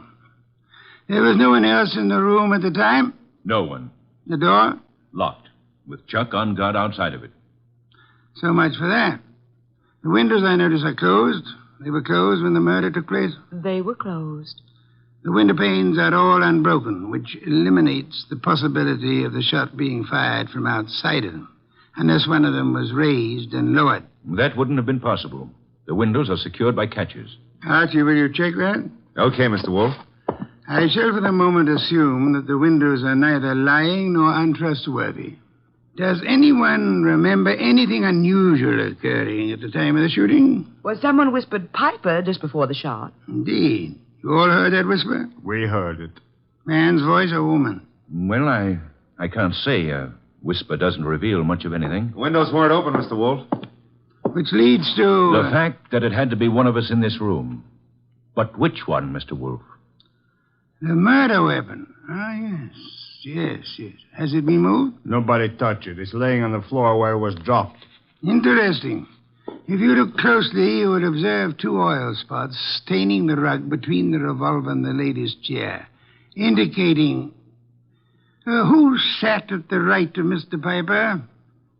I did. Why? Mr. Denby. Yes? If I were you, I would turn Mr. Lecasto over to the police. You are a liar. I warned you about that gun, Lecasto. Was it necessary to shoot Mr. Lecasto? In the arm, yes. He was reaching for a gun. He'll live, however, till the police take him away. What do I tell them? You could point out the angle of the wound. As you notice, Mr. Denby, the bullet entered Mr. Piper's heart from the right. Yes, so it did. Therefore, whoever sat to his right, well, that was Lecasto. Archie, you have the check? I have it. We may as well leave. Mr. Wolfe, you're sure Lecasto shot Piper? I have indicated the evidence. The rest will be up to the jury. Come, Archie. Uh-huh. Jean, Yes, Archie. now that my life expectancy has increased, what are you doing tomorrow night? Archie?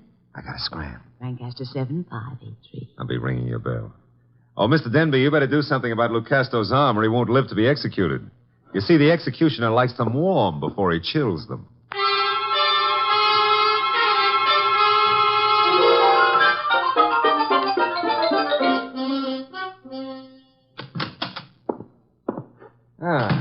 The old homestead looks very nice, Mr. Wolfe. Yes, Archie. You should stay in it more often. Yeah, but you never get to meet babes like Jean that way. You never get kidnapped either.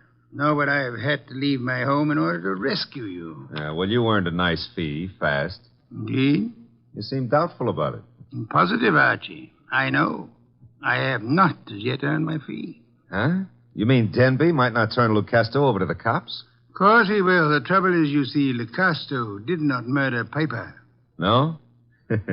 He just thought a bullet in the heart might be good for Piper's rheumatism, huh? As it happens, Piper suffered from asthma. That's beside the point. Fine. Mr. Wolfe, I'm going to take it for granted that you know who did kill Piper. I'm also going to take it for granted that you won't tell me until you're ready. But why turn Lucasto over to the police? 2 reasons, Archie. First, I had no proof against the real killer. Secondly, we had to supply a scapegoat in order to be permitted to leave the Danby home. You were unarmed, helpless. Go ahead, rub it in. Nonsense. It was an interesting problem. I enjoyed it. It was, huh? Well, to me, it's still in the present tenses. Which reminds me, as old Dr. Tidmouse said, there's always a future tense. And in that future tense, Jean. No, Archie. Oh, Mr. Wolfe, stop. That girl's got a love for blood that appeals to the ghoul in me. Besides, did you notice what she does to her dress? Archie, I was merely about to say that I have no objections to your dallying with the girl. Oh, I don't believe it. My ears need overhauling. I objected only to the future tense. Why not call her now? Yeah, well, I won't pretend I understand this sudden enthusiasm on your part about my love life. Probably there's some foul, scheming motive at the bottom of it. But who am I to look a gift horse in the mouth? Now, let's see. Her number was, Lancaster 7583, of course.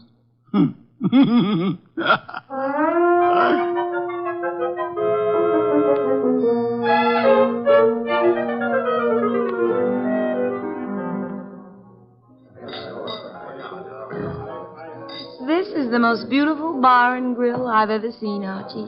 Drank, you mean? What? Never mind. All right. Archie, did anybody tell you you were beautiful, too? Well, a girl here and there has mentioned it. Oh, were they liars? Tell me, Jean, how did you ever get into the gambling den racket? Because I'm a crook? Well, I suspected that, but, I want another drink. you've had enough. I want another drink, and when Jean wants another drink, no gentleman who is a gentleman... Jean, get down. Oh, let me go. I don't want to climb under the table. You'll stay under here until the barrage stops. I guess the war's over. All right, Jean, get up. No, now I'm here. I like it. I'm going to stay here for months and months. Jean, do you realize that somebody just tried to kill you? And I thought you had such a nice, honest face. No, not me. Somebody out in the street. I don't know why, but Mr. Wolfe will. Come on, pull yourself together and let's go see him. The nice fat man? All right, I like him. You do? Why? Because he'd make such a big corpse.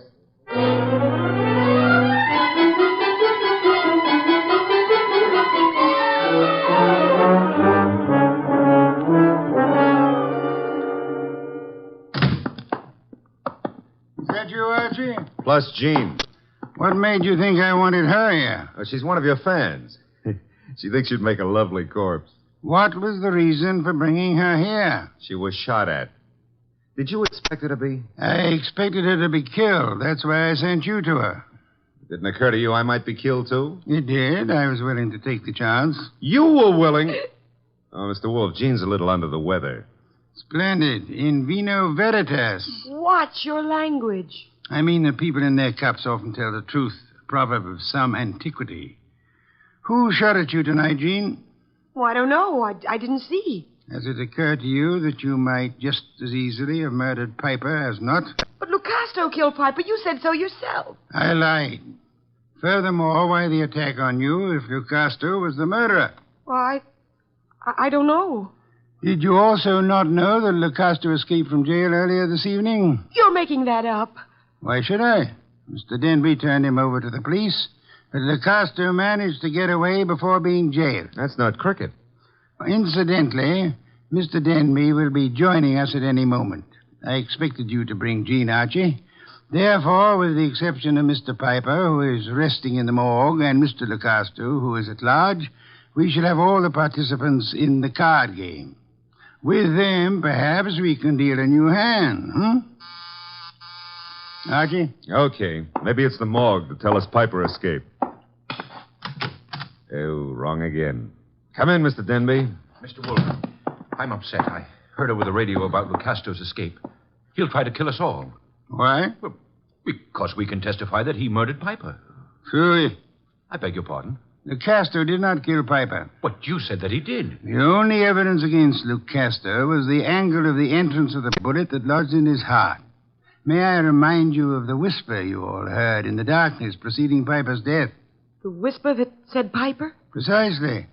We must assume, then, that Piper turned his body in the direction of the whisper. Therefore, the angle of the wound would be wrong for Lucasto, but the correct one for... Whoever sat opposite Piper. I sat opposite him. But that doesn't mean I killed him. Wait, you must have. Once he turned, the bullet must have come from opposite him. Only possible way. That means you, Jean. No. No, it's a frame. May I interrupt for a moment? Mr. Denby, if our present analysis is correct, it must have been you who whispered to Piper. Did you? I hadn't thought about it before, but... Denby, you're lying. No, he's not lying. Continue, Mr. Denby. Well, when the lights went out, I wanted to tell Piper something. He turned to me, and that's when he was shot. Archie, you've taken all this down. In my prettiest shorthand, Mr. Wolfe. Good. I don't know why you're doing this, Denby. Maybe you think if I take the rap, you'll get the club. But remember, Locasto's still free. He's gunning for all of us. But it'll be you. Especially you he'll want. Maybe you can talk a jury into sending me up for something I didn't do, but you won't live to gloat about it. Oh, shut up, Jean. You killed Piper and... Who's that? This is, of course, the murderer of Mr. Piper. No comments? Archie, the door, if you please. But you said I was the one who... What kind of idiocy is this? Archie, I said the door. Okay, but shall I ask him in or sock him? You will act as the situation demands. Yes, sir. But for once, I'd like to know what the situation is. Raise him, Goodwin, and keep him that way. Now back up into the living room. I don't back up good. My gears... You want it here? Never mind. I'll strip a gear. Archie, what are you doing? Just what the situation demands, backing up. In case your knowledge of armaments has failed you, our little friend Chuck here is pointing a .38 revolver at me.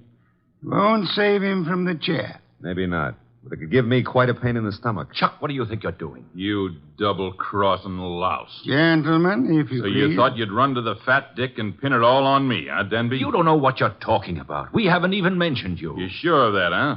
Then why did Wolfe phone me and tell me you were about to sing? Wolfe phoned you? Yeah. Said you were getting ready to feed me to the electrician up the river. Oh, he was making a stab in the dark, Chuck. Trying to start something. That's so, Wolfe?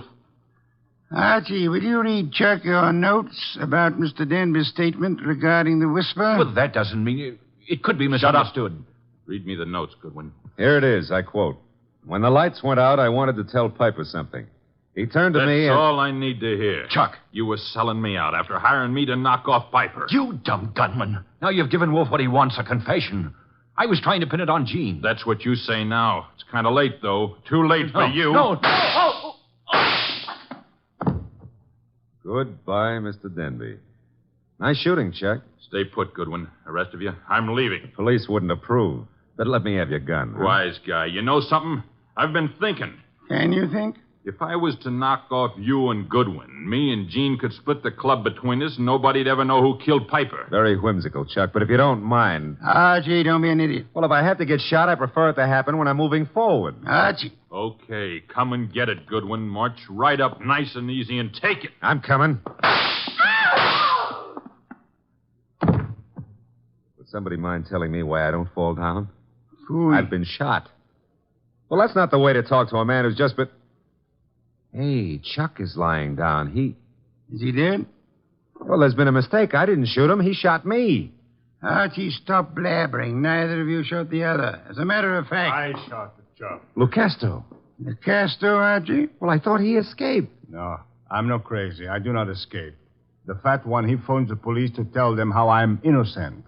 Yes, I had the police announce the escape, however, for reasons of, shall I say, strategy? Well, on account of there are no bullet holes in me, you can say whatever you like, Mr. Wolfe. Thank you, Archie. That announcement helped heighten the tension our murderers were under. And then they explode. The fat one, he says to me, Locasto, wait in the next room. Watch careful. Maybe there's trouble. I watch. And now? Now there's no more trouble.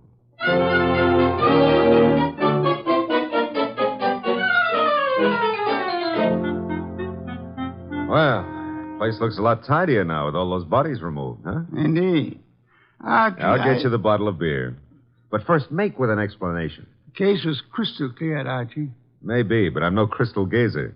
Sure, I know. Denby had things arranged in advance with Chuck in case anybody held a better hand than his own. Piper did. So Denby whispered to Piper after kicking the light switch and set him up for a shot by Chuck from the doorway. The angle would provide evidence against Lucasto. True. However, we had only Denby's word for it and Chuck's that the door was locked. All right. We know, but you knew before Denby and Chuck blew up. How? The oil spots on the rug, Archie? Well, they only showed the gun had bounced when the murderer threw it away. Spattered oil, very well-kept gun. They showed more than that. Where were those spots in relation to the gun? Think back, Archie. Spots in relation... Oh, sure. They were between the gun and the door. Therefore, the gun must have been thrown from the door. Bounced twice, staining the rug before reaching its final destination. Ah, I get it now. That told you who'd fired the gun. But there wasn't proof enough, so you set up a nice atmosphere of suspicion and had the boys give each other away. All right, Mr. Wolfe, you're a genius, and you may have your beer. Thank you, Archie. As for me, I'm not a genius, but I remember a phone number. So if you'll excuse me, Mr. Wolfe. You're excused, Archie. Thanks. But before you call that number, may I remind you that Jean is a girl of macabre tastes who appeals to the ghoul in you. Sure you may, but why bother? In order to be able to warn you that a ghoul and his money are soon parted. Good night, Archie.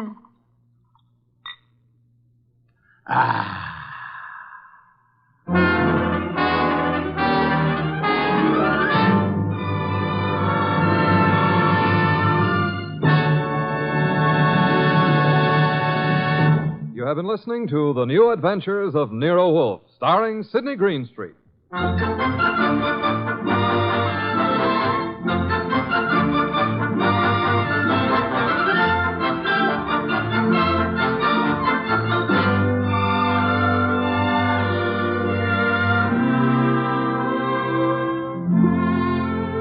Tonight's transcribed story was based on the characters created by Rex Stout. This is an Edwin Fadiman program. In the cast were Gerald Moore as Archie Goodwin, and Betty Lou Gerson, Jay Novello, Howard McNear, Barney Phillips, and Bill Johnstone. Next week at this same time, Nero Wolfe and Archie will bring you The Case of the Calculated Risk. Don Stanley speaking. 3 chimes mean good times on NBC.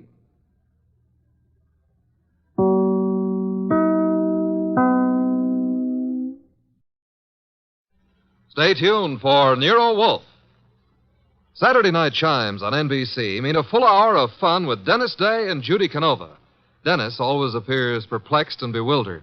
But one thing that doesn't perplex him is how to make a popular ballad come to life in his thrilling tenor voice. And there's music also on the Judy Canova Show, plus comedy in the mischievous Canova manner. That's Judy Canova and Dennis Day, tomorrow night over most NBC stations. My boss is the smartest and the stubbornest, the fattest and the laziest, the cleverest and the craziest, the most extravagant detective in the world, Nero Wolfe.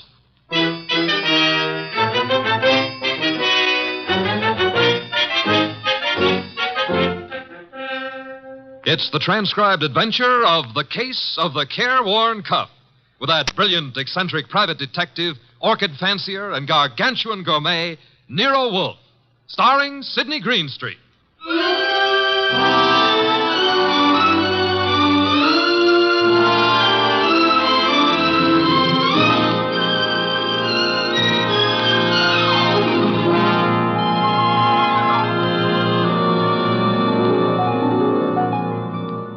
The place is Nero Wolfe's office.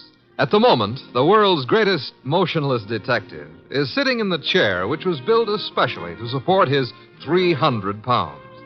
His eyes are closed, and he's making sounds through his nose.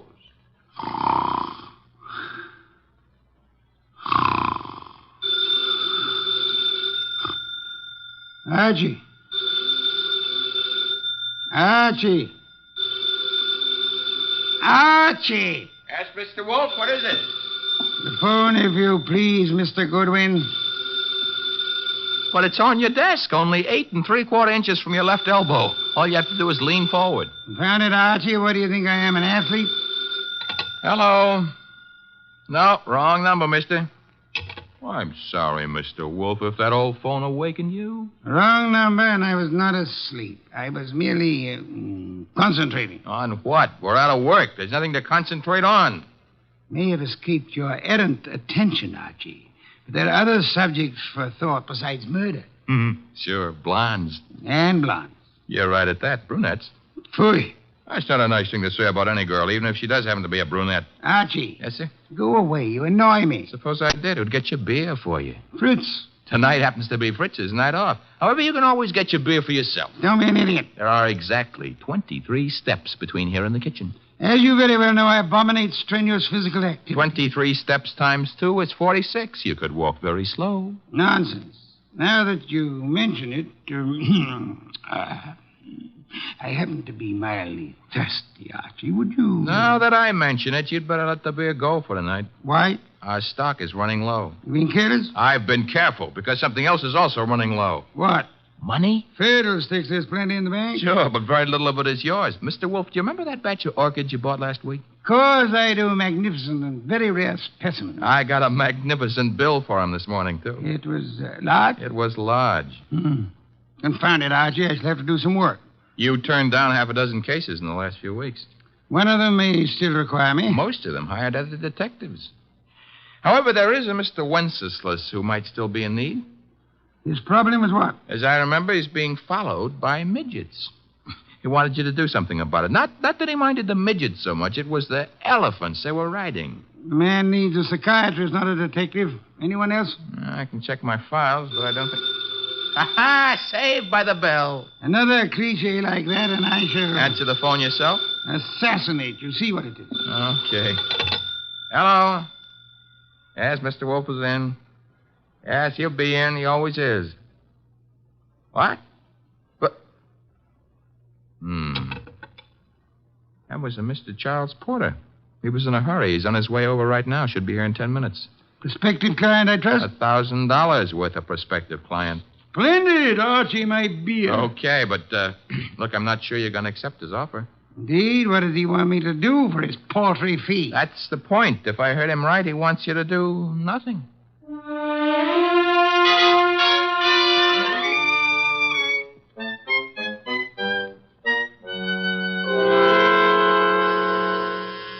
The door, Archie. Yes, sir. I hear it.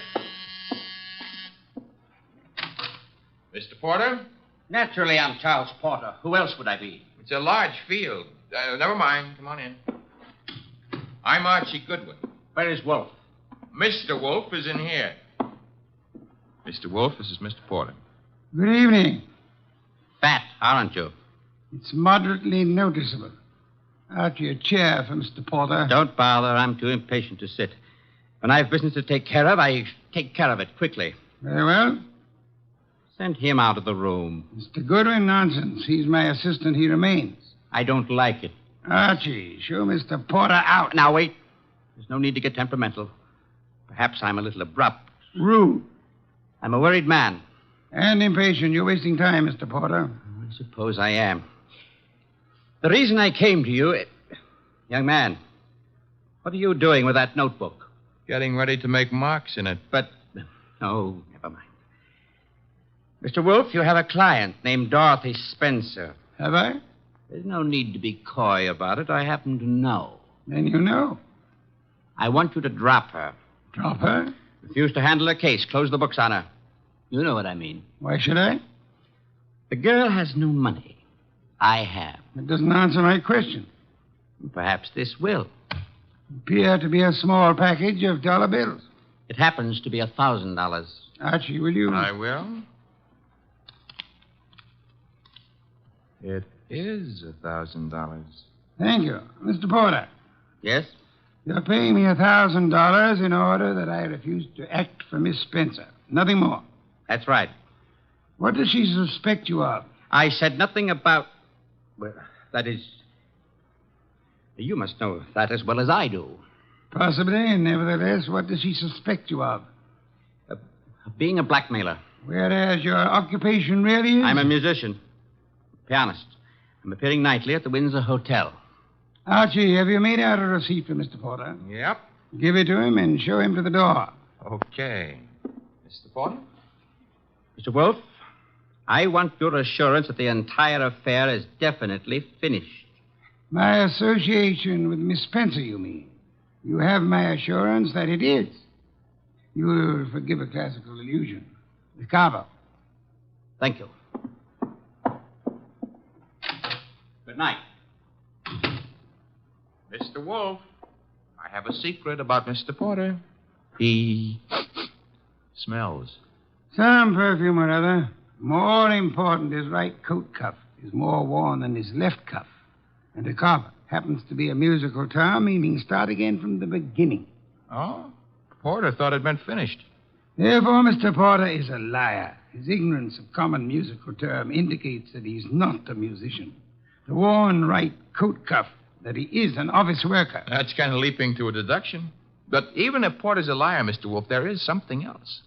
He paid you $1,000 to drop a client named Dorothy Spencer. Mr. Wolfe, you never had a client with that name.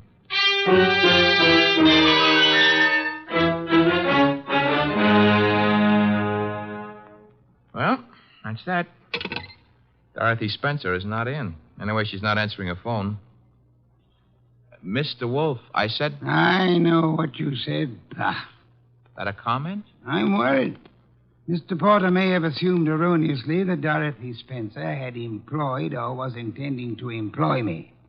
That does not explain why he lied about his occupation. Maybe he didn't lie. After all, your deductions could be wrong. Phooey. Okay. Take care of that right now. I'm phoning her. Hello? Windsor Hotel? Get me the manager's office. Thanks. Could you tell me if a Charles Porter plays the piano at... Uh-huh.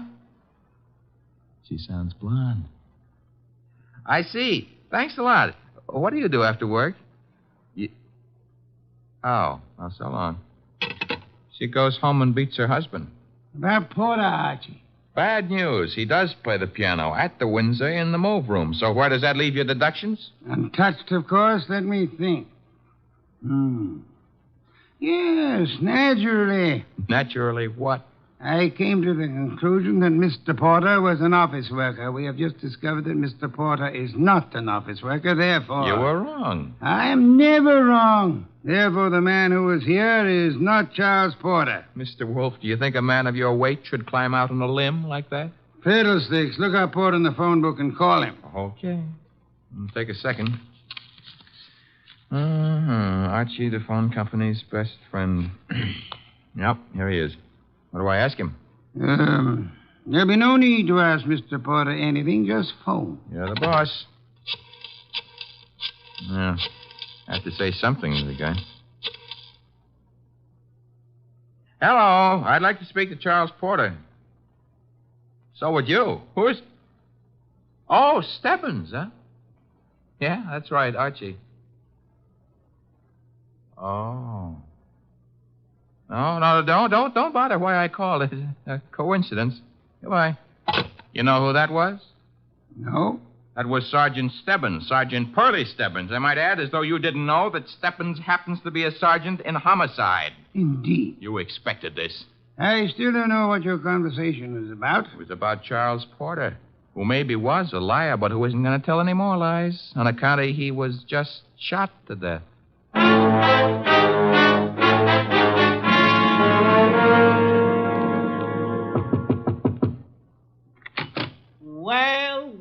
Well, if it ain't Archie Goodwin. Come in, Goodwin. Thank you, Sergeant Stebbins. I've been expecting you. Oh, that's sweet of you to say that, Pearlie. Why did you phone Porter? His right coat cuff was more worn out than his left. So for that, you had to kill him? No, actually, I killed him because he didn't know his da capo. Hey. Yeah, hey. He don't look good anymore, huh? Guys who stop bullets with their face never look good. Pearlie, you've been robbed. I did... That corpse is not Porter. Now, relax, Goodwin, relax. His fingerprints were on file, and they check. His girlfriend says he's Porter. If he could get up and talk, he'd tell you he was Porter.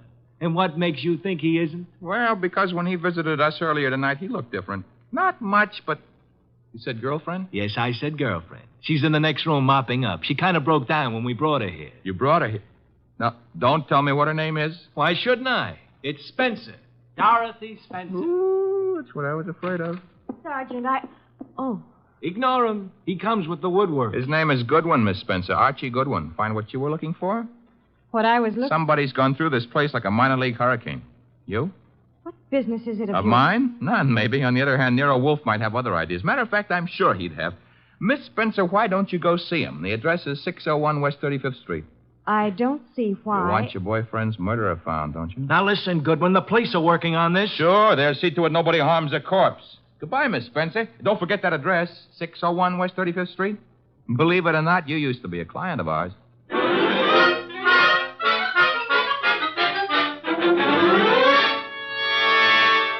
Oh, Mr. Wolfe, you're getting to be so brilliant, it's boring. Boy. That is, All right, tonight you deserve it. I'll get you another can of beer. But this is the last one. What's your promise to do some exercise, like maybe standing up and sitting down 5 minutes a day? Thank you. And why should I indulge in such idiotic behavior? Well, after a while, you might be able to see your shoes. I've already seen them. Oh, that was 20 years ago. Things had changed. No more buttons. Hey, that must be Dorothy Spencer. She's undoubtedly young and beautiful. You deduced that from the way she pressed the buzzer? I deduced that from the gleam in your eye, Bah. Bah, all you want. I'm going to keep that gleam shining. Hello, Miss Spencer. Come in. Thank you. Mr. Wolfe. Is the large sitting-down gentleman behind the desk. This is Dorothy Spencer, Mr. Wolfe. You will forgive me not rising. It is due to a necessary conservation of energy rather than rudeness. Archie, a chair. Sure. Here you are, Miss Spencer. Thanks. Now then, Miss Spencer, have the police found anything but dust in Mr. Porter's closet? Why, no. You were engaged to Mr. Porter? I was. That ring you're wearing, he gave it you? Yes. May I see it? Well, all right. Here. Thank you. Expensive. Very expensive. You may have it back. Miss Spencer, why are you marrying Charles Porter? I loved him. Phooey. Mr. Porter, according to Archie's description, was twice your age with considerably less than half your attractiveness. Love may perhaps be blind, but it is not astigmatic. I don't know what you mean. What were you searching for under the nose of the police? Nothing. Nothing at all. How did your fiancé earn his money? He played the piano at the... Phooey. What he earned there in a year wouldn't begin to pay for the ring he gave you. Would you like to try again? I don't know how he made his money. I suggest that you do. I suggest that he earned money by the same method that he induced you to consider marrying him. Blackmail. Oh, but... Why was he blackmailing you? Old letters I'd written when I was too young to know any better. Your motives for murdering Porter would be twofold, then. Recovery of blackmail material and the avoidance of marriage to a man you dislike. I didn't kill Charles. No doorbell, Archie. Get Miss Spencer into the kitchen. Once. Must be the police. Yeah, let's go, Miss Spencer. Right through that door. And stay there until I call you. Front door, Archie. Mr. Wolfe, do I know Dorothy Spencer's here? You know nothing. A simple role for you to play. I haven't got time to resent that insult right now, but wait until the next time you drop a collar button. Well, bless my soul, if it isn't dear old Inspector Kramer. How is the homicide department? Where's Wolfe? Big surprise. He's sitting. Mr. Wolfe? Good evening, Inspector. Where's Dorothy Spencer? This is not the Bureau of Missing Persons. The district attorney would like to talk to her. I shall tell her so the next time we meet. Yeah, that could be right now. She's in this house. I don't see her. Mind if I look around for myself? You have a search warrant, of course. It so happens no, but... Archie, the inspector's leaving. Okay, I'm leaving. I suppose by the time I get back with a warrant, she'll be in Hoboken. Hoboken? Where's that? Look, Wolfe, you can go too far. One of these days you won't be able to talk yourself out of it. Trail me to the door, Goodwin, to show what a good detective you are. Ooh, Inspector Kramer doesn't love us anymore. Unfortunate. Archie, take Miss Spencer to a respectable hotel. Register her under an assumed name. She is to stay there until notified otherwise. Luckily, the good inspector neglected to inform us that she was the leading suspect in a murder case. Hence, we are not accessories after the fact. and I don't want her arrested for murder as yet. Her beauty has won you over. You will then return here immediately. Okay. What are you going to be doing in the meanwhile? She shall be thinking.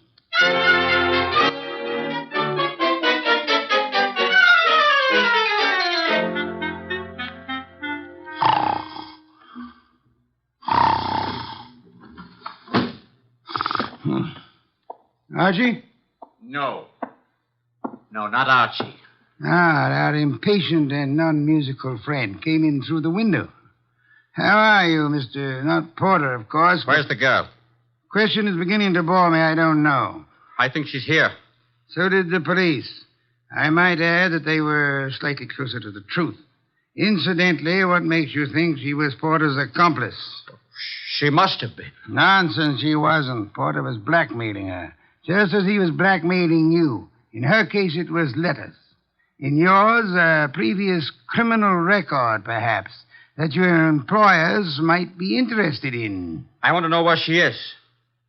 Maybe this would help you remember. Good heavens, don't point a pistol at me. It annoys me.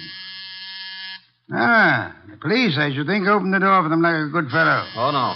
I'm leaving. But if I don't find that girl, I'll be back. Knock the blasted thing down if it isn't open. All right, well, I've got the search warrant. Also, no doubt, a fine tooth comb. Bah. By the way, Inspector. All right, boys, cover the house. All right, Inspector. Yeah, what did you want? As your men go through the house, will you have one of them shut the back window? I've just had a burglar, and I suspect he left it open. Unless the matter is attended to, the house might be filled with fresh air. Yeah, what's the matter with that? Fresh air, deadly poison. It clogs the lungs. And may I point out that the warrant you're clutching in your hot little hand is not a lease on the house. Finish your search quickly, if you please, and then, why not try Hoboken?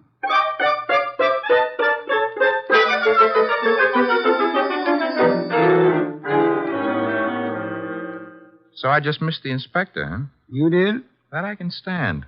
I'm sorry about the burglar, though. Perhaps we can arrange to have you meet him in the morning. He left his calling card with name and address on it? He dropped his handkerchief here on my desk. Oh. It's a handkerchief. It smells. So it does. But, all of our unknown friends' clothes carry the odor. Therefore... Yeah? You will go out immediately to the nearest drugstore, buy a specimen of every cake of soap manufactured in this country.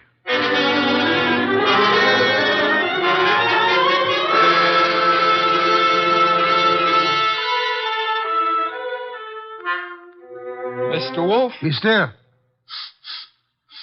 No. I never realized just how many different brands of soap are made in this country.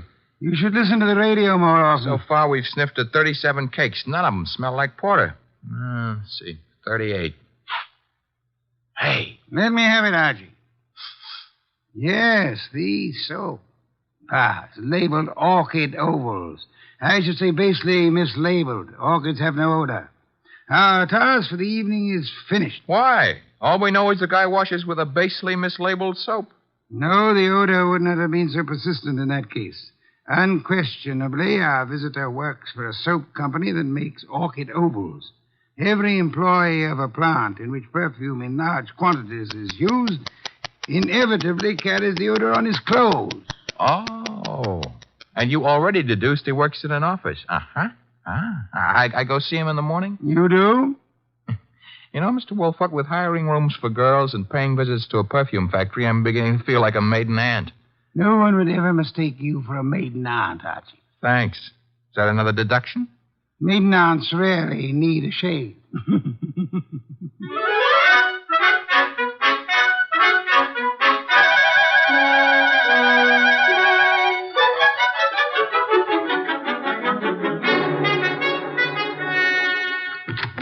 Orchid Ovals, good morning. One moment, please. Oh, can I do anything for you, sir? Yeah. That is, let's postpone that question and slip in another one. I'm looking for one of your office people. In his 40s, 5'10", brown hair and eyes, speaks in a sharp, quick voice. He owes you money, too. Who owes me money? Mr. Wheeler, the man you were describing. He owes everybody money, in spite of the fact that he's office manager and makes lots and lots of money. How much does he owe you? Oh, not an awful lot. It won't break me if I don't get it. Is he in yet? Well, he was, but he went home. He was sort of sick. Sort of. He got a phone call from somebody and rushed out. Too bad. Well, I better scram. Well, you didn't answer my question yet. I'm off at 5. My name's Gwen. Goodbye.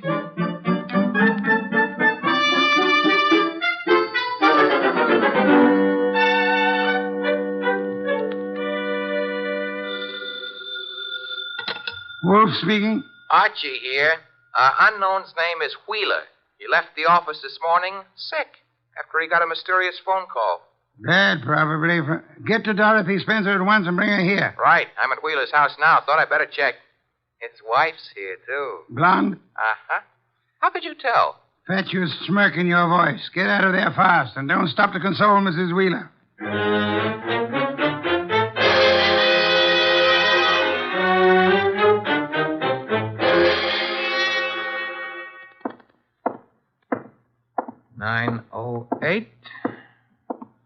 Room 909. Miss Dorothy Spencer.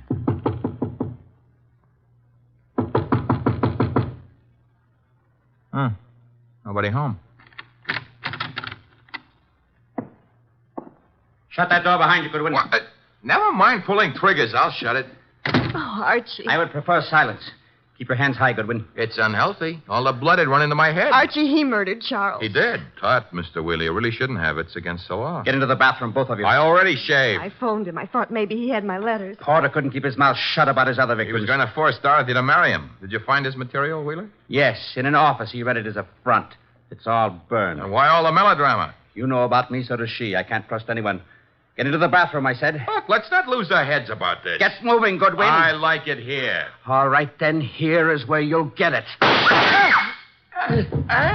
Hey, wait a minute. Something's wrong. I got shot and Wheeler fell down. I shot him, Goodwin. Stebbins. Dear Sergeant Stebbins. Oh, you little flat-footed angel.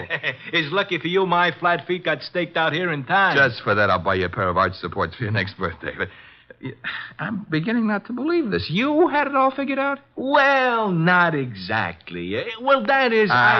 Wolfe sent you here. Well, he kind of phoned in and suggested one of us shoot down here and do some rescue work. That old devil. Hey, you're not kidding. What are you laughing about? Wolfe wasn't sure whether you'd need rescuing from Wheeler or... Stop killing yourself with your own jokes. Or whether Miss Spencer would need rescuing from you.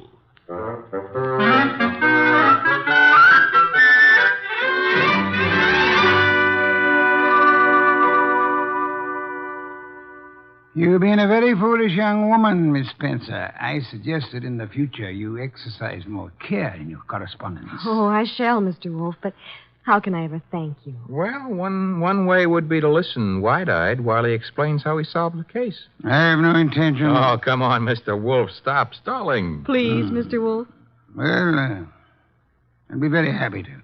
As a matter of fact, I'd like to see anyone try to stop me. A man came to me, offered me $1,000 to drop a client I didn't have. Why? Because obviously he wished to direct my attention to that client. Me? You, Miss Spencer. Now then, he identified himself as Charles Porter, a musician. But I tested him and discovered that he knew nothing of music. The da capo routine. Precisely. Therefore, he was an imposter. His purpose? Yeah? To indicate by no means subtly that enmity existed between Porter and Dorothy Spencer. Huh?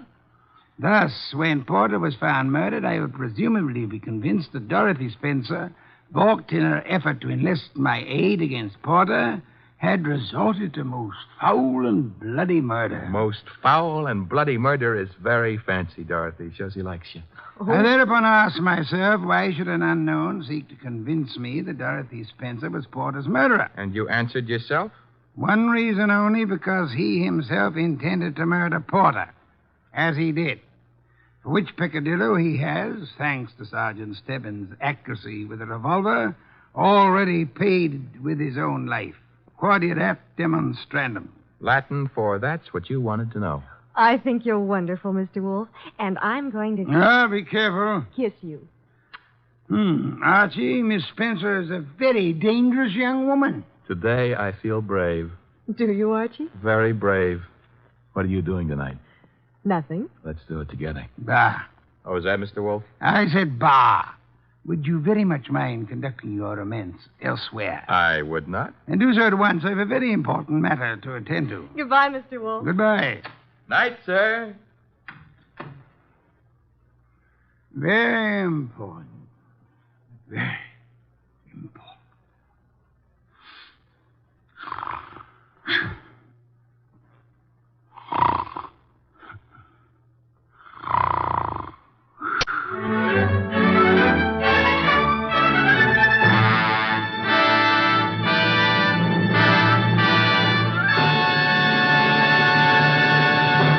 You have been listening to The New Adventures of Nero Wolfe, starring Sidney Greenstreet.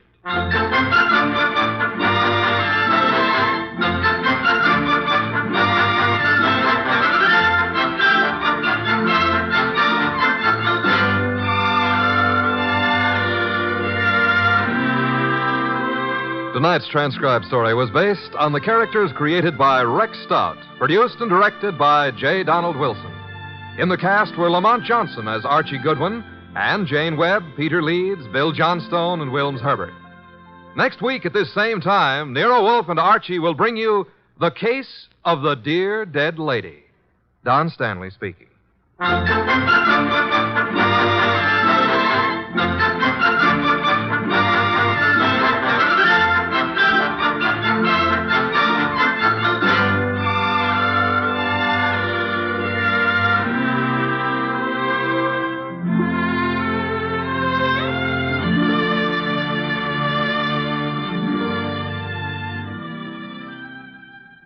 Three chimes mean good times on NBC. The NBC chimes are excited about the big show, an hour and a half every Sunday night with Tallulah Bankhead as Femme C. Comedy with stars like Jimmy Durante, Fred Allen, Jack Carson, Groucho Marx, and a host of others. Music with Meredith Wilson, Mindy Carson, and many more. It presents drama with Mr. Jose Ferrer and many more leading stars of Broadway and Hollywood. It's The Big Show. Starts Sunday, November 5th on NBC. This is Chester William Bendix Riley. The Man Called X follows on NBC.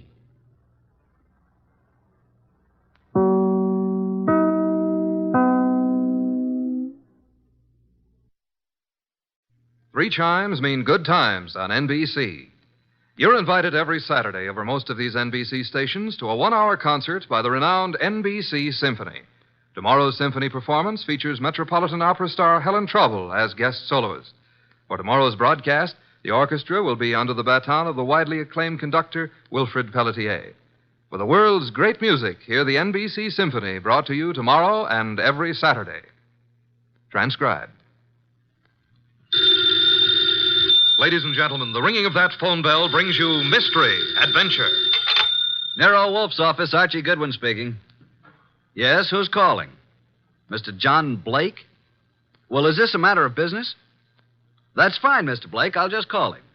Archie, I'm not here. Tell him I'm up in the plant room with the orchids. I was going to call him to the phone, but he's up in the plant room with his orchids. What sort of a case is this, sir? Really? Really, is that so? Is it a man or a woman? Oh, I understand perfectly. It's a man. Well, at least that's something different. Yes, sir. Very urgent. I understand. And I assure you, Mr. Wolfe will be here waiting for you. The fee?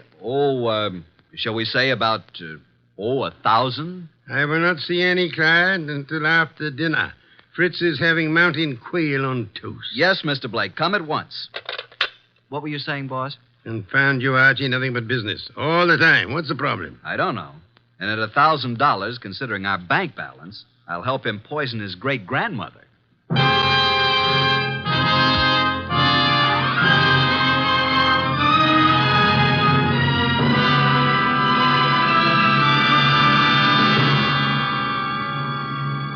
Ladies and gentlemen, it's that renowned genius who is the bulkiest, most ponderous, and most brilliant detective in the world. Yes, none other than that chair-borne mass of unpredictable intellect, Nero Wolfe, created by Rex Stout and brought to you in a new series of adventures over this NBC network in the person of Mr. Sidney Greenstreet.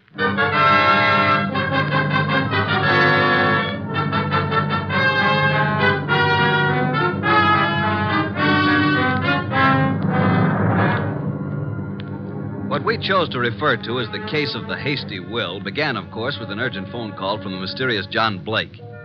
At the moment, Nero Wolfe was seated in his chair, which was specially built for his 300 pounds, and I was giving him a lecture on the importance of money. Archie, that will do. I'm not interested. You will be when you learn you can make no more purchases of beer and Skittles. You've passed up 2 cinch cases now. Each would have meant a healthy fee. Let us hope this Mr. Blake has a nice, fat problem that will take us days to solve. Archie. Yes, sir?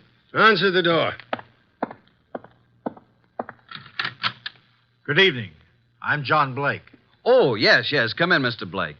You have no idea how welcome you are. Archie, show Mr. Blake in and close the door. That draft is unbearable. This way, sir. Mr. Wolfe doesn't care for anything resembling air. Oh, I'm Archie Goodwin. Good evening, Mr. Blake. Mr. Wolfe, I have a little business for you. Now, before you say anything, I know you're not a lawyer. I'm not a member of the bar, let us say, Mr. Blake. Of course. What kind of business, Mr. Blake? I have here a short will, which I have typewritten myself. I haven't signed it yet. Also, I have here a sealed envelope containing a letter which I want you to be prepared to deliver to the addressee. A will and a letter. Very well. Yes. Do you know who I am? Seems that I've certainly seen you before. Same here. I just can't place you. Well, I'm John Blake, president of the Plymouth Building and Loan. Oh, of course. I've seen your picture many times. You have a staff of the best attorneys in the city, Mr. Blake, and this is most assuredly the business of attorney. Perhaps. But in this particular instance, I wanted an individual who had no interest in me, nor previous knowledge of my affairs. I see. Also, I wanted a person who was, shall we say, not too well fixed. Well, you certainly couldn't Archie. Imagine Mr. Wolfe being in need of money. Just why can't your attorneys handle this? You'll know in a moment. But when I leave here, I want you to forget the whole thing, for the time being. Indeed. You have said it. Here's the will. You may read it. Archie. January 25, 1951. To my daughter, Anita Blake, I do hereby bequeath all my property, personal and real, including the portrait painting of her mother, my dear deceased wife, Marcia Blake. This will supersedes any and all instruments previously drawn. So, simple enough, isn't it? That's all. Now, the pen, please, and I'll sign it. Now then, you sign as witness, Mr. Goodwin. You retain the will, Mr. Wolfe, and the envelope here, which is addressed to Hilary Blake, my brother, who is now living in this city. Your brother? He's just recently returned from 25 years in Australia. Though Hilary has written me several times, I have not favored him. We've been estranged these many years over, a certain unpleasant situation which this enclosed letter will clear up. Are you in fear of your life, Mr. Blake? Murder? No, Mr. Wolfe. There was a time, yes, but, not now. You will know what to do with the will and the letter, though, when the time arrives. Now, as to your fee, you said 1,000? Well, we usually receive... 1,000 will do. Well, here's a check, all made out. If you're thinking of suicide, Mr. Blake, we must warn you. If you don't care to go through with this, please say so. I'm not planning on suicide, I assure you. We have taken the job, Mr. Blake. And good evening, gentlemen, and thank you for your kind indulgence. Well, that's the simplest little 1,000 we ever made. I believe, Mr. Goodwin, you're going to be quite surprised. I want you to get acquainted with John Blake's secretary. You will more than earn this 1,000, young man.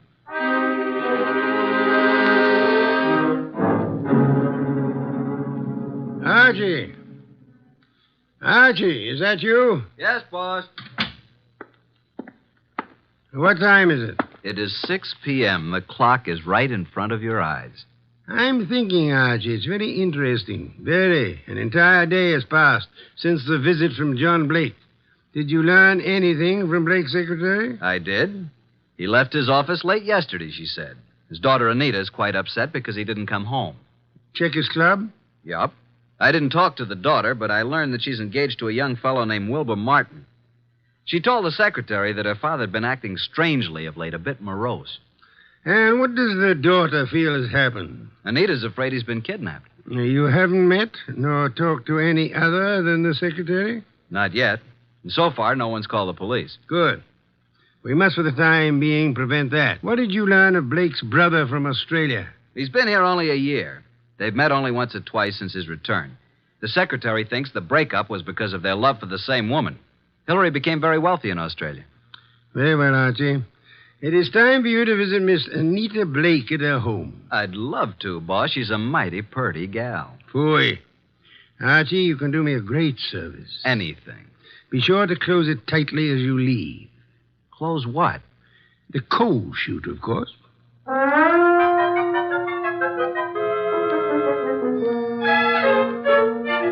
I'm awfully glad you could come, Uncle Hillary. Wilbur seemed to think you might know something about Father's disappearance. No, I don't know, Wilbur. I'm just as nonplussed as you are. When did you see your brother last? Oh, it's been 4 or 5 months. Why? Oh, I just wanted to know. What do you two think has become of him? Surely you know his recent actions better than I. Well, at first I thought he'd been kidnapped. Now I'm afraid it's suicide. Oh, I say, really now. Have you been putting such ideas into our head, young man? On the other hand, could have been murder. Indeed. Well, I suggest that the police be called. Hospitals, the morgue, every place.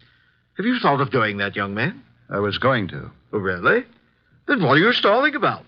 I'll just step into the library and do it myself. Oh, it can't be, Wilbur. It just can't be. Miss Blake, there's a Mr. Goodwin to see your father. Oh, I'll see him. Thank you, Miss Blake. I'm Archie Goodwin. This is my fiancé, Mr. Wilbur Martin. Mr. Martin? How do you do? What is it you want, Mr. Goodwin? Is your father here, Miss Blake? Why, no. No, he isn't. What is your business, Mr. Goodwin? Why do you want to see Mr. Blake? As a matter of fact, I don't really want to see Mr. Blake because I don't think he's here. I came to see Miss Blake. Just who are you? I'm a detective. Police? Private investigator with Nero Wolfe. John Blake has disappeared. I know you're trying to keep it out of the press because you think he's been kidnapped. We have called the police. Oh, what do you think has happened to my father? I think he's dead. Oh, dear. Why do you think that? Yes. Just what do you know, Mr. Goodwin? Oh, Anita, I want to ask you a few questions. I think it's advisable. Mr. Blake. Yes? I thought you were done for. That is. I don't think I. This chap is a detective. I'm sorry about this, Mr. Blake, but curiosity got the better of me. I hope I haven't wrecked things. What are you talking about? You remember the agreement. What agreement? Mr. Goodwin, do you know who you're talking to? Why, yes, John Blake. Oh, no, Mr. Goodwin. This is my Uncle Hillary, my father's brother. Hillary? Hillary Blake? Yes, my father's twin brother. John and Hillary were twins. Of course. That's news to me. I didn't know that. What did you know about him? Well, now that I look at him, now that I can recall his speech, there is a difference. And now, why do you think John Blake is dead? I've just come from police headquarters. You mean he's been murdered? No. From all indications, he's committed suicide. Suicide? Are you sure? Poor father. Oh, I was afraid of this. This morning, a hat and an overcoat were found on the East River docks near Pier 9. In the coat was a typewritten copy of a will made yesterday. The hat bears the initials J.B. There was a will? Yes. Could you identify the hat and coat, Miss Blake? Well, yes, of course. Very well. Come in, Sergeant. This is Sergeant Hanlon. Miss Blake, do you recognize this coat and hat? Yes. Oh, yes, I do. They were father's. Oh, Wilbur. Suicide? I can't understand it. But the hat and coat are not conclusive evidence. What about the will found in the pocket? Show them the will, Sergeant. Read it, miss. You read it, Wilbur? To my daughter, Anita Blake, I do hereby bequeath all my property, personal and real, including the portrait painting of her mother, my dear deceased wife, Marcia Blake.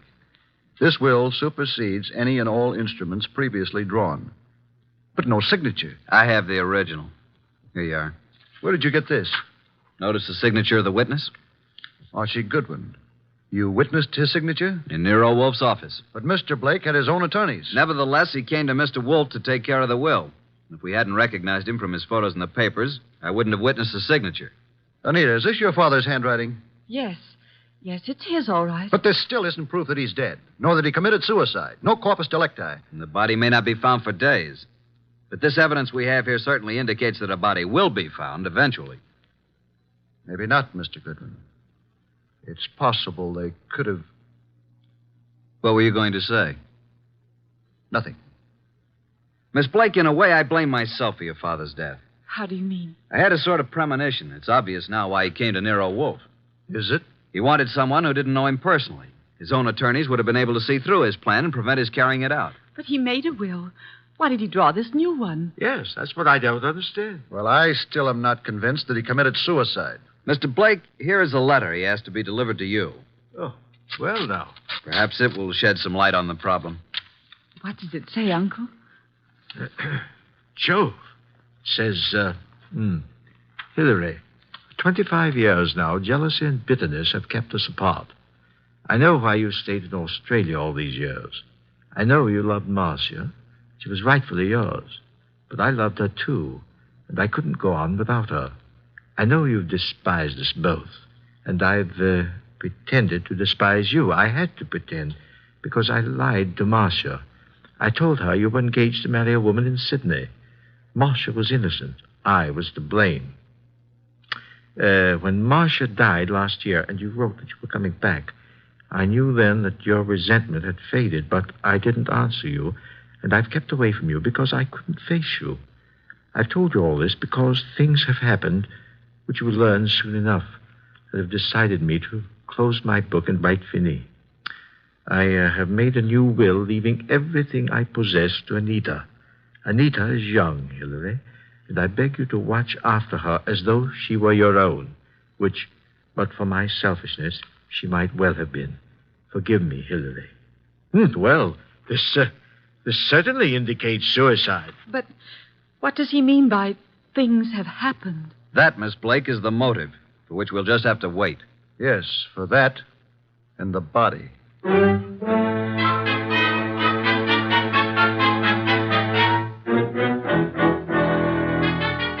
Well, boss, up here in the conservatory a bit early, aren't you? How are the orchids? Oh, it's a nice sunny morning. Even though it is around 0 outside, the sun is fine for them. And behold, Archie. Huh? What is it? The Dendrobium sclerostel. Yes, indeed. What about it? Showing 2 buds. Most encouraging. Indeed so. Boss, I can't take the steam heat here. Tell me, this painting of Marcia Blake, is it large? It hangs over the Blake mantle, about 3 by 4 feet. Find it most intriguing that John Blake should mention the painting in so short a will. And Hillary, does he seem to offer any suggestion on this problem? He has very little to say. Wilbur has definite ideas, and he's in there pitching all the time. He has a rather unpleasant way about him, though. You have talked with Inspector Kramer? I have. And asked Miss Anita and Hillary to meet you at the morgue to look at the body? Right. And I left Wilbur out of this gathering. This body is practically unidentifiable, huh? In Kramer's opinion, it is. After you're finished down there, I'd like to have a chat with this Wilbur Martin. Okay, but you'll get nothing out of him. I've tried. Archie, you're becoming so conceited. Soon I fear I'll have to fire you. If it were summer, I would forthwith resign. Run along and close our coal chute behind you.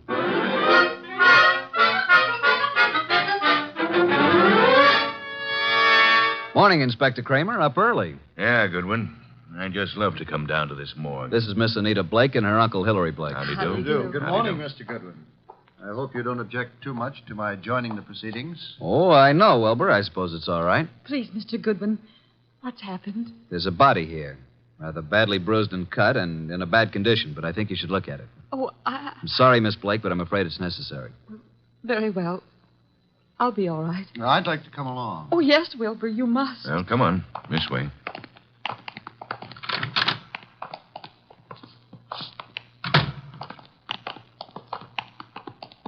Well, here we are.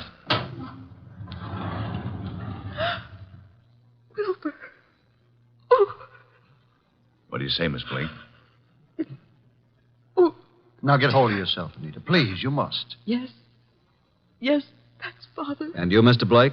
It's certainly hard to say. It looks as though it might be John. Was there no means of identification on the body? No jewelry or... Father never wore any jewelry. There was nothing but this suit here. Nothing in the pockets. That's Father's suit, all right. I know. Oh, why? Why did he do it? Come along now. That's all for today.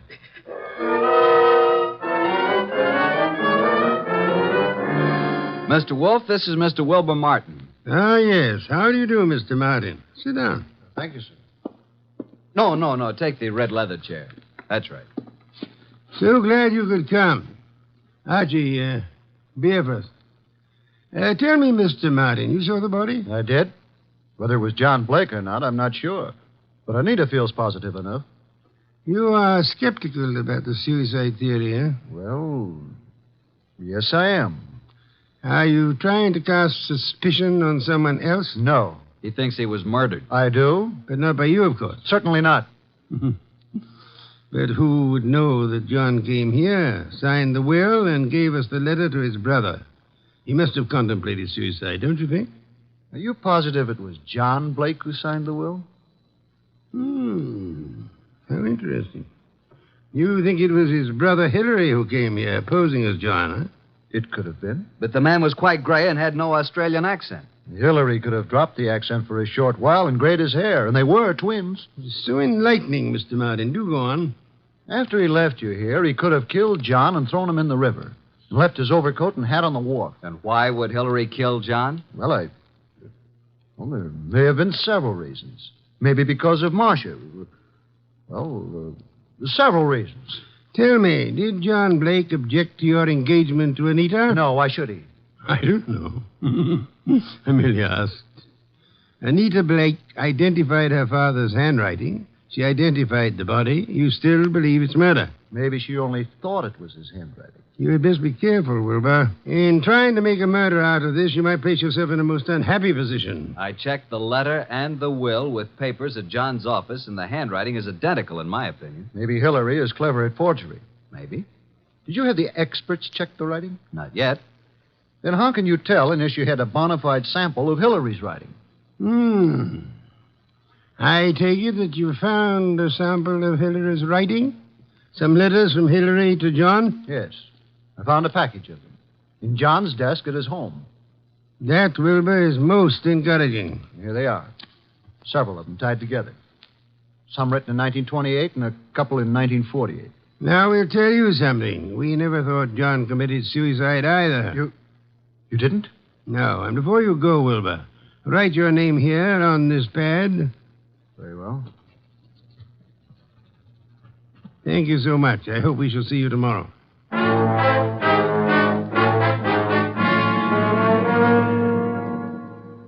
Well, I'm surprised, Inspector Kramer, to see you out in such inclement weather. I like the cold spells. Sit in the red leather chair. Yeah, thanks. Good. Have your experts finished checking the will and the letter? Yep, but not all through with the package of Hillary's old letters that Wilbur found. What's the verdict? If this is forgery, it's the cleverest bit of forgery we've ever come across. My men say the will and the letter you received appear identical with the specimens from John's office. Indeed. The will and the letter then do seem to have been written by John Blake. Yes. But on the other hand, and this is unusual, by comparing this letter from John with a letter Hillary wrote from Australia in 1948, we found characteristics in both men's letters which were definitely similar. Then, Inspector, you feel that Hillary might have written the letter and signed the will. That it was Hillary who came to my office? It's a tough thing to prove, but I think that's being on the right track. Inspector, what about the rest of the package of letters I got from Wilbur Martin? They're still working on those down at headquarters. What about young Wilbur? So far, can't see much in him to worry about, but it's a bit early. Archie, phone out to the Blake mansion and tell Wilbur Martin that we've uncovered the whole thing. And if Wilbur's in on it, he'll be gone before you get there. We can pick him up later. Okay. I'll let you know about the rest of Hillary's letters. Good. We won't phone out there until you're finished. I'll call you as soon as possible. Archie, I want you to look into the affairs of the Plymouth Building and Loan Company. See what you can learn about the actual stability of the company. Okay. Boss, please put on your muffler and overcoat and open a window. A candle couldn't burn in this place. Yeah. I'm on my way.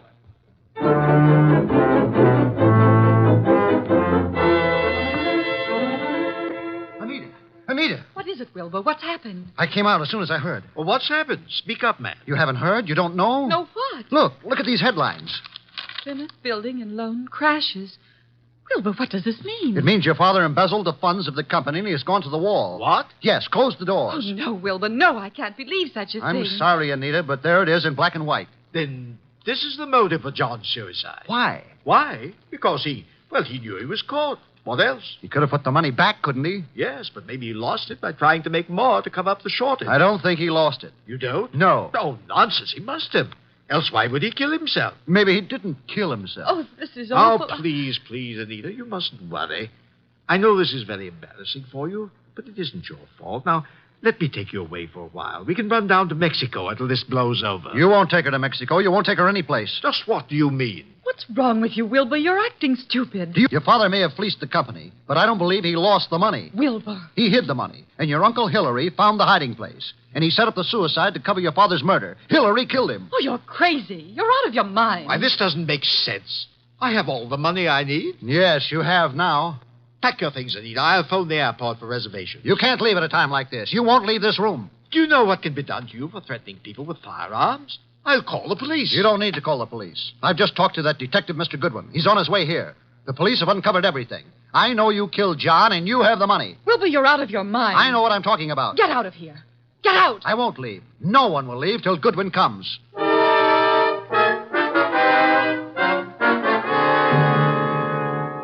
Ah, Archie, come in, Miss Blake. Mr. Blake, Mr. Martin, glad you were all able to accept my invitation. You too, Inspector Kramer. Yeah, I know how glad you are I could be here, Wolf. Please be seated, folks. Hillary was going to Mexico on the next plane and taking Anita with him. Mexico? John Blake stole the money from the company, but Hillary found out about it and killed him. Mr. Wolfe, this is utter nonsense. Mr. Blake, Inspector Kramer's handwriting experts have examined the will and the letter left with me.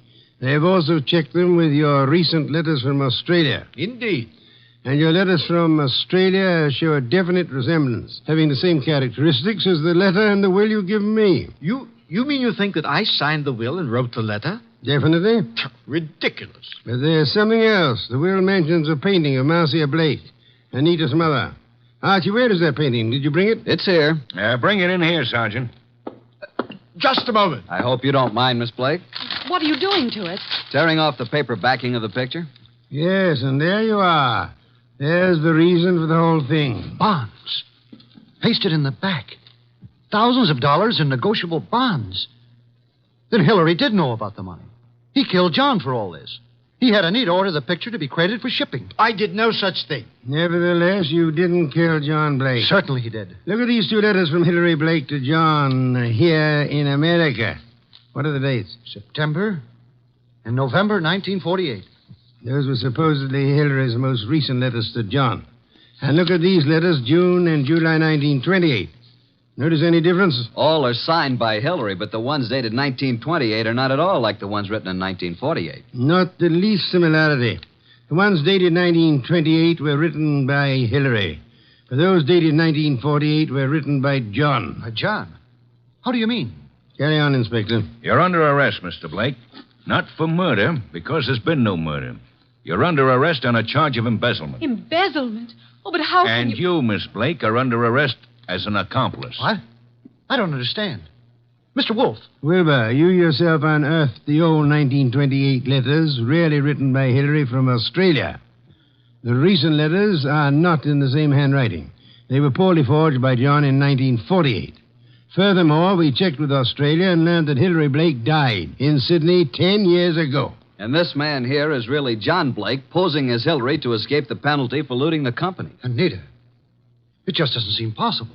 Anita knew all about it, and they might have gotten away with it if they hadn't come to us, Archie. What a fantastic plan. I'm giving you back your $1,000, Mr. Blake, but I'm afraid it won't do either of you much good now. Thank you so much, Inspector Kramer, for dropping in.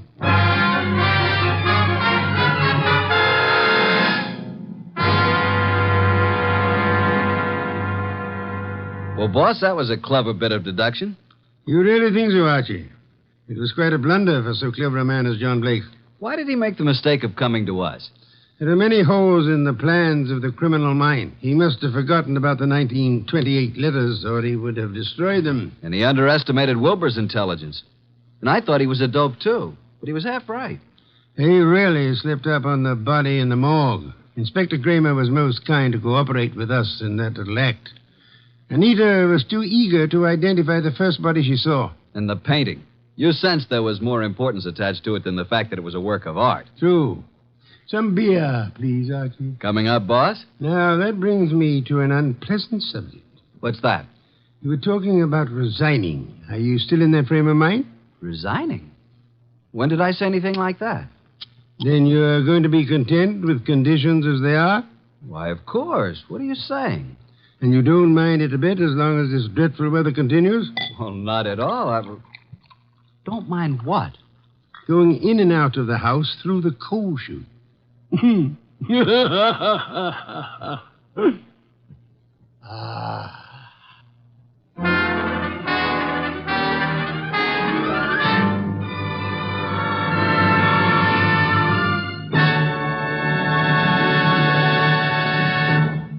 You have been listening to The New Adventures of Nero Wolfe, starring Sidney Greenstreet.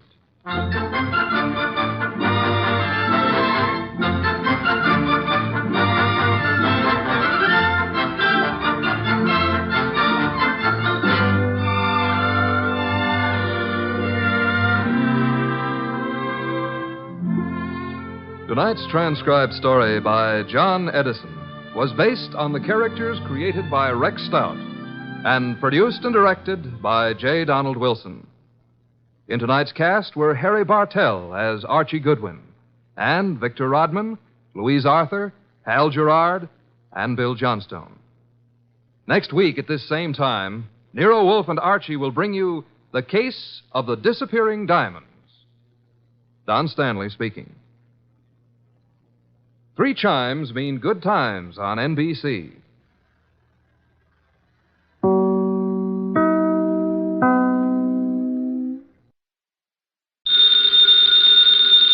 Ladies and gentlemen, the ringing of that phone bell means mystery, adventure. Nero Wolfe's office, Archie Goodwin speaking. Yes? Yes, I know that in 48 hours it's going to be Christmas, but who is this? Who? Look, I'm a big boy now, so... Okay. Tonight at 8. Goodbye. What the devil was that? This may come as a shock to you, Mr. Wolfe, but that was Santa Claus. You've been drinking. Uh-huh, the usual, milk. He's coming to see you at 8. He's got a problem. Indeed. It seems that some low, not to mention murderous character is going around slaughtering Santa Clauses.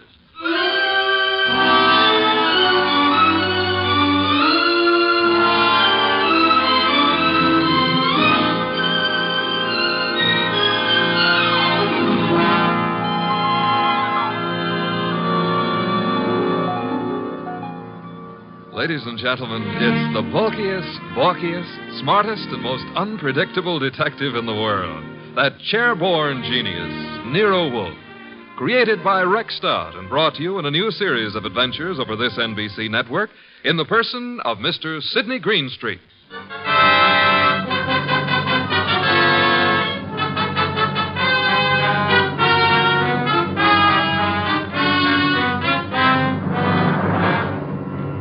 Began earlier than 8, however, the case of the slaughtered Santas.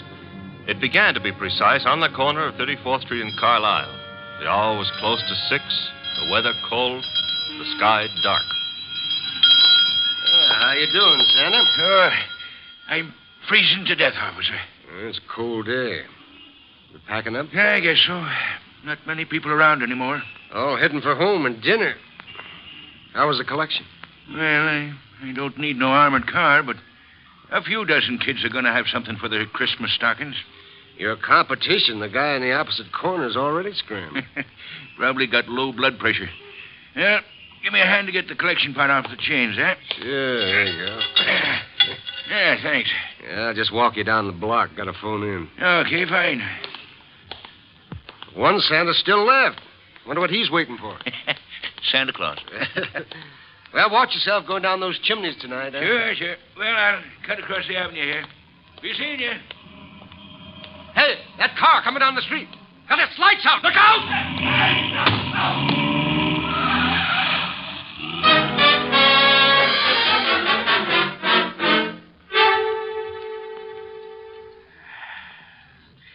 Peg, Huh? did I ever tell you I love you? Oh, it's not me you love. It's a hot soup. Now, you're not the only woman who can cook a dish of soup. Huh? It helps, though. I'm just beginning to thaw out. Yeah, that's a cold corner you play Santa Claus on. Well, don't hurt to make a few bucks. I ain't done so good this past year. Well, maybe the next year will be... Oh, well. Besides, I kind of like it, you know. Kids asking questions all day long. Yeah. You know, I wonder how they figure the other two Santas at the intersection. Our kids think of only one thing at a time. More soup? Sure, Peg. You know, one of them other Santas got hit by a car tonight. Oh? Yeah, packed up a few minutes before I did, started crossing the avenue, and bang! Hit-and-run driver. Oh, gosh, that's too bad. Was he hurt? Yes, he was killed. Here's your soup. Oh, with traffic the way it is nowadays. Well, I better take a look at the stew. Somebody at the door. I'll get it, Peg. Okay. Yeah, what? Oh! Mike!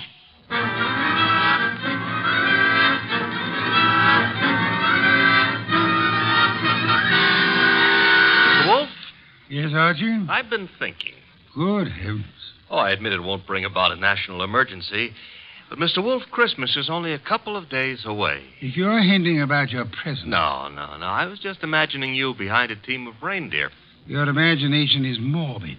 You'd make a wonderful Santa Claus. Phooey. You got the perfect build for it. Of course, as for character... Archie. Yeah? Can you picture me scrambling down a chimney? Well, I might have to build bigger chimneys, but... Bah. There's that, too. However... That is the front door. True. I was thinking... You might see who it is. Well, if nobody's been lying to me on the phone, that'll be Santa Claus. Let him in. But I haven't decided what I want for Christmas yet, Mr. Wolf. For example, should she be blonde or brunette, tall or short? Archie. On my way. Good evening. I dislike dawdling on anyone's doorstep. Well, stop dawdling. Come in, please. Mr. Wolfe has been warned of my arrival? He has. Through here. Mr. Wolf, this is Santa Claus? My name is Barton, John Barton. How do you do, sir? I have no time for the social graces, Mr. Wolfe. I'm about to be murdered. Hardly in my house. I have objections. I'm a frightened man, Mr. Wolfe. Indeed. This costume you see me in is responsible for it all. Why are you in it? I had a notion it might be, well, entertaining to play Santa Claus in public. I'm a wealthy man, sir. I can afford to have whims. Therefore, I have assumed this masquerade. However, it apparently is going to be the death of me. Mr. Barton, you have adequately conveyed an atmosphere and an emotion. I suggest you concentrate on facts now. Very well. I have been acting as Santa Claus for the Tuberculosis Fund. My station is the corner of 34th Street and Carlisle Avenue. I might add the northeast corner. Why? Because at that intersection there have been two other Santa Clauses. One on the southeast corner and one on the southwest corner. 3 Santa Clauses, then, on 3 corners. Yes. Now then, earlier tonight, the man on the southwest corner started home. He was crossing the avenue when he was run down and killed by an automobile. A regrettable accident. The car was running without lights. It deliberately ran the fellow down and then vanished. Not an accident, Mr. Wolfe. You saw this yourself? I did. One Santa Claus dead. The man on the southeast corner got home all right.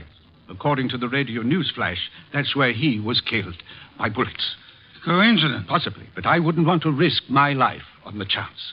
This is Friday night. In the nature of things, you would have made 2 more appearances. Very well, Mr. Barton. I'll write you a check as a retainer, then hurry along home. I'm late now. No. I beg your pardon. You will neither hurry home nor notify anyone at your home of your whereabouts. But you will remain here until such time as I think it's safe for you to leave. The house is well guarded. I can't do that. In which case, I cannot accept you as a client. I fail to understand. Mr. Barton, it is very easy to murder someone. Avoiding the consequences of such an action is something else again. However, I'm assuming that you're not primarily interested in what happens to your murderer after you're dead. Of course not. Therefore, you will remain here. Archie? Yep. First, the corner of 34th and Carlisle, a complete report. But that's nonsense. The corner will be deserted now. Mr. Barton, You're hiring my intelligence. You therefore permit me to use it as I see fit. A complete report, Archie. Right, sir. You will then visit Inspector Kramer at headquarters. You will, in whatever manner you find effective, collect all the police information about the 2 already murdered Santas. Fine. The manner, I think, will be applying a blowtorch to the inspector's toes. Your levity is ill-timed. The inspector is likely to throw me out of my ear. Your problem. My ear? And on your way home, you might stop in at Mr. Barton's place. I don't see any purpose in that. Mr. Barton, there is a basic problem to which we must find an answer. Whether those 2 men were murdered because they were Santa Clauses or because their deaths were merely preliminaries to yours. Archie, I suggest haste. Yes, sir. And avoid blondes. Hmm? I would like you to be home in time for Christmas.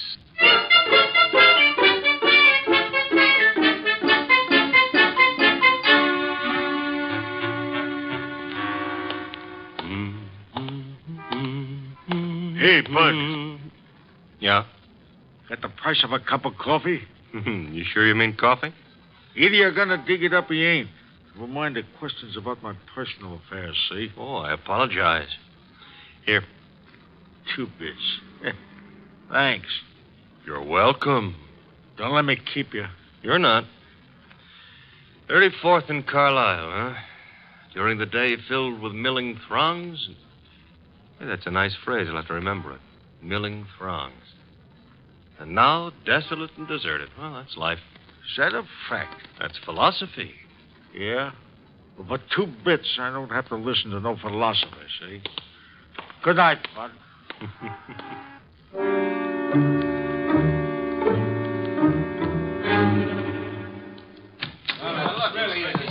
Uh-oh. The inspector's got company. If all you reporters will shut up and ask your questions one by one, I'll answer them. Inspector Kramer, it's true a couple of Santa Clauses have been knocked off tonight? It's true that 2 men who have been employed as Santa Claus by charitable organizations have been murdered, yes. Any connection between those 2 guys, or does somebody just hate Santa Claus? Well, so far as we know, there is no connection. That means it could be maybe some kind of maniac who decided he doesn't like Christmas or Santa Claus. Is that right? The department is investigating along those lines. Like how? Well, we're checking all the local asylums for possible escaped lunatics. Yeah, but, Inspector, suppose this nut has never been in an asylum. That'll be all, boys. Oh, but listen, I said that'll be all now. Anything new comes in, you'll get it, understand? Good one. Hello, Inspector. I spotted you coming in. What happened? You decided to reform and got a job on a paper? Nope.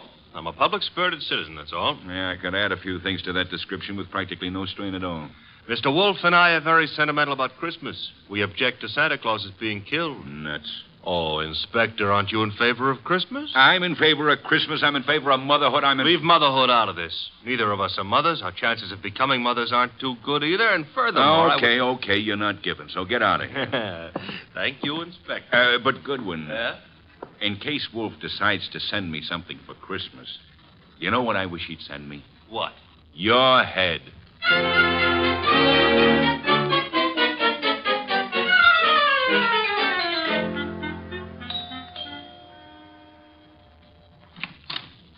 Well, Oh.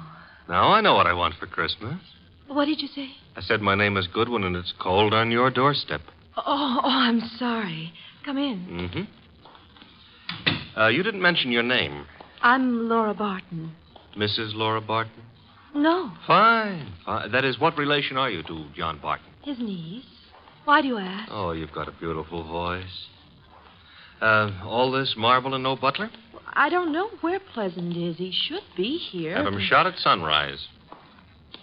Oh, Laura. Wayne, this is Mr. Goodwin. I never heard of him. What does he want? Well, I don't know. Wayne what?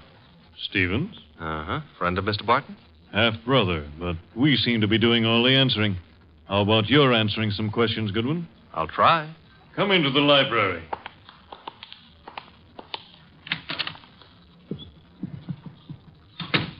What do you want? For Christmas? Erase that. I would like to see Mr. Barton. He's not home. Where is he? Don't you know? I wouldn't have come here asking for him if I did, would I? I suppose that's true. What did you want with him? Conversation. About? Anything. You see, I like to talk to rich men. Are you rich?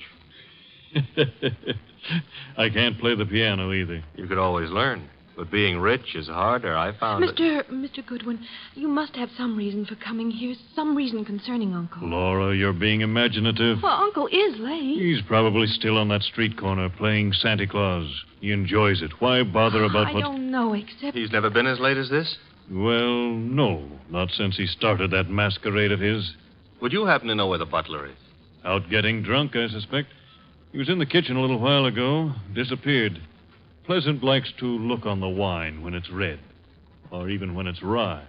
No, I take that back. Oh, you do? He prefers Irish whiskey.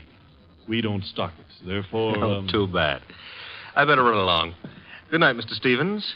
Miss Barton. Good night. I'll see you out.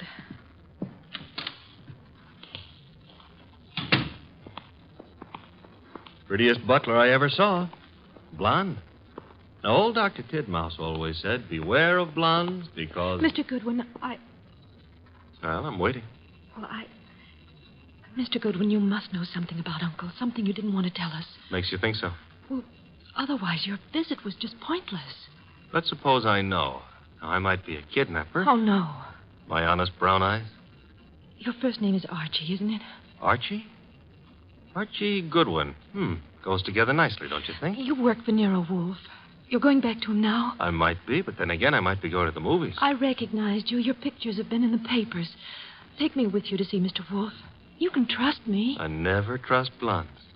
That's unfair. Well, no, I don't trust brunettes either. Furthermore, I'm not sure Mr. Wolfe would want to see you, so So?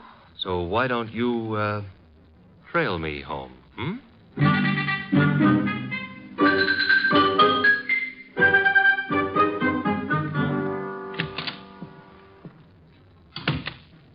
Archie? Archie? Where's Santa Claus? Guest room. He was tired. What, I've been trailed home. Indeed? By a blonde. Phooey. All right, I admit I didn't make any strenuous effort to shake her off, but she trailed... Where is she? Outside. Good. Your report. Oh, but she might freeze to death out there. That's her problem. Your report, Archie. It's short and simple. It would be simple. I haven't got time to resent that. A blonde is dying.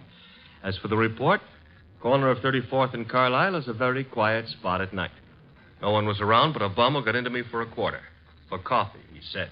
You will not put that quarter on the expense account. Stop worrying. It was a private gesture. There were 4 corners. Corner number 1 had a dress shop on it. Corner number 2, a drugstore with a beautiful redhead in the window making with a hair rinse. The ad said her name was Noreen, but it didn't give her phone number. Archie. Third corner was devoted to a shoe store, and the 4th corner had a bank on it. A bank? Uh-huh. Kind of thought we'd have a pause at that point. Mean something? Inspector Kramer's information consisted of... Oh, you're being coy. Kramer furnished the information the police could find no connection between the 2 murdered Santas. Except for the fact that they were both playing Santa Claus. Isn't that a little on the obvious side? This is an obvious case. The Barton home, Archie. Marble and old lace. The butler, his name is Pleasant, was among those missing. Among those present, Laura Barton, the old man's niece, and Wayne Stevens, his half-brother. Ah. Yeah, only for Laura. Stevens was not at all pretty. It was Laura Barton who followed you here. It was Laura. Archie, go upstairs and... Oh, now, wait a minute. The girl, the weather, common humanity demands that you have... Louis, you speak for yourself, not humanity. I'm human. On occasion, a debatable point. Very well. Let her in. Oh, thanks. Laura, come in. Laura Barton, Mr. Wolfe. How do you do? How much money do you inherit on the death of your uncle? What? That is known as a shock treatment. However, I need an answer. Uncle isn't dead, is he? That, for the moment, is irrelevant. How much? Half his estate. The other half? Wayne, Uncle's half-brother. Very well. Archie, will you go upstairs and inform Mr. Barton that his niece is here? Uncle is here? On my way.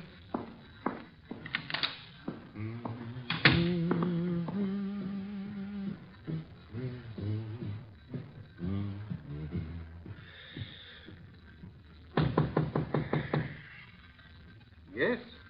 Archie, Mr. Barton. Come in. Mr. Wolfe would like you to come downstairs. I suppose he has a reason. Mm-hmm. A blonde reason, your niece. My niece? That's right. Hey, where'd you get that? A man of my wealth finds it safer to carry a revolver. But it's not safe to point it at people, especially for the people. Turn around, Goodwin. But, Mr. Barton, we're protecting you.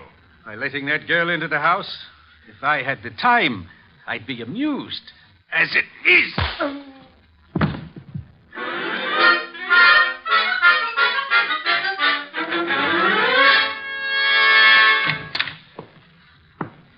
Archie, you been gone? Good heaven. Uh-huh. Santa Claus came early. Go ahead. Which one are you referring to, my own or the one Santa gave me? You had better sit. No, I had enough trouble getting up a little while ago. I'm staying out of any positions in which I might have to do that again. Mr. Barton is among the missing. Indeed. Mm-hmm. Hit me on the head and used the back exit. I checked with Fritz in the kitchen on the way here. He offered a reason for his peculiar behavior? Laura Barton. So? I don't understand. Uncle wouldn't do... Uncle apparently has. He also, would appear, fancies himself in costume. Well, he used to be very much interested in the stage. He acted for a while a long time ago till the family objected. Archie? Got it. Nero Wolfe's office. Archie Goodwin speaking. You recite very nicely, Goodwin. This is Kramer. Let me have Wolfe, huh? Mr. Wolfe? Inspector Kramer. Yes, Inspector? The papers haven't been carrying it, Wolfe, but you're working on the Santa Claus case, aren't you? Possibility? You didn't send Goodwin down to headquarters on a possibility. Never mind. We're working on a line down here, Wolfe. Now, look, if it doesn't strain your professional ethics, you might be able to help. How? There's a bank on the corner of 34th Street and Carlisle. We got the thought that suppose a gang was preparing to take that bank tomorrow morning.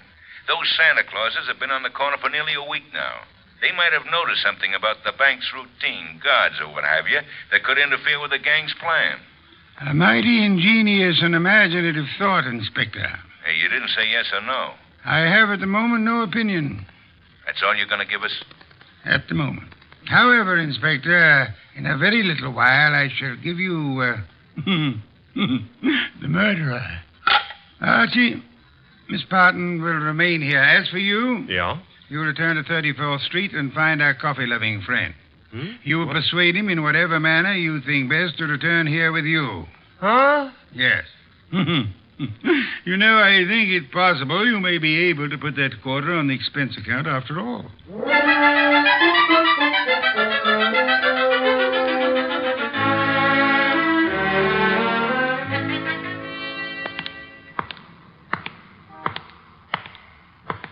You. What? Oh.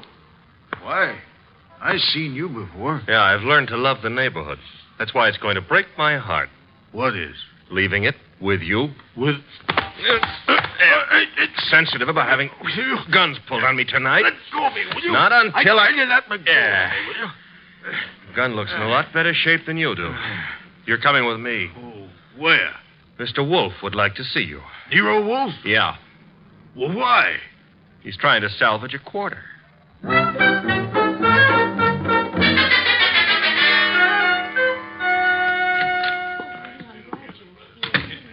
Archie. Uh-huh. Complete with, he wouldn't give his name. He did have a gun to it, though. This one. Yes. Archie, you know Miss Barton, of course? Aye. And Mr. Stevens? He joined us a moment ago. Miss Barton thought she'd be happy if he were here. Hello, Stevens. That's not the only reason I came. My brother is still missing. I'm concerned. Yes. You, sir, will you sit down? Watching people stand makes me uncomfortable. I don't have to. You do. Archie is stronger than you are. All right. That's better. If you don't mind, Mr. Wolfe, I've never been here before, never met you. But you look as though you could handle things. I think my brother's been kidnapped. Possibility we shall have to consider. Miss Barton, perhaps you have a theory, too? Well, I don't know. Uncle's been behaving strangely for weeks now. What way? Well, I'm not sure. Wayne... Well, of course, John's always been a little peculiar, but I'm afraid I saw nothing especially strange, outside of this Santa Claus stunt, of course. I see. Miss Barton, your uncle played Santa Claus all week on one of the corners of 34th Street in Carlisle. I know. On two other corners, two other men indulged in the same activity. Those two other men are now dead. Oh, Well, no. wait. Mr. Wolfe, you mean they were killed by mistake? Fort Barton? It is true that one man, made up of Santa Claus, looks very much like any other man similarly costumed. But the answer is no. One of the two men was shot in his home after he had removed his costume. Well, then, what connection? Miss Barton, in the event that you wanted to hide a tree, where would you hide it? Hide a tree? Why, I wouldn't even begin to know. If you were very clever, you would hide it in a forest. If you wanted to hide a murder and were very clever, you would adopt the same principle. Wait. You mean that if someone wanted to kill Uncle and didn't want to be suspected, he'd... Go about murdering several people with an ostensible, if lunatic, reason. He would, let us say, go about killing Santa Clauses. I get it. Then people would think the man he really wanted dead for a special and private reason had been killed for something that didn't point to him. True.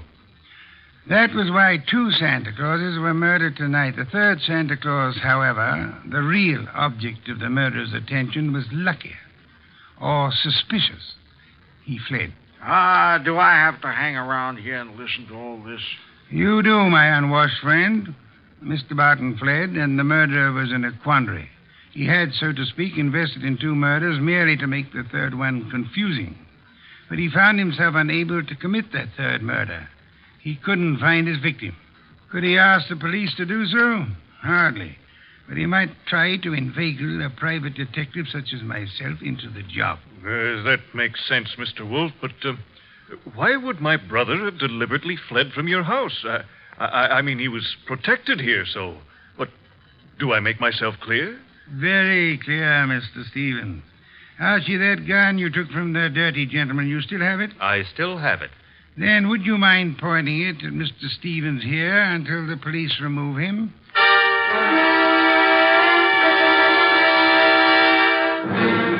All right, come along, Stevens. Well, that's the end of Mr. Stevens. Inspector Kramer will take good care of him from now on. But now, Mr. Wolfe, Laura and me and the refugee from a washcloth over here would still like to know how and why and who was involved. I knew two people had a motive for John Barton's death. Laura Barton and Wayne Stevens. One of them proceeded to kill Santa Clauses in the hope that the police would assume those killings to be the work of a lunatic. The paper certainly hopped on that assumption. Yes. However, John Barton, aware that his life was in danger, escaped his murderer and hid. In this house? No. A man in Santa Claus costume came here and said he was Barton. However, he was an obvious imposter. He proved that by his flight when his niece came here. You mean he could fool you, but he knew he wouldn't be able to fool me, so... Precisely, therefore, was not Barton. Who was it? Who else had disappeared at the propitious moment? The butler, Pleasant. True. I distrust coincidence.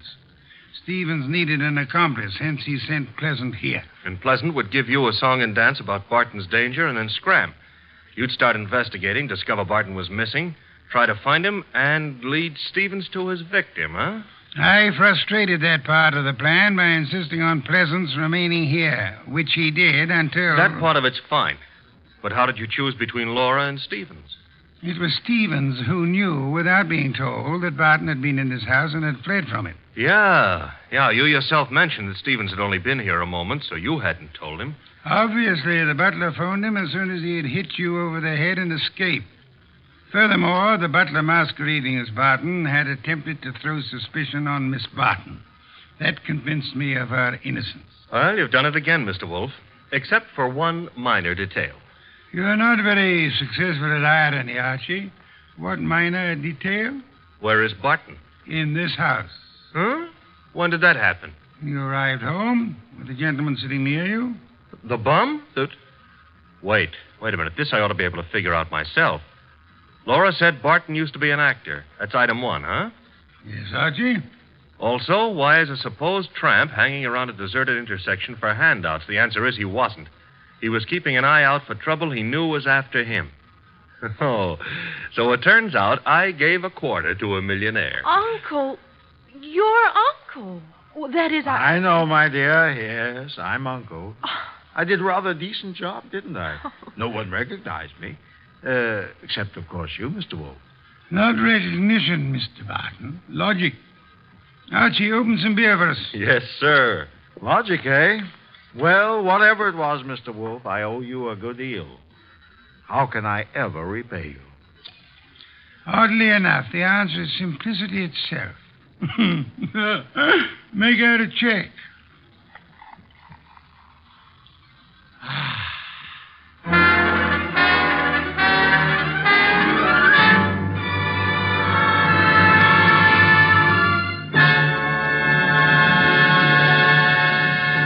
You have been listening to The New Adventures of Nero Wolfe, starring Sidney Greenstreet.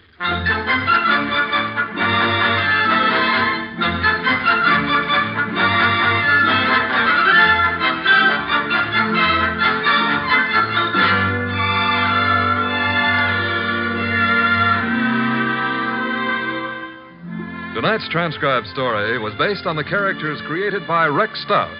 This is an Edwin Fadiman program produced and directed by J. Donald Wilson. In the cast were Larry Dobkin as Archie Goodwin, and Howard McNear, Grace Lennard, Vic Rodman, Herbert Butterfield, Bill Johnstone, Gene Bates, and Bob Bruce. Next week at this same time, Nero Wolfe and Archie will bring you The Case of the Bashful Body. Don Stanley speaking. 3 chimes mean good times on NBC.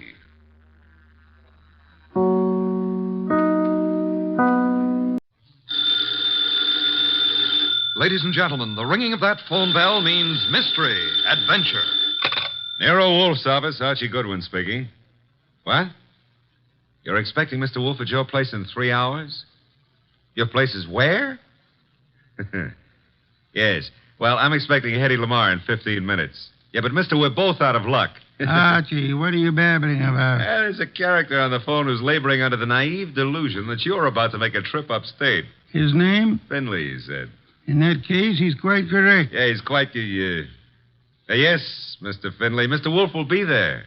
Yeah, goodbye. I shall need some beer, Archie. The bottle opener's in the right-hand drawer. Thank you. What one of us needs is a psychiatrist. You're voluntarily leaving your happy home, exposing yourself to the elements, entrusting your only life to a savage automobile? I am. Oh. Somebody's offered you the United States Treasury, huh? Mr. Finley happens to grow orchids. Among them, he has developed a plant possessing spurred labilli. I have an opportunity to purchase a couple of the plants, therefore... I don't believe it. But, Archie, according to the reports I have received, he has produced a strain of black cypripedium. Oh, well, in that case. But, Mr. Wolfe, while it's true that black may be the color of your true love's hair, it is also true that black is the color of funerals.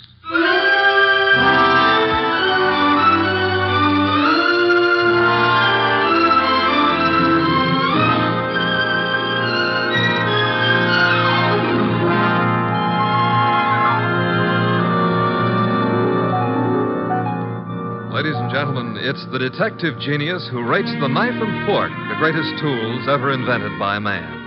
The ponderous, brilliant, and unpredictable Nero Wolfe. Created by Rex Stout and brought to you in the person of Mr. Sidney Greenstreet.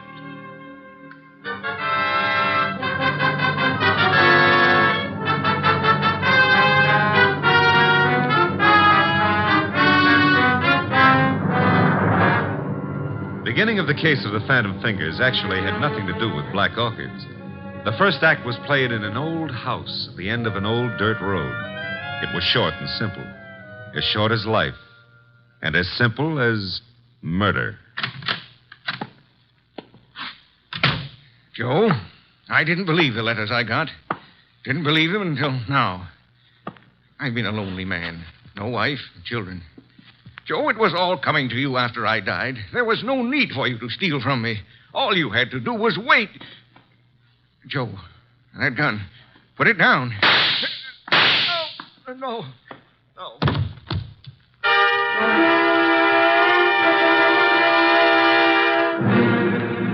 Archie. Yes, Mr. Wolfe. How much longer? Oh, an hour, maybe. Why? I'm a fool. Yeah, well, payday's tomorrow. I refuse to agree with you. Besides, the trip's been fine so far, huh? So there's snow on the road, but, Phooey. well, it's nice snow. Pretty soon it'll be spring, and in the spring... If you mention old Tidmas once more, I shall strangle you. No, it's against the law. But you know, if that snow melts much faster, the trees won't look so pretty. Trees, are they really necessary? Uh-huh. People cut them down and make paper out of them. And they take the paper and make dollar bills. Mr. Wolfe, we're surrounded by future fees. I prefer the finished product. What on earth is that? Sounds like a river. Indeed. Except there aren't any rivers around here. Hey! Yeah? Up ahead. What? Huh? It's a river. Only it isn't a river. It's wet. It's wet and it's got waves on it. Had to start raining, too. Nature. Phooey. The road behind us is covered with water. We'll just have to keep going onward and upward. Would you like to recite Excelsior to me? Why, sure. Shades of night were falling fast when through an alpine village passed... An idiot of your caliber, no doubt. Oh. That infernal engine has died. No, the road dips up ahead. And where it dips, there's a junior Mississippi growing up. Splendid. Not so splendid. We can't go back and we can't go forward. Why not? They didn't build this model to swim. No foresight. What do we do now? Well, we could abandon the car and, Walk, are you mad? Are you seriously suggesting I indulge in a foot race with the flood? Yeah, well, not seriously, but, Oh, you've decided to give the car a swimming lesson? No. There's what looks like a cow path leading off the highway. To your right. Maybe it's a road. We progress. We now follow the footstep of the cow. Ah, it is a road. An old dirt road. Not only that, it goes up. Is that good? Theoretically. We might get above the water that way. And if the theory fails? Mr. Wolfe, how are you on the Australian crawl? Hey, there's been another car on this road before us. You can see the tire tracks in the mud. Interesting. An indication that there are other maniacs about. I myself would not have chosen this particular spot to picnic in. Well, it's not that. There's somebody lying on the road. People have peculiar habits. Ignore him and drive on. Hold on a moment.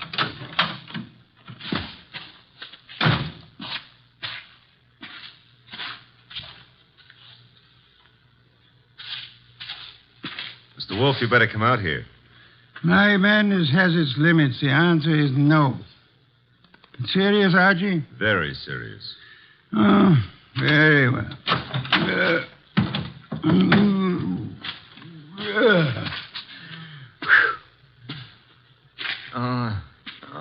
Good heavens.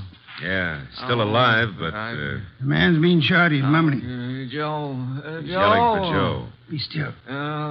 Don't forgive stealing. Don't.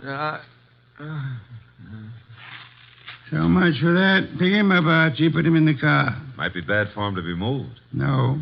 There is nothing that can be bad for him. He's dead.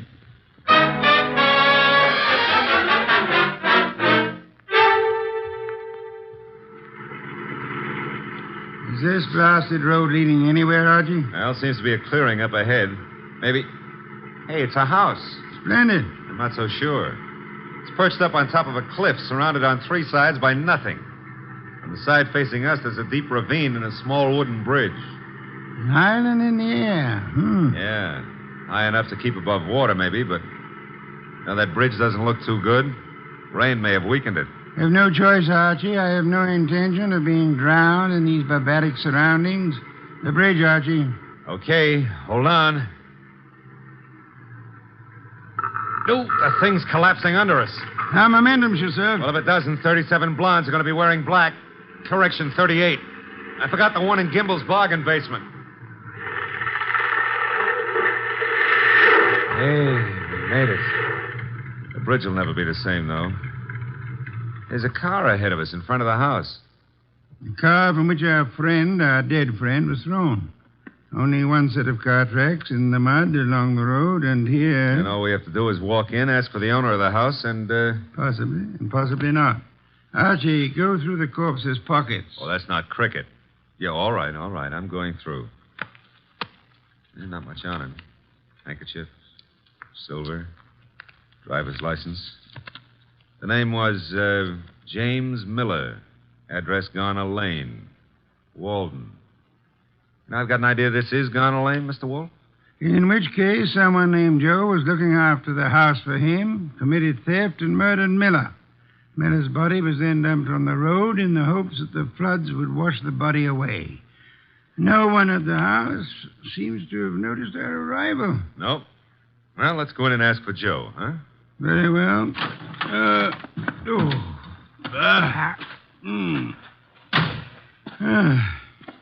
Hard. With the bridge down, there's absolutely no way of getting on or off this place. Except for a mountain goat.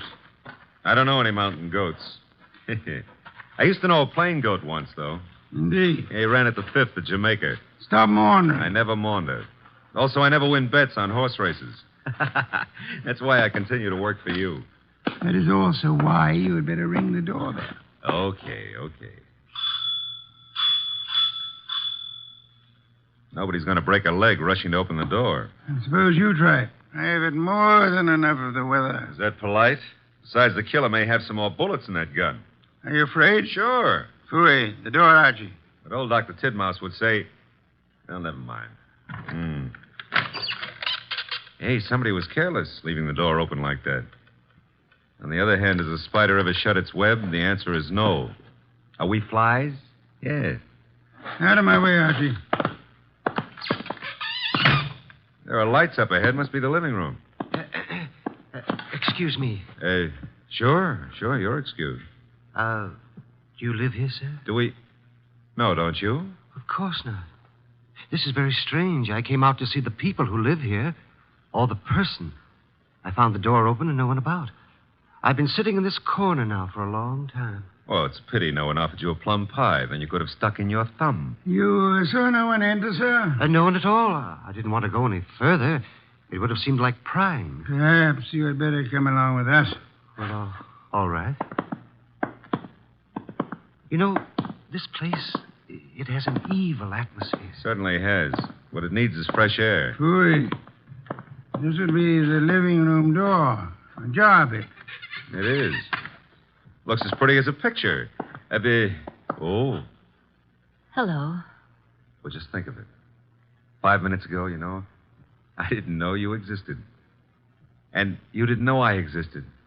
And now... Archie, your existence would have a sudden end unless you keep quiet. Excuse us for intruding, Miss... Intruding? Oh, but I really should ask you to excuse me. You do not live here? I wish I did, but... You see, I've been out walking. I live maybe a mile from here, and then when the flood began, I thought I'd come in here and stay for a while. And you found? An empty house. That's not what I found. As old Dr. Tidmouse has often said... Go through the rest of the house, Archie. Go through the rest... Yeah, well, never mind. I'll, Shh. That sound? Somebody's walking. Coming downstairs. I'll go and see. Hey, you! Come on into the living room. Meet your guests in one or several pieces, as you prefer. What? Oh. Hiya, folks. Ah, a host at last.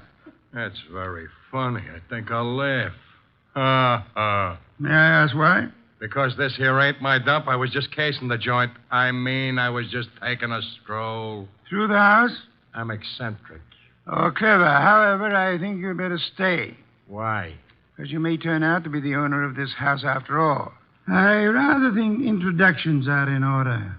Well, I'm Peg Shirley. My name is Wagner.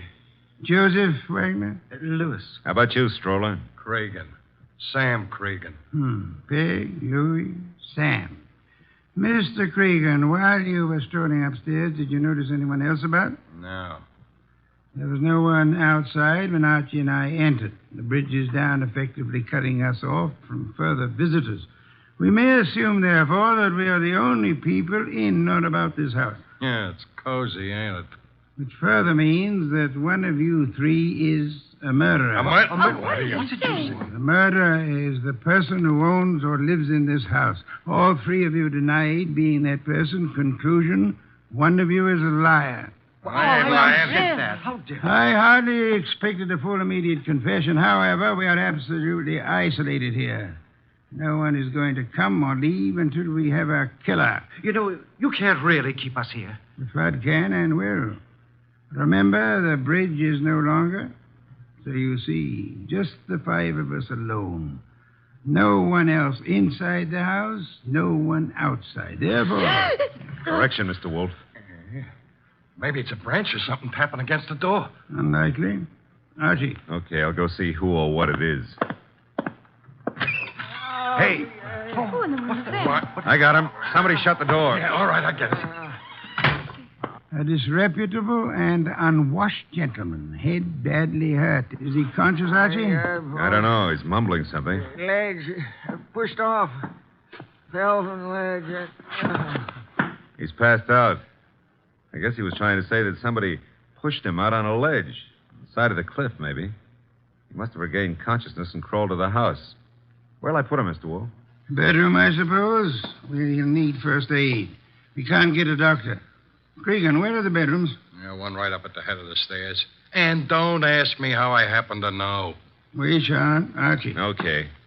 I'll need somebody to help me carry him up without shaking him too badly. Cregan? Okay.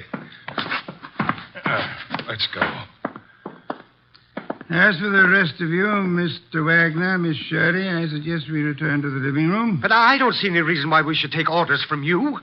One of you is a murderer. I include Mr. Cregan, of course. Oh, but that poor man wasn't dead.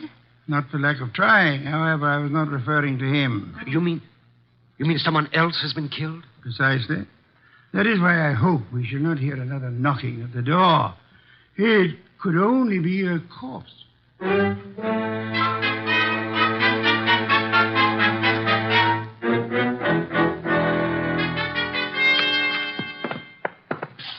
Archie. And Cregan. Yeah. The injured man? Still out. Probably got a concussion. Did he say anything further? Well, he babbled a bit. I don't know if...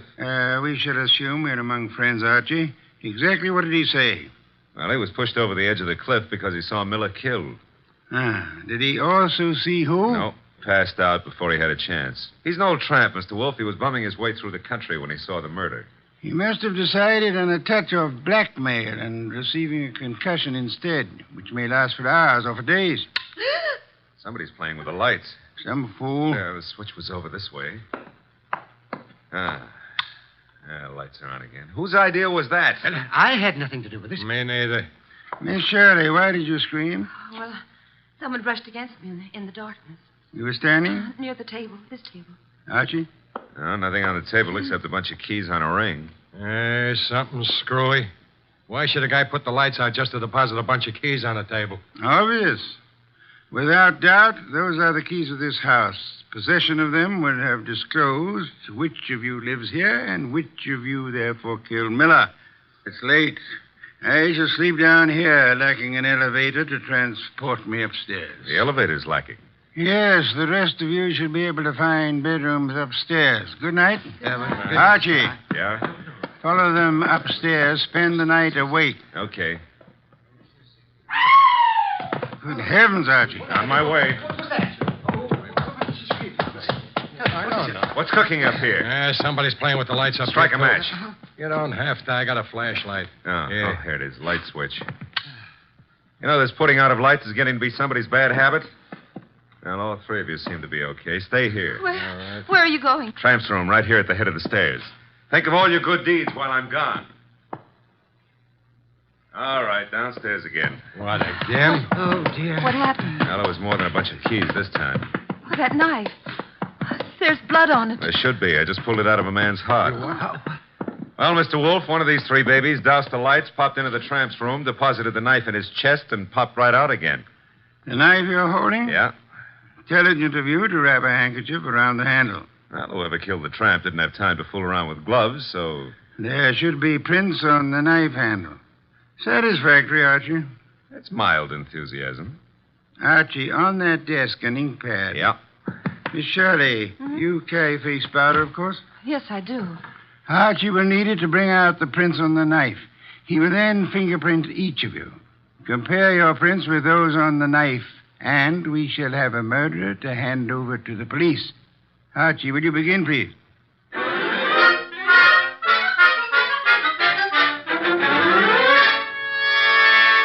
Here they are, Mr. Wolfe. 3 cards labeled with Miss Shirley's name, Cregan's, and Wagner's. Their respective prints are on each card. Good. I have the knife here. Several quite distinct prints on it. It should be child's play to, Archie. Yeah? Take your own prints and mine. What? Do as I say quickly. Yes, sir. All right, give me your thumb. Thank you. That's it. Now mine. Thank me. That's it. There's something wrong. Something wrong and deadly loose in this house tonight. Well, there's a card with your prints and mine. Thank you. Now you got 5 cards altogether. So I have. Archie. What now? Take the ink pad and a fresh card with you. Where am I going with them? Upstairs?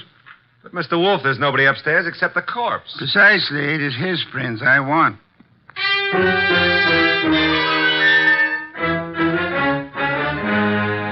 Oh, this is so ridiculous. I'm over with. Tired of it. Archie? Yeah, I got the dead man's prints. Will all of you please sit? All right, but it's... Good heavens, young woman. Be careful. We want no accidents. Sorry, I caught my high heels in the rug. Archie, the card with the corpse's prints on it. Here you are, sir. Thank you. You know, I've had quite enough of this nonsense. Have you, Mr. Wagner? Yeah, and so have I, Mr. Wolfe. Also, I don't think you know what you're doing. Perhaps not. However, I have something rather interesting to tell all of you. There is no one in this house besides yourselves, except, of course, for the dead man upstairs. There is no one on the rock on which this house stands, except for another dead man in our car.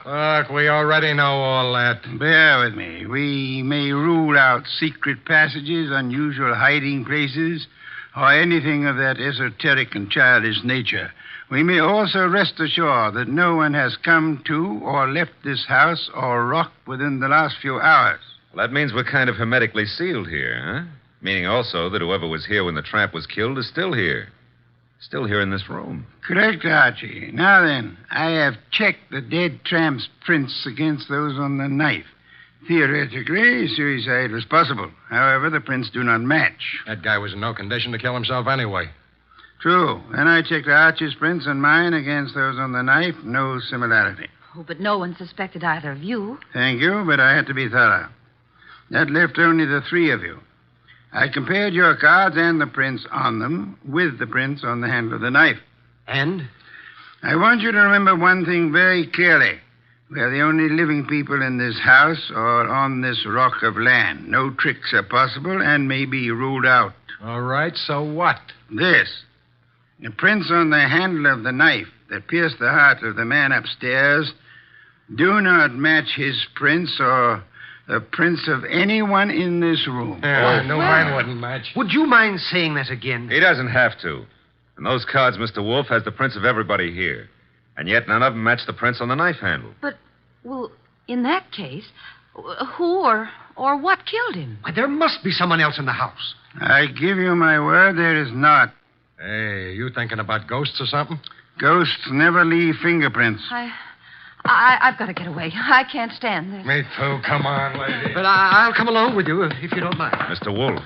Let them go. The bridge is down. They can't get far. Okay. I don't get it. Get what? Well, the fingerprint business. And who killed Miller plus the tramp? The identity of the killer, Archie, is quite obvious. It is? To who?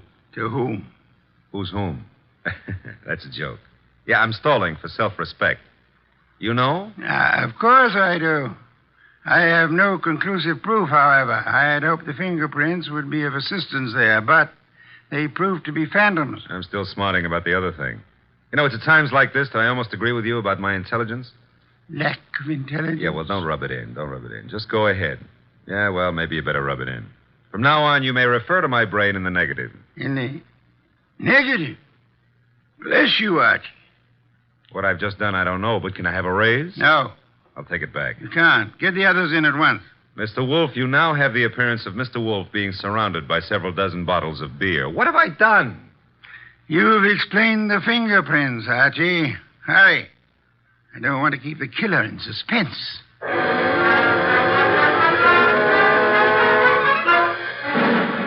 I don't care. No, I'm very nervous. I don't like this. Archie. They're all here.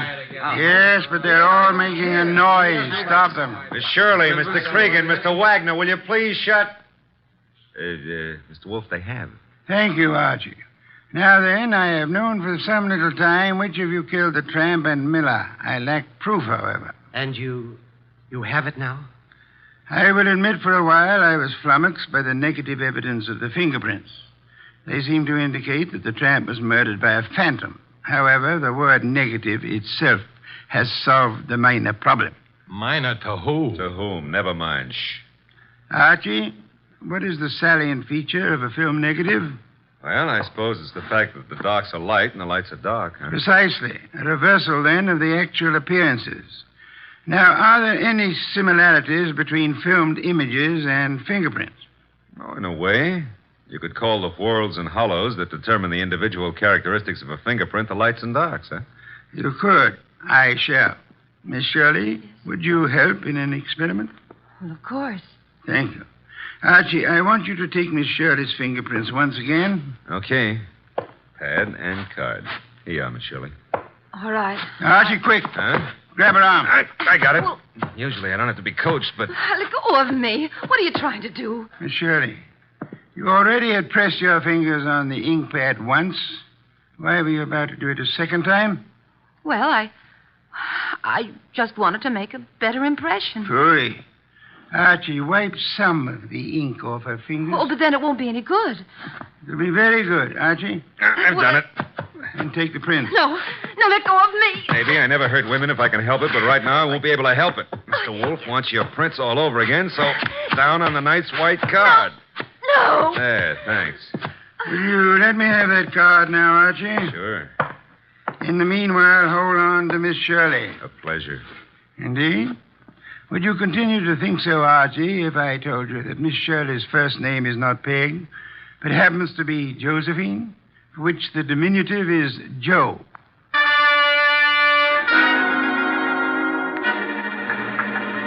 Glad they're fixing the bridge. I was beginning to think we'd be here forever. Phooey, we have been. You know, if those black orchids have been holding their breath waiting for you, they're going to be red in the face. Hey, new breed, red orchids, huh? Archie, must you talk? Well, it's fun. Also, you've been holding out on me about the case. I surrender. Okay.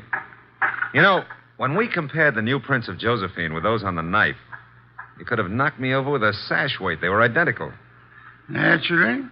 She stabbed the tramp. Yeah, but what was the fingerprint gag? She merely loaded her fingers so heavily with ink that she falsified the markings. She filled up the hollows and walls with ink. The result was that ridges became hollows and vice versa, in the same fashion that a photographic negative falsifies lights and darks. You got that when I mentioned the word negative. It works, huh? Try it sometime. Yeah, the very next bank I robbed. But you said you knew who killed Miller and the tramp even before you exposed the fingerprint gimmick. How? We knew Miller's murderer lived in this house, had been stealing from him, and so on. Uh-huh. Stealing what? Cash, of course. He, as the girl admitted, was an eccentric, kept his money on the property. Cregan had probably heard of it, hence his casing of the house. Yeah? Our problem, therefore, was to discover who lived in this house. All three suspects denied it. Josephine Shirley told us, as you may remember, that she'd gone for a walk and then been driven by the flood to this house where we found her. Well, that's what she said. It could have been. No, because as you may also remember, she tripped at one point over the living room rug and mentioned why. Sure, she said she was wearing high heels. Uh-oh, because out in the country there are no pavements, so girls don't go for a walk in high-heel shoes. Therefore, she hadn't gone for a walk. Therefore, she was lying. Therefore, she killed Miller, and... I should have noticed those heels myself. You should have, Archie. Your trouble, I suspect, was that you didn't notice the feet for the legs.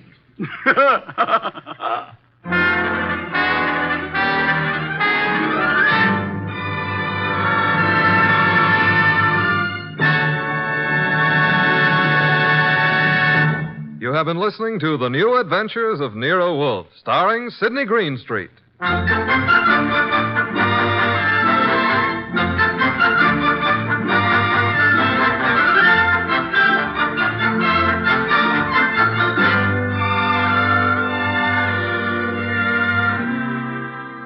Tonight's transcribed story was based on the characters created by Rex Stout. This is an Edwin Fadiman program produced and directed by J. Donald Wilson. In the cast were Gerald Moore as Archie Goodwin and Gigi Pearson, Howard McNear, Tim Graham, and Eddie Fields. Next week at this same time, Nero, Wolfe, and Archie will bring you The Case of the Vanishing Shells. Don Stanley speaking. 3 chimes mean good times on NBC.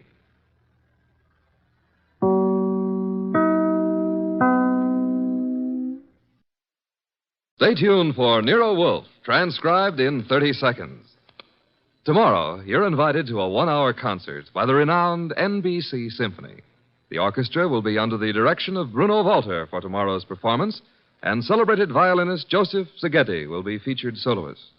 Selections for tomorrow include the overture to Mozart's Marriage of Figaro and the same composer's brilliant concerto for violin and orchestra. You're invited every Saturday to a concert by the NBC Symphony. Ladies and gentlemen, the ringing of that phone bell brings you mystery, adventure. Nero Wolfe's office, Archie Goodwin speaking. Who? Mr. Hal Horton, United Industries? Oh, I see. Well, I must warn you, Mr. Horton, Mr. Wolfe doesn't take kindly to big industrialists. Says their great wealth upsets his digestion. Why do you want to see him? The connection's bad. I don't hear you. Who? Who? Mr. Horton, who? We're cut off. What is it, Mr. Goodwin? Mr. Hal Horton called. I understand that. I won't see him. Tell him what money I have to invest I put into orchid plants. Mr. Horton wasn't promoting anything. And what did he call you for? The great Horton needs a detective. Maybe just my occupational reflex, but I thought he said somebody'd been murdered.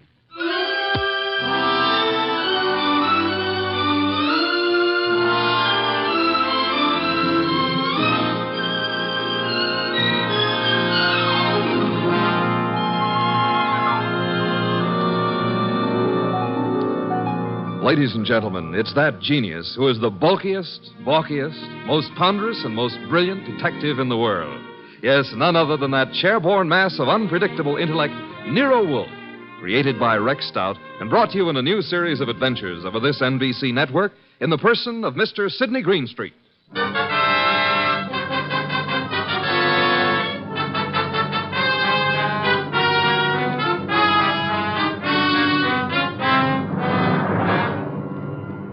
It turned out that what Horton had said had been murder, which became celebrated in the case of the Malevolent medic. But its solution wasn't a simple matter of following up his accusation. It had false clues mixed all through it like raisins in a pudding. The man we came to know as the Malevolent medic was young Dr. Benjamin Sloan. The case began on the sunny afternoon when Grace Banks, his nurse, came into his private office. Waiting room's finally empty, I take it? Well, there's one more patient, darling. I'm sorry, doctor. Mrs. Horton's here for another of the thiamine chloride shots you ordered for. I said you could give her those, Grace. She doesn't have to wait to see me. Oh, she's hung up her mink coat, parked her orchid and her alligator bag, and filled up all the ashtrays with lipstick cigarette stubs. Mrs. Horton prefers to wait for you. She seems very upset. I hoped she'd get hold of herself. Mrs. Hal Horton with all that money. Whatever gives her such jitters? Darling, if I ever get in that condition after we're married, please shoot me. I've advised her to go to a specialist. Hers isn't a true medical case. Well, I'll do what I can. Get a needle ready, will you, Grace, and show Mrs. Horton in. Yes, darling. I mean, doctor. Mrs. Horton, will you step in now?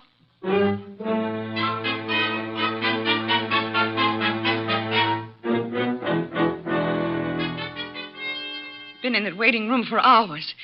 Ben, I wrote you every day this week. Why didn't you answer me? You say your health hasn't improved, Leslie. I'm worse. Much worse. Still chain smoking, drinking, and the sleeping pills? I have to take something. I can't walk the floor all night, can I? Thinking. Why are you so unhappy, Leslie? You have what you always said you wanted: money, clothes, excitement. You have the right to say that. But don't. Please don't. I'm only pointing out facts you should face. I told you from the beginning you need a nerve specialist. I need you. Nobody else can help me at all. Leslie, you went over this the last time you were here, and in all those letters you've been sending. Now, let's cross it off for good, shall we? Don't talk like that. You don't mean I'm no longer a lovesick dope, and you're the wife of one of the biggest industrialists in the country. Yes, Hal Horton. I despise him. He thinks his money makes him God. He thinks he can buy anything that he bought me. He made me think I was getting the world with a fence around it. Everything I want is on the other side of that fence. You don't know what you do want. I want us the way we used to be, happy in love together. Leslie, please be quiet. Why? Miss Banks is in the laboratory. She can hear you. What of it? I'm not ashamed. I'll tell her. I'll tell everybody. Imagine Hal's face when he finds out I'm leaving him, that I'm coming back to you.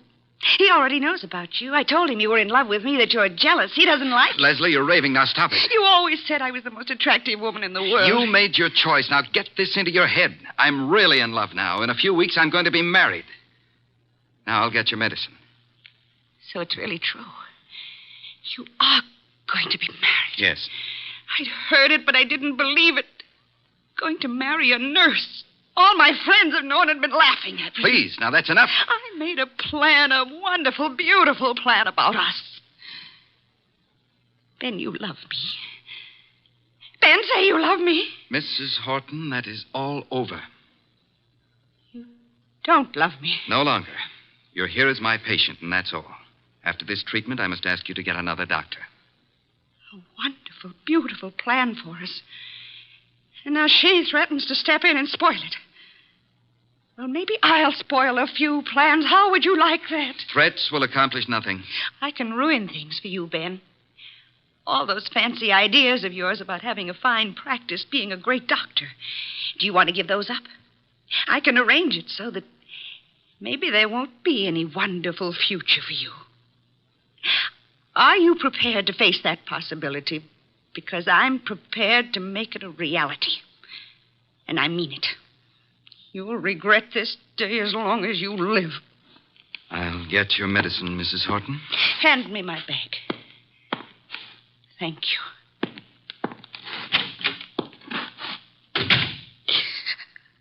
Oh, I hate you, Ben. I hate you both.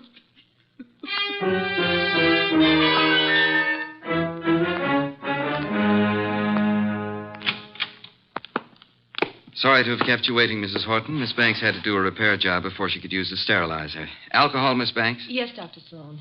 Now, Mrs. Horton, may I help? Thanks. So nice of you. There. Right side for the hypo this time, isn't it? Just touch with this cotton. Ready now, Doctor. Oh, what's the matter, Mrs. Horton? I'm just cold. Alcohol. After this, I advise you to go home and rest. These massive doses are a little painful, but they give results. There. That's all.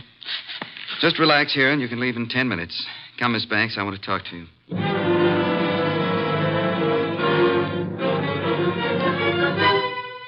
Doctor! Doctor! I feel sick. I feel very sick. You might as well stop acting. I can't get up. My feet. Ben, look at her. Something's happened. Hysteria. No, her face. Oh, Ben, she's falling. Mrs. Horton, hold on to me. I've got you. Hold her up. Leslie, what is it? Pain. Terrible pain. Where? What from? Sick everywhere. Pain. Everything's pain. Pain in my head. Pain in my feet. My feet. My feet.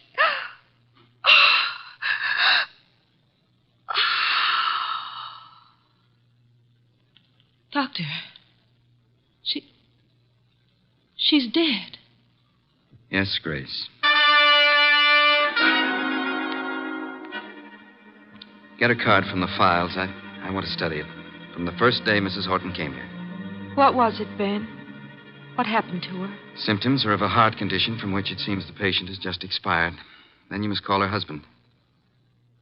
Grace, did you hear me? Yes, Dr. Sloan.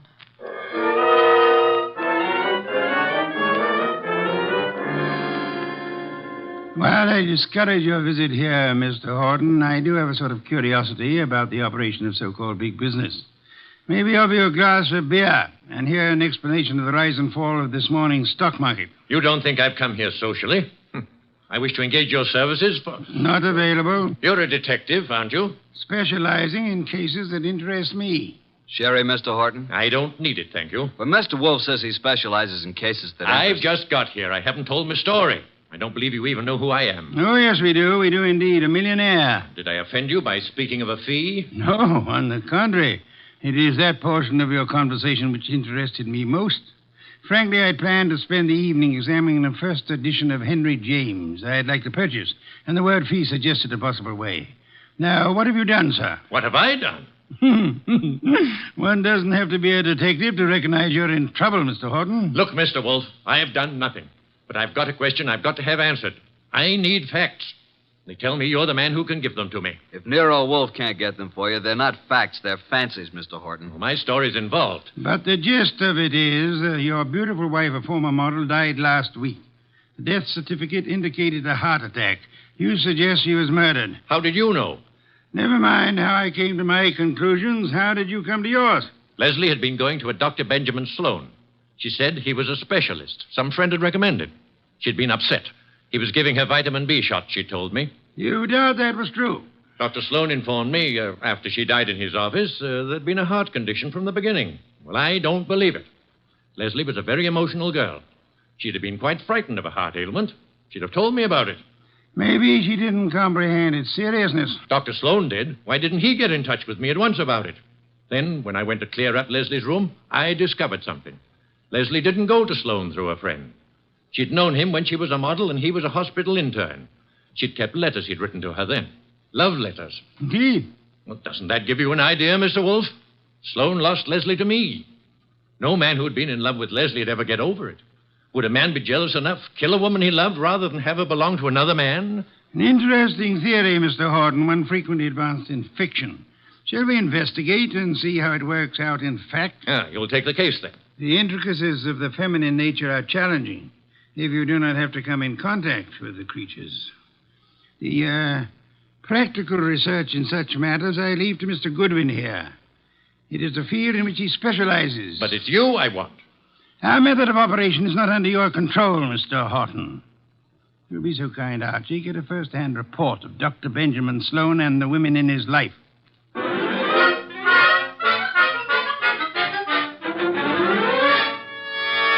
Just came to ask a few routine questions, Dr. Sloan. I don't understand your interest in the Horton case, Mr. Goodwin, is it? That's right. The death certificate was signed and a report made to the medical inspector. Detectives are a snoopy lot. Detectives? Are you from the police department? No, I'm employed to note some details before we close up the Leslie Horton estate. Sudden deaths have to be double-checked. I'm afraid I can't add a thing to what I've already reported. Well, thanks for seeing me anyhow. Been a pleasant visit. Ever have a patient die in your office before, Dr. Sloan? No, but I've seen similar cases in the hospital, of course. Was Mrs. Horton warned about her heart condition, Dr. Sloan? I discussed her case with her fully and frankly. And her husband, wasn't Mr. Horton alarmed? He didn't know. Mrs. Horton's ailment was, well, not to bore a layman with medical details, was not a fatal one necessarily. She might have gone on for years. Just played in bad luck, huh? The worst. Mm-hmm. When'd you first meet her? Several weeks ago. And you saw her how many times? It's all on the record. She was nervous. I prescribed thiamine chloride. Her medical report card shows that. You read it for yourself. Well, I guess that's all, Dr. Sloan. Won't bother you further. Miss Banks will show you out. Yes, Dr. Sloan? Sort of a modern Aladdin arrangement, isn't it?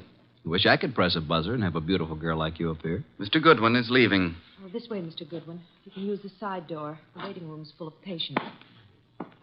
So long, Doctor. This way through the lab. There's a door from it into the corridor. Cozy place, all those bottles. I suppose there's enough stuff in here to kill an army. To cure one. Miss Banks, may I say that you're the kind of a nurse that patients dream about? Make it a pleasure to go to a hospital. Blonde hair, blue eyes, winkers an inch long. Are they real? If you'll excuse me. What do I have to come down with to persuade you to take care of me, huh? I don't take cases. I'm a technician. Good day, Mr. So you work just for Dr. Sloan? That's too bad the way he's involved in this Horton case. It looks serious. Mrs. Horton simply died of a heart attack in Dr. Sloan's office. If you wanted to help your boss, Miss Banks, you'd stop rushing around and answer a few questions. I'm sure Dr. Sloan gave you the necessary information. Guess he doesn't realize the trouble he's in. If you can supply any details that'll change the picture, you'll be doing him a great favor. He's a nice guy. I want to help. What is there to say? The report... Let's get it in your own words. Just what really happened here that day. Well, Dr. Sloan gave Mrs. Horton the vitamin B shot. That was routine. Mm-hmm. But she didn't get up afterward. She said she was sick. And then she fell and I caught her. And Dr. Sloan administered emergency treatment. What did that consist of, Miss Banks? All that is in the office record. What would bring on such an attack? It could have been several things. Could it have been something she ate? Acute indigestion affects the heart. Maybe Mrs. Horton would be here now if the doctor thought to use a stomach pump. He did use one. He did everything there was time to do. She certainly went in a hurry. Suffer a lot? She said she was in pain. Where? Her stomach? No, not her stomach. Where then? She seemed to be in pain all over. Reflex, maybe? When it was over, what did you do, Miss Banks? Called Mr. Horton. Must have been a blow to the great man. I understand she was younger than he is and quite a sultry gal. I've talked to you professionally because you said it was necessary to help Dr. Sloan. Is that all, Mr. Goodwin? I guess it is for now. Unless you'll have dinner with me. Thank you, no. I'm handsome, hardworking, and harmless. I'll bring you references from my employer. What do you say? The express elevator's the one on the right. Must be there's another man. Wouldn't be the doctor, would it? Well, you'll fit better in a Pullman kitchen than here among the test tubes at that. My reluctant congratulations.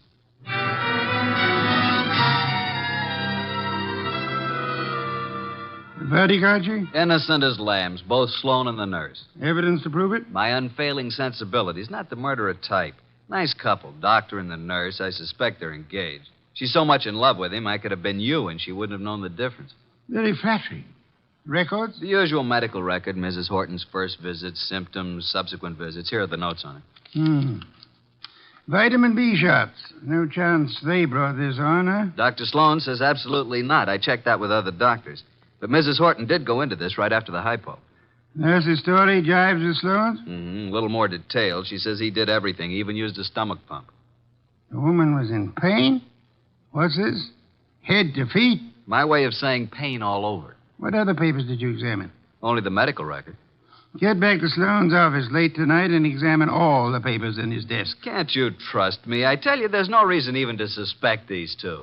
When you have one of your adolescent infatuations on, blood dripping from a dagger in a girl's hand would look to you like crushed rose petals.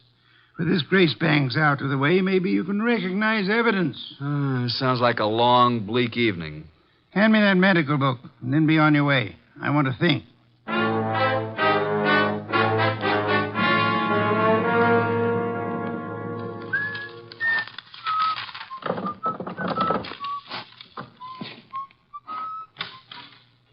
Well, good evening, Mr. Goodwin. Oh, good evening, Dr. Sloan. This is a surprise to us both. I didn't anticipate that you'd be keeping office hours after midnight. What are you doing in my office at 2 o'clock in the morning, Mr. Goodwin? Reading your mail and having a ghoulish time surrounded by all these shiny instruments of yours. You've been rifling my desk. I wouldn't do that if I were you. I've put things back very neatly, even the letters from this little secret compartment, which isn't secret at all to anybody who knows about desks. I've kept only Give one. me that Easy. It's the my darling mine first shan't ever give you up one way or another one. You remember it? I'll bet that nice little nurse you're engaged to never wrote that, did she?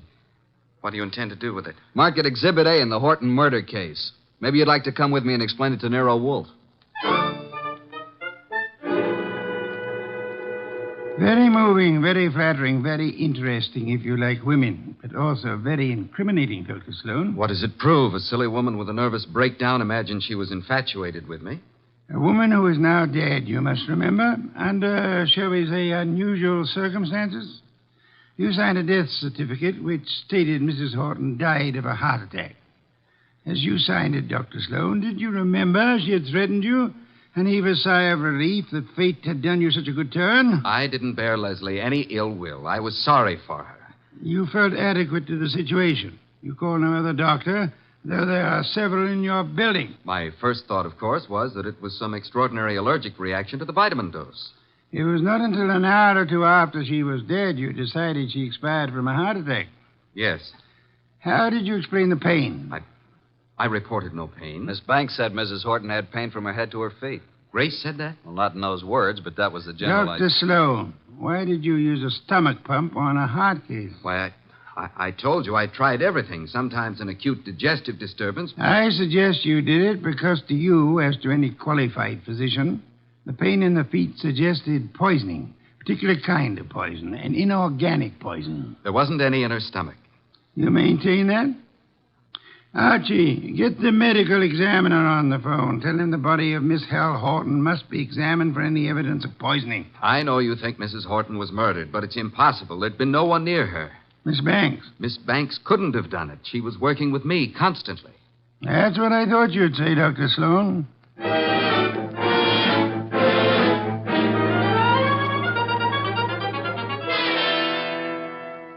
Mr. Wolfe, I had to see you. This is the most dreadful thing I've ever heard of. Trying to accuse Dr. Sloan of murdering a patient. It appears he had a reason to want Mrs. Horton dead, Miss Banks. She was that thing the poets write about, a woman scorned. She had sent him this hysterical letter threatening scandal if he rejected her. He couldn't control her. She kept coming back to his office making scenes. He gave her nothing but thiamine chloride. I know. I fixed the shot myself. Don't start covering for her. I'm not. I tell you, I filled the needle. And I didn't put anything but thiamine chloride in it. You haven't any reason to think anybody did, except for that letter you stole. If it wasn't for that letter, give it to me. Give it to me. Stop it, Archie, quick. Now, drop it, baby. Come away from that fireplace. Why, you little tiger kitten. I didn't think you had it in you. Come on, let go of it. Let go. Give it to Papa. Now, look what you did. You almost got Nero Wolfe out of his chair. Destroying evidence is a serious offense, young woman. She kept coming to the office, writing and pestering him. I heard her from the laboratory. You read her letters, too, didn't you? You knew if something didn't stop her, Dr. Benjamin Sloan was a ruined man. But he didn't kill her. I know he didn't. I don't believe he did. You don't? Well, then who? You've just provided an excellent motive for having done it yourself, Miss Banks.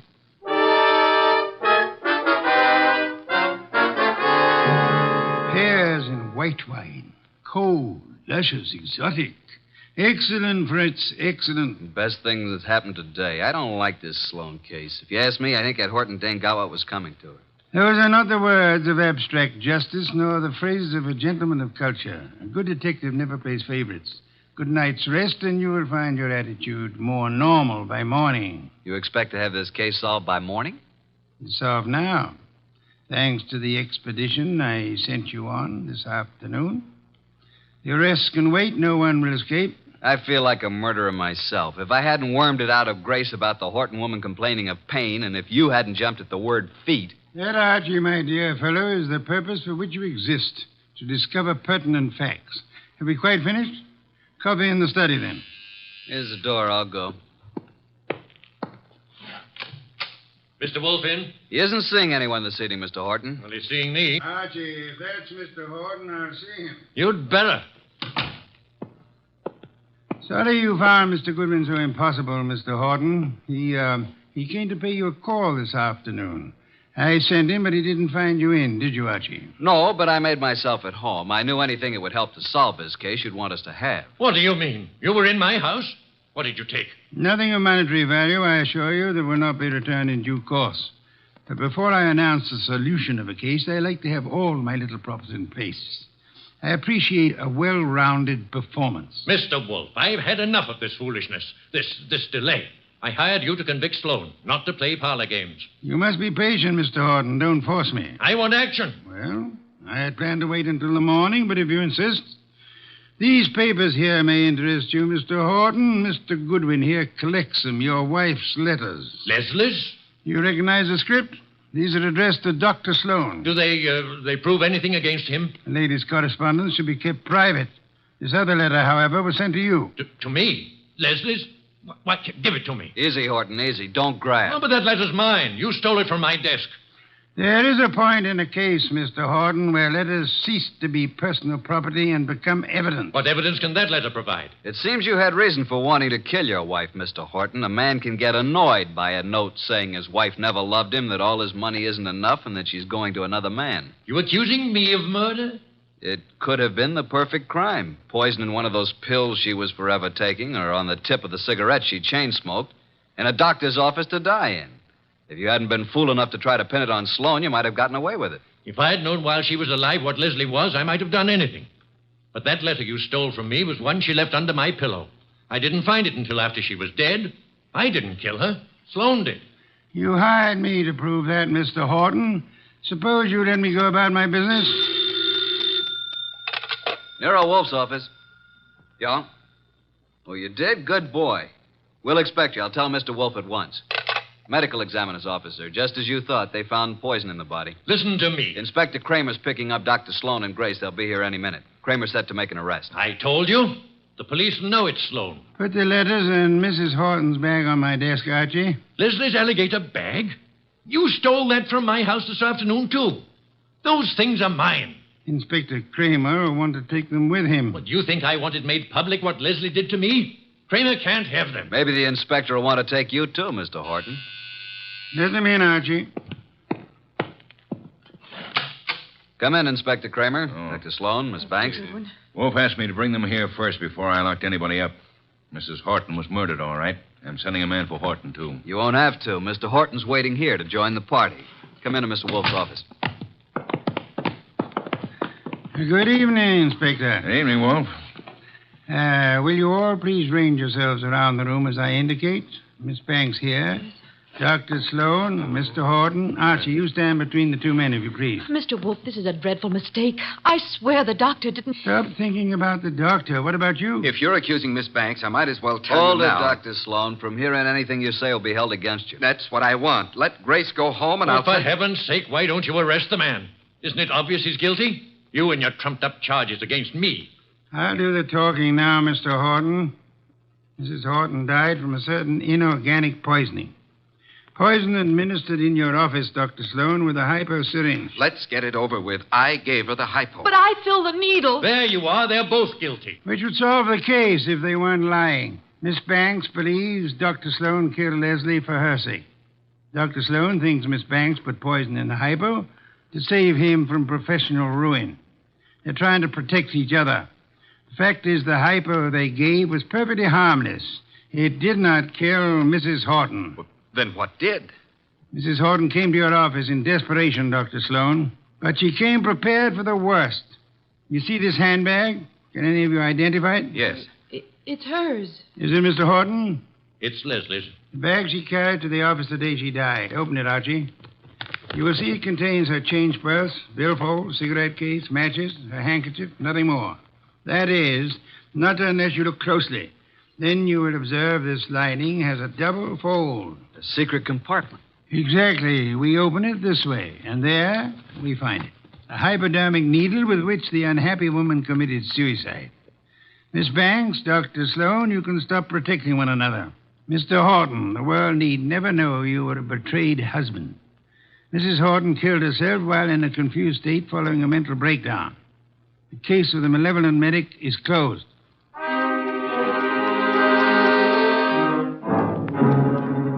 How did you ever get the hunch about the handbag, Mr. Wolfe?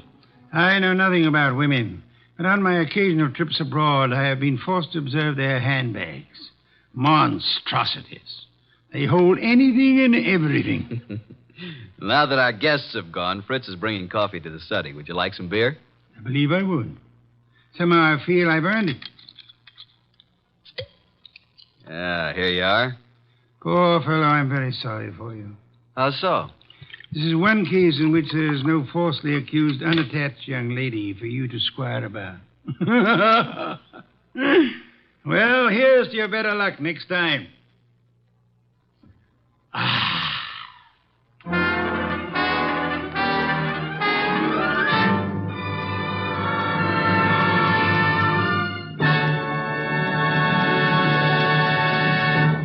You have been listening to The New Adventures of Nero Wolfe, starring Sidney Greenstreet.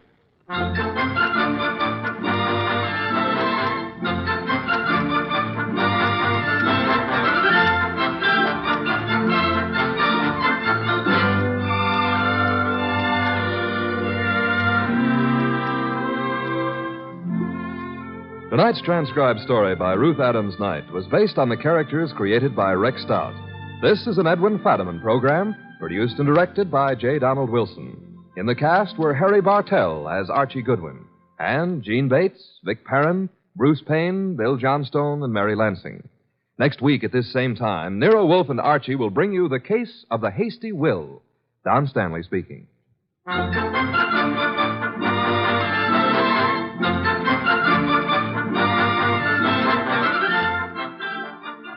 3 chimes mean good times on NBC. There's music and mystery for you every Saturday evening on NBC.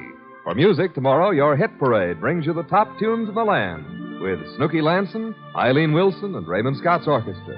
And for mystery, Herbert Marshall stars as the Man Called X, a man in search of adventure who travels wherever there is intrigue, danger, and romance.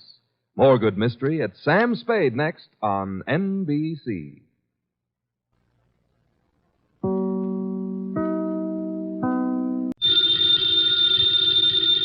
Ladies and gentlemen, the ringing of that phone bell means mystery, adventure. Nero Wolfe's office, Archie Goodwin speaking. Mr. Wolfe? Yeah, he's right here. Who's this? Archie, hang up. Don't ask questions. You have a what? Archie, it's past your bedtime. Well, I'm afraid, Mr. Wolfe, it's past his bedtime. Your bedtime. It's a client, boss. That's what I was afraid of. Foolish. Hello? Hello?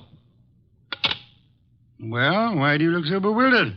He's coming right over. He says he's got a date. With murder.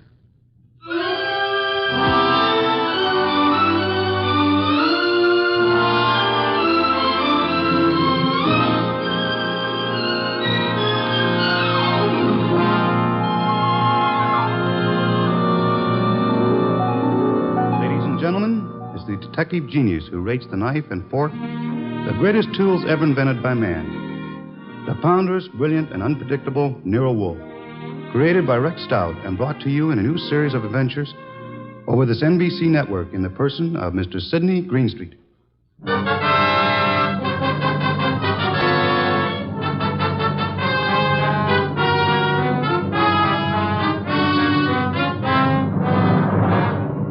Tonight's story, The Case of the Calculated Risk, was as strange and baffling as any Nero Wolfe had to deal with.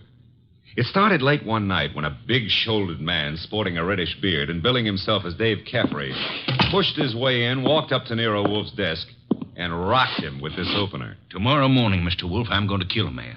I beg your pardon, sir? I'm going to kill a man with these 2 hands. I've been told strange things across this desk, Mr. Caffrey.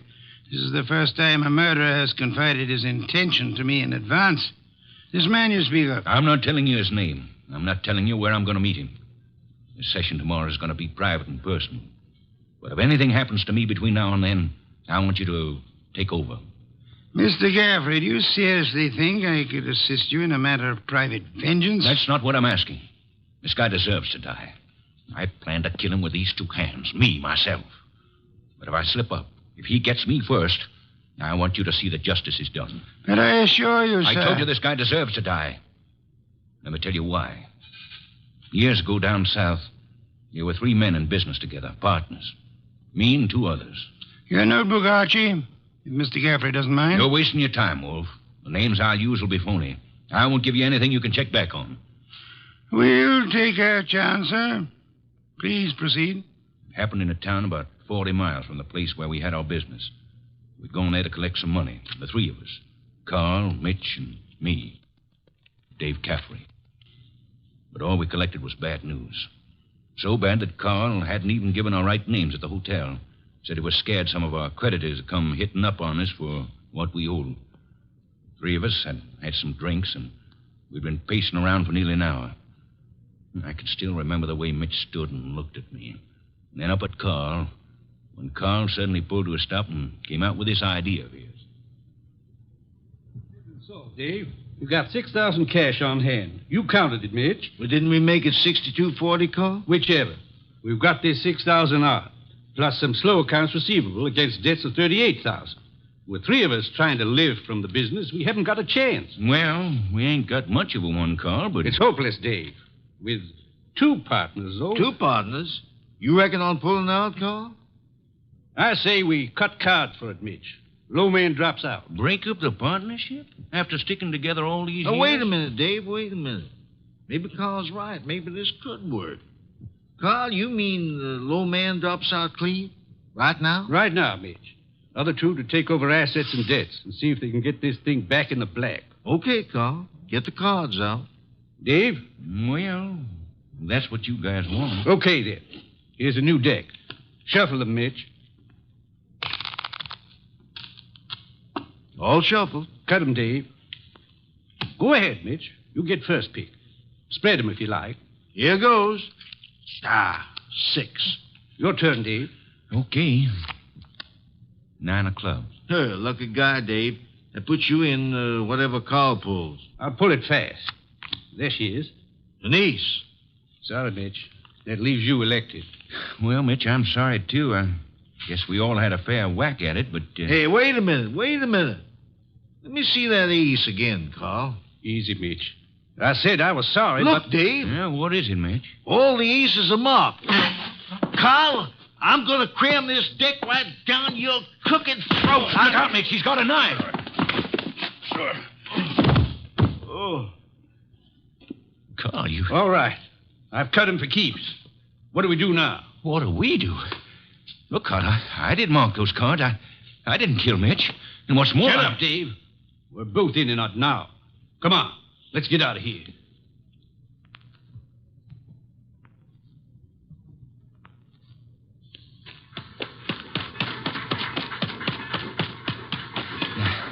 Now what, Carl? Look, Dave, this is where we split up. 2 men together, easy to trace. You head one way, I go the other. Yeah, but the dough, I got no money. Here, I'll split up the 6,000. This is your half. Here, stick the envelope in your pocket. Now, grab that freight. Get set. I'll catch the next one going the other way. Get going, Dave.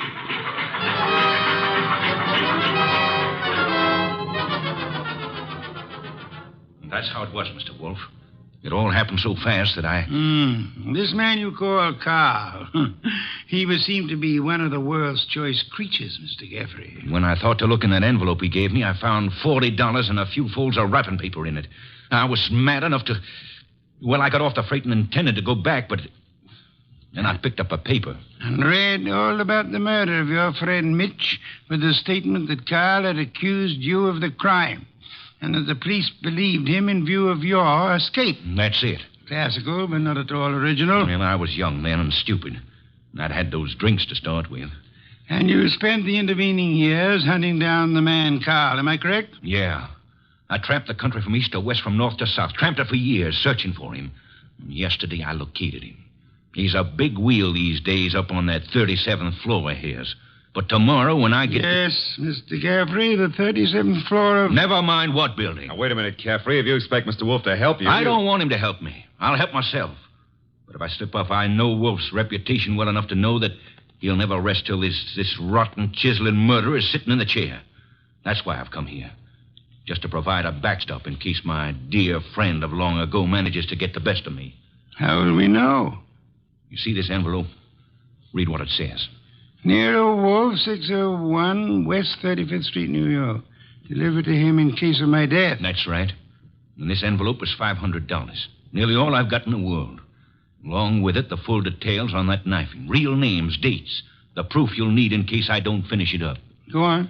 Tonight, Mr. Wolfe, I'm going to give this envelope to the manager of the hotel where I'm stopping. I'm calling on, well, Carl. Tomorrow at noon, right after his secretary goes to lunch. If I'm not back in my hotel at 1 o'clock tomorrow afternoon, the hotel manager will deliver this envelope to you. Is that clear? Perfectly. But you don't think I'm going to allow you to go through with this wire plan, do you? You can't stop me. And don't have Goodwin follow me. I'd lose him in 2 blocks. Good night. Shall I try to tail him, boss? It's no use, Archie. Get Inspector Kramer on the phone at once. I want the police to help us head off this murder.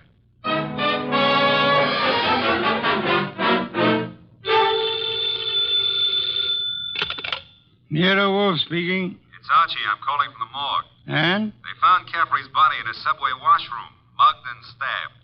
Wallet gone, pockets cleaned out, no envelope. Just 2 hours ago he was here. No envelope, eh? Gone. Witnesses? None so far. Homicide's calling it straight mugging and robbery. As it well might look, except for... Except for a guy named Carl. How much do I tell Kramer? All of it. Ask the inspector to start queries throughout the South on the original killing. The original killing? Look. It's our best chance of getting a description of the man called Carl. The original killing and the partnership. Starting from, say, 8 years ago and working back to the middle 20s. Tell him to concentrate on towns on railway lines. Putting out pictures of Caffrey and... Pictures and dentistry. Fingerprints to Washington. Kramer will know. And if I come across a haystack, do I keep my eye out for needles? We are going to find Carl, Archie. We are going to find him if it takes from now till doomsday.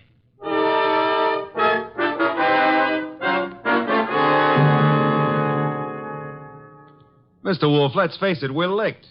Licked, Archie? 3 days now. We found Caffrey's hotel here in New York. No traceable phone calls. Not a witness has turned up on that subway washroom party.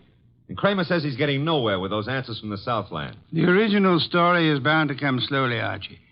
We are asking a check on the unsolved killings of a dozen states over a 20-year period. And what now? You start trudging, Archie. Trudging? Through office buildings, through 37th floors of many office buildings. You keep trudging till we find him. Oh, now, wait a minute, Mr. Wolfe. This is a big city, remember?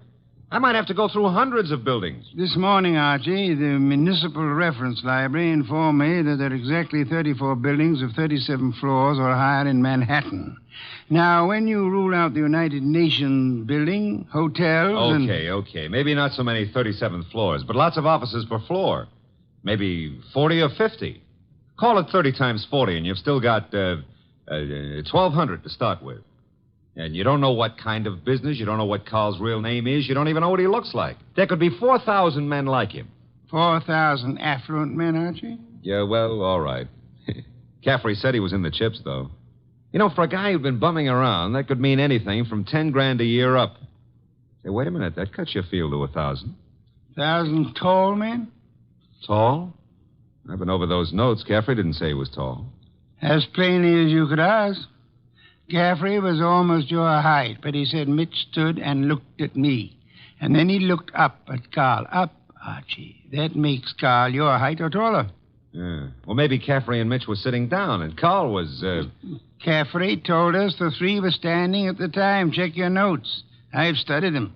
Okay. Maybe that does cut it down some. Yeah, it's still a lot of citizens that start checking for a southern accent. Don't rely on accent, Archie. Carl has had many years to lose any accent he might have had.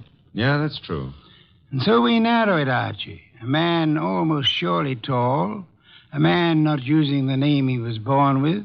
A man with an unexplained gap in his past. I ought to be able to reach right out and tap him. You go skeptical again, Archie? Well, it's still a pretty big haystack. Let's see if we can't trim it some more. On these building lists I've been going over, I've ruled out for now the members of professions requiring lengthy formal training. Medical men, lawyers, scientists of most kinds. Yeah, that's chopping it down, I'll admit that. I'll have further eliminations as we get into it. And I'm putting Saul Pans on a second list this afternoon. Some of the credit references I'll handle by phone. So I start trudging, huh? You start trudging. And remember, Archie, since you'll probably be operating through secretaries, you're looking for a murderer named Carl, not for a new set of telephone numbers to brighten your winter.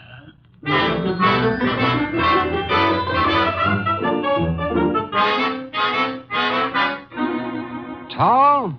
Well, I don't know what you're peddling, Goodwin, but if my boss put his elevator shoes on and stood on a box, he'd still be down somewhere around my necktie. If he stood on his money, though, we'd need a helicopter to get up near his shoelaces.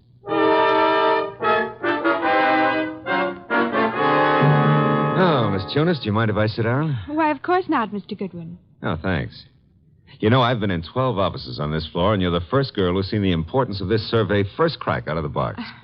Well, I'm sort of new here, and I try to pay attention. Oh, you're not just beautiful. You've got a head on you. Is Mr. McLean in? Well, he's at lunch right now. Lunch? Oh, that reminds me. Know any good restaurants up this way?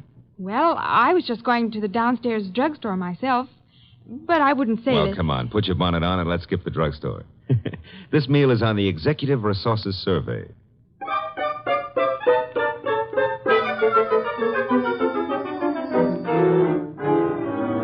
There you are, boss. The boil down.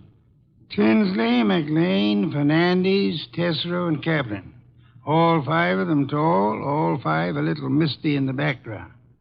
You and Saul have done well, Archie. Very well. But I'm crossing off Fernandez and Kaplan. Why? The Credit Bureau report clears Fernandez, and Kaplan was on a special war job. The FBI X-rayed his record twice. Leaving J.P. Tinsley, Carson McLean, and Philip Tesreau, huh? I'd like to see all three here, Archie. Get them here one way or another.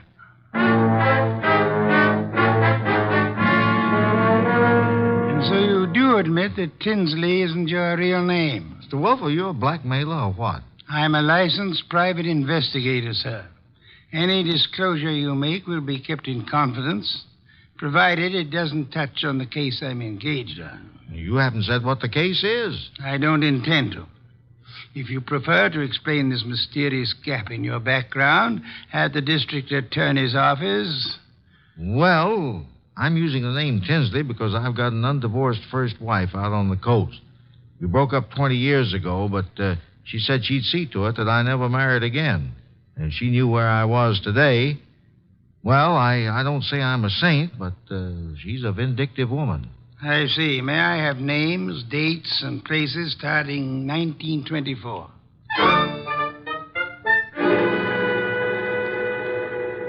I can't quite understand your interest, Mr. Wolfe. It's rather complicated, to put it briefly, Mr. McLean. I'm working in the interest of a client. Our people have found this puzzling gap in your background, and I'd appreciate such clarification as you may be able to supply. But I told you, Mr. Goodwin, I was raised and educated in the Orient. Until 32, I was in business with my father in China. Where you say your father died? Died. With the Depression, I returned to New York, started this importing business in a small way, weathered through the early 30s, and I think my bankers can assure you of my standing today. They've done so. Carson, McLean and Company has an excellent credit rating. Thank you, Mr. Wolfe. To switch somewhat abruptly, Mr. McLean, would you happen to remember how you spent the evening of the 19th? Of this month? Of this month? Well, I could hardly... Wait. You say the 19th. Would that have been on a Tuesday? Yes, it was Tuesday. Well, that simplifies it. I'm nearly always at the office on Tuesday nights dictating the revisions in our weekly wholesalers' lists. Let me see. Yes, I was there on the 19th. Had a tray sent in. Miss Tunis and I worked till just after midnight.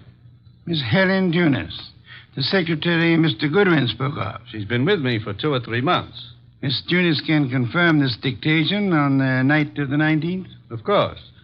And Mr. Wolfe, your manner is so persuasive that I'd scarcely realize you're asking some extraordinary searching questions. May I ask why in the world you... If you'll indulge me, Mr. McLean, my prying is nearly concluded. You say you were in China until 1932.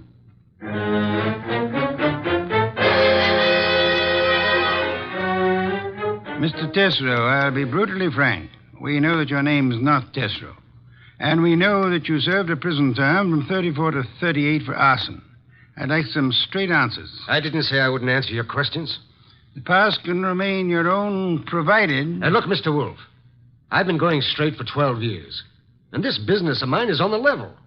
Now, if this is a shakedown... I'm asking where you were on the night of the 19th. And I'm telling you I stayed in town. I ate alone. And I went to a movie. I caught the 11:35 for Stanford. And that's all there is to it. You're denying that you were ever in business in the South? I was born in the South, but I haven't been back there since I was a kid. What about the arson? I put in 4 years squaring for that mistake. Let's start again, Mr. Tesreau. You say you were in Cincinnati in 1931.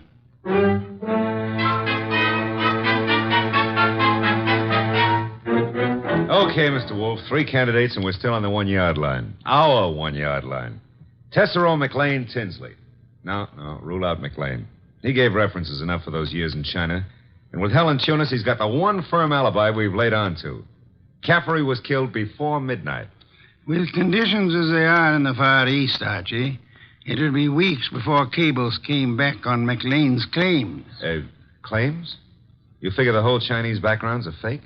I want you to see Miss Tunis again, Archie, taking all precautions for her safety. And this is one time I give you permission to ply her with all the attentions you can contrive. Are we far enough to pull tails on any of these 3? I've got Saul Pans on Tesreau, and Saul promised to have men on Tinsley and McLean. Pictures of the 3 have gone to Kramer for circulation in the South. Oh. No answer yet from the coast on Tinsley, huh? Not yet. For the moment, Archie, you'll concentrate on Helen Tunis.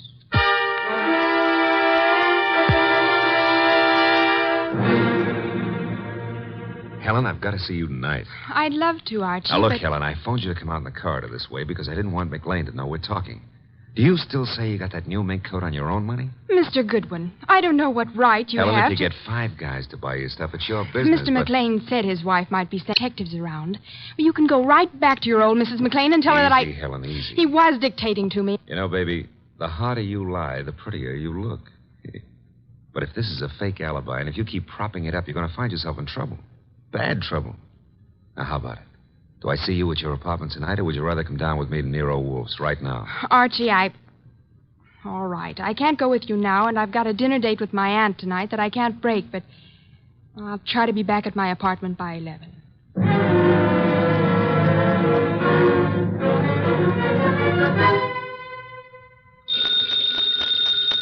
Archie. Nero Wolfe speaking. This is Archie, Mr. Wolfe. I'm at Helen Tunis's apartment. Well? I could cut my throat for not making her come with me this afternoon. Trouble? Not for her anymore, poor kid. I got here 3 minutes ago and found her strangled. Couldn't have happened more than half an hour ago. McLean. Didn't Saul Panzer say he was getting a tail on him? He was a new man, and he lost him. I should have left you on McLean, Archie. No, we were both wrong. What do you want me to do? Phone the police immediately. This is 32nd Street. I'm only 3 blocks in a job from the office. What if I come back and call from there? Come back then. I'll phone Kramer myself. Mr. Wolfe, I'm still kicking myself for that. Look out, Archie. Too late, Mr. Wolfe. Keep coming right in, Goodwin, with your hands up. No, I wouldn't try that. McLean. And keep your hand out of that desk drawer, Wolfe. This time you're too late, McLean. My hand's in the drawer, and I think I'll leave it there. You don't think I'd shoot? I'm sure you would. But you've got 2 of us to cover now. No, Archie, don't try to draw yet. How'd you get in here, McLean? He surprised me after making his way in through the area way below, and of course it had to be Fritz's night out. I caught your fat friend just 2 seconds before he could get in his call to the police, Goodwin. I overheard his talk with you from the hallway here. My apologies for not crying out sooner, Archie. Get your hand out of that drawer. Pull it out without the gun, Wolfe, or I'll let you have it now. I refuse to, McLean. Seems obvious that you mean to kill us in any case. I'm afraid that's true, Wolfe.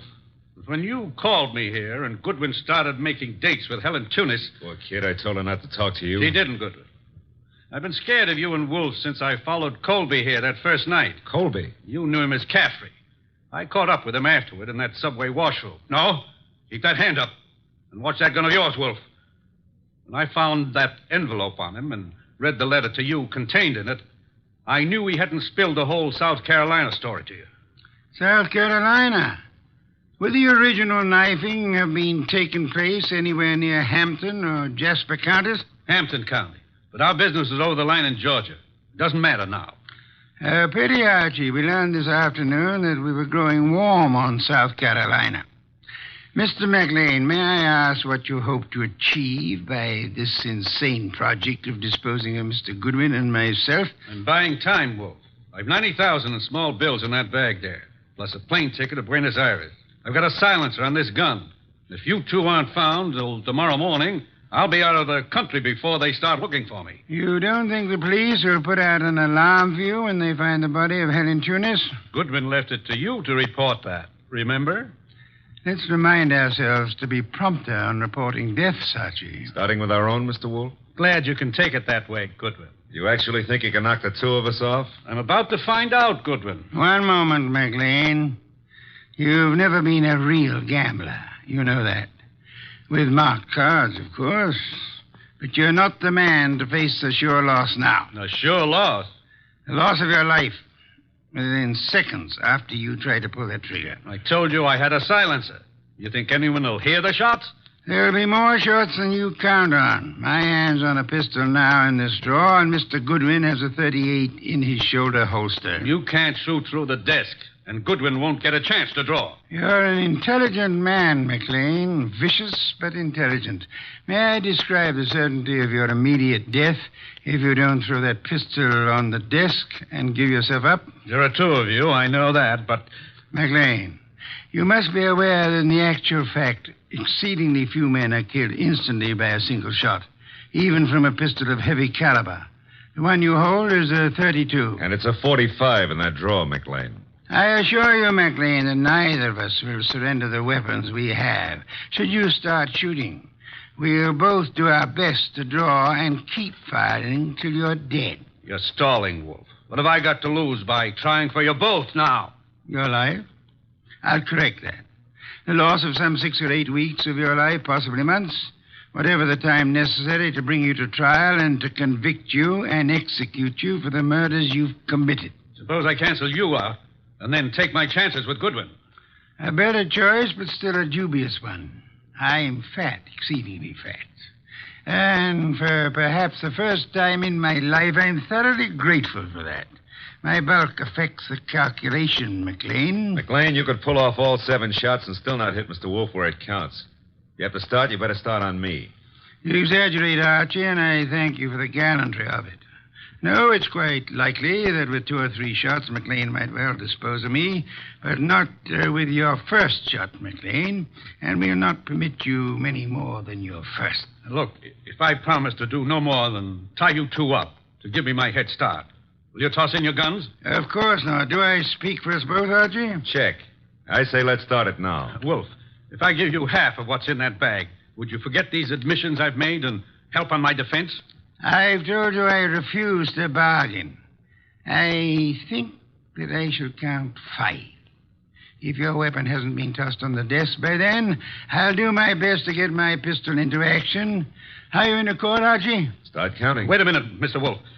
1. If I trade half that bag for no shooting and 1 hour's start, no tying up, just your promise that... 2. All the bag for a half-hour start, 90,000. 3. Are you ready, Archie? All set, sir. Except if you're the one who walks out of this, call up every number in my little red book, huh? And tell each girl I was thinking of her just before you got the 5. Agreed. I resume 4. Okay. You win. Holy sweet Susan, it worked. A commendable choice, McLean, for us at least. You see, I'm afraid I forgot to mention one slight factor which might have operated in your favor. What's that, boss? I must confess, Archie, that my 45 is in the upstairs den where I took it to oil it last night. Holy cow, you didn't have a gun? Why, you dirty... Take it easy, McLean. I've really got one. Oh, by the way, Mr. Wolfe, signal's off on those women, huh? When my heart gets back down out of my throat, I'll call them myself. I'll trouble you for a beer first, Archie. And then, if you'll be good enough to phone Inspector Kramer, you can bid him pick up his triple murderer. The one-time cutter of cards. Fortunately for us, who's never been a real gambler.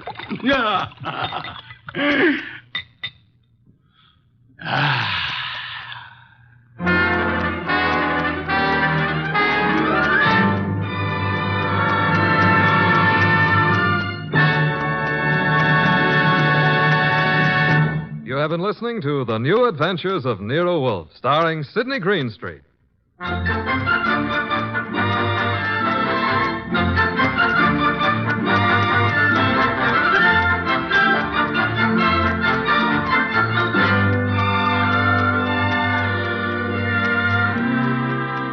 Tonight's transcribed story was based on the characters created by Rex Stout. This is an Edwin Fadiman program produced and directed by J. Donald Wilson. In the cast were Gerald Moore as Archie Goodwin and Lorraine Carter, Bill Johnstone, Howard McNear, Herb Butterfield, and Vic Rodman. Next week at this same time, Nero Wolfe and Archie will bring you The Case of the Phantom Fingers. Don Stanley speaking. 3 chimes mean good times on NBC.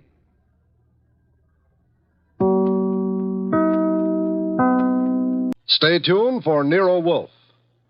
If the chimes shudder a little on Sunday afternoon, well, they know there's mystery in store Sunday with men of action like Mike Waring, better known as the Falcon, who brings his fearless and romantic touch to the solution of another mystery. After the Falcon, it's high adventure. Then the big guy steps in. The new private eye Charlie Wilde concludes with a few casual homicides. The chimes mean mystery and action this Sunday afternoon on NBC. Transcribed. My boss is the smartest and the stubbornest, the fattest and the laziest, the cleverest and the craziest, the most extravagant detective in the world, Nero Wolfe.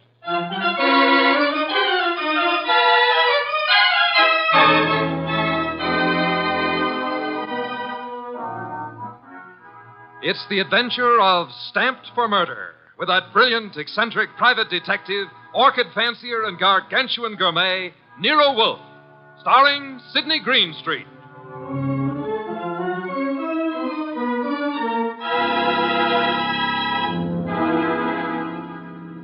Instructions for this morning, Archie. Your notebook, please. First, Mr. Salinsbeck. Inform him that the Long Island peafowl he sent were most unsatisfactory. Peafowl's breast flesh is not sweet and tender unless it is well protected from all alarms, especially from the air, to prevent nervousness. Long Island is full of airplanes. Look, Mr. Wolfe, I shall want a dozen chickens that have been raised on blueberries and a fresh-killed lamb for tomorrow. Mr. Wolfe, please listen. There's... Mr. Goodwin, be quiet, and then dinner on the following day becomes a problem. Mr. Wolfe, dinner any day is going to be a problem if we don't pay Sausenbach's bill. Then pay it. With what? The bank account's empty. Ridiculous. There were $4,000 yesterday. But you bought that shipment of orchid bulbs from Winold Gluckner. Mr. Wolfe, we need money. You've got to stop eating and drinking beer long enough to earn some. Shush. You're an alarmist. Will you, for the love of heaven, stop turning down clients and turn an honest dollar? I've got a couple of prospects right outside the door. Send them away. No, sir. Send them away. Tell them I've gone to Egypt. Nothing doing, sir. Confound you, Archie. Obey orders. Send them away. Miss Kent, Mr. Rodman, come in, please. Thank you. Confound you, Archie. You're mutinous. Yes, sir, and you're stuck with it. This is Miss Gloria Kent and Mr. Rodman. They arrived as advertised with a pressing problem. Good morning. You people are here by sufferance only. I shall speak to Mr. Goodwin about it later. Yes, indeed. I don't like pressing problems, Miss Kent. What are yours? My father. Indeed, I'm not a court of domestic relations, Miss Kent. What did your father do? Beat you? Withhold your earnings? Discourage your suitors? Mr. Goodwin should have informed you this office does not undertake cases involving marital or family problems. But that's not... If Mr. Goodwin had not been beguiled by your pretty face, he might have warned you and avoided this embarrassment to you and annoyance to me. Now, take it easy. How many times have I told you you don't know how to handle women? Then suppose you let Miss Kent handle me. Well, it's simply this, Mr. Wolfe. I had some money my mother left me. My father's just spent it without my permission. I want it back without a scandal. Thanks, Miss Kent. How much? How spent? $10,000. Father bought a treasure map. Indeed, from whom? A pair of swindlers named Cross and Halleck. They've driven him crazy, talking about fortune salvaged from the SS this and the SS that. He's got a map and old letters he studies. He's childish. Many fortunes have been recovered. Many more await on the sea bottom. How do you know your father has been duped? Well, I know. You do, Mr. Rodman. Yes. Cross and Halleck bought some old letters for me, written by my grandfather from Hawaii. They used them to manufacture the map and evidence. And that's what they sold to Kent. Father thought he was being so clever. He had the paper analyzed. Of course, the document research laboratory said the letters were genuine. They were. But something new had been added. I'd have never known if Mr. Rodman hadn't told me. You're a party to the swindle, Mr. Rodman? I was not. I never knew what they were up to. Mr. Wolfe, you've got to help me. I can't do anything with Father. I can't convince him. Even Mr. Rodman can't. No, Miss Kent, I'm sorry. This is not for me. Oh, but you must. You must. Not in my office, madam. No tears. Please, Archie, stop her. Okay. Archie, when Miss Kent has finished her disgraceful exhibition, show them out. How dare he walk out on us like we were... Easy. I know him. You don't. He gets into a panic when women cry, or else he's curious about what Fritz is cooking for lunch. Now, just wait a minute, please.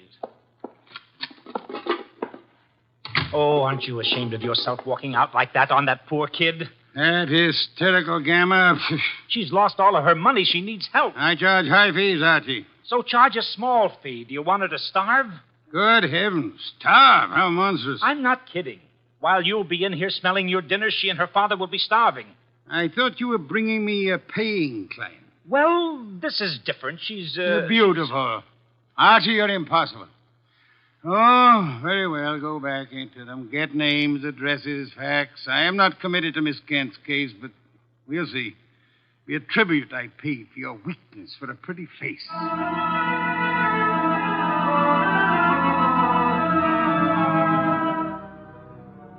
Rodman and Gloria Kent were gone, however. So all I had were the few facts they'd given me before they met Wolfe. I felt guilty about that when he came back into the office and sat down in his specially built chair. He closed his eyes, and I glared at him.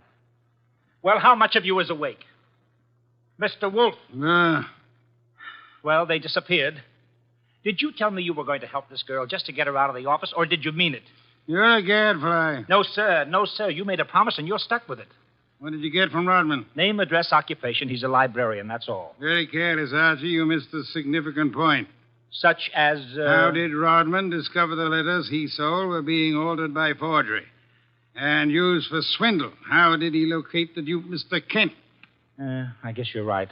I'll ask him next time. But what about now? Are you going to get Gloria's money back? I assume you call Miss Kent Gloria solely in order to annoy me. It does. Stop it. Get Cross and Halleck. On my way. You'll find them at the Hotel Bogart. Wrong, sir. According to my notes, their address is... Never mind their address. The Hotel Bogart is the headquarters for successful confidence tricksters.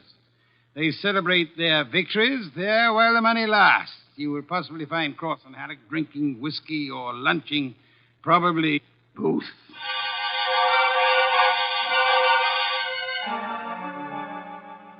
I located Cross and Halleck in the hotel bar and lured them back to our place on 35th Street. Wolfe was sitting behind his desk with his hands crossed on his impressive middle, at peace with his lunch and the world when I ushered them in. He sat bolt upright and scorched me with a look. Good afternoon, Mr. Wolfe. The tall one's name is Cross, the short one is Halleck. They want to help me invest my money. Gentlemen, Mr. Nero Wolfe. What? Who? Nero Wolfe. Hey, what is this? Confound you, Archie. How drunk are they? Not too drunk for business. Let's get out of here. Come on. Wait a minute. You want me to keep him here, Mr. Wolfe? Not by violence, Archie. Come back here, gentlemen. Unless you want 7 years in the state penitentiary. Unless what? You got nothing on us, Wolf. Nothing. I have the Kent case. The Kent? That's a laugh. We're sitting pretty. You are not, sir. You imagine you possess legal immunity. Mr. Kent believes you are a grotesque balderdash and will not sue for fraud. Miss Kent cannot sue because she is reluctant to accuse her father of wrongfully obtaining her money. Ergo, you think you are invulnerable. Now, listen. But you forget me. I'm a detective with a fee to earn. A big fee. Quiet, Archie. I am determined to get that fee. Therefore, as Miss Kent's agent, I can and will bring action against you. I'm indifferent to her tears or her father's disgrace. I'm indifferent to anything outside of money. You will return the $10,000 to me at once, sir, or you will be in jail by morning. You mean that? I do, Mr. Cross. Halleck, come here.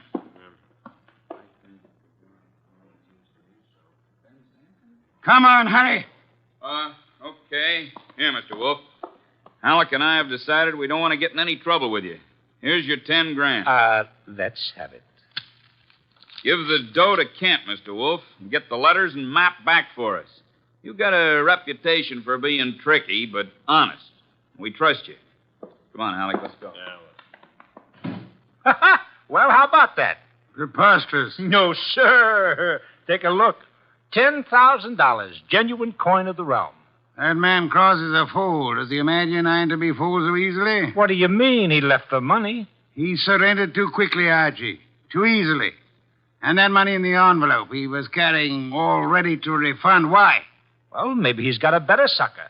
I heard him mention a Ben Sanford. Nonsense. Does he need Kent's forged letters and map to cheat this Ben Sanford? Couldn't he prepare another set? I guess you're right. Something's fishy. In any event, it's no concern of mine, thank heaven. Why not? I'm not committed to Miss Kent in any way. As a favor to you, I undertook to regain her money. I have done that. You may take it back to her and obtain the forged papers in return. But, Silence, Mr. Goodwin. Go to your redhead charmer. Leave me in peace. I intend to spend this afternoon with my New World Atlas.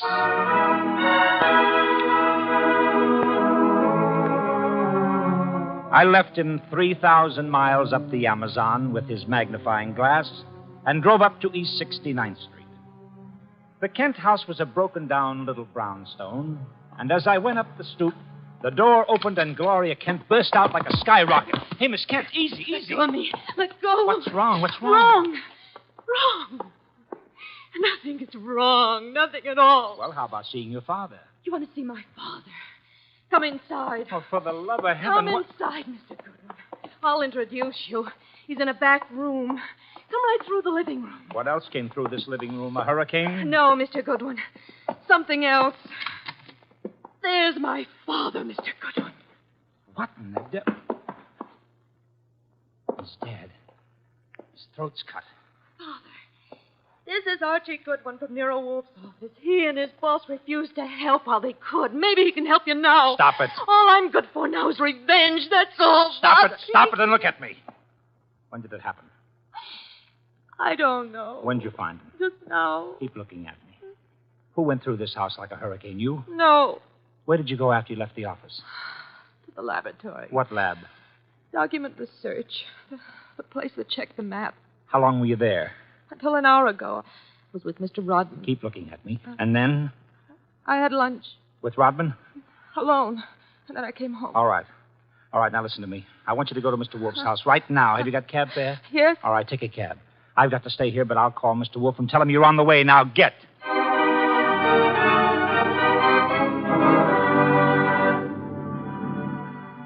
I called Wolfe, told him everything, and he instructed me to advise Inspector Kramer, who arrived with the homicide squad.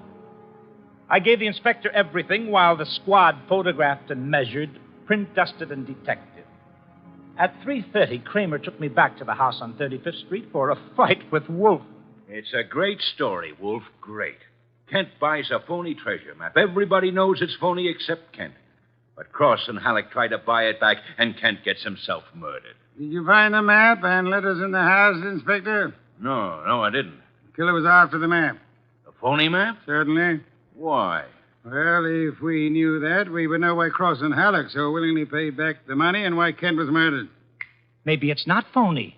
I'd better see the girl now. Oh, you fancy her for the murder? Well, I'll know after I ask a few questions. Tonight. She's had a shock, Mr. Kramer. She needs rest. Look, Wolf, I want her. Why bother with her when there's so much to be done? Yes, such as? Cross and Halleck, find them. And the mystery man they spoke of, Ben Sanford. These are the men you want now, not this poor, overwrought girl. Yeah. All right. The girl will be here for questioning tonight, though, huh? Tonight, Mr. Kramer. Okay. You'll hear from me later on. Well, you buffaloed him out of that, okay. Say, why don't you want her questioned? Is she guilty? I don't know. Well, what did she say when she got here? She said nothing. She never arrived. She never what? She never arrived. Well, then why did you tell Kramer she was resting? Would he have believed the truth? She must be found. More important, we must learn why forged letters and forged map produces turmoil. Find the killer and you find the map. You said so. I said the reverse, which is an altogether different statement. Archie, I want a photograph of that map. Get it. Oh, sure. Any particular camera you want me to use? You'll find a photograph of 200 Vanderbilt Street. Are you kidding? The lab cannot check the authenticity of old papers without photographing them in ultraviolet light, infrared light, and so on. If this document research lab has examined those papers, they will have photographs. Get them.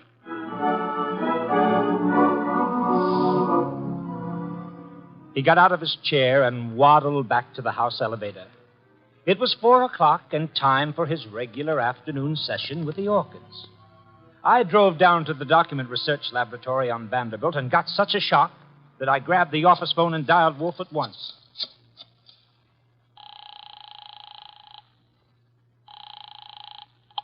This is Nero Wolfe. Mr. Wolfe, Archie here. What's the matter? You lost? No, sir, but I found something. Photographs? No, Mr. Wolfe, I don't think you'll ever see any photographs of the Kent map. I don't think any were taken. Indeed. But guess who runs the document research laboratory? No, don't guess. You probably know. A man named Ben Sanford, and he's sitting right here looking at me. Bring him home with you. Home? But it's 4 p.m. This is the sacred hour when you pray over your orchids. Then Mr. Sanford can join the ceremony.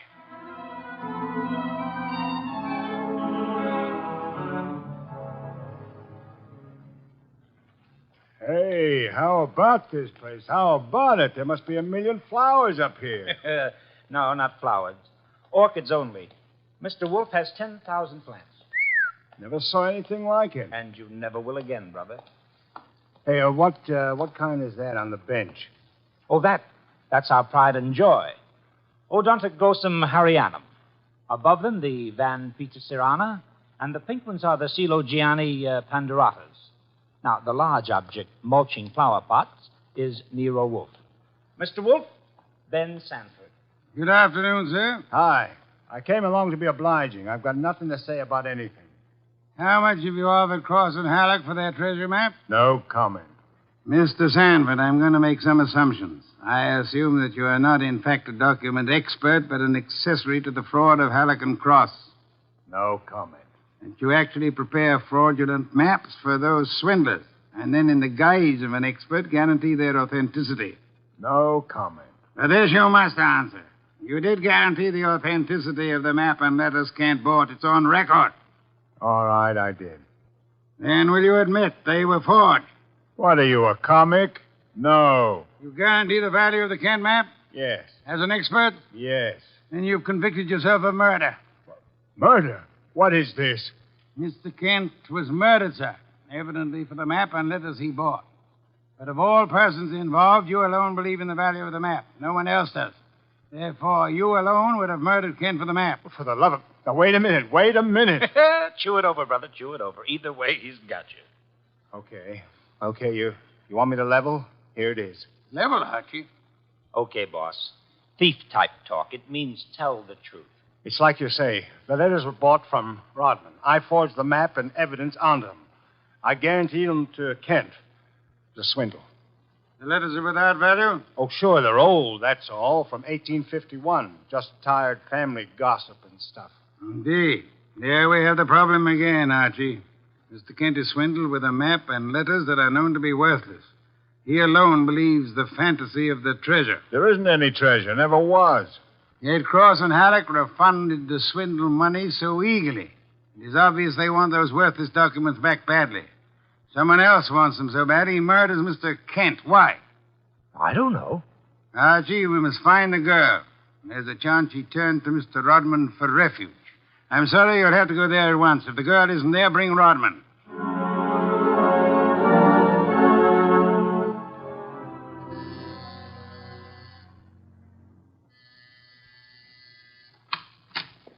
Yes? Hello, Rodman. Remember me? I'm Archie Goodwin from Nero Wolfe's office. Oh, yes, of course. I came to get Gloria Kent. There's been a change in plans.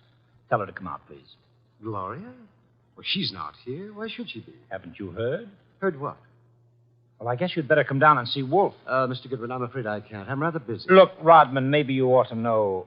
Old man Kent was murdered. What? Yes, just after you and Gloria left us. Kent murdered? Well, this is awful, Mr. Goodwin. You want to see Mr. Wolfe now? Get your hat. Murder? Well, believe me, I never wanted this.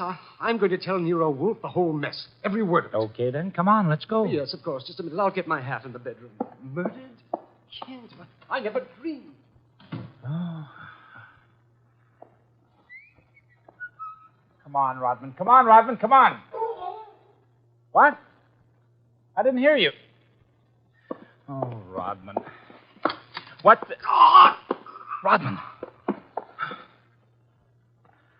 Oh, Rodman. Good Lord. What next? Come on. This is Nero Wolfe. Archie here. We've had a tough break. Yes? While I was waiting for Rodman at the front door, he went into the bedroom for his hat. The killer was there. How do you know? He cut Rodman's throat. Devil. The back window was open. It's a ground floor apartment. He was out and gone before I had a chance. Archie, where were your wits? Let me alone. I've had a man murdered 20 feet from me. You think I'm cheering? Mr. Kramer is here, and he has news for us, Archie. He could not locate Cross and Halleck in their apartment. They had not been home all day. The maid informed him that she was waiting for her weekly salary. Well, so what? She was most angry and peppery. Mr. Kramer informs me. Red pepper? Exactly. Okay, maybe I know what you mean. I'll try to deliver the goods this time. Goodbye.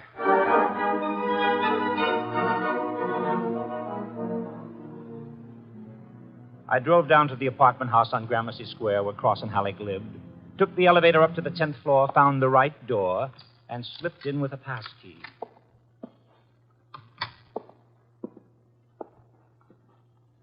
Come on out. Come out wherever you are. I know you're in here. You fooled Kramer pretending to be the maid, but you didn't fool Wolfe. You'd better... Gloria! Cut it out, you idiot. Lay off. Archie, you dope. Archie Goodwin from Nero Wolfe's office. Remember me? Let go. Give me the gun, Gloria. Give it to me. That's right. Who did you think I was? Halleck. Oh, brilliant. So Wolfe figured you out, huh? Well, you are a brave girl. They killed your father. You came up here and waited for them. You were going to kill them right back, huh? Oh, that red-headed temper. And you bluffed Kramer into thinking you were the maid. I had to do something. It was the only thing I could think of. To come here and kill him. Well, you're coming home with Archie. And just remember one thing. When Wolfe's working for you, don't try to do any thinking. It only gets in Wolfe's way.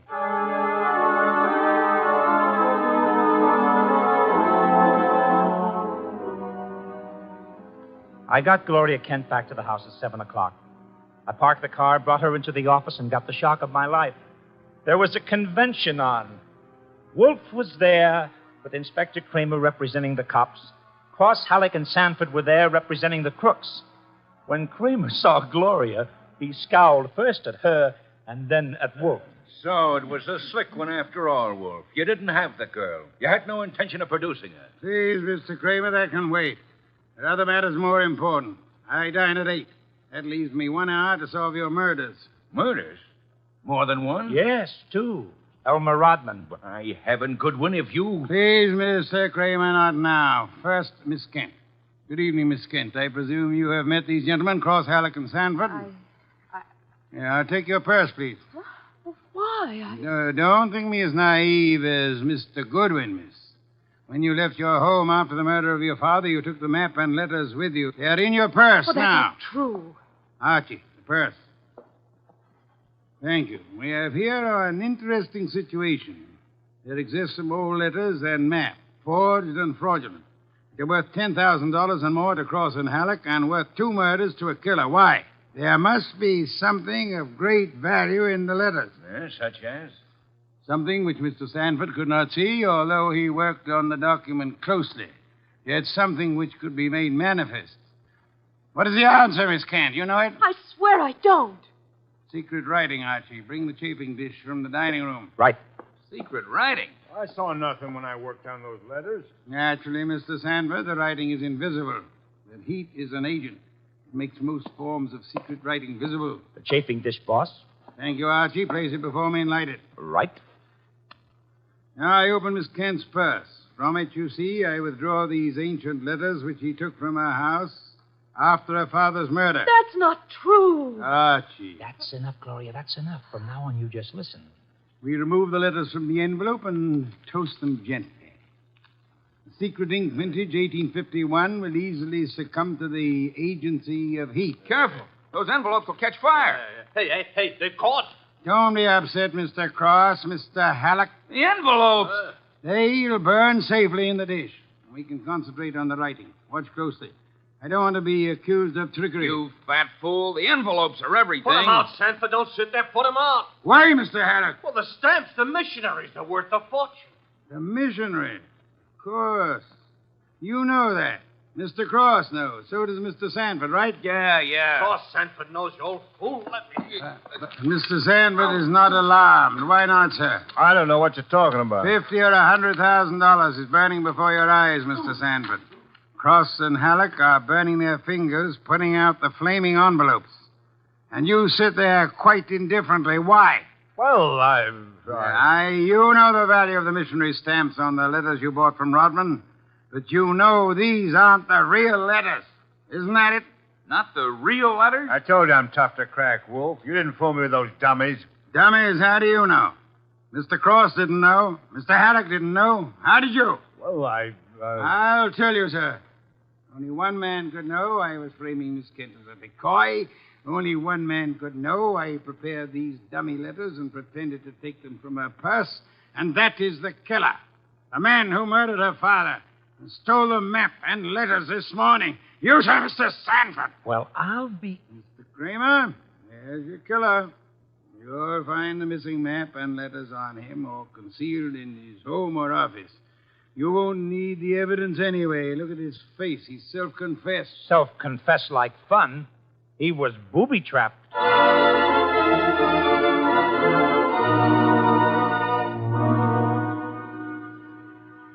No, Mr. Kramer.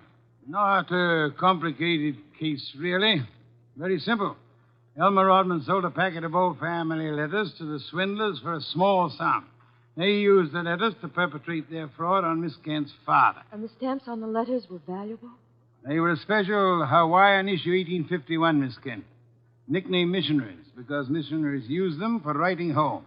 They are extremely rare stamps worth upward of $25,000 each. Hey, no wonder they were worth 2 murders. We found 5 of them on Sanford. Excellent. Somewhere or other, Rodman discovered the value of the stamps after he sold the letters. In his effort to get them back, he communicated his discovery to the swindlers, Cross, Halleck, and Sanford. So that's why they refunded the money so fast. Precisely, in an effort to have the sale rescinded. Rodman sought out Kent and tried to convince him of the fraud. Alas, he would not listen to the truth, Mr. Kramer. Oh, I get it. And while the others were hassling around, Sanford tried to steal a march and quietly resorted to murder. There you have it. Ha-ha! Great job, boss. Great job. So Gloria not only gets her 10 grand back, but 5 times 25, which is about 125,000 worth of goodies. Now, figuring your rates by the hour, that means you've done a gratis job worth about... Miss Kent, I did not know will I demand a large fee for what I've done. I will not go back on my word. But I can beg for a favor. I'll only be too happy to... Wait. I asked something that would not be easy to grant. What is it? Will you use your red hair, your pretty face, your admirable figure, and your ample fortune to lure Mr. Goodwin away from this house tonight? I would like to enjoy my dinner in peace. That won't be difficult, Mr. Wolfe. Let's have an understanding right now, Gloria. Difficult for you or for me? I'll be delighted. Indeed. To spend an evening with Mr. Goodwin, there is only one word for you, Miss Kent. Intrepid.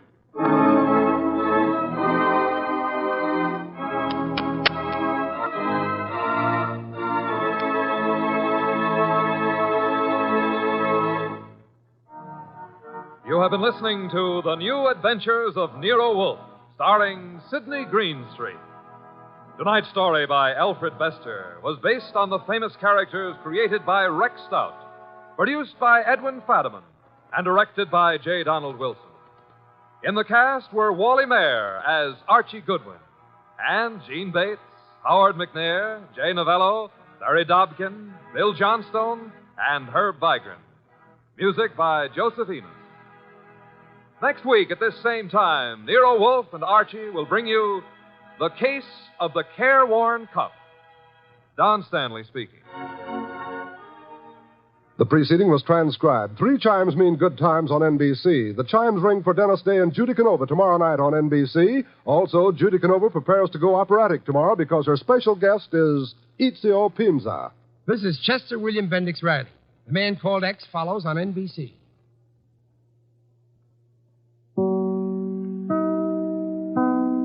Stay tuned for Nero Wolfe, which follows transcribed in 30 seconds. What's on the menu at Duffy's Tavern tonight? Well, there's a full serving of laughs with Archie the manager, played by Ed Gardner, and his unpredictable friends, Miss Duffy, Clifton Finnegan, and Eddie the waiter. It's Duffy's Tavern later this evening over most of these NBC stations.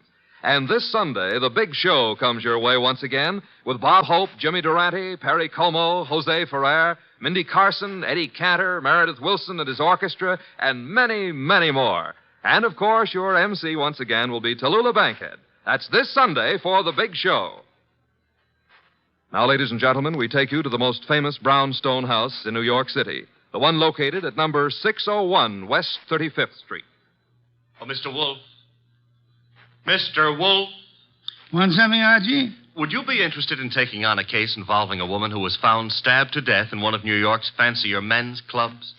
Can't you see I'm already occupied, Archie? My Oncidium hybrid is ailing. But, sir, cash. C-A-S-H. Remember, you need it to live on.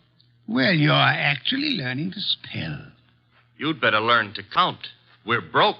Thank you, Mr. Goodwin. Now, if you'll just go away and stop interfering. Oh, just a minute. Yes, sir? On your way out, switch on the fan.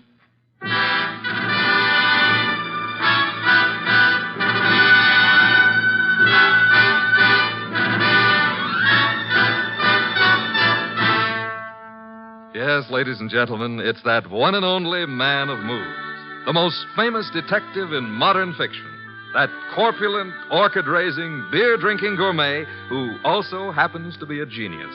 Rick Stubbs' incomparable Nero Wolfe, starring Mr. Sidney Greenstreet.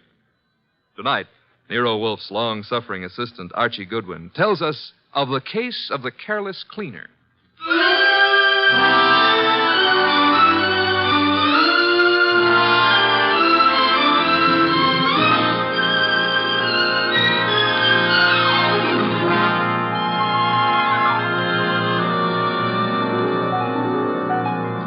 We didn't know Clay Michelson very well at the time, though Mr. Wolfe had hung one of the Michelson's paintings on the library wall. But then I guess we should have considered ourselves lucky not to have known him or his wife, Phila. 2 weeks ago, they had a quarrel. Oh, Clay, darling, I didn't expect you home so soon. I thought you were going to the museum to see the Van Goghs. I decided not to, Phila. Oh. Well, if you plan to paint this afternoon, I'll get out of the studio. I want to run some errands anyway. Why don't you make your phone call from here, Phila? Phone call? Who is he, Phila? He? Who were you waiting for this afternoon? Please, Clay, don't start that jealousy routine again. Don't try to kid me. You're being stupid, Clay. I'm stupid, all right, but I'm getting wise pretty fast. I'm through, Phila. I've had enough. I'm leaving you. So stay out of my way and keep your boyfriend out of my way, too, whoever he is, or I'll kill him.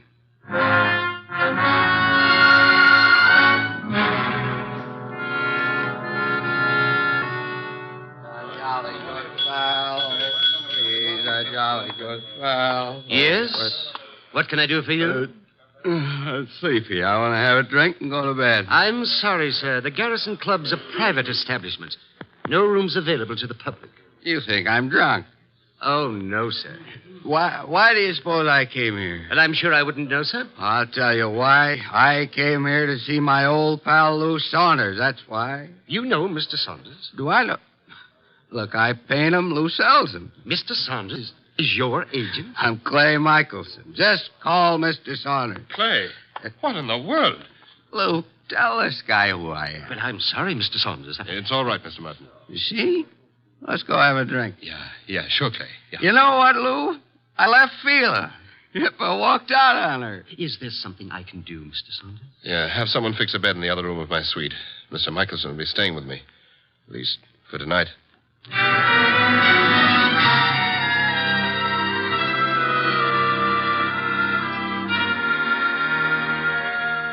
Mr. Wolfe?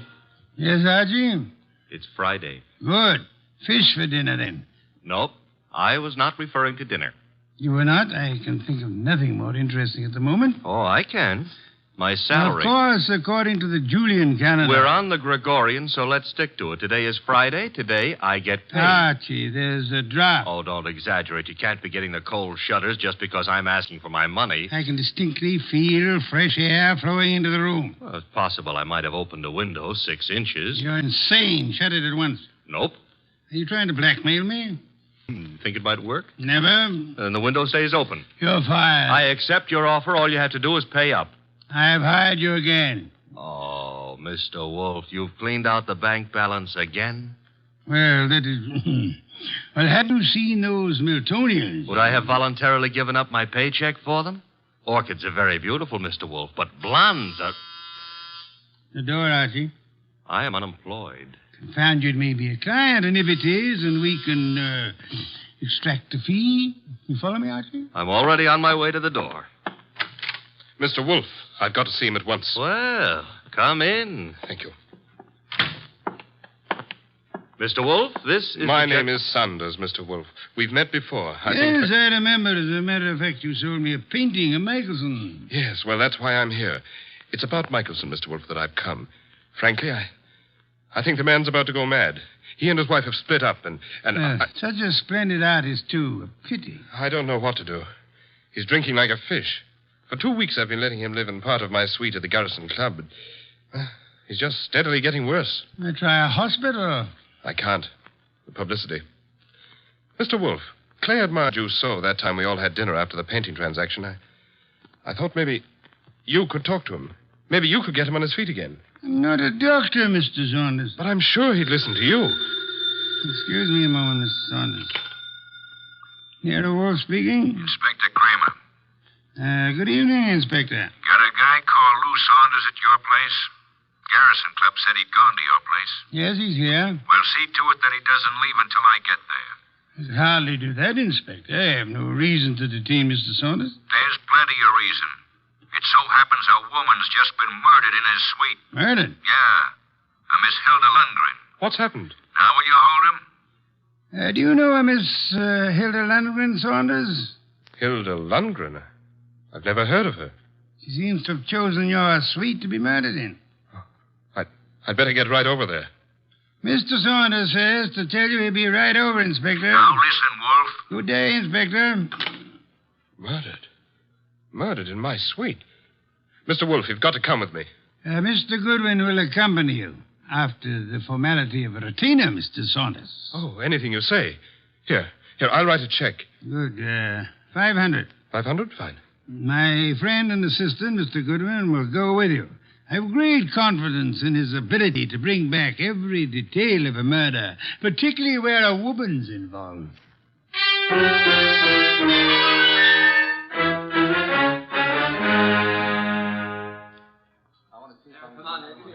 Okay, you photographers, picnic's over for tonight. Pick up your stuff and get out of here.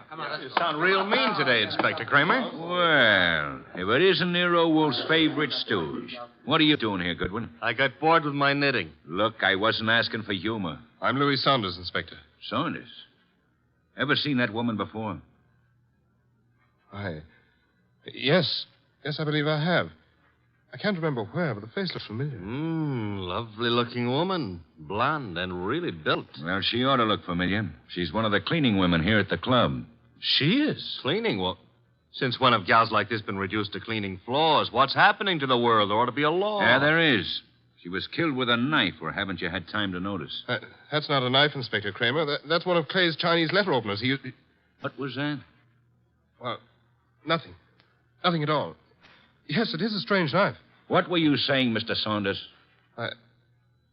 Just said that looked like one of the letter openers belonging to one of my friends. Who is this Clay? Clay Michelson, the artist. You can't possibly think he'd do a thing like this. I think everybody did it until we know otherwise. When were you last up here, Mr. Saunders? Me? Why, just a little while ago. I changed my clothes just before I went to see Mr. Wolfe. She wasn't here then? Well, I don't know. I didn't come into this room, just in my part of the suite. Your part? Who occupies this room? Mr. Michelson. He's been staying with me.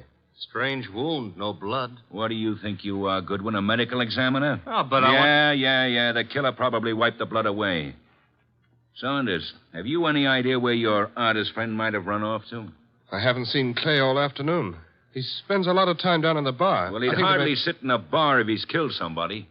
Why would he pick on the cleaning woman? Oh, this is no ordinary cleaning woman. Get a load of that figure. Watch it, Goodwin, watch it. You're liable to stretch your brain. But you're wrong. In spite of everything, Clay's still terribly in love with his wife. He wouldn't... Hello, Lou.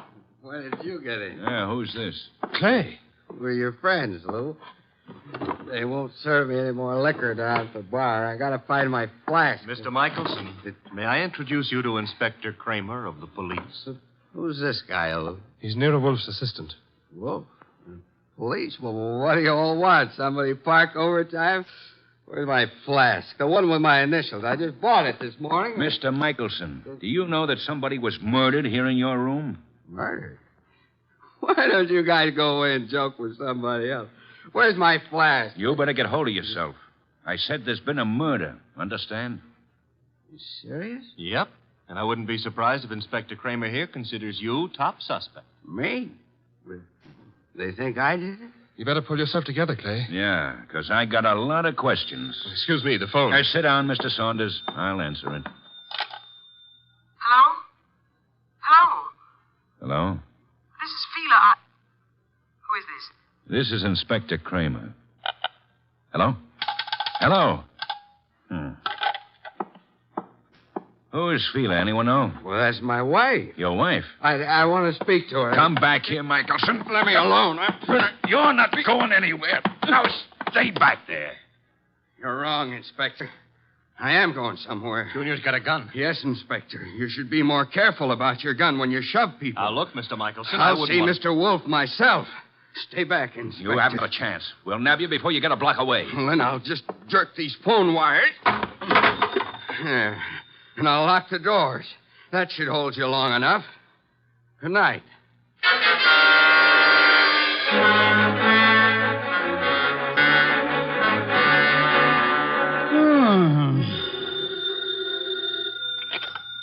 Nero Wolfe speaking. Wolf Kramer. Indeed. Clay Michelson may be on his way over there. Hold him until I get there. Hold him, why? Not more than 10 minutes ago, he held me up at the point of a gun. He carries a gun. It was my gun. Careless of you, Inspector. Goodbye. Come in. Mr. Wolfe? Yes? My name is Clay Michelson. Yes, I was rather expecting you. You've got to help me. They think I murdered someone. You shouldn't have run away from the police. I've been drinking a lot, but I wouldn't murder anyone. Fela'd tell you that. Your wife. Was she the model in that painting of yours I purchased? What difference does that make? I tell you, they're after me for murder. You obviously loved your wife deeply at the time you painted her. Oh, here you are, Mr. Wolfe. Michelson. Clay. Good Lord, man. The police are on their way over here. He came for my help, Mr. Saunders. Oh, I'm glad he did, Mr. Wolfe. But we left Inspector Kramer talking from a phone booth. He'll be here any minute. And we have only a minute to decide why anyone would want to kill a cleaning woman. I didn't kill anybody. She was a beautiful woman, Mr. Wolfe. I gathered that, Archie, from your unusual interest in the case. She was stabbed with a letter opener from Mr. Michelson's house. Which might add Mrs. Michelson to our suspect list. Fila? You can't suspect Fila. You're very gallant, Michelson. Just how was this beautiful young cleaning woman, this Miss Lundgren, stabbed? In the heart. Her eyes were wide open, pupils dilated with shock. Details later, Archie. Kramer will be here shortly. The moment I would like to know where everyone was. Well, Mr. Saunders was here with us, you remember. I don't know where Mrs. Michelson was, but I could go see her and find out. No, it won't be necessary, Archie. Mr. Michelson, where were you? Me? Why, I'm not sure. I can't seem to remember. That's hardly what we would call helpful. I was drunk. Maybe I went to Fila's. I've been over there lots this week trying to talk to her. Yet I must have gone over there. Have you ever seen the murdered woman before? No, I never saw her before in my life. I've seen her before, Mr. Wolfe. Indeed, Mr. Saunders. I seem to remember your earlier statement to the contrary. Well, I didn't know her name, but when I saw her, I remembered her. I understand she was quite an alcoholic. Unfortunate woman. Beautiful and... Well, look who's here, Inspector Kramer. Oh, here you are, Michelson. And as usual, you didn't have the courtesy to ring the bell, Inspector. And give you a chance to get this guy out of here? Nothing doing, Wolfe. Now, come on. We're going to headquarters. Mr. Wolfe, you can't let him take me. I didn't do it. I'm afraid there's not much I can do about it, Mr. Michelson. Come on. You come along, too, Saunders. I got to get a statement from you. Of course. This way. Come on. Very well. All right. I just got an angle. Really, Archie? Sure, it's simple. Saunders been going for this beautiful cleaning babe. Clay worms in. Saunders kills her. Perhaps there was jealousy somewhere in this case, Archie. Nero Wolfe speaking. Mr. Wolfe, this is Fila Michelson. You don't know me, but you once bought a painting from my husband. I've got to see you, Mr. Wolfe. You've got to help me.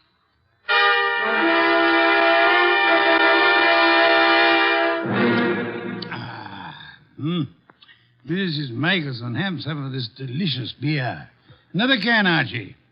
And now, Mrs. Michelson, may I ask how you found out there was a murder in the first place? A policeman came to see me. He told me what had happened, that they were looking for Clay. I don't know what to think. He's temperamental, he's jealous, and he's sometimes violent, but can't imagine anything like this, not Clay. Maybe some of those friends of his, but... You don't care for your husband's friends? No, They all live off him. They're leeches. Mrs. Michelson, did your husband come to see you this afternoon? This afternoon? No. You're quite positive? Oh, yes. That was his alibi for the time of the murder. He said he went to see you. Of course, he was fuzzy, usual effect of alcohol on the brain cells, but, Mrs. Michelson, might I be a little indiscreet for a moment? Indiscreet? Have you been seeing some other man? I don't know what you're talking about. Please, Mrs. Michelson, I'm afraid your face gives away more than you tell. I thought we were here to talk about a murder, Mr. Wolfe. Indeed, but your husband's jealousy might well fit into that category. Clay, imagine things. You're a very beautiful woman, Mrs. Michelson.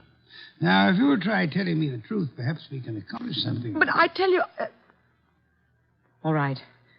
So I thought I was in love with another man. Your husband suspected but didn't know, huh? No. Clay didn't know. He wouldn't have given me a divorce anyway. You sound as though you want your husband back. I did, but I didn't even know where he went. Indeed, Mrs. Michelson. Archie informs me that the murdered woman was quite lovely. What are you trying to suggest? You said yourself you wanted your husband back. Yeah, one woman jealous of another, that's always murder. Why, that's stupid. Clay wouldn't play around with a maid. That's stupid. Clay loves me. I'm not jealous of anyone. No one, do you understand? Archie, if you'll see Mrs. Michelson home... Yes, sir. Thank you. I can find my own way. I'd prefer Archie took you, Mrs. Michelson. You wanted my help, didn't you? Thank you. Thank you, Mrs. Michelson. If you will just wait outside for a moment, please. What have you got in mind, Mr. Wolfe? Try exercising your own judgment just once, Archie. You mean she's the one who's jealous? Perhaps, Archie. Perhaps she may want us to think she was jealous. Perhaps she actually doesn't want her husband back at all, only to pin a murder on him. Oh. You see, in this case, it would be simpler than divorce. Yeah? Yeah, she might just be trying to get rid of him. She might, Archie. But then she's a woman, so don't count on anything. She might even be telling the truth.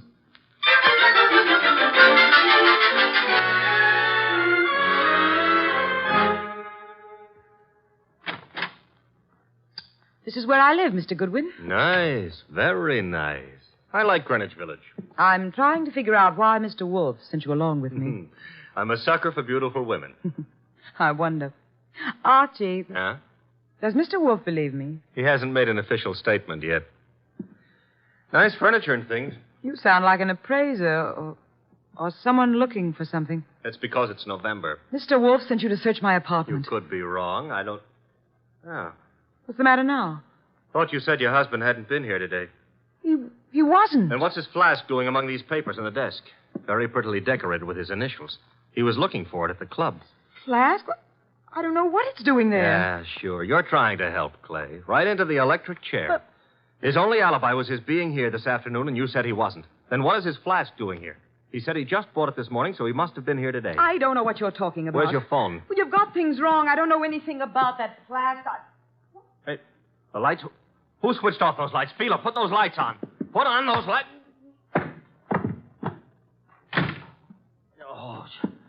Oh, the lights are... Get to the lights. That flask... Gone.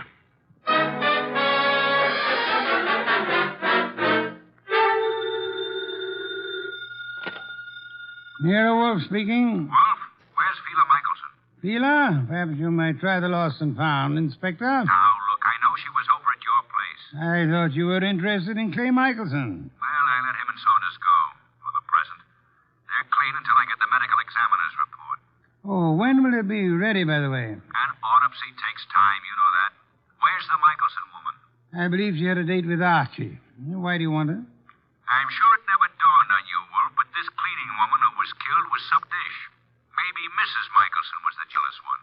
Your thinking is beginning to bear an amazing resemblance to Archie's, Inspector. Also, it maybe never dawned on you that Fila Michelson hasn't offered an alibi for the time of the murder.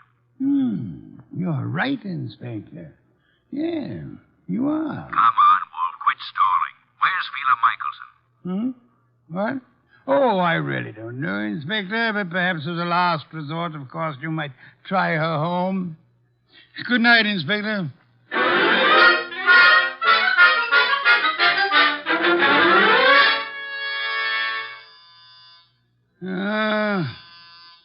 Inevitable.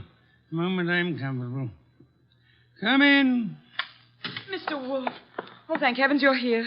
I always am. Where's Mr. Goodwin? I don't understand how it happened. I swear I don't. What happened? I haven't got any idea how it got there. Got where? Calm down, Mrs. Michelson. Now, just what got where? Clay's new flask. Your assistant Archie. He came home with me, and that new initial flask was there. He thinks Clay was there this afternoon, and that I'm trying to frame him or something. Oh, here you are. She's here, therefore. This is our gal, Mr. Wolfe. She's been lying right down the line. I tell you, Clay wasn't there. Then why did you give me this clout on the head and grab the evidence and run? I didn't hit you. I ran, but I didn't hit you. And I didn't take that flask either. Oh, next thing she'll say there wasn't any flask. Stop gaping at Mrs. Michelson, Archie, and open the door. Yeah, sure. Well, Mr. Wolfe, they let Clay and me go for the... Sheila, what are you doing here? After your visit this afternoon, Mr. Saunders, she decided to come down and see me. After my visit? What makes you think I was at Field's? It was Mr. Saunders, not your husband, who came to visit you this afternoon, wasn't it, Mrs. Michelson? I don't have anything to do with Mr. Saunders. Then might I ask why you called him today? I wasn't calling him. I was calling Clay. You told me earlier yourself that you didn't know where Mr. Michelson was. Well, all right. So what if it was Mr. Saunders who came this afternoon? As he has for many afternoons. What are you trying to get at, Mr. Wolfe? Saunders? He and Fila? Yes, Archie. Mr. Saunders, the artist's friend and agent, happens to be the one who was making a fool of the artist. But that's all over. I told him. That's what I was talking to Mr. Saunders about this afternoon. I didn't want Clay to know. Clay would never have come back. All right, so it was Fila and me. I admit it, but that's not murder. I suggest that it is, Mr. Saunders. I suggest that one of you two murdered the cleaning woman. Whichever one of you carelessly left the whiskey flask in Fila's apartment. This is murder, Mr. Wolfe. Not a joke. Not at all a joke. You see, our cleaning woman was not murdered by the knife found in her body.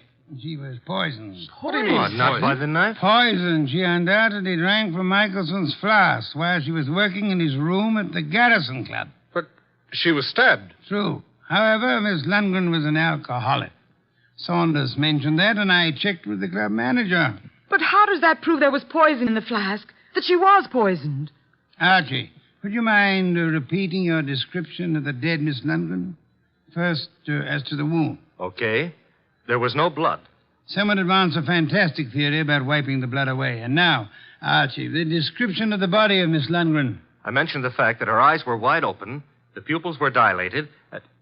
Hey, dilated pupils? Yes, Archie. The lack of blood had already made me wonder about the entire affair.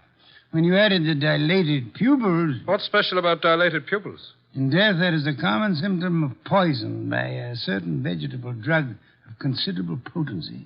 But what was the point of stabbing her? The poison did the job. However, the killer later used the letter knife in an effort to deceive the police. However, he unhappily forgot that the dead don't bleed. I think you're guessing, Mr. Wolfe. Am I? All I can say is that I was at the pool in the early afternoon. You're very certain you were at the club pool when the murder was committed, Mr. Saunders? Certainly. From 1 until 3. Excuse me, please. Wolfe speaking. Inspector Kramer. Medical examiner's report just came in this minute. And get a load of this, Wizard. The dame didn't die of stabbing at all. I know. You know? She died of drinking a fatal dose of poison known as deadly nightshade. What? How do you know that? Inspector, do they know what time she died? Time? The medical examiner says 2:30. Thank you, Inspector. Oh, incidentally, if you care to drop over here, you may pick up the murderer. Goodbye. I heard him, Wolfe. She died at 2:30. As I told you, I was in the pool at 2:30. Which is exactly how you prove yourself a murderer, Mr. Saunders. Oh, I proved myself... Even the police didn't know what time she died. Until just now. And the body wasn't found until the evening. How did you know she died between 1 and 3? I didn't know, but... You probably were at the pool at the time. The maid drank the poisoned whiskey you put in the flask of your friend Clay Michelson. I tell you, you're crazy. You planned to get rid of Clay, who stood in the way of your marrying Fila.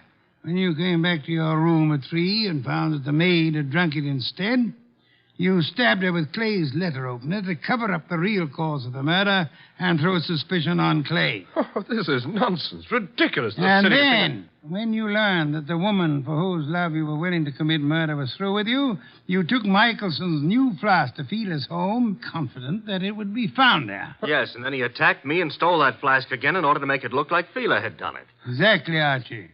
Mr. Saunders, the chances are that your fingerprints will be found on that whiskey flask, and they'll be able to trace the poison to wherever you purchased it. The chances are... Oh, no, you don't. Careful now, all of you. Guns bore me, Saunders. Oh, yeah? I'm leaving. You are not... Clay! Oh! Clay. Yes, Mrs. Michelson, your husband has been there for some time. Clay, are you all right? Yeah, I'm all right. Well done, Mr. Michelson. I think you proved that an artist's life may indeed be exciting. I've been an awful fool, Mr. Wolfe.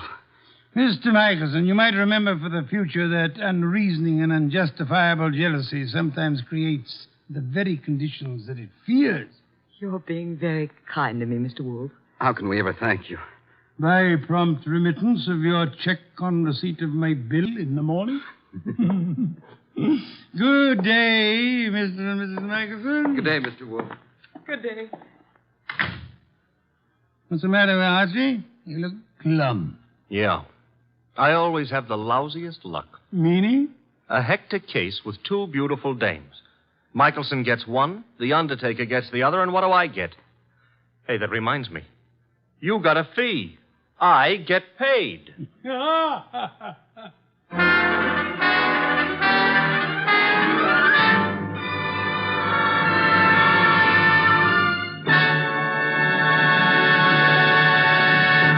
You have been listening to The New Adventures of Nero Wolfe, starring Sidney Greenstreet.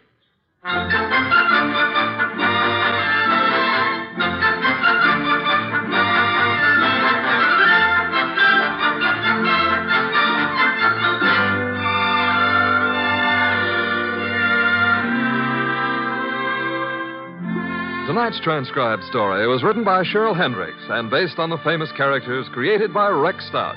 This is an Edwin Fadiman program, produced and directed by J. Donald Wilson. In the cast were Larry Dobkin as Archie Goodwin, and Betty Lou Gerson, Howard McNear, Dan O'Hurley, Vic Perrin, and Bill Johnstone.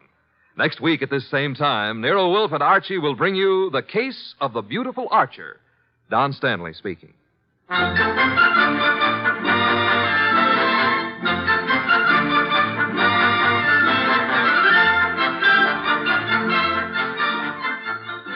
Three chimes mean good times on NBC.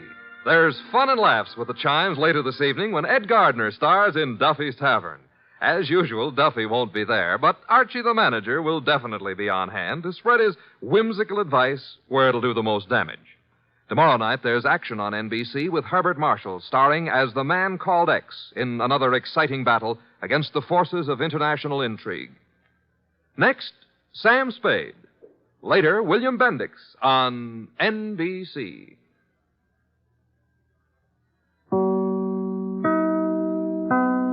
Transcribed. Ladies and gentlemen, the ringing of that phone bell brings you mystery, adventure. Nero Wolfe's office, Archie Goodwin speaking. What? Oh, Fritz. Yeah, I thought it was the outside line. Yeah? Yes, thanks. I'll be right down, Fritz. Boss, Mr. Wolfe, will you please hurry? You're well aware that it will avail you nothing to hurry me. Why must the world be in such a rush today? But the car, it's downstairs waiting. Fritz is all ready. Let him wait. Isn't it enough that I've agreed against my better judgment to leave the comforts of home to go rushing through the crashing traffic of the city? To a dinner? That should be an inducement. Fritz could have prepared a delicious dinner. He has truffles in the pantry. Well, why did you promise Arthur Merle? You didn't have to accept the invitation. Quite so. He's an old friend. Besides, he does set an excellent table. It's just that I don't like the traffic. Traffic? I know why. It's that awful oxygen in the atmosphere outside. It's not the traffic. Archie, you're talking much too much. I know, boss. I'm impatient. Would you mind giving me some slight indication that you intend to move from that chair? Just as soon as I finish this beer. Sure you wouldn't care for half a dozen sandwiches before we go to dinner? If we were going anywhere other than to Arthur Merle's, I'd agree with you. He's the only person in the world I know of, except myself, of course, who has a proper appreciation and respect for the art of preparing good food.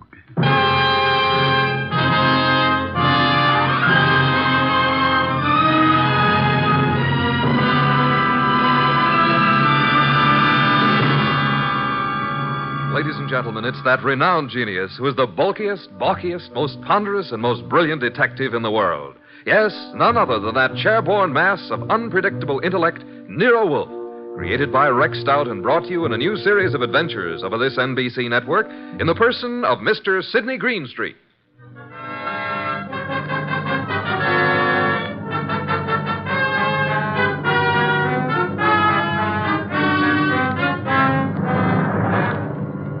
We usually refer to this story as the case of the final page.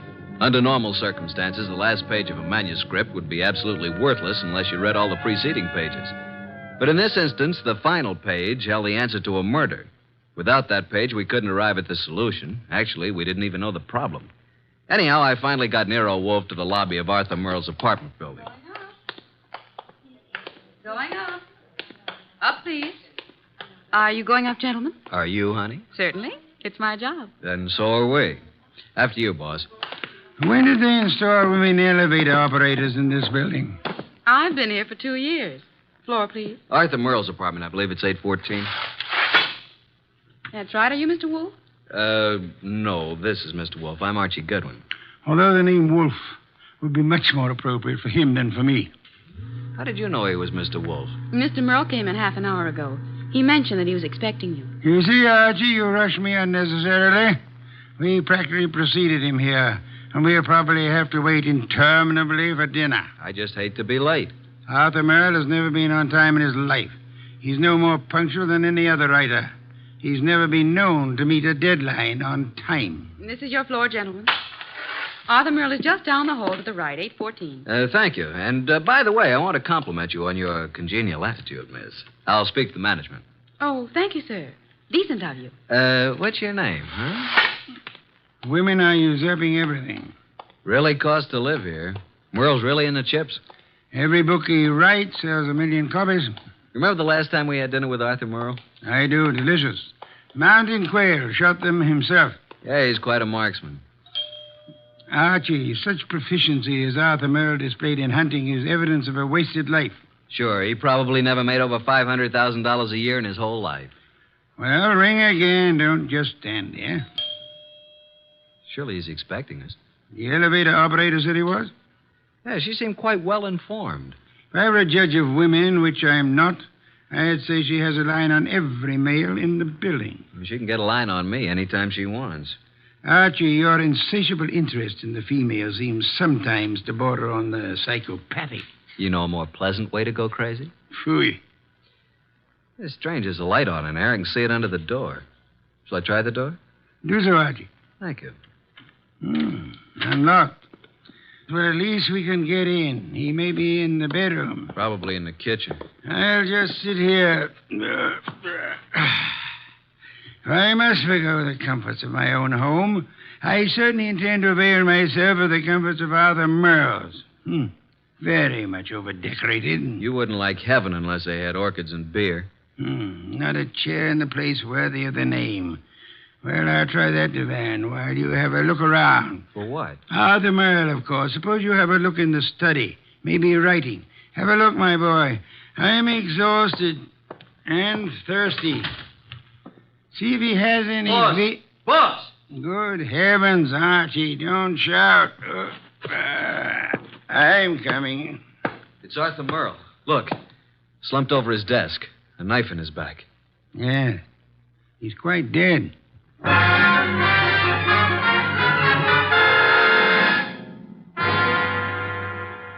You haven't touched anything? Certainly not. I've been around long enough to know that. Well, you just call Inspector Kramer at homicide. How long do you think he's been dead? I'd say a half hour. From all appearances, yes. And perhaps only 10 minutes. I can't understand it. Why would anyone want to kill Arthur Merle? Everybody liked him. Last man I'd expect such a thing to happen to. The answer is probably a considerable distance from the question, Archie. Inspector Kramer, homicide. Archie Goodwin, Inspector. Just a minute. Nero Wolfe wants to speak to you. Oh, no. Don't tell me you two have stirred up something on a night like this. It's 10 below zero. I'm sorry. Here you are, boss. Hello, Inspector. Yes? What is it this time, Wolfe? Find a dead body under Grant's tomb? I'm sorry you'll forgive any apparent failure to find humor in your little witticism. But I'm at Arthur Merle's apartment. I suggest you come here at once. Seems that Arthur finally met a deadline.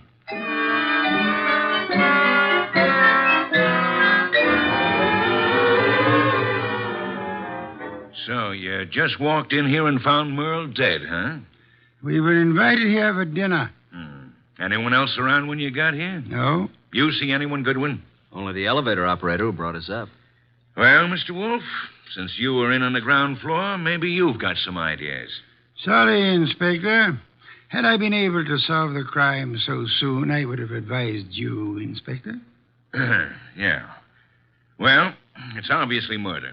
Obviously. You knew him well? Quite well. Ever know of his being in any trouble? No. Everybody liked him. Arthur Merle, I felt, didn't have an enemy in the world. Is that so?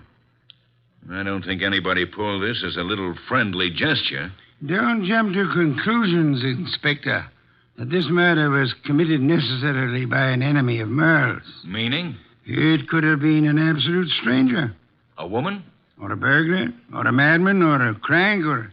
As far as we know, it could have been anybody in the city, Inspector. Arthur's been dead nearly an hour. And an hour ago, I was in my own home, sitting comfortably in my own big, easy chair, drinking a delectable glass of beer. Someone at the door, Archie. Yeah, just a minute. I'll answer that. Mr. Merle? No. Well, is Mr. Merle here? Yes, he's here. But he's not seeing anyone. Well, he's expecting me. I'm from the Serve Right Catering Company. We're ready to serve for 4 here tonight. The dinner has been canceled. Oh, but it's been ordered. Breast of guinea hen, cooked in wine and cloves, delicious. It's prepared and waiting. I'm afraid that I must insist on seeing Mr. Merle. Mr. Merle has been murdered. Well, I'm afraid I must... Murdered? Well, oh, my goodness, but... Well, in that case, Yes, good evening. Don't you think you might have taken a bit more time with the fellow, Inspector? Why? You might at least have let him serve the dinner. Guinea hen, wine, and cloves sounded positively delectably... Look, I've had dinner. I'm afraid you're too busy, Inspector. So busy that you've just passed up an extremely interesting bit of information. What are you talking about, Wolfe? He said he was to serve dinner for 4. Well? Arthur Merle, Archie, and myself are only 3. Well, who else was supposed to be here? A 4th guest who either hasn't arrived yet or who arrived earlier and left. Oh, I see what you mean, Wolfe. Good. In that case, I'll leave you to pursue your deductions from that premise. Archie, will you please stay with the inspector and be of any help that you can? As for myself, I'm going back to my own home, which I should never have left in the first place.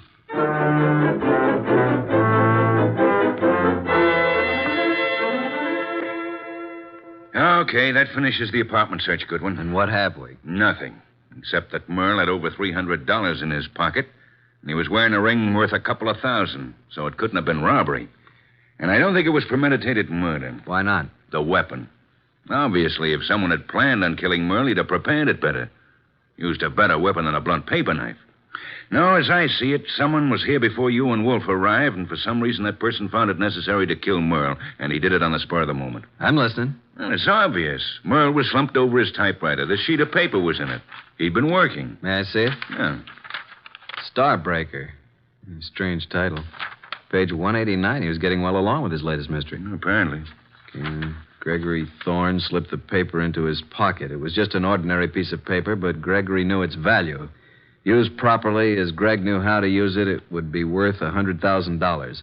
He walked away briskly, and as he... That's all. Yeah, that's all. Must have been writing. No, I'd like to read the rest of it. We didn't find any more of it. Any other ideas? No, at the moment we seem to be right where the murderer himself left off. Oh, what is this, open house? Sorry to be so... Oh. Oh, what? I expected to see Mr. Merle. Is he here? Well, who are you? Cynthia Roberts. He expecting you? Well, no. That is, Come on in, Miss Roberts. Thank you. Maybe the young lady is trying to say that he didn't have to expect her. Maybe she felt free to call without advance notice, Inspector. Inspector? What did you want to see Mr. Merle about? Well, I'm his fiancée. Oh. Had dinner yet, Miss Roberts? Why, yes, I had dinner earlier. When were you last here, Miss Roberts? Last night after the theater. Arthur and I were... What's the matter? Is something wrong? I'm sorry to have to tell you this, Miss Roberts, but Arthur Merle was murdered.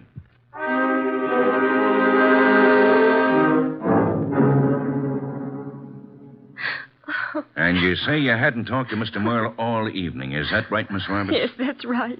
You didn't have a date with him tonight? Oh, no. Then why did you come here? I told you we were engaged. I just came by, that's all. I see.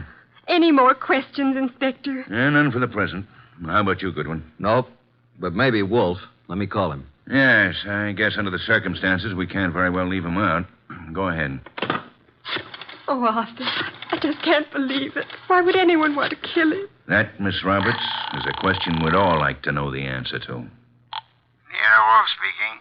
Archie, boss, I'm still at Merle's. We haven't found out anything new except that Arthur's fiancée dropped in a few minutes ago. Did she know anything of interest? I don't think so. What does the inspector plan to do about it? Just a minute. He wants to know what you're going to do with her. Well, hold her, of course. He's going to hold her. Let me speak to him. Okay. He wants to talk to you, Inspector. All right. Hello. Inspector, I suggest you let the young lady go.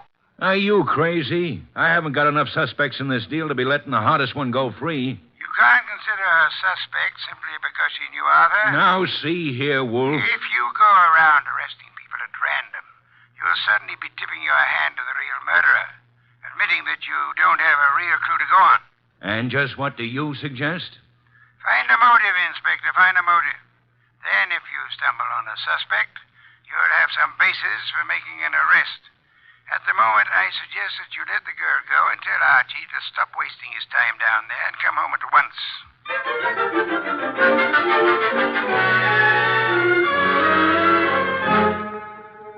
So that's the story, boss. We went over that place with a fine-tooth comb. Nothing. There's not a single suspect. The last person to see Arthur alive was the elevator girl. Correction, Archie. The last person to see Arthur Merle alive was the person who ended his life. Well, I just can't imagine that pretty little elevator gal. You don't solve crimes by imagination, Archie. Then there's Cynthia Roberts, his fiancée. You suspect her? Not exactly, but just suppose she did have a motive. Maybe he threw her over.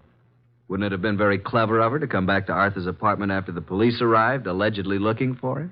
I thought you were the admirer of the fairer sex, Archie. So far, the best you can do is practically accuse the elevator girl and Arthur's fiancée of murder. Well, who else is there? Certainly the fellow who came with the food doesn't count. I repeat, who else is there?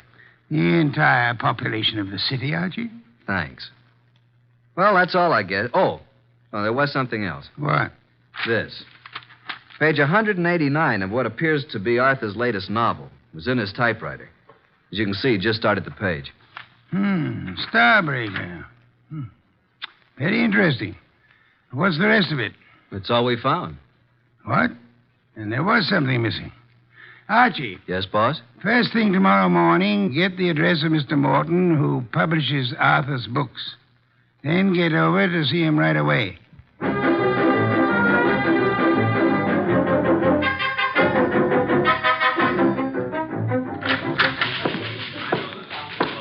Yes, may I help you? I'd like to see Mr. Morton. Did you have an appointment? Tell him I'm from Homicide.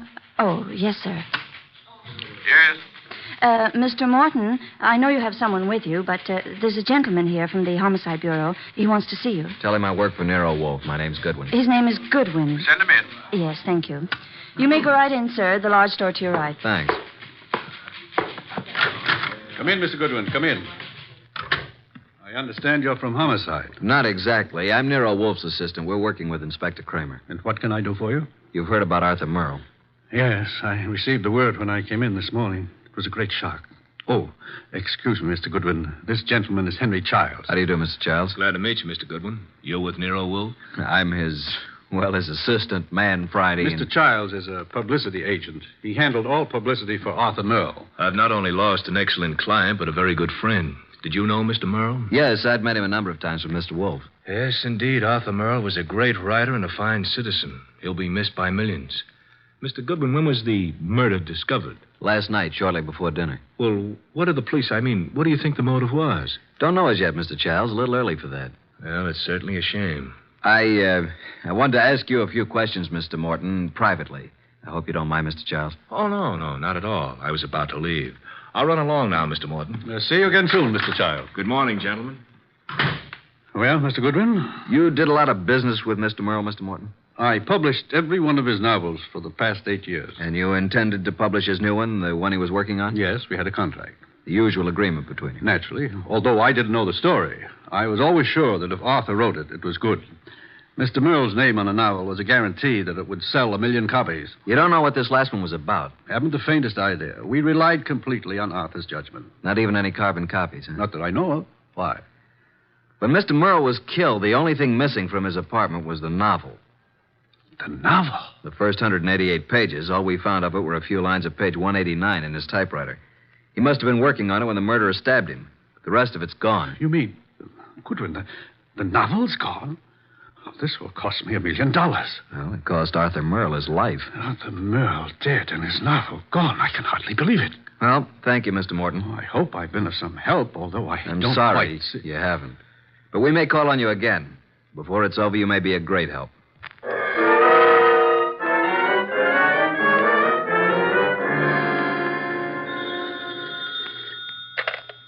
Nero Wolfe speaking. Archie, boss. I just finished with Morton. He doesn't know a thing. Merle never discussed his stories with anyone, and as far as Morton knows, he never made carbons. I see. Where do I go from here, boss? See Cynthia Roberts. Oh, then you haven't dismissed the possibility that she may have had something to do with it. Being his fiancée, she probably knows more about Arthur than anyone else. She may know who the fourth guest was to have been last night. And she also may know what Merle's novel was about. Right, boss. I'm anxious to know what the novel was about, too. I personally don't give a hang what the novel was about. What I want to find is someone who does know the story. Because I have a hunch that whoever knows that is the person who killed Arthur Merle.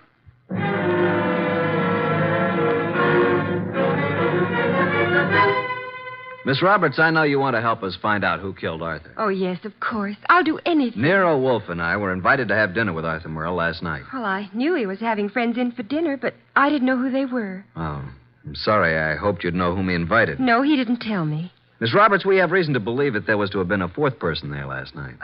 A fourth? The caterer came to deliver dinner for 4. Now, the fourth party never did show up, or else came earlier and left after Arthur was killed. You mean someone Arthur invited to dinner might have killed him? Maybe. Oh, there's no one that I can think of who bore any ill will toward Arthur. We're convinced that this was done on the spur of the moment. Unpremeditated murder. Arthur Merle suddenly became a threat to someone. Now we've got to find out what the threat was and who was threatened. We'd hope you could help. I'm sorry. Did he ever discuss his new novel with you? Oh, no, he never talked about his stories until he'd finished them. So his latest mystery contains the answer to an even greater mystery. Unless we find the first, they'll both go unanswered.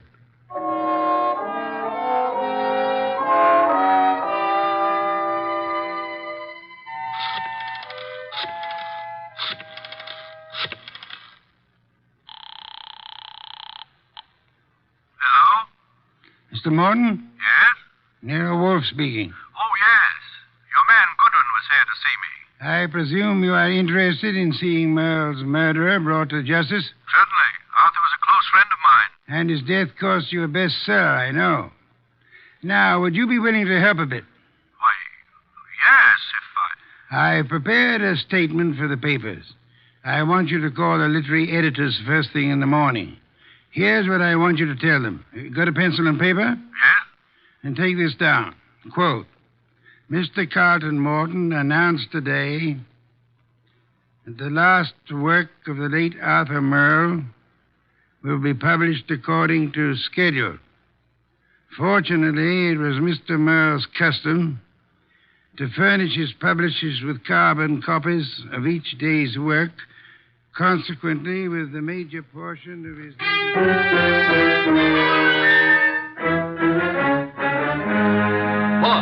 Boss! Good happened, Archie? Please don't be so loud. Look here. In this morning's paper, why, that rat, he lied to me. That... What on earth are you talking about? That publisher, Morton, he said he didn't have copies of Merle's manuscript, that he didn't know what it was about. And listen to this. Mr. Carlton Morton announced today that the last work of the late Arthur Merle will be published according to schedule. Fortunately, it was Mr. Merle's custom to furnish his publisher with carbon copies of each day's work. Consequently, with a major portion of his latest work, Starbreaker, in the hands of his publisher, together with a complete synopsis, including the denouement, it will be possible for a ghostwriter to complete the novel. It will be published posthumously and proceeds with... Boss, did you hear that? I did, and it couldn't have been more to my liking if I'd written it myself. Now, excuse me. I want to make a telephone call. Who? Publisher Morton. Yeah, I'm beginning to see. He lied about the whole thing. I still don't see why he'd kill Merle, but on... Hello, Mr. Morton. This is Nero Wolfe. Yes, perfect. Now I'll call Kramer, and he and Archie will be waiting for you. Remember now, if anything comes of it, you are to say the manuscript is in the safe in your home, and you steer the party here. Say you've recently rented this place. I hope we'll be seeing you. Yes. Goodbye. Oh, and be careful. Remember what happened to Arthur. The manuscript is in my desk in the middle drawer. What the... You mean... Archie, look out of that window. Huh? Yeah? Out there is a city of some 5 million people. In that 5 million, there is one who murdered Arthur Merle. Now, we don't know who it is, so we can't go out and put a finger on him. But, Archie, since we can't go to him, we have only one other choice: make him come to us.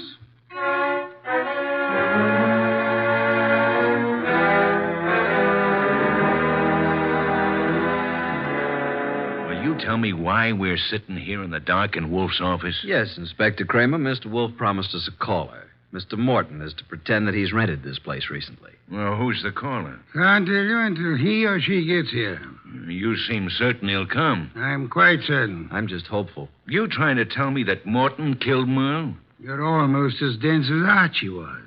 No, Morton didn't do it. Unless Mr. Wolfe is very wrong, which is doubtful, before the night is over, Morton will know who did. And it won't be long until we know, too. You should get on a quiz program. You're so good at guessing games. Shh. Listen. Huh? Someone's coming. A brilliant deduction, my dear Kramer. I hope there are two of them. Inspector, behind these drapes. Quick! I'll get behind the screen. All right, Mr. Morton. So far, you've been very cooperative. Just keep it up. I have no intention of doing otherwise. Your gun has me completely convinced, Mr. Childs. Get the manuscript. Yes, just a moment. It's in my desk. Wait a minute. I thought you said it was in the safe. A mistake, Mr. Childs. I don't have a safe. Shall I get the manuscript? Yes, but no tricks. You be careful. I'm being exceedingly careful, Mr. Childs.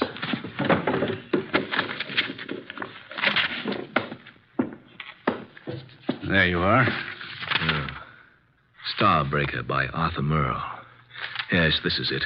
Thank you, Mr. Morton. Now, I trust that's all you want of me. I'm sorry. I wish that were true.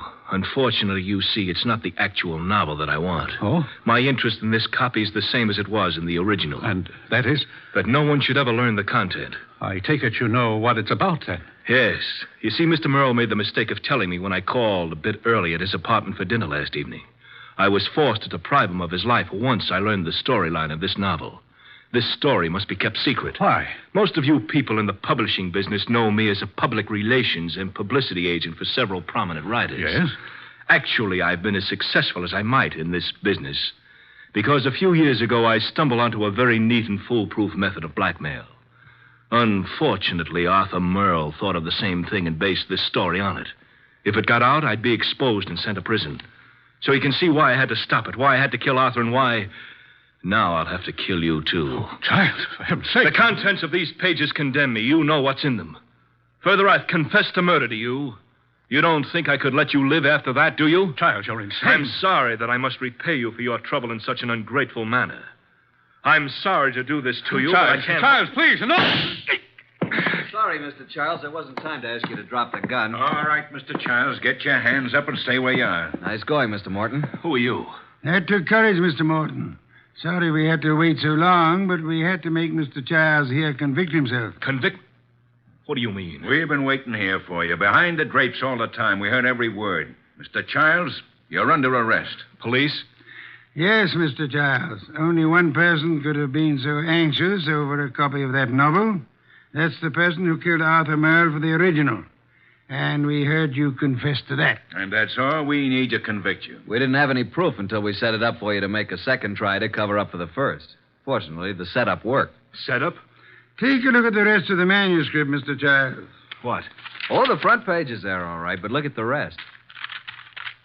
Why, they're blank. They're just blank pages.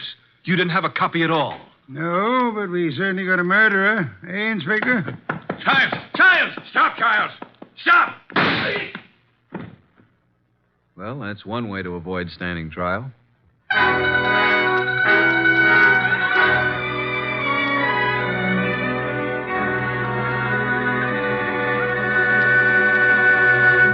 Well, Archie, I'm glad you and Kramer got Childs. Some beer, please. That was a clever scheme, boss, making him think there was a copy. Yes. In a way, though, I wish it hadn't been just a scheme. Meaning? I wish there had been a copy of Arthur Merle's novel. Why? You never read detective stories. No, but I've drummed up so much curiosity over this one, I'd like to know exactly what that blackmail gimmick really was. Good night, Archie.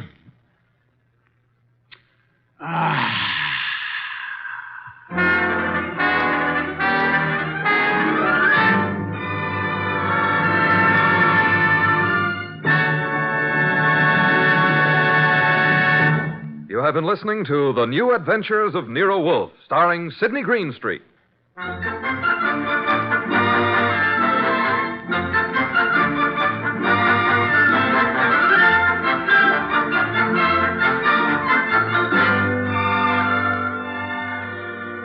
Tonight's transcribed story by Don Arthur was based on the characters created by Rex Stout. This is an Edwin Fadiman production and is directed by J. Donald Wilson. In the cast were Harry Bartell as Archie Goodwin, and Evelyn Eaton, Peter Leeds, Lucille Alex, Marna Keneally, Herb Butterfield, and Bill Johnstone.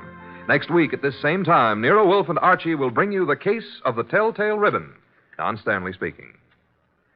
3 chimes mean good times on NBC.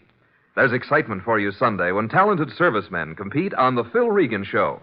And Sunday on NBC also means another delightful adventure with Cary Grant and Betsy Drake when they star as Mr. and Mrs. Blandings, the proud but bewildered owners of the famous Dream House. The chimes are your invitation every Sunday to Mr. and Mrs. Blandings. Tomorrow, for excitement, hear Herbert Marshall in The Man Called X on NBC.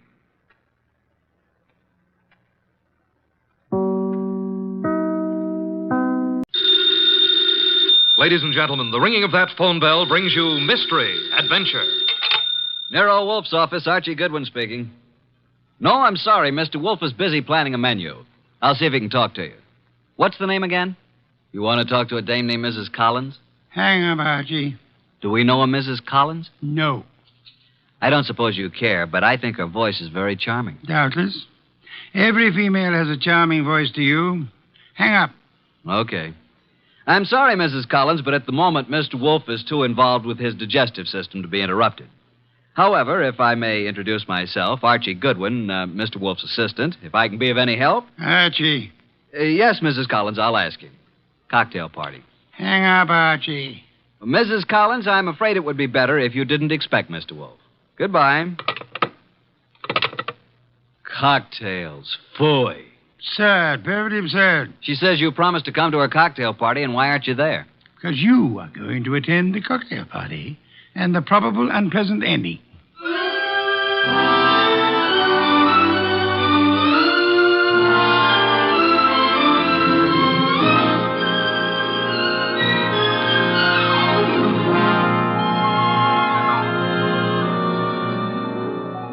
Ladies and gentlemen, it's that genius who is the bulkiest, balkiest, the most ponderous, and most brilliant detective in the world. Yes, none other than that chair-borne mass of unpredictable intellect, Nero Wolfe, created by Rex Stout and brought to you in a new series of adventures over this NBC network in the person of Mr. Sidney Greenstreet.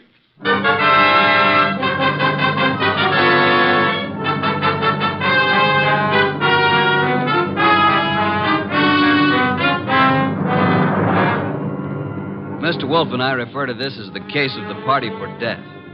Nero Wolfe really should have gone to the party since he'd accepted, but I was delegated. I can't complain now since it was there that I met Georgia, the most beautiful redhead. Well, that's my weakness, redheads. Yeah, blondes and brunettes. Well, anyway, Mr. Wolfe was adamant about going to the party. I've never been to a cocktail party in my life. You know, I drink nothing but beer. You could take your beer with you, couldn't you? I could not. Do we know a Mrs. Collins whose cocktail party you said you'd go to? The phone rang and I picked it up. Where was I? Exactly. Okay. So a Mrs. Collins with a beautiful, seductive voice conned you into accepting an invitation to a cocktail party that you knew you weren't going to. Archie. Yes, master. Just a little less sarcasm, perhaps. Sarcasm? Call it impertinence, then. Impertinence, master? Exactly. Less of that. Much less. Okay. Continue now. Where was I? You were reading the duck recipe. Oh, yes, the duck. Oh, here we are. Dodine de canard. The dodine is one of the oldest dishes in the repertory of French cooking, being mentioned in books of the 14th century. Le Grand Cuisinier de toute Cuisine. Hooey, what time is it, Archie? Almost 6:30. Oh, in that case... You going to get up? Here on this card are your instructions, Archie. If you are still alive tomorrow, you may make your report. I helped the huge bulk that was Nero Wolfe out of his specially built desk chair and walked with him to the elevator that would take him upstairs to his orchids. I stepped back to the desk and found the card which bore my instructions. In his small, perfect handwriting, I read, Mrs. Albert Collins, Empire Towers. Arrive at 7, say I sent you. After the murder, telephone me before the police arrive. At exactly 7, I rang Mrs. Collins' doorbell.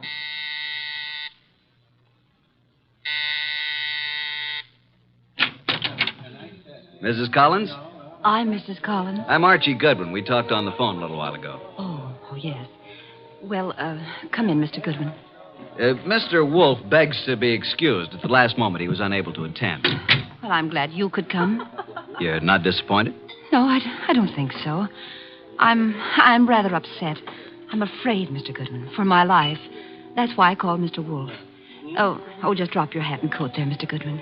May I tell you something, Mrs. Collins? Well, of course, Mr. Goodwin. Archie will do. Archie? When I spoke to you on the phone, I thought I knew what you'd look like. And? You do. Well, is that good? It's not bad, Mrs. Collins. Janie will do. Janie will do. Archie, Mm-hmm. I think it would be best if I say you're an old beau of mine. From where? In Hollywood. When I went to Hollywood High School and you went to USC. Okay, but don't expect me to remember much about it. I'll be flattered if you remember anything about it. I want you to keep your eyes and ears open. Observe everything tonight. Well, now shall we join the party? Oh, Albert, this is Archie Goodwin. Archie, this is my husband, Albert. How do you do? Hello. And this is Joe Boyce, my husband's partner. How do you do? Boys? I've told you about Archie, Albert, but well, I guess you probably don't remember, do you? No, I don't. When I was in high school and he went to USC. Oh, yeah, sure. What'll you have, Goodwin? I'd like a plain lime and soda. Oh, now, really? A teetotaler now? Yes, I used to overdo it, remember? So you knew my wife in Hollywood? Quite a while ago, though. Uh-huh. Been here long? Oh, a while. Did you and my wife run into each other again just lately? Yeah. A few days ago? About. Joe Boyce here is my partner, chemical business. Makes this sort of an old home week, doesn't it, Joe? In a way, Al. I guess it does it that. Joe knew my wife back in those days, too. And they're still very friendly. Yes, indeed. You two have got something in common to talk about, haven't you, Goodwin? Mrs. Collins, you mean? We never knew each other very well. No? Okay, Goodwin, let it go. Why, look. Look what I found. A new man. Just what I need. I'm Georgia. Archie. Archie, dear, will you fix up my drink, please? Anything for a lady. Let's go to the bar. Eh, Archie? I'm determined, Joe. If it were only the money, or only Jane, I might listen. Oh, Al, can't we talk about it later? I like talking about it now, Joe. You're going to be sorry about this, Al. I am already. But you'll have 20 years or so in prison just being sorry. I've got the papers you forged right here. You're hysterical, Al. Let's face it. The firm went broke, but I suffered too. So let's forget it. Yes, Joe. The firm went broke, but you didn't. And I don't think my wife did either. The two of you had everything figured for yourselves. Well, I'm turning the papers over to the DA tomorrow.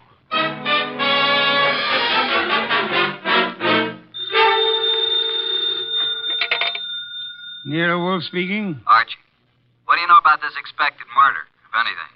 Has it happened yet? No, but who's supposed to get killed? I haven't the faintest idea, Archie. Then why don't you stop it? That is impossible. I don't even know who's there. You want me to tell you? Not in the least. How am I supposed to prevent it if I don't know what I'm looking for? You're not supposed to prevent it, Archie. I don't think you could. I don't think anybody could. You want to hear what I found out already? No? I'll tell you anyway. Collins thinks his wife and his partner Boyce have been stealing his dough, and he's threatening to send Boyce to the clink. Archie. Yeah?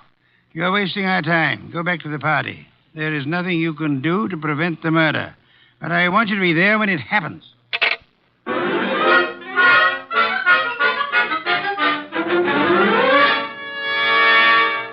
Now that all the guests have gone, let's sit down here, Georgia. When Janie was in Hollywood, she must have had more good-looking boyfriends. Let's get personal about this, Georgia. Yeah, let's. When you say good-looking, do you mean me? I don't mean anybody else, Archie. You know, I think you're pretty, too. You'd better not let Jane hear you say that. You think she'd care? I thought you knew Jane. Only slightly. You don't like Jane too well, do you? Why? Why? Why what? Why don't you tell the truth about it? No man as attractive as you ever knew Jane slightly. Either they knew her or they didn't know her. Maybe you think I'm getting a little tipsy. The idea never occurred to me. No? Well, it has to me. Refill your glass? I'll come with you to the bar.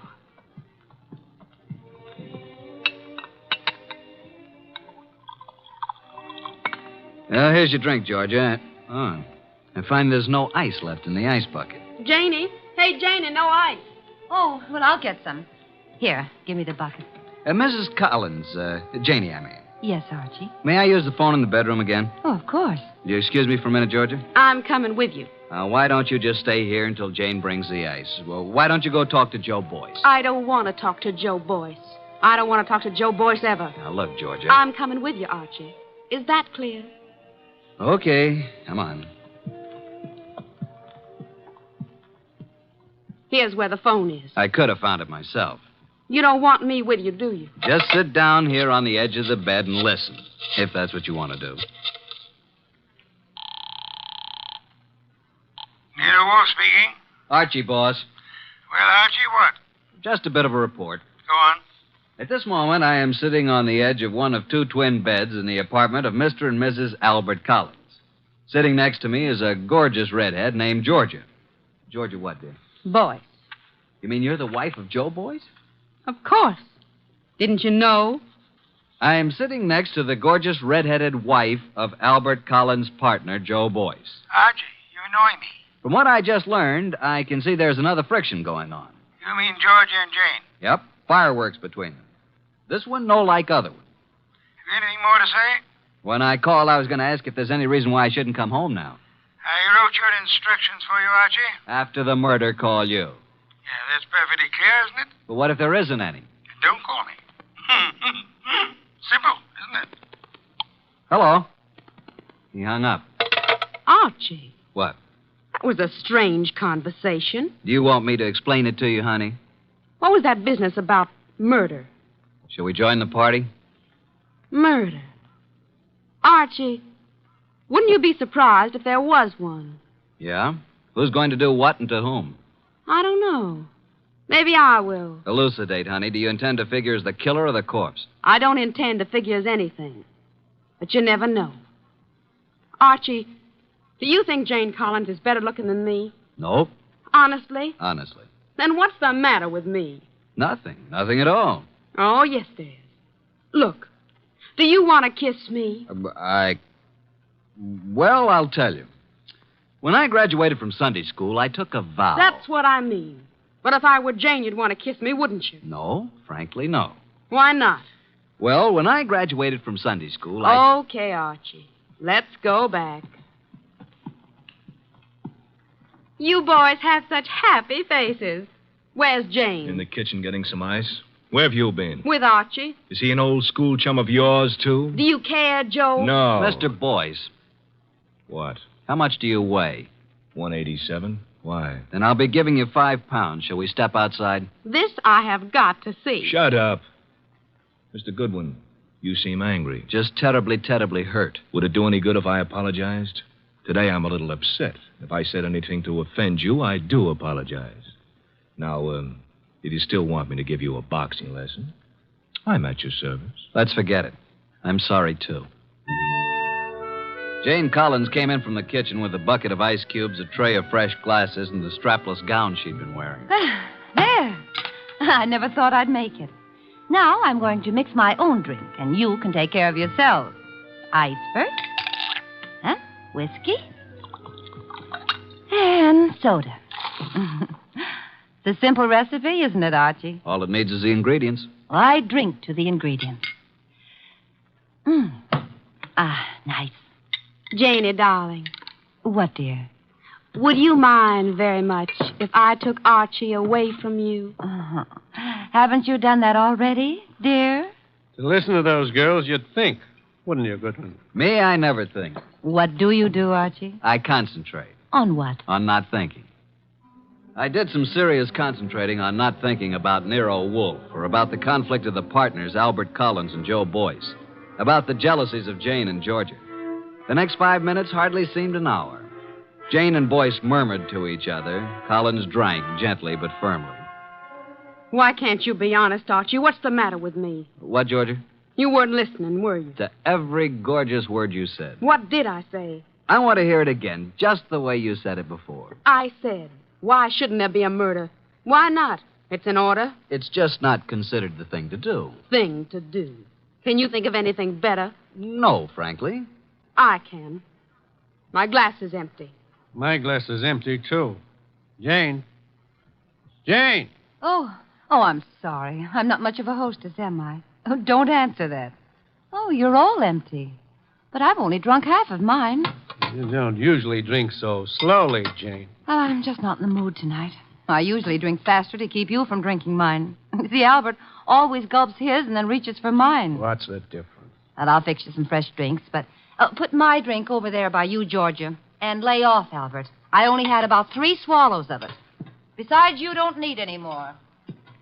I suppose we know what dear Jane is going to do, don't we? Lay off, will you? Lay off. It's my husband who said that, Archie. Archie, meet my husband, Mr. Boyce. I will now explain why dear Jane took our glasses away to the kitchen when she could have poured a drink right here. Listen, Georgia, will you... Mr. Boyce is speaking, Archie. What, Mr. Boyce?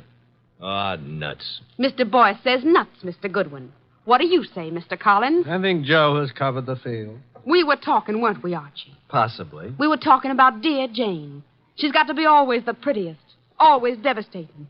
Right now, she's putting on a completely new face.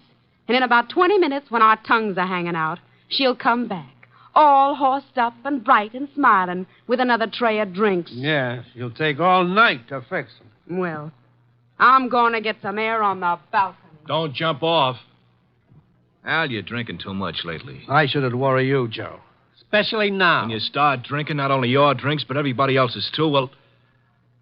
Jane's right. Is that what worries you? Slide Jane's glass down. The ice is all melted. You see what I mean? Okay, Joe, let's not be nasty until tomorrow. That gives me an idea. Think I'll propose a toast. Until tomorrow. You know, it may be rather fitting that I should drink a toast from the glass that Janie left.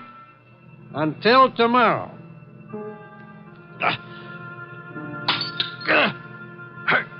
Go! Al. Al? Jane? Janie! Albert! Oh, Albert.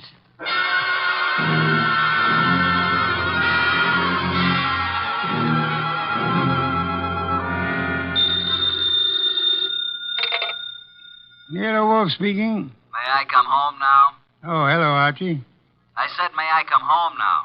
Have you sent for the police, Inspector Kramer? Of course. Who was killed, Archie? Albert Collins. How, Archie? I don't know. You were right, though, weren't you? Naturally. About what? Murder. Oh, that. We can talk about it tomorrow. Good night, Archie. Come home when you can. What do you mean, come home when I can? You'll be held as a witness, won't you? Try not to wake me with the elevator when you come in. Well, Inspector Kramer, you've had me here at headquarters for a long while. For quite a long while. Haven't you asked me enough questions? Goodwin, you say you never saw these people before, Collins or Boyce or their wives. Yet when all the other guests had gone, you were still there. I guess I just don't know how to say goodbye. You didn't know they were partners in a chemical company. You didn't know that Boyce had forged a lot of papers with Collins' name. All I know is what you tell me. Goodwin. Yes, sir? I'm trying to be nice. Yes, sir. Now, I know, of course, that you went to that party because Nero Wolfe told you to. Do you? My question is, how did Wolfe know it was going to happen? Why don't you ask him? I already have. He told you? He says he never heard of Collins or Boyce. Did he say he'd ever heard of me? He says he isn't responsible for you or your shady friends. Maybe he knows I found a poison pellet in George's bag. Inspector, may I make an important call? Go ahead.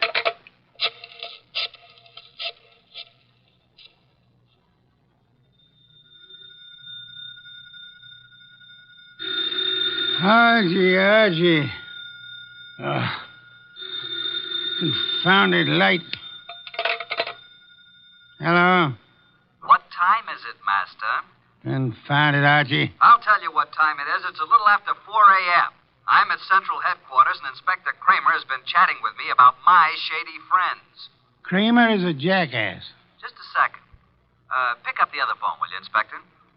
Sorry, Mr. Wolfe. What was that you were saying about Inspector Kramer? I said Kramer is a jackass. Thank you. Wait a minute. Wolfe, Oh? Eavesdropping, Inspector. I was just talking about bringing you down here for a little questioning, Wolfe. Fooey. What's that? Fooey. It can be spelled in several ways. I spell it P-F-U-I. Fooey. You think I won't bring you down here as a material witness? Yes, I think you won't. I think you'd be making a great mistake if you did. A great mistake? Why? Because I might not tell you who killed Collins. Then you wouldn't know which one of these people to prefer charges against. Now send Archie home. Even he needs an occasional night's sleep.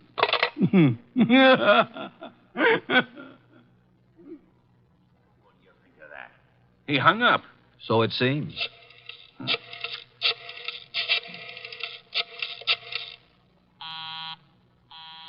Busy? He's probably left the phone off the hook, Inspector. By now, he's probably asleep again. You know I can go out there, don't you? Sure you can. More important men than you have tried it. And where are they now? Goodwin? Yes, sir? I'm going to let you go. I'm sure Mr. Wolfe and I are very grateful, Inspector. You want to know why I'm letting you go? I know why. Why? Because if you're nice and cooperative and don't make too much trouble, Mr. Wolfe will solve this case for you and tell you whom to prefer charges against. Goodwin. Sir? Get out. Thank you, Inspector.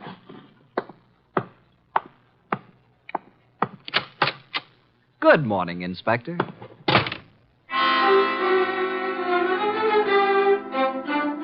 At 3 o'clock the next afternoon, I was rearranging the furniture in Nero Wolfe's office while the great man sat behind his desk watching me perspire. Are you finished now, Archie? I guess so. And tell me where they sat.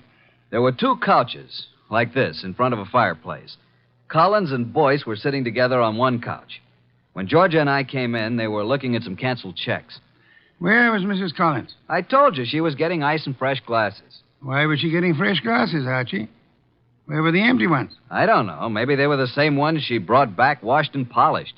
Archie, I trust your powers of observation absolutely. That's why I sent you to Mrs. Collins' cocktail party. Okay, how did you know there was going to be a murder? If it was a murder. It was a murder, Archie. But isn't it obvious? How is it obvious? Suppose Collins slipped a few drops of the poison into his drink himself. It's very strong, very deadly poison, with a remarkably strong odor. Like almonds, I know. I smelled it when I picked him up. Archie, was anything found on the body that might have contained the poison? A fountain pen? Whatever? Not even that. Inspector Kramer found a poison pellet in Georgia's handbag. He thinks she poisoned Collins's drink. Say, could be. But it wasn't his drink, it was his wife's. Then Georgia was trying to kill Jane, and Collins got it by mistake. We shall soon see, Archie. I was expecting a murder because you told me to expect it. I watched every move that everybody made. There's no possibility that Jane's glass, the glass with the poison in it, was tampered with by anybody. Yes, I believe. Okay. Archie, you're sore, aren't you? Have you ever spent the night with Inspector Kramer? He's really a good man, too. Why did you say he was a jackass? Because he didn't know who killed Collins? Do you? Of course. Was there ever any question about it? Just a moment, please. The only trouble is it may be difficult to prove. That's why we are giving this little cocktail party this afternoon with the help of Inspector Kramer. By the way... Yes? Call Mrs. Collins and tell her to bring a bucket of ice from her refrigerator. Why? Because our refrigerator's broken down. No, it hasn't. I was just out in the kitchen a minute ago. Our refrigerator has broken down. And it would be very helpful if Mrs. Collins would bring a bucket of ice cubes. What makes you think she'll do it? She will. Call her. 6:45. There we were in Wolfe's office doing a repeat performance of last night's smash hit. Two couches faced each other, a cocktail table between them. On one couch, red-headed Georgia and me. On the other couch, it was a big one, Joe Boyce, Jane Collins, widow of the lately defunct Albert, and Nero Wolfe. Jane had been drinking a little slower than the rest of us. Our glasses were empty. Hers was still half full. Wolfe said... Archie. Yeah? At this point in last night's party, Mrs. Collins got up and left to get some fresh drinks. Repeat what she said. Approximately? Approximately will do. I think she said something like this. She said, put my drink over by you, Georgia. Lay off, Albert. I've had about 3 swallows of it. Besides, you don't need any more, Albert. Am I right, Jane? Close enough, Archie. But what of it? Now, what is this nonsense all about, Wolfe? Mr. Wolfe is trying to make something out of nothing. I think Mr. Wolfe is going to turn up something mighty interesting. Don't look so perturbed, Joe. Since I'm playing the part of the late Mr. Collins, pass me Jane's glass. I'll keep my glass, Mr. Wolfe. I haven't finished my drink. You're a very clever woman, Mrs. Collins. Would it be too much if I ask what this is all about? What worries you, Archie? You make it sound as if that drink she's holding is poison. But it can't be, because as yesterday, she's already drunk half of it herself. When our freezer broke down, she was more than willing to bring a bucket of ice cubes, wasn't she? So? What would happen, Archie, if you froze a gelatine-coated pellet of poison in the center of one particular ice cube? Mrs. Collins hasn't finished her drink. Notice the ice is all melted now. She hasn't taken one sip since the ice melted completely. She came prepared in case she was exposed. Smell it, Archie. No, Archie, stand back. I can easily swallow this before you can reach me. Mr. Wolfe, in a few seconds, I'll drink it. But tell me something first. Tell me how you knew. Jane, listen to me. I knew there was going to be a murder last night because you said so. I knew that it was you who would commit the murder because it was you who invited me. You hoped an expert witness would prove that you couldn't have killed your husband. So I sent Archie Goodwin, whose observations are always exact, even when he doesn't know the import of what he's observing. She brought back clean glasses. She poured the drinks out of bottles already open. And if anybody had put anything in or touched one of those glasses, I would have seen it. Exactly. The poison pellet was frozen in a certain ice cube. Mrs. Collins put that cube in her own drink, drank it until the ice had almost melted down to the poisonous pellet center. And then she took all the other glasses away, leaving only hers half full. And as usual, her husband drank it. No, Jane, don't. Too late, Joe. Too late.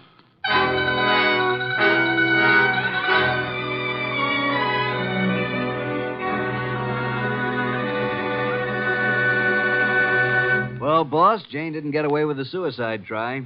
That was clever thinking you did. I prepared a cube of ice in which I had frozen a gelatine capsule containing nothing more than a vitamin compound. I substituted for the cube in which Jane had placed the poison for herself. Wonder why Jane Collins wanted to have Joe. He'd stolen practically all the money in the company. He was just a crook. Birds of a feather, Archie. I don't believe Joe Boyce had any idea that Jane was planning a murder. And he still had all the money. Well, the forgeries will put him away for a long time. And poor Georgia could have had it pinned on her if it hadn't been for me. Yes, yes. You knew all along, didn't you, that Jane had planned to have Georgie accused by planting another pellet of the poison in Georgie's handbag. Jane would have gotten rid of her husband and Joe's wife in one stroke. You knew all that, didn't you? Well, how about a bottle of beer, boss? Could you spare the time? Georgia. Beautiful redhead. Wonder where she is tonight. I'm sure I haven't the slightest idea, but in case you do... well, just be quiet with the elevator door when you come in.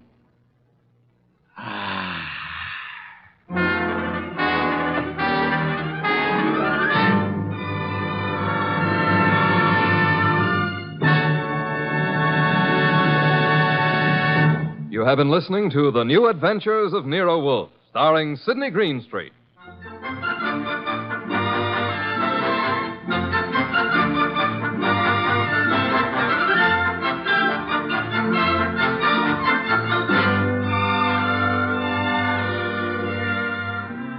Tonight's transcribed story by Mindred Lord was based on the characters created by Rex Stout.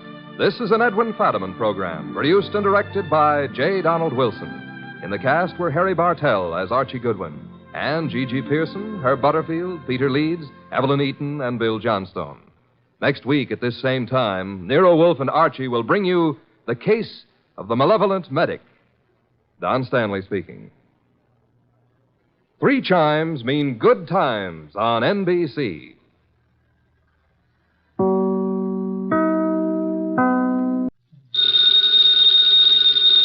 Ladies and gentlemen, that phone bell means adventure. Hello? Hello. The young man answering the phone is Archie Goodwin. And the mountain of a man engaged in deep thought in the oversized armchair is Nero Wolfe. What was that? Somebody's going to be murdered who has no manners? Well, what do you want Nero Wolfe to do? Teach him manners? Oh. Hold on. Mr. Wolfe. Yes, Archie? We've got a prospective client. In case someone she knows gets murdered, she'd like you to do something about it. Very well. However, advise her. Yes? Not to get murdered herself. I never take a corpse for a client. Greatest detective in the world.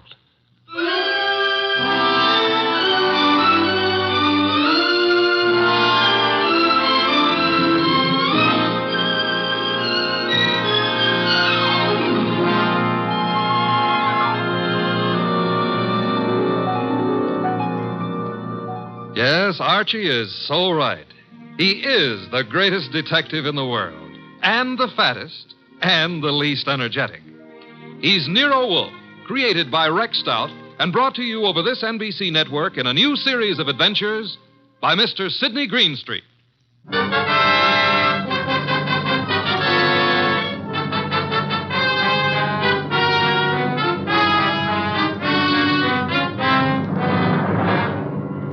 Tonight, it's the case of the Impolite corpse. It began on a certain night at 8:40 when Walter Channing, an advertising executive, was dictating in his office to his charming secretary, Brenda Barkley.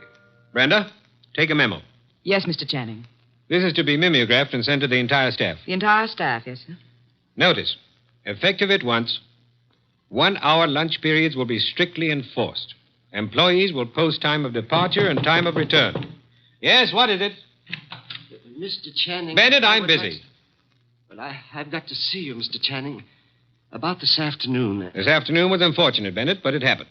I lost my temper. I'm sorry. So am I. Mr. Channing, I've been with the firm 14 years, and well, because a man blows up once in 14 years... Mr. Channing's office. Oh, you've got to reconsider. That's all, Mr. Channing. I never reconsider, Bennett. It's your wife. But, Mr. Channing... That will be all, Bennett. It won't be all. You can't wipe out 14 years of a man's life. Even you can't do that, Channing. It's Mrs. Channing on the phone. Oh. Hello? You're where? That's in this building. Since when has Dr. Ellis kept evening office hours? I told you there's nothing wrong with you. No, I can't. I don't know when I'll be through. And I don't want you hanging around up here. Well, take a cab or walk. I don't care what you do. What? I can't understand you. What? Goodbye, Doris. Where was I? Walter, Yes? you are going to reconsider about Tom Bennett, aren't you? Bennett was insolent this afternoon. I won't tolerate insolence. Yes? Shine, Mr. Channing? Shine? No. What's he doing down here this time of night? Half the staff's working overtime. Kelly's an enterprising shoeshine boy. Might have missed someone on his rounds this afternoon. Walter, about Tom Bennett. Forget Bennett. Look, you upset the inkwell. Oh. Quick, blot the stuff. Yes, of course. Did any spill on you? Spot at my trouser cuff. Lucky it didn't get on the carpet. Walter, about Tom Bennett. I told you to forget Bennett. All right, Walter, all right. Though maybe you shouldn't. Maybe you'd be better off to use him as a model. A model? If he knows he's not wanted around here, he'll have the self-respect to get out. Meaning? Well, you've known for a long time you're not wanted. And you're still here. How you'd like to fire me. Denying that would be silly. I've been with this firm 15 years in January. Employees get a bonus of stock shares after 15 years' service. That's what I'm waiting for, and you know it. Suppose we get back to that memorandum. You'd like to get me out before I collect those shares, wouldn't you? I said let's get on with the memo. You'd be petty enough to do it, too, if you knew how. There may be a way. There isn't, and you know it. I'm too careful. You can't fire me without cause, and I've given you no cause, Walter. Nothing you can possibly dictate one of your vicious little memorandums about. Don't try my patience too far, Brenda. Walter, what? This can't be us talking like this, you and me hating each other. I find it remarkable there ever was anything between us except hate. Walter. I mean it. Look at you. You were flashy when I met you. You're getting flashier. That means cheaper, Brenda. Stop it. Too much lipstick? Too much rouge? Hair too bright? Dress too tight? You're trying too hard, Brenda. You're labeling yourself like a sound wagon. I wonder what it is that stops me from killing you. Cowardice, of course. Now, when you've stopped sniveling, we'll get on with a memorandum. You ready? Yes, I'm ready. Notice. In the interest of economy and efficiency, junior executives will confer in the conference room, not in private offices. Mid-afternoon coffee and personal phone calls and daily shoe shines will be eliminated.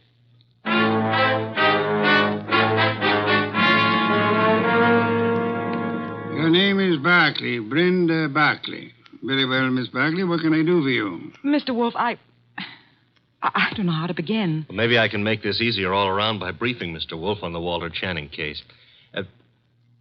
Hey, that's funny. What? Violet eyes. I always thought they were something the poets made up. Archie. Huh? Oh, the Channing case, yes.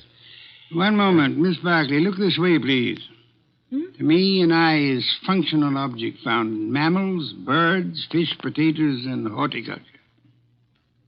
Thank you. Go on, Archie. Walter Channing was the boy wonder of advertising. At 33, executive vice president of Winslow, Hart, and Straitmeyer. Just 24 hours ago, they found him at his desk, shot through the heart. They? Who is they? A night porter and a shoeshine boy, is that right? Yes. He'd been dead about an hour. The bullet went through Channing, his desk chair, and lodged in the windowsill behind him. Police thought at first it was suicide. The gun? 38, found it on the floor, 10 feet away. No fingerprints, anyhow, no clear ones. Seldom are on a gun butt. You say suicide was suspected. Why? The gun was 10 feet from the body. It was the smudges. Smudges? Powder burns. According to the papers, he was sitting at his desk. There were no signs of a struggle.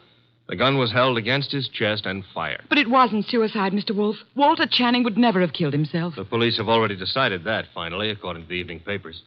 And I presume you, Miss Barkley, are a suspect. No, not yet. But you expect to be. That's why you came to me. When the police talked to her, Her? Doris, his wife. I've been Walter Channing's secretary for 8 years. At one time, we thought we were in love. Mrs. Channing was aware of this? Yes. Oh, it was a long time ago. It was over. It was finished a long time ago, but she never believed that. Neither did Alan. Alan who? Alan Mielik, head of the media department at the agency. We were going to be married when Walter and I... Well, Decided you were in love. Miss Barkley, who finally decided you were not? You or Mr. Channing? He did. I see. Mr. Mielik believes you did not share this change of heart. Yes. Oh, he's such a fool. I dare say you fear Mrs. Channing or Mr. Mielik or both will reveal this ill-fated romance. You know what the papers will make of it, what the police will try to make of it. Miss Barkley, did you kill Channing? No. Oh, no, I swear I didn't. Oh, Mr. Wolfe, I didn't. Please, for heaven's sake, no tears. Archie, put her in a cab. Yes, sir. Then come up to the plant room. There are some things I want you to execute for me. Yes, sir. Women. Bah! Yes, Mr. Goodwin, I'm Abe Jackson, the night porter. I was working late that night. Mr. Channing, his secretary, Mr. Bennett, Mr. Mielik, and his secretary. About 10:30, I met the shoe shine, Kelly, on Mr. Channing's floor. There was a light burning in Channing's plate. We went in to turn it off, Kelly and me, and there he was, sitting at his desk, a hole this big in his chest. Tell me, Mr. Bennett, did Channing have any enemies in the agency? Channing was a slave driver, Mr. Goodwin. The girls hated him, and men were afraid of him. He'd send out memos like this one around. Here, take a look at it. It's typical. No coffee, no shoe shines, no office conferences. If you want my opinion, as one employee out of 150, whoever killed Walter Channing did the rest of us a favor. You're Amy Long, secretary to Alan Mielik. Now, what can you I can tell you plenty. How she jilted Mr. Mielik, took up with Mr. Channing, got thrown over by him. I wouldn't go so far as to say Brenda Barkley would murder anyone. But if she did, Walter Channing would be 1A.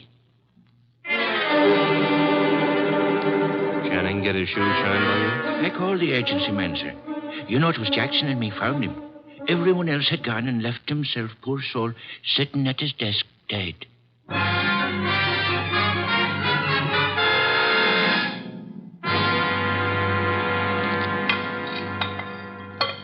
This specimen of Manama's train orchid. Beautiful, isn't it, Mrs. Channing? Mr. Mielik? I could never quite like orchids. They have no smell, you know. It's pretty all right, but tulips are more in my line, Mr. Wolfe. Tulips, Mr. Mielik? I had a stand of emperors this spring. Emperors, come in, Archie. Emperors, Mr. Mielik? That's the name of a tulip, Mr. Wolfe. A peasant flower. I've heard of it, of course. Archie, Mrs. Channing, Mr. Mielik, my assistant, Mr. Goodwin. Mr. Goodwin. I didn't know you had company. Mr. Wolfe asked us here to explain why Brenda Barkley is worried. And you have both agreed to respect her position. Brenda ought to know I'd never tell the police anything to get her into trouble. Phooey. Sir? He said phooey, Mr. Mielik, meaning he doubts what you say and does not admit your right to say it. Archie, Mr. Mielik, you say you would never intentionally inform on Miss Barkley. Certainly not. The tongue slips, sir. We would expect you to guard your... What?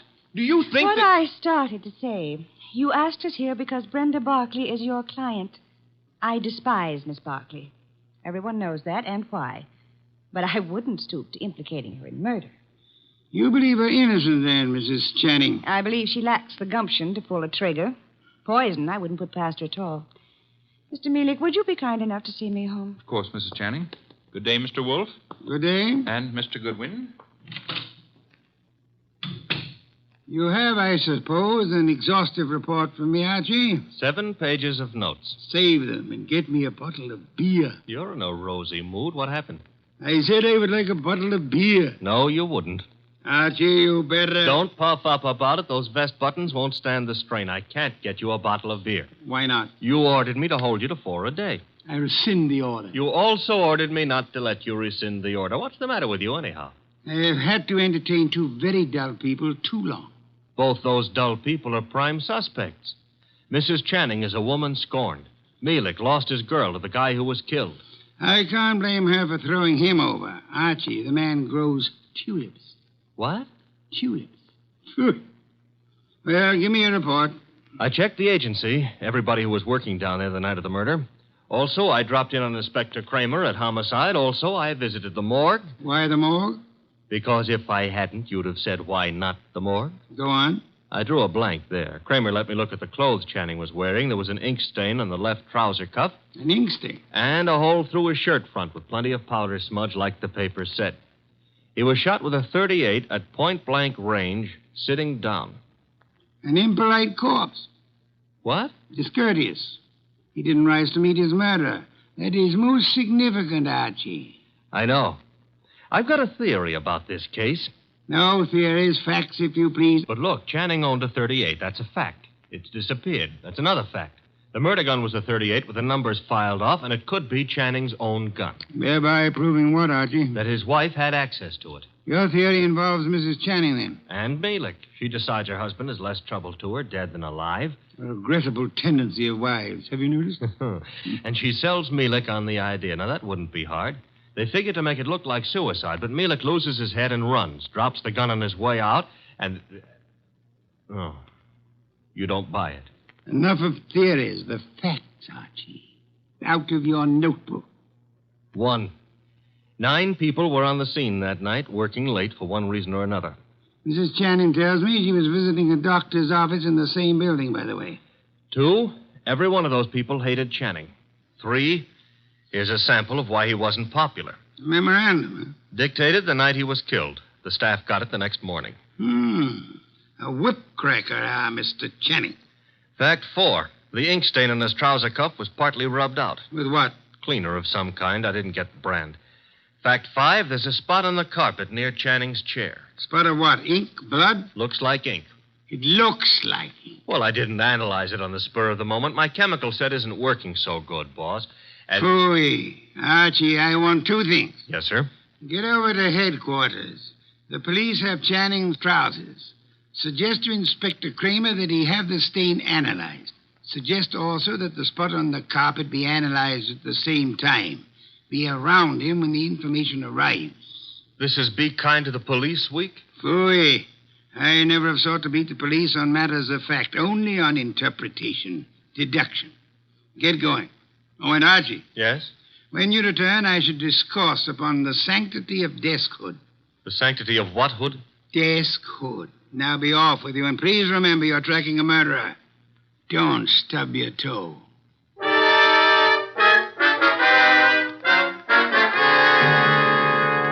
Goodwin, the thing on the carpet was a dye of some kind. Dye, huh? Mm-hmm. How long will it take the lab to give you the analysis on it, Inspector? Oh, not very long. I've got the report on what was used on the trouser cuff right now, though. And?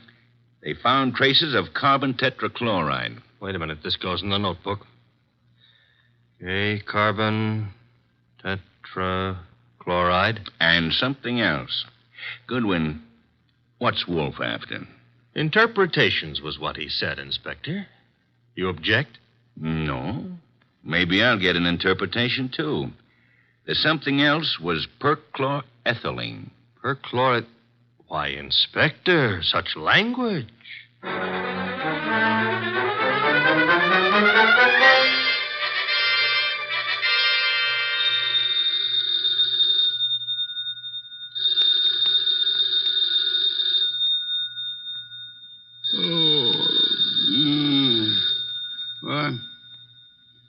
What?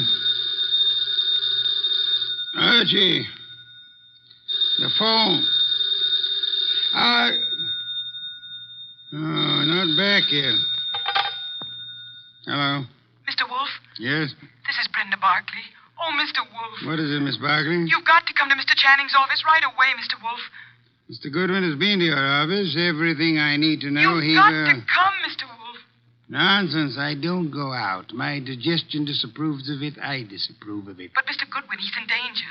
What's that? Terrible danger. He needs you here at once. Archie, danger? Let me talk to him. Please come. Hurry. What's happened? Hello. Sparkly. Fritz, get out of the car. Bring me my wool muffler and worsted vest. See if you can find my galoshes. Confound it, I've got to go out.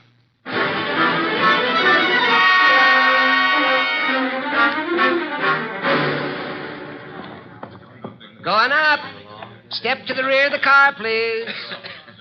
Mister, will you please step back? I'm back as far as I can go. You are? Elevators. Contraptions for little men. Come, take me up, young man. Hold it. Hold that car. I'm late for a date with a blonde. 16th floor, buddy. Evening, Mr. Goodwin. Good evening. I was told you were in danger. Danger? Mr. Wolfe! What are you doing out down here? Sparkley's idea. About me being in danger? Obviously, she was lying. I suspected at the time. But I fell in with her suggestion. I'm anxious to end the case. My presence here is needed. Don't understand why she'd do such a thing. And why is your presence needed? 16th floor. It's a matter of perspective. Brenda's got a very nice perspective. She'll be around here someplace. The agency's got this whole floor. Her office? Down this corridor, next to Channing's. Well, Kramer came through on those reports from the lab. That smudge on the carpet wasn't ink. It was a dye. Powdered aniline. Brenda! Oh, Mr. Wolfe, thank heavens you're here. Hey, I'm here, too. The police, they questioned me again this afternoon. I'm so frightened, Mr. Wolfe. You've got to find the murderer before they... Baby, take it easy. Well, hello, Archie. Hello. What's the idea of trying to pull a fast one on Mr. Wolfe? Well, I just had to see him. Please understand. Is this Channing's office? Yes. You told him I was in danger. At last, the place to sit down. Well, I had to tell him something to get him down here. He's not happy. You comfortable there, sir? Miss Barkley, come here. Mr. Wolfe, I can explain. I thought if you were here, where it happened, I mean, if you could see for yourself, then you'd Young woman, there are many things I'd like to say to you. Oh, now, wait a minute. She was scared, boss. However, I am too short of breath to do them justice. Archie. Yes? Round up everyone concerned with this case. Right now? Including Mrs. Channing. Get them in here. Yes, sir. You help him, Miss Barkley, and close that window. Yes, Mr. Wolfe. Fresh air. I've had enough today, thanks to you, to last me a lifetime. If after all that exposure, I live a lifetime.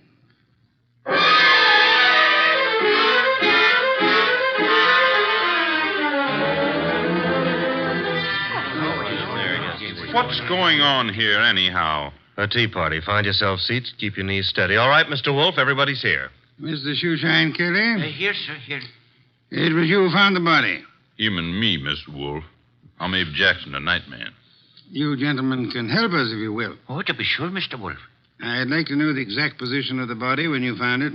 Well, he was sitting up. That's it, sir. Sitting up straight as you please. You'll oblige me if you'll demonstrate. Sit in the chair, please. His chair, sir? If you please. Abe, you. Yeah. Oh, no, not me. Not on your life. There's no easy thing you ask, Mr. Wolfe. But I'll oblige you. So, it was like this, I'd say. You agree, Mr. Jackson? A little more to the right, maybe. Yeah, that's the way it was. Archie. Yes, sir? Help me with a brief recapitulation. Well, so far as we know, Channing made no outcry. Therefore, he could not have been startled by the appearance of the killer. There were powder burns on the body. Therefore, the gun was against Channing when it was fired. His own hand couldn't have held it closer. Nobody heard the shot, probably because this office is soundproofed. The gun that killed him was lying on the floor 10 feet from the desk. In the direction of flight through that door. Go on, Archie. The killer was almost certainly well known to Channing, or Channing wouldn't have let him come that close without a struggle or an alarm. Also, the killer had access to this office. Another proof that he's not a stranger. One more point, if I may, Archie. The killer, he or she, is present here now. Here in the room. Quiet, everyone. We come now to the point I mentioned to you last night, Archie. The point I call the sanctity of deskhood. Sanctity of what? Deskhood, Mrs. Channing. Explain, Archie. Still figure it's so important? Absolutely essential. Well, I wrote it here somewhere. Oh. Deskhood refers to that area behind a desk where a man earns his livelihood, makes his career, builds his reputation. You mean here, where I'm sitting? So long as a man sits at his desk, he enjoys a curious area of privacy. He is remarkably safe from intrusion. That's it, Mr. Wolfe. The sanctity of deskhood. Think about it a moment. You'll see what I mean. Nonsense. I've gone around that desk hundreds of times. I'm sure she has. Many more hundreds. If you mean what I think you mean, Mrs. Channing, you... Please, ladies. Mrs. Channing, when you approached your husband at his desk, what did he do? What did he... Why, he stood up and... He stood up. Sparkley, you agree? Well, yes, he'd have to stand up. At least he always did. But for his murderer, he did not. Archie, resume from your notes, please. Well, whoever killed Walter Channing went around the desk without Channing rising, held a gun to his chest, and pulled the trigger. Excuse me. If you will go behind the desk and stand facing Mr. Kelly, Archie. Here. This the way you mean? You know the angle of the body wound to the hole in the chair? There wasn't any angle. One was in a straight line with the other. From where you stand now in front of Mr. Kelly, if you wish to inflict an identical wound upon him, could you do it? Not from where I stand. I'd have to kneel. You'd have to kneel. Do so. Note, please, the murder tableau. The question now, who could kneel before Channing, get close enough to kill him from that position without alarming him in the least? Kelly. The shoeshine man. Hey, wait a minute now. Shut up, you, and sit there. His motive is crystal clear. The memorandum. Memorandum. You have a copy, Archie? In my notebook. Ah, yes. Miss Barclay, read the part which could explain Mr. Kelly's action. No, not now. The memo was all over the office. Kelly must have seen it. Oh, wait a minute now. Notice effective at once. Yes, here it is. In the interest of economy, daily shoe shines will be eliminated. That'd cut off Kelly's bread and butter. Kelly, I can't believe it. Nor can I. What? It's obvious Kelly murdered Walter Channing. Mr. Wolfe, now listen, I did nothing of the But kind. the obvious can be too obvious. Meaning what exactly? Archie? Yes, sir? Brief these people on the ink-stained trousers.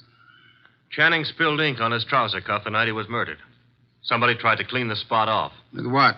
According to the police analysis, carbon tetrachloride and perchloroethylene showed up. Both non-inflammable ingredients used in many commercial cleaners. Exactly what are you getting at, Mr. Wolfe? One moment, Mrs. Channing. Mr. Goodwin also has an analysis of the spot on the carpet behind the desk. Archie? A powder form of dye, aniline dye.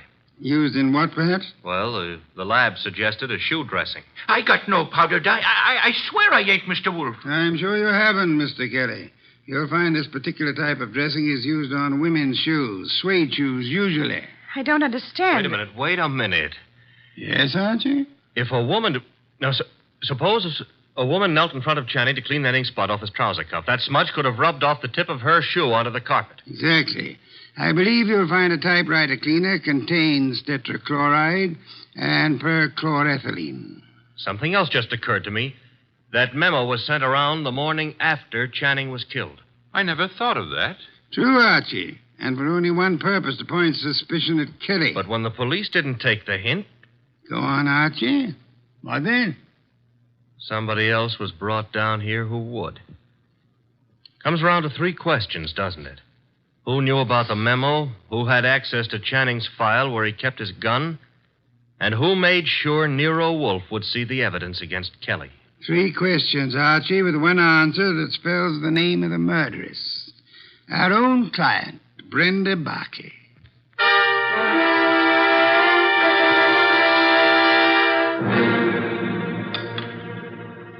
Steak, Archie, marinated. You like it? I'm not hungry. Indeed, I suggest a tonic. That reminds me. I had a call. You had? Doris Channing. She had some idea about my explaining things to her. She found my explanation insufficient? No, but she felt it lacked the personal touch. Phooey. Hand me a can of beer. However, you do have the evening off. Yes, sir.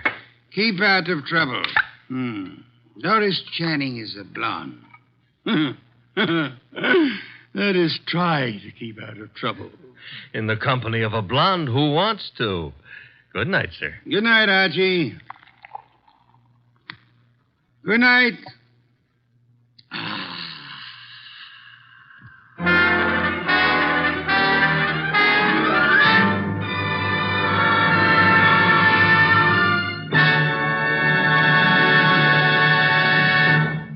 You have been listening to The New Adventures of Nero Wolfe, starring Sidney Greenstreet.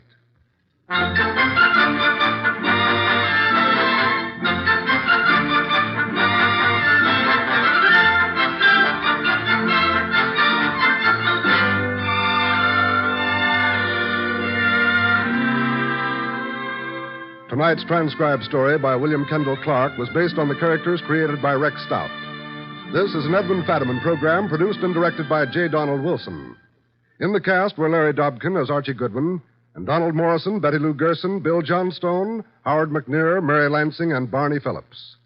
Next week at this same time, Nero, Wolfe, and Archie will bring you the case of The Girl Who Cried Wolf. John Storm speaking.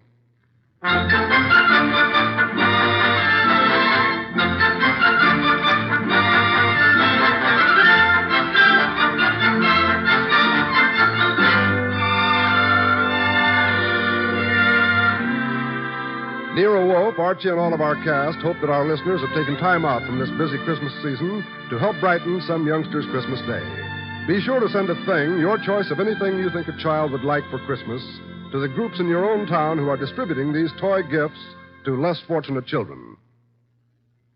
3 chimes mean good times on NBC.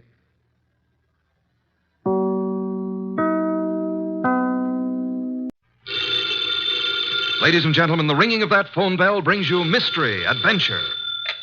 Nero Wolfe's office, Archie Goodwin speaking. Who? Oh, yeah. Hello, Doc. How are you?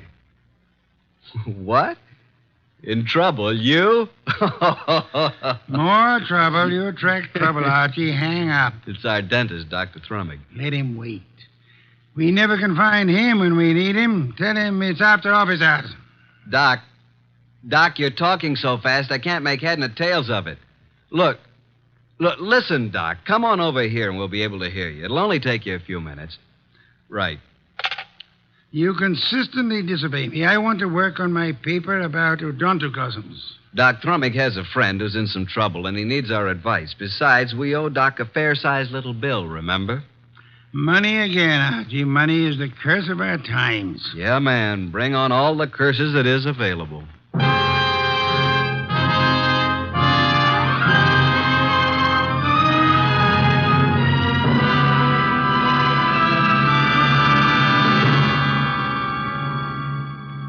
Ladies and gentlemen, it's that renowned genius who is the bulkiest, balkiest, most ponderous, and most brilliant detective in the world. Yes, none other than that chair-borne mass of unpredictable intellect, Nero Wolfe, created by Rex Stout and brought to you in a new series of adventures over this NBC network in the person of Mr. Sidney Greenstreet.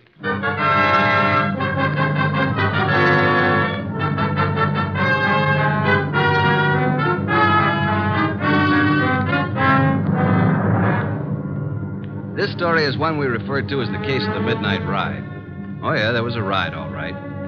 But it would never have happened if we hadn't received another phone call a few minutes after our Dr. Thrumming phone. It was late in the evening, and Nero Wolfe was studying his paper on orchids while I was absorbed in playing some phonograph records. Archie, not so loud. I can't possibly think when you play that infernal thing at such volume. What was that you said, boss?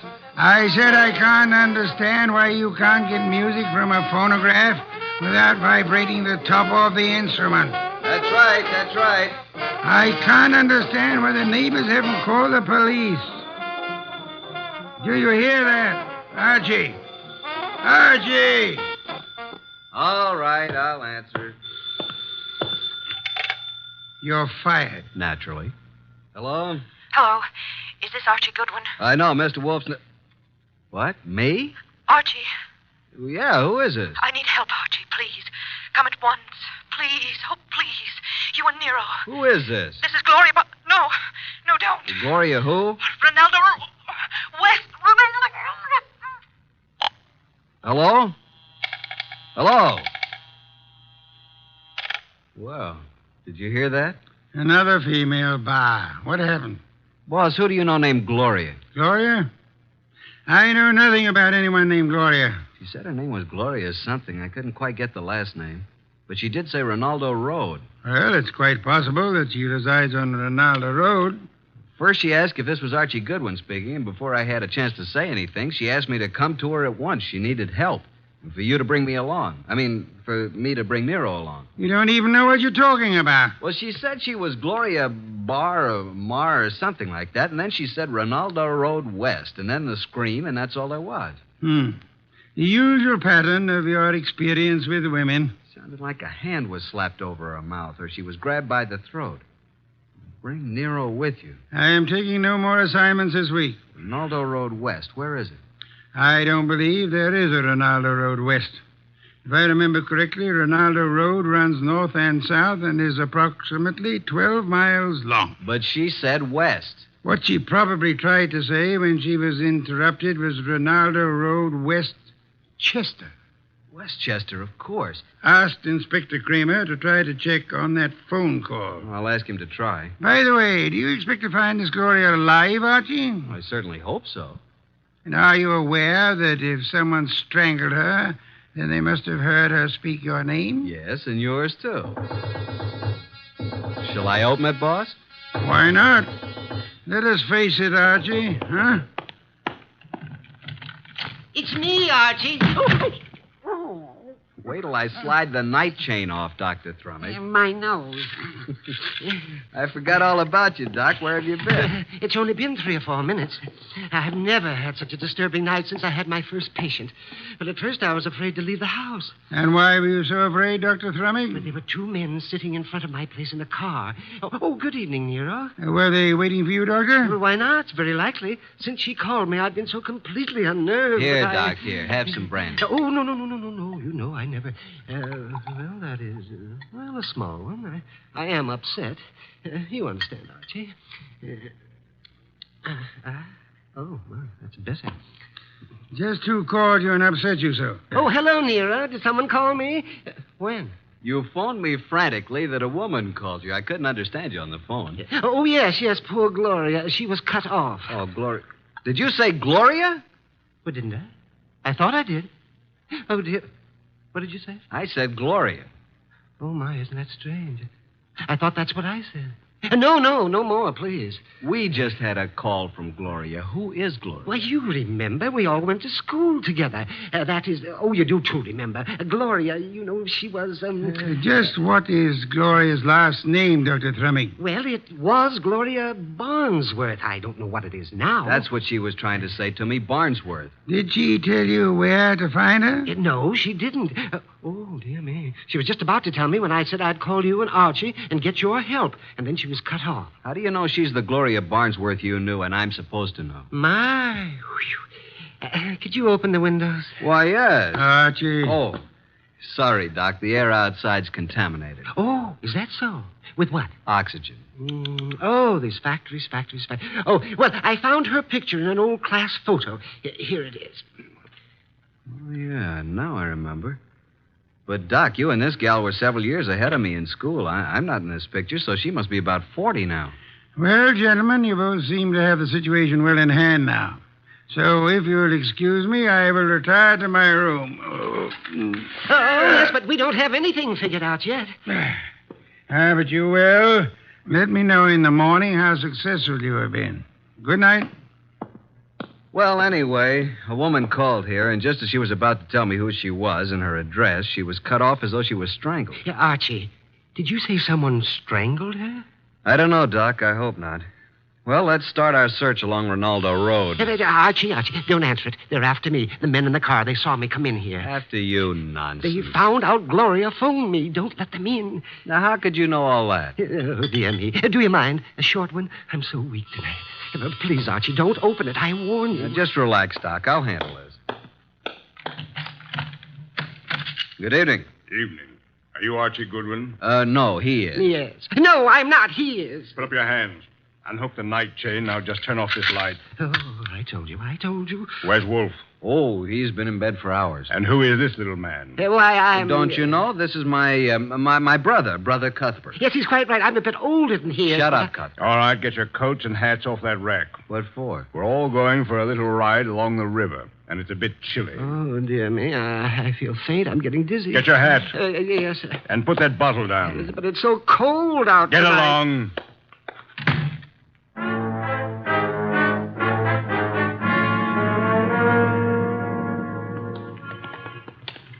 Here's the car. Now, Mr. Goodwin, hand over that gun in your pocket. But I haven't got... Okay, there you are. Thank you. Now get in the car. You get in the front seat with the driver, Goodwin. Your brother can get back with me. Okay, you know where we're going, driver. Yeah, but what? Get going. But Do you know who this guy is? I do. Why? Well, now, look, Well, this guy is Archie Goodwin. What if he is? Well, this won't work. I mean, I didn't know it was going to be Goodwin. He's with Nero Wolfe. What's your name, pal? I can't see you, but I seem to recognize your voice. Well, you see, it was like this. I was in on Are you that going to little shut up deal- and start driving? Okay, I'm going.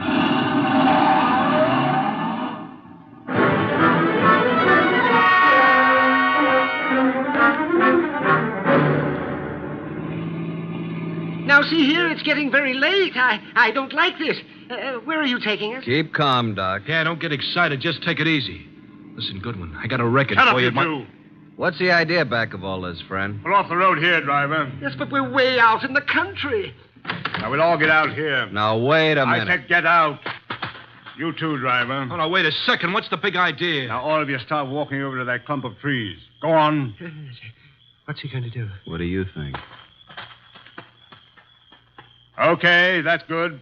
Just stand there. Now, get out your gun, driver. Oh, now, wait a minute. This isn't Get the out way your you gun, and don't turn around, driver. Now, let him have it. Go on, or I'll kill you. I don't go in for this kind of stuff. Besides, Shoot Goodwin and is... empty your gun into them. Go on. Now, just drop your gun on the ground. There.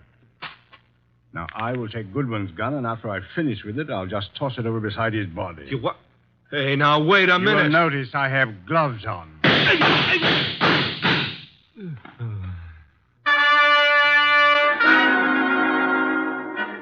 Hey, Doc. Dr. Thrumming. You all right, Doc? Oh, Archie, I'm sorry. I'm sorry I got you into this. I can't last long. Where are you hit? Tell Nero I make him a present of his new bridge work I put in. Let me have a look at you. I wanted to die in my bed with my friends around You're me. not bleeding. I wanted the choir to sing. What? I'm not bleeding? No. Are you? No. The driver was a bad shot. He missed both of them. Then what am I doing down here on the ground? You fainted at the first shot. I dropped purposely on the second shot. He missed every time. Come on, get up from there. We're very lucky people. What became of them? Hand me my gun. Oh, is this your gun? Wrap it in his handkerchief. Come over here. Yep. Here he is, the driver. And he's dead.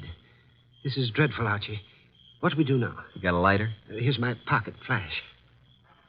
Well, here's his gun beside him. Don't touch it. Have a look through his pockets. Wish I knew what he meant when he said he had a record for me someplace. A picture of a girl. Says, to Mike from Violet. Mike. This fellow's face is certainly familiar, but I can't... Hey, wait a minute.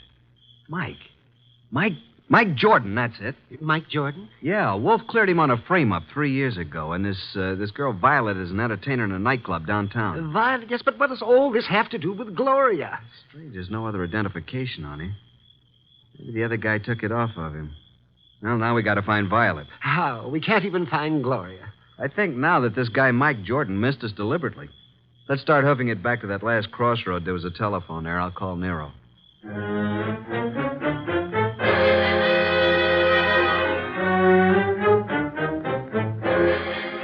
So that's the story so far, Mr. Wolfe.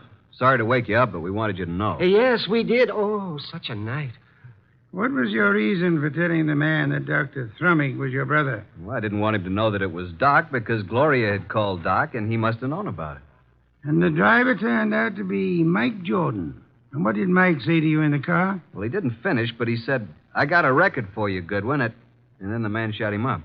And when you located Violet at her place, she was cataloging recordings, Bring it in here now, Archie. Sit down, Dr. Thrumming. Yes, I am a bit worried.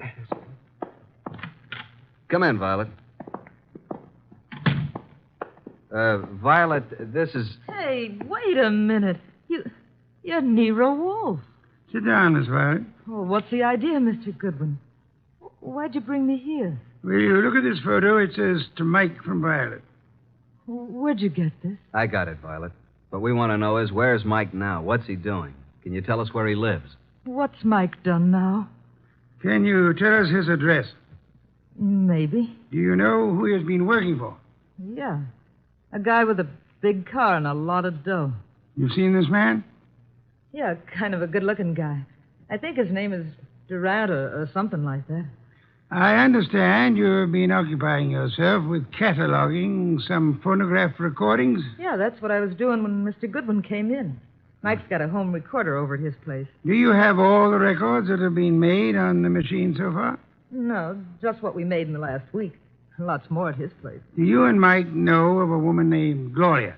No, at least I don't remember. It was on Rinaldo Road. Gloria Barnsworth was her maiden name. Where is this Rinaldo Road? I don't know. It's in Westchester, we think. I've never been there. What has Mike done, Mr. Wolfe? Is it bad? As a matter of fact, Mike is in the clear. Good. There is no charge against him, and there never will be. You haven't seen him for a couple of days? No. And I never go to his apartment unless him and some guests are there. Do you know where he is? Will you give me the address of his apartment? Okay. 324 East 35th Street. Thank you very much, young lady. What's all so mysterious? Oh, something's happened to Mike. I can tell by the way you talk. Very well, Archie. You have a special visit to make. Look for the machine, and it's quite late, so you had best hurry. Well, I'm going with you, Archie. Good night, Nero. Oh, I mean, good morning. Oh, I don't even know what day it is. Come along, Violet. We'll drop you at your place first.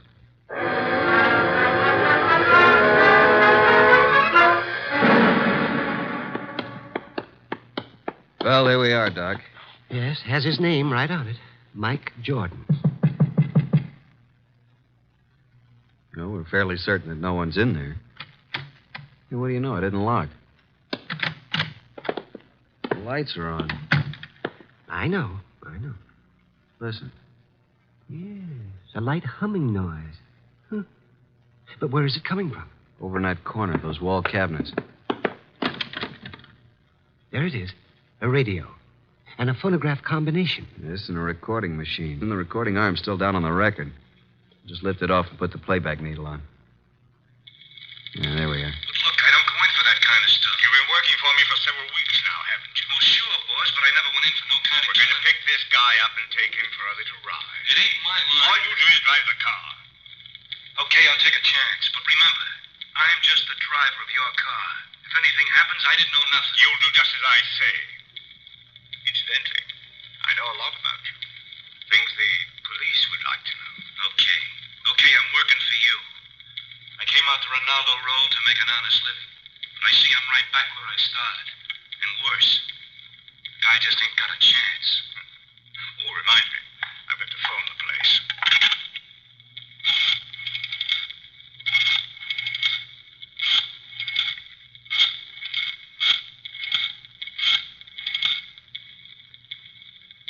Hello? How is it? I see. Yes, tonight. Yes, tonight, just as planned. Oh, yes, he's all right. No, don't worry. Goodbye. Have you got a gun? Sure, but I never used it. You won't need it. But I want you to bring it along just in case I do. Now, you've got nothing to worry about. I'll take care of everything. And nothing will be traced to either of us. You got your money? Let's go, Mike. It's getting late. Well, Doc? He did say Rinaldo Road. That's where our Gloria called from, so they're all tied in together. Come along, Doc. We're going back to Mr. Wolfe again, and we'll just take this record with us.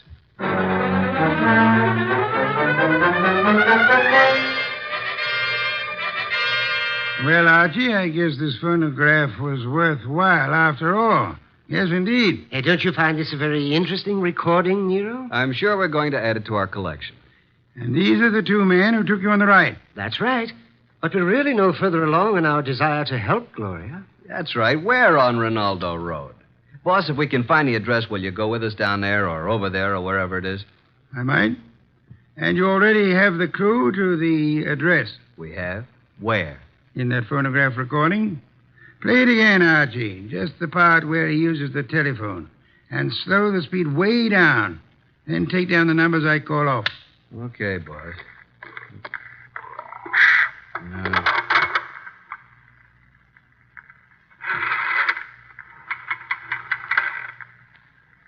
6, 5,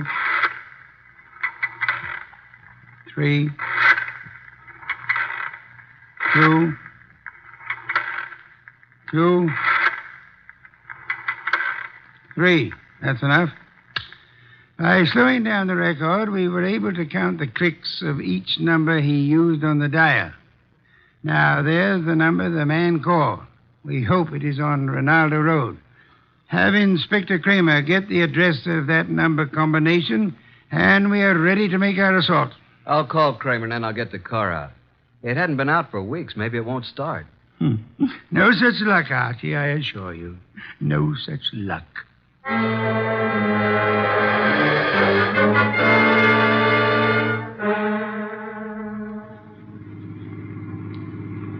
Oh, here it is. I think we must go through this big gate. Yes, there's the number. 23 Ronaldo. Slip up to the entrance as softly as possible. Turn out your headlamps. Well, here we are, boss. Easy now getting out. Don't pull, Doctor. Don't pull on me. There we are. Now come along. Yeah, spooky sort of place, isn't it? All big houses are like that. Must be 20 rooms. Yeah. There's not a light in the place. Use the knocker, Archie.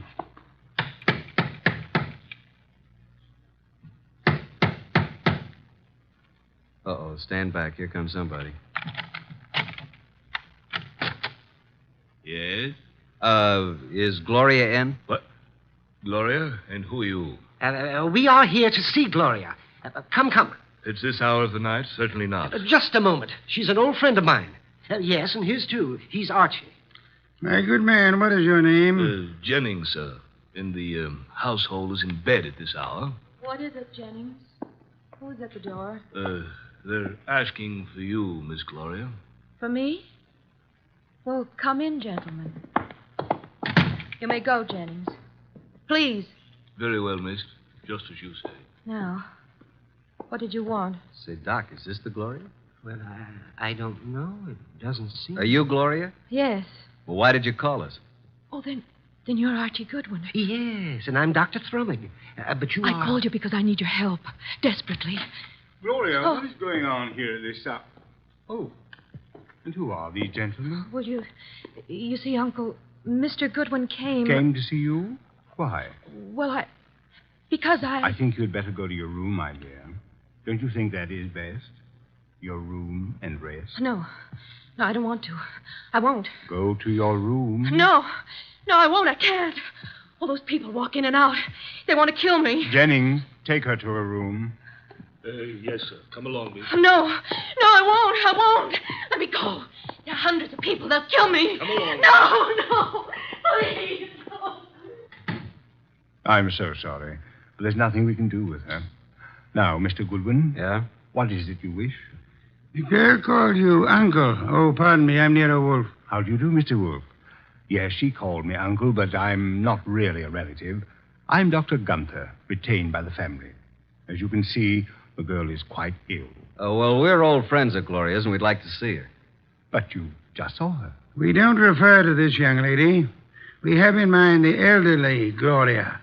Now, come, Dr. Gunther. You know to whom we refer. What?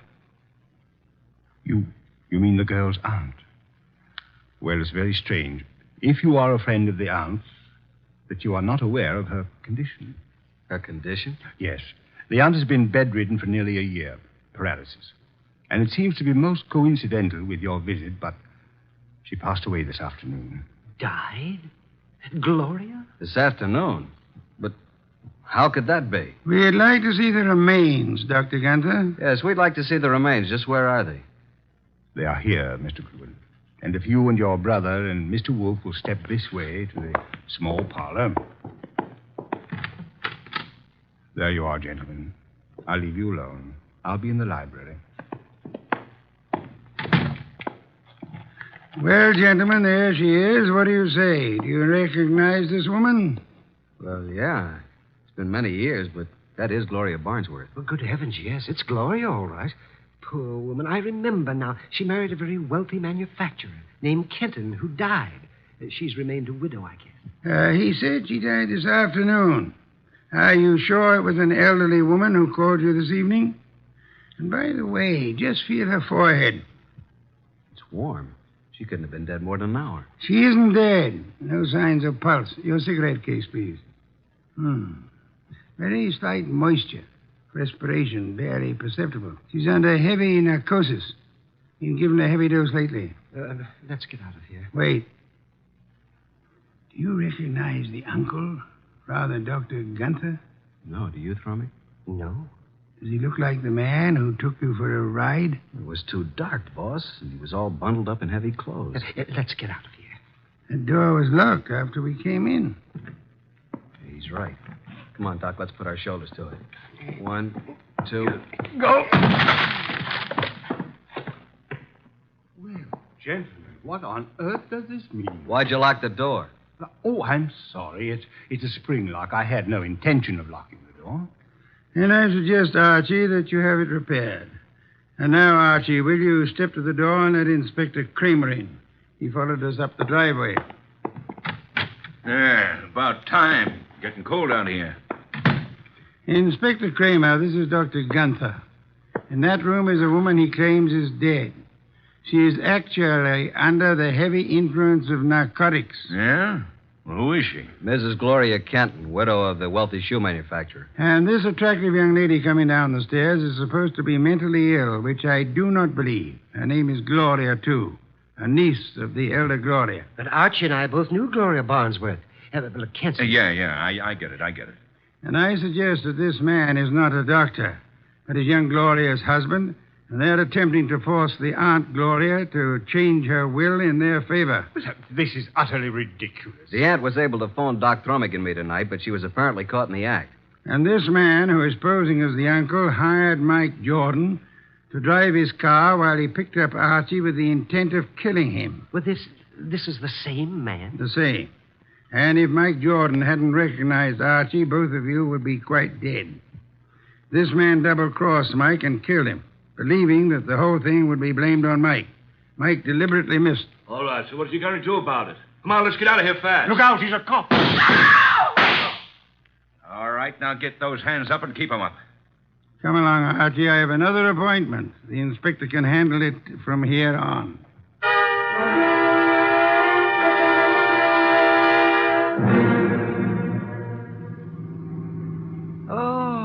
Oh, dear me.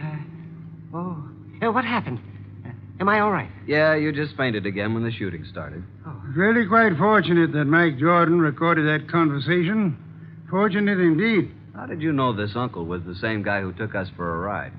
First, by his speech pattern, he is undoubtedly a Canadian. But you must have missed the most important slip-up. What was that? When he escorted us to see the body, he said to you, Archie, if you and your brother and Mr. Wolfe will step this way... Now, how would he believe that Dr. Thrummig was your brother? No one mentioned it. Of course, the clue I planted and then missed myself. Quite right, Archie, quite right. What time is it? 8 a.m. I certainly appreciate your coming out for me on this deal. Oh, but I didn't do it just for you. There is an Orchid Lovers Convention this morning at 9 o'clock. What? And you mean... Yes. I'm sure you'll enjoy it tremendously. Both of you. Oh, brother. What's that? Nothing, Doc. Nothing at all.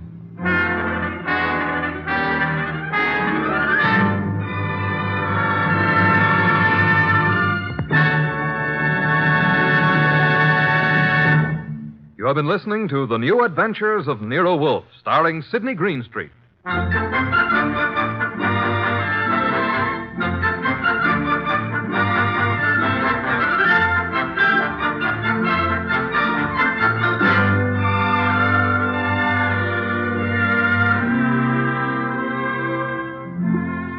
Tonight's transcribed story by John Edison was based on the characters created by Rex Stout. This is an Edwin Fadiman program produced and directed by J. Donald Wilson. In the cast were Harry Bartell as Archie Goodwin and Howard McNear, Gene Bates, Peter Leeds, Bill Johnstone, Grace Leonard, and Jay Novello. Next week at this same time, Nero Wolfe and Archie will bring you The Case of the Final Page. Don Stanley speaking. 3 chimes mean good times on NBC.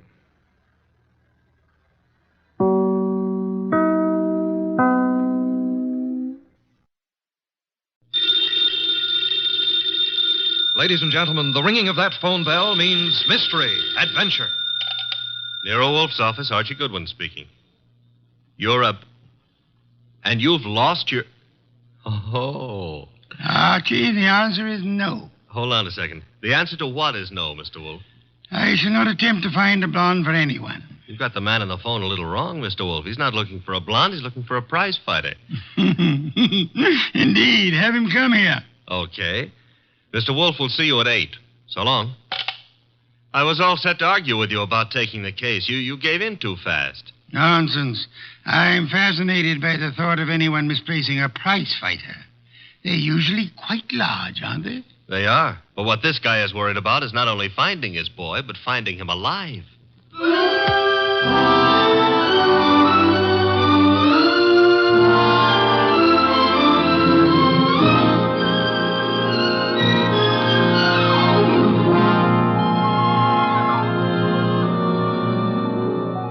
Ladies and gentlemen, it's the bulkiest, balkiest, smartest, and most unpredictable detective in the world. That chair-born genius, Nero Wolfe, created by Rex Stout and brought to you in a new series of adventures over this NBC network in the person of Mr. Sidney Greenstreet.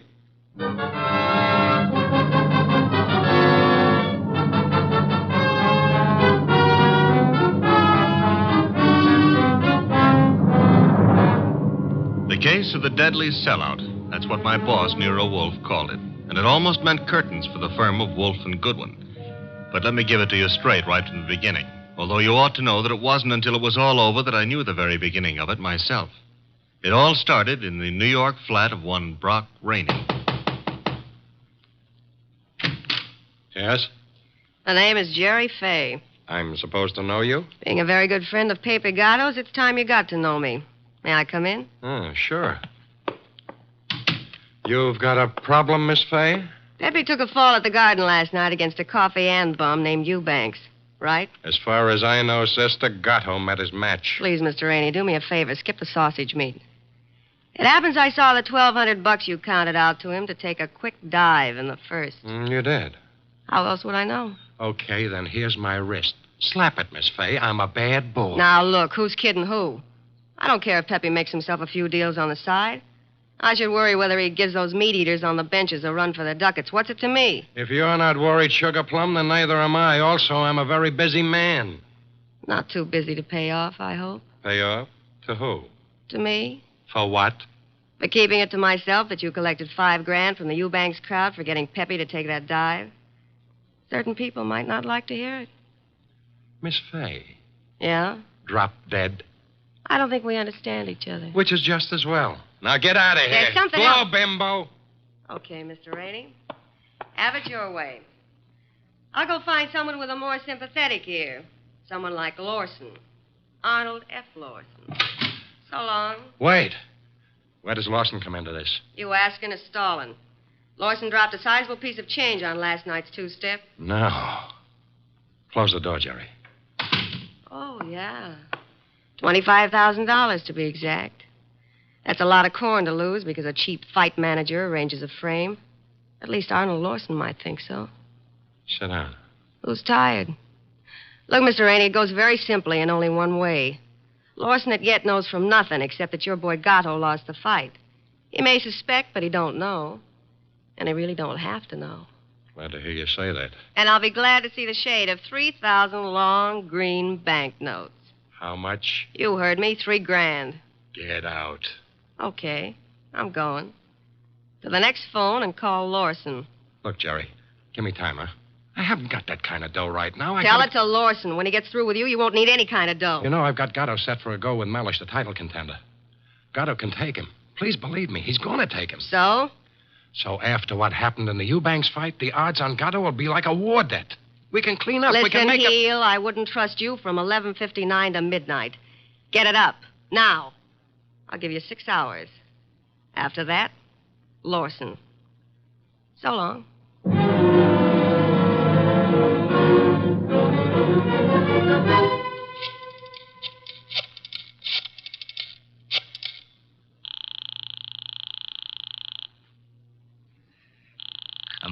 Come on. Hello? Hello, Rainey, this is Gatto. Hiya, Pepe. Look, the boys dropped in on me at the office at Mindy's. Lawson wants to see me. What? Lost? Look, Bum, I'm the one with the cauliflower ears. You heard me, and what do I do? Nothing. But... Don't go near him. Stay home. Let me take care of it. How? What'll you do? I don't know yet, Pepe, but I'll find a way. How did he find out? Your girlfriend. What? She wouldn't do that. She hates the guy. Hate him or love him, she told him. I can't believe it. I suggest you call our little doll Jerry and give her your regards for the double cross. Meanwhile, stay put in your apartment. Don't move. But, Rainey... Hello. 275, 319, 3... Archie. What on earth are you mumbling about? The high cost of blonde. Indeed. Oh, you can say that again. I have no intention of doing so. Okay, be smug. But there must have been a time even in your life when knickknacks from Tiffany figured on the budget. Phooey. Not to mention steak dinners and champagne. Or what did you feed your girls? Peppermint lozenges? Nonsense. Nonsense? They preferred lime. Oh, I'm dying, and he laughs. Mr. Wolfe? Yes? I have decided that you are giving me a raise. Archie, this is not a period in which unilateral decisions are wise. So I'll be a dope and get a raise, huh? As for your future mental attainments, you may be right. As for a raise... You want to drive me to gambling? Like betting on fights or going... Okay, it's the doorbell, and I'm answering it. The name's Rainey. You're Goodwin? I'm Goodwin. Come in. Is Wolfe in? Mr. Wolfe is always in. Unlike prize fighters, I guess. Come on. Thank you. Mr. Wolfe, this is Mr. Rainey, the man who lost his prize fighter. How do you do, sir? I'm not doing so good. Mr. Wolfe, you gotta help me. That will depend. On what? The fee? I digress. Your problem is what, Mr. Rainey? Mr. Wolfe, I manage a fighter named Gatto. Maybe you've heard of him. I have not. However, that is of little significance. You are having difficulty with this Mr. Gatto? I'm not having difficulty with him. I can't find him. Maybe you better let me give you the whole picture, huh? Very well. Well, Gatto is an up-and-coming boy, Mr. Wolfe. He had a little upset last week with a guy named Eubanks. But everybody knows in spite of that, Gatto's heading for the big time. I think he'll prove that when he goes against Mellish. Mr. Mellish being another pugilist, huh? That's right, Mr. Wolfe. Now, Pepe, that's Gatto. Pepe was due at the Turf Club this afternoon to meet the opposition management and go over the setup. He was due, but he didn't show. I waited all afternoon, and then I started the phone calls and taxis. The results? No results. I combed every joint I ever knew him to buy a beer in, and the score was 0. Matter of fact, nobody's even seen him for 4 days. You would have tried the gymnasiums, naturally? I did. Does this pugilist have a home? Yeah, 206A Rathburn Street. A penthouse on the roof. He was not at home during all this time? It's where I tried first. It was empty as a bank on Saturday afternoon. I see. And you want me to find him for you? If Pepe blows this fight, Mr. Wolfe, it'll ruin his career. And the preservation of his career is worth a good deal to you? I got a check for $2,000 right here. Archie? I'll get it. $2,000. Very well, Mr. Rainey. I shall take immediate steps. I got a cab waiting outside. We can get started right away. We? Phooey. I shall remain here. But how do you expect to... Archie. Yes, Mr. Wolfe? You will leave with Mr. Rainey. I need information. You might try the Rathburn Street penthouse to start with. But I've already been there. With all due apologies, Mr. Rainey, suppose you restrict your activities to pugilists. Archie is a trained observer. You are not. Archie, you will pick up whatever you can at Gatto's apartment. I especially suggest a careful check on his wardrobe. Wardrobe? If his clothes are missing, Mr. Rainey, it would indicate that he left voluntarily and deliberately, for whatever reasons he may have had. If they are not, Archie, you will phone me from the apartment after your investigation is over. Okay. I shall, in the meantime, devote some thought to the subject. Huh? For $2,000, all you're going to do is devote some thought? Mr. Rainey, if I were not a modest man, I would point out to you that you're getting quite a bargain.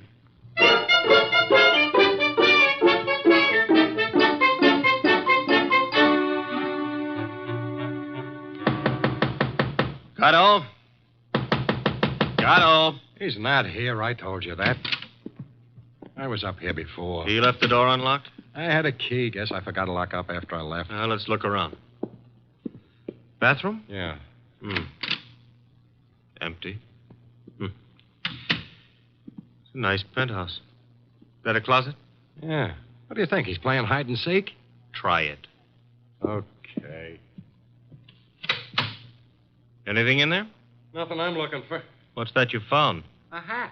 Well, let's see. A lady's hat. Yeah, smart and expensive. Label reads a Madame Yetta original. That bunch of lace and feathers cost somebody a fast $100. Yeah, probably one of his girls left it behind. And maybe she'll call for it. Come on, we'll take a gander out on the roof. I took a gander out there. It's bare as a bone. What have we got over there with the chimney? Where? Over there. Just an old awning. Got blown down in the storm last month. Be right with you.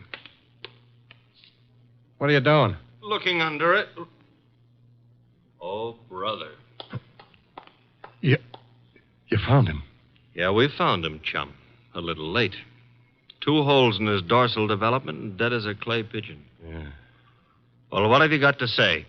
Well, now at least the bookies will cancel all bets. We both save our dough. Yeah. I got a phone, Mr. Wolfe.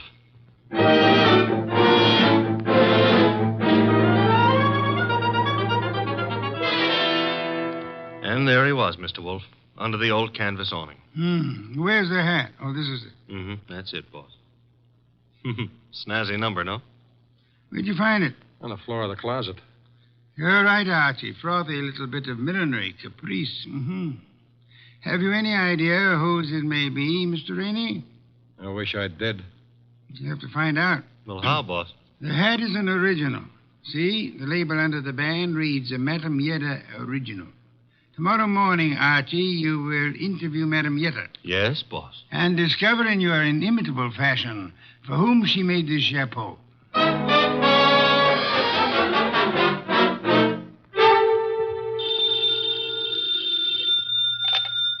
Hello? Archie again, Mr. Wolfe. Per your instructions, I have just talked to Madame Yetta. What did you learn? Madame Yetta tells me she made that hat for a Mrs. Lawson. Who is Mrs. Lawson? Wife of an ex-beer hustler who's in the chips and puts on airs. Lives in a penthouse of the Bradford Arms. I was just about to hop a cab and go up there, boss. Good. Keep this up, Archie. And through sheer practice, you may yet develop a full-blown intelligence. Well, I'm trying, Mr. Wolfe. And after the Lawsons, I do what? Return here immediately and hurry. How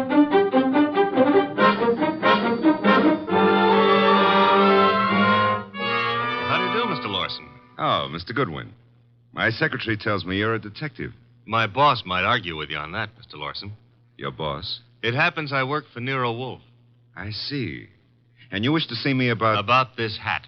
Hat? Oh, I see, yeah. Well, Mr. Goodwin, please believe me, I never wear hats like that. Would your wife be likely to say the same? My wife? Just what are you getting at? Would I seem too nosy if I asked how well you and your wife know Pepe Gato? How well do we know who? Pepe Gato. The pug? No, not such a pug. No, huh? I lost $25,000 on him in the Eubanks fight. If you ask me, he laid down like a dog. And did you talk it over with him? Talk it over with him. Never seen the man in my life. Not even at the fight? No, I placed the bet over the telephone. I'd scarcely have anything to do with a character like Gatto, Mr. Goodwin. You surely won't from here on out, Mr. Lawson. What do you mean? Gatto is dead. You don't say. He was murdered last night. Murdered? And what would you say, Mr. Lawson, if I told you that this hat is your wife's and that it was found in a closet in Gatto's apartment? Now, wait a minute. Let me get this straight. Are you implying... Not implying. Facts are sticking out. What time was this dumb brute done away with? Oh, I'd set it at somewhere between 5 and 7 p.m. last night. Well, you said it very conveniently. Thanks.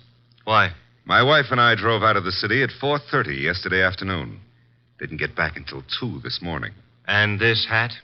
It took wings and flew into Gatto's closet? Is that the answer? No, that's not the answer. Then what is? This is. A month and a half ago, I was with Celia on a bus top.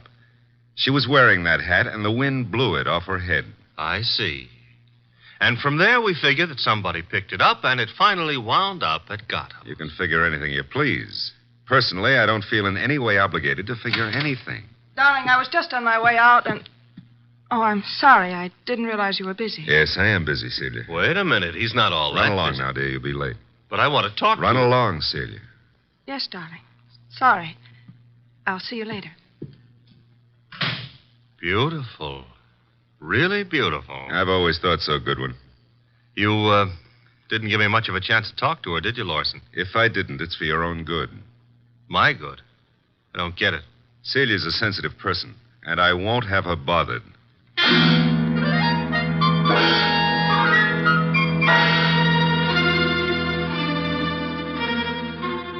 And do you mean to tell me you let him scare you? Let him scare me.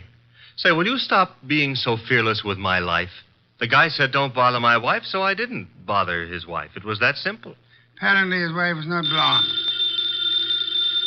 Answer the phone, Archie. No, you answer it. Now you've hurt my feelings. Oh, well. Hello? I want to speak to Mr. Nero Wolfe. Mr. Wolfe speaking. Oh? Is it true that you're interested in the Gatto murder? Who are you, and how do you know he's been murdered? The second question is none of your business. And as for the first, call me Jerry. Jerry. How do you do, Jerry? Jerry. Where do you call? Would you like to come to an auction? An auction? You know, going, gone, to the highest bidder. And what are you placing on the auction block, Miss Jerry? A few facts. All in good condition and guaranteed to make it a cinch to snag the Gatto killer. Sounds promising. Only you'll have to bid against real money. May I have the address of the auction room? You'll have no trouble finding it. Your assistant was there last night. Where? The penthouse on top of 206A Rathburn Street. The big item goes on at 4 bells.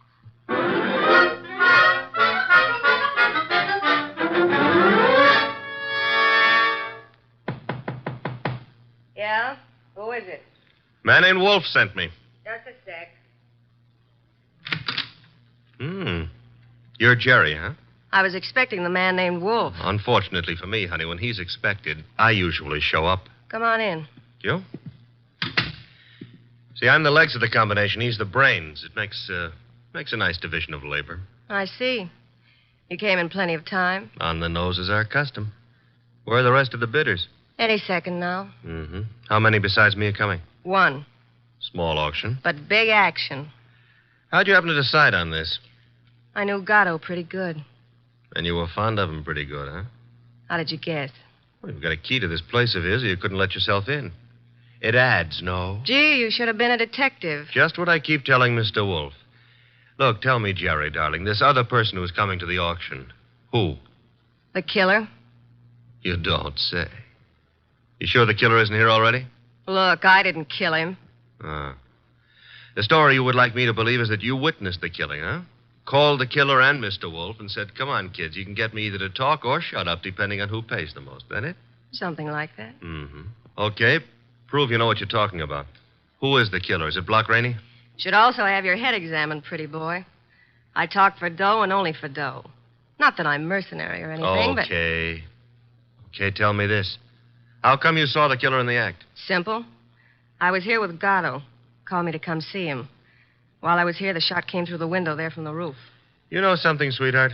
What? I can't understand how a girl like you, a pretty nice girl under all that paint and powder and Broadway shellac, how you could do a thing like this. You were in love with Gatto, I know that. Everybody does. And still you're willing to keep your mouth shut if the killer pays enough. How come?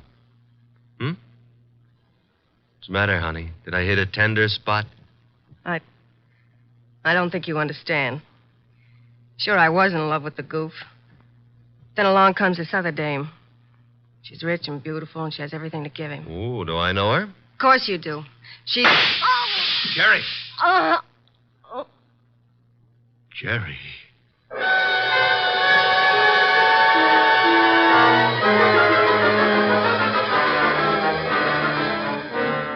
She was just about to tell me, and then the shot came through the window from the roof, boss. It's a flat roof outside. You didn't, I suppose, see the murderer? No. I caught Jerry in my arms. By the time I laid her down on the couch and got out on the roof, the killer was gone. Get right over here and bring our client with you, if you can find him. Rainey? That's right. He has a right to be in on the kill. Okay, boss. But keep away from that beer till I get there. Don't be impertinent. I shall be busy phoning Mr. and Mrs. Lawson. Meanwhile, I want them here, too. Besides, one bottle won't do any harm.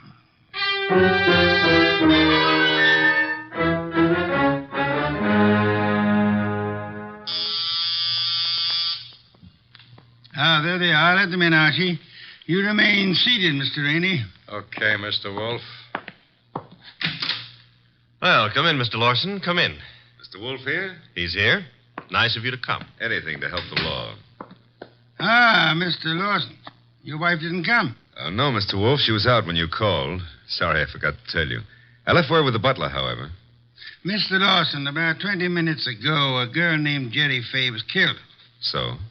She was killed in your neighborhood, in a flat formerly occupied by one Pepe Gato. Well, where would that be? Maybe your wife knows where the flat would be. How dare you, sir? No histrionics, please.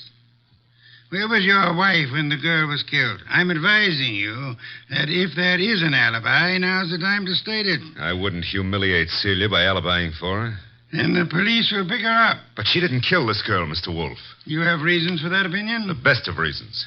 I'd be grateful if you'd state them and let me be the judge of their excellence. One should do. This one. Celia's out in the country visiting her mother. Oh? Does that settle it? Possibly. What's her mother's telephone number? Why, Merely a routine check. Well, can't you take my word? I'll take her mother's number. Well, Mr. Lawson? I'm sorry. I hoped you'd buy this story. What do you mean? The mother's been dead for 10 years. I see. Well, I don't. What's the idea? It's known as marital devotion, Archie. I suppose you realize, Mr. Lawson, that in shielding your wife, you're aiding and abetting a murderess? I haven't stopped to realize anything. When Goodwin brought me that hat, I didn't know what to say. Oh, you pitched me a curve then, too. Well, I suppose you might call it that, but... And she didn't lose the chapeau off a bus top. No, but you've got to understand. Celia's the dearest thing in life to me.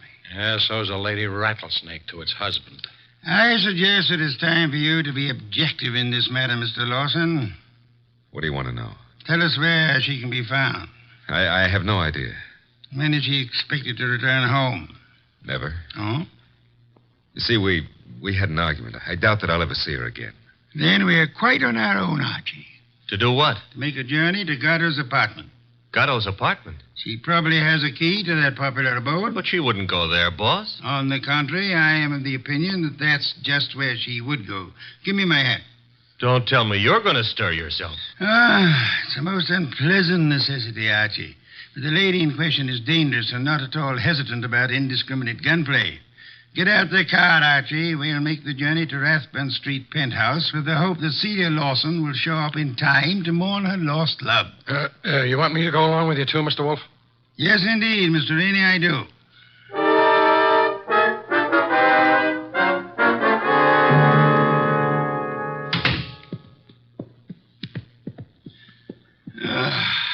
I trust this chair will hold me. Should. Biggest chair in the house. Mr. Wolfe. Yes, Mr. Rainey? Mr. Wolfe, am I to understand that the way you have it figured is that Mrs. Lawson killed Gatto, and then to keep the girl from pinning the crime on her, she killed her, too? What's the matter, Mr. Rainey? Don't you think the theory holds water? Well, yes. I mean, of course it does. Thank you. On the other hand, there is room for doubt. I'm glad to hear you say that, Mr. Wolfe. Would you mind explaining? I'll explain, Mr. Lawson. Mr. Goodwin was in this room when Jerry Fay was killed. Right, Archie? Right, boss. He ran as quickly as he could out onto the roof, but your wife was nowhere in evidence. What difference does that make? A good deal, I'd say. Wouldn't you, Archie? Yes, a detail like that would give a jury room for doubt. Oh, don't be a fool. How so, Rainey? Well, I was about to agree with Rainey. I mean on sheer logic. I'm afraid I miss your point, Mr. Lawson. Well, what if Goodwin didn't see her? That proves nothing. She fired the shots, and then she ran down the fire escape. What fire escape? The one a few feet beyond the chimney. Mr. Lawson. Yes?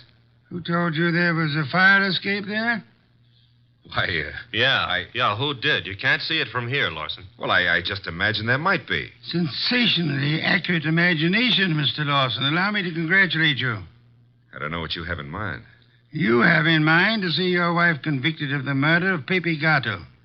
and so punish them both for having dared to fall in love. I love Celia. I worship her. Yes, that's what you expected me to believe, hoping, meanwhile, that a hat would convict her.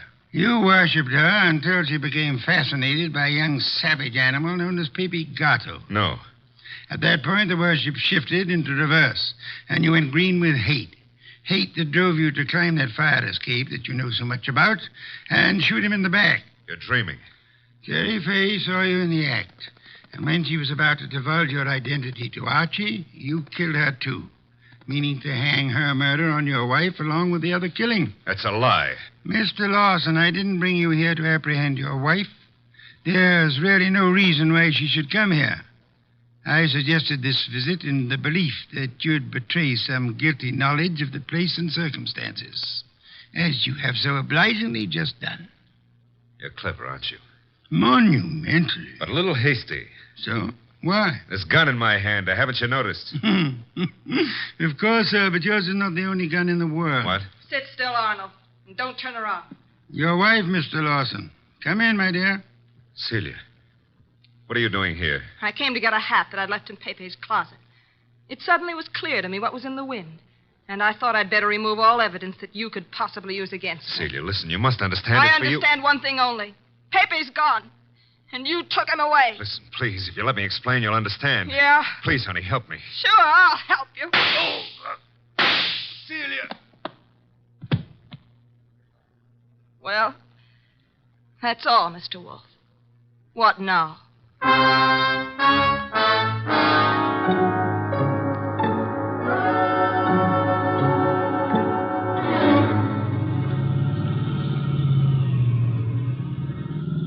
Archie, why is it when you drive it always gets so crowded outside? Will it go tough on her, boss? Why not? She killed a man in cold blood. Though she actually saved our lives while doing so. I hope that helps her at the trial. I hope so, Archie. After all, if she hadn't done what she did, what would have happened to the lobster bisque? What lobster bisque? The lobster bisque that Fritz is making for dinner.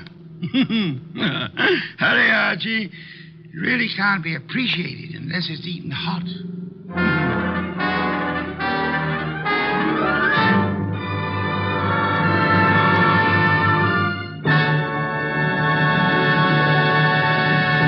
You have been listening to The New Adventures of Nero Wolfe, starring Sidney Greenstreet.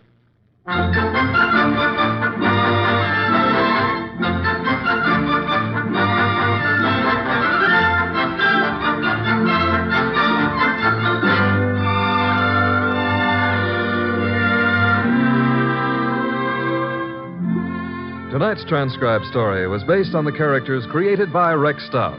This is an Edwin Fadiman program, produced and directed by J. Donald Wilson. In the cast were Larry Dobkin as Archie Goodwin, and Ann Diamond, Charlotte Lawrence, Gerald Moore, Don Diamond, and Eddie Fields. Next week at this same time, Nero Wolfe and Archie will bring you The Case of the Killer Card. Don Stanley speaking. 3 chimes mean good times on NBC. Saturday night is date night, and NBC has a lively lineup of music and fun to help your courting along. Tomorrow, Dennis Day brings you a melodic and mirthful 30 minutes, and then Judy Canova gets together with her gang for a sparkling session of mountain-style song and laughter, followed by singing MC Red Foley and his friends on that exciting parcel of Western tunes and mayhem Grand Ole Opry. Here's Sam Spade. 3 chimes mean good times on NBC.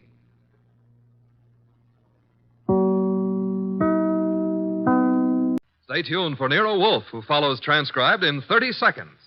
Later tonight, over most of these NBC stations, Duffy's Tavern comes your way.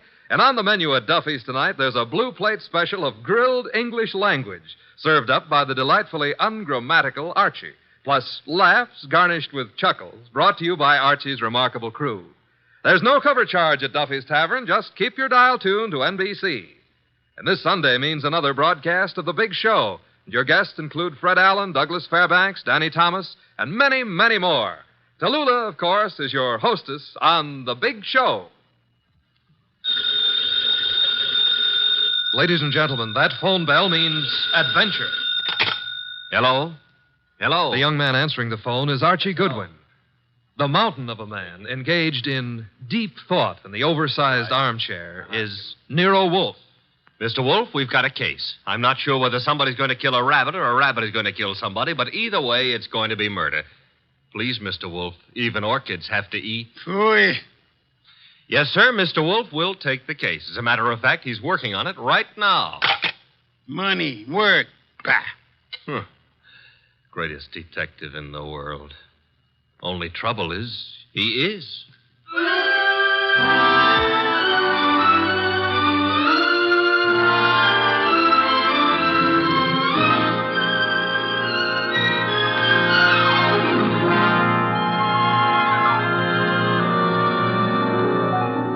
Yes, ladies and gentlemen, Archie is right. Nero Wolfe is the greatest detective in the world, and the fattest, and the least energetic. Nero Wolfe, created by Rex Stout, and brought to you over this NBC network in a new series of adventures by Mr. Sidney Greenstreet.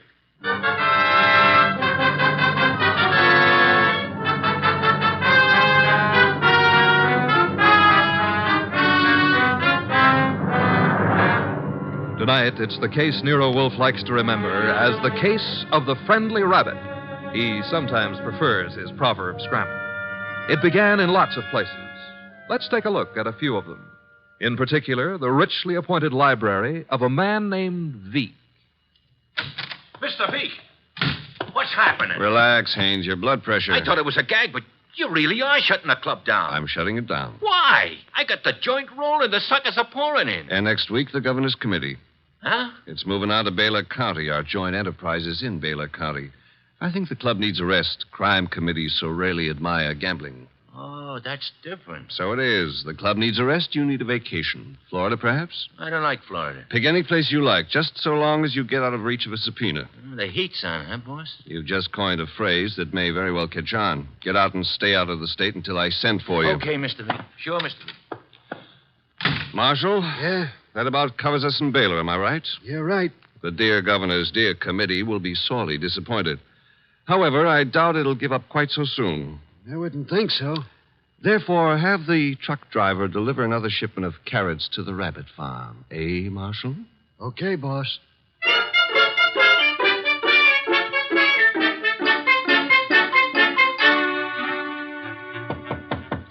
Come in, Williams. Good afternoon, Governor. Good afternoon. Williams, I'm disturbed. The crime committee, sir? It was doing well, very well. And then I know, sir. there's a leak. Someone is passing on confidential information. Who? That's the problem. Who? Started 3 weeks ago. A three-man committee, Wilson, McCarthy, Tolliver. One of them, Williams? I'd stake my life, sir, no. Then who? You've forgotten Collier, committee secretary. You have reason to suspect him? No, nothing that means anything. Except... You do suspect him? And he's been watched, telephone calls checked, mail. I have no reason to suspect him. Except that one thing bothers me. What's that?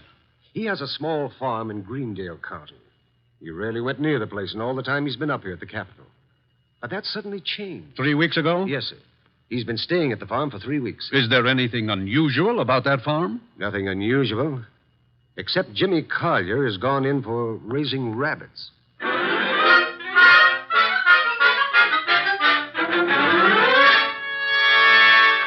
Jimmy, Oh, hello, Claire.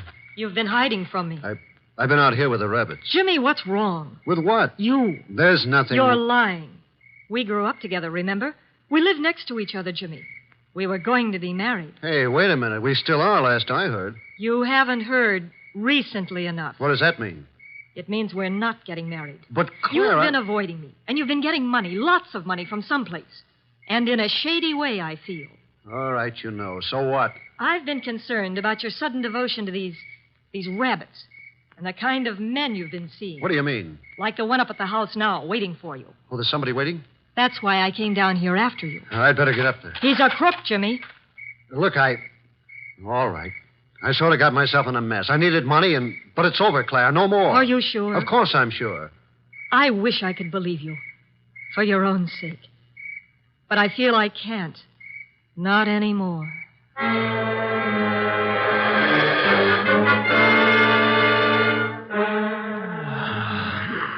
Archie.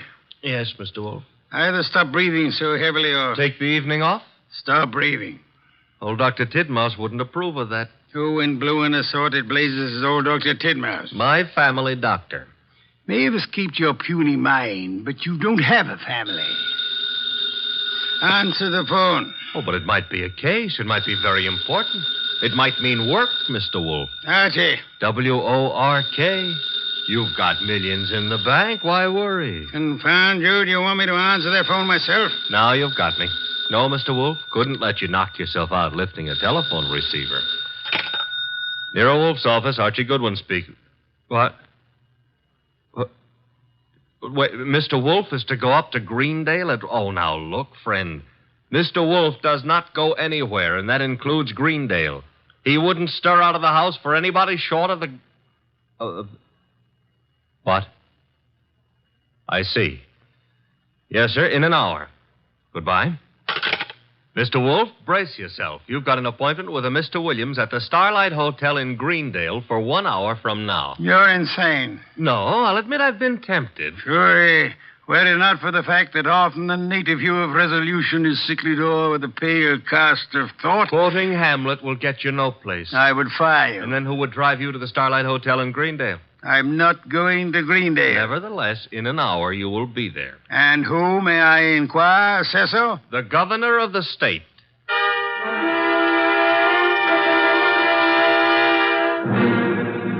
Is that all, Mr. Williams? That, Mr. Wolfe, is all anyone knows about the situation.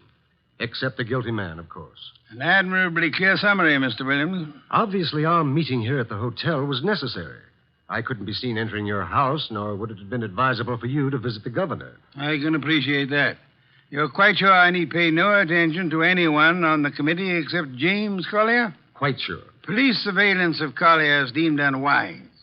He has suddenly taken interest in rabbits, but although keeping them may perhaps be considered suspicious, it is hardly in itself of value.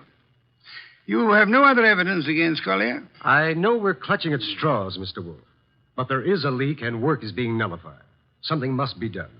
Hence the governor's call for you. Very well, sir. I shall attempt to be more than a man clutching at a straw. I said attempt. Archie, unpack. We shall stay at Greendale near Collier and his rabbits.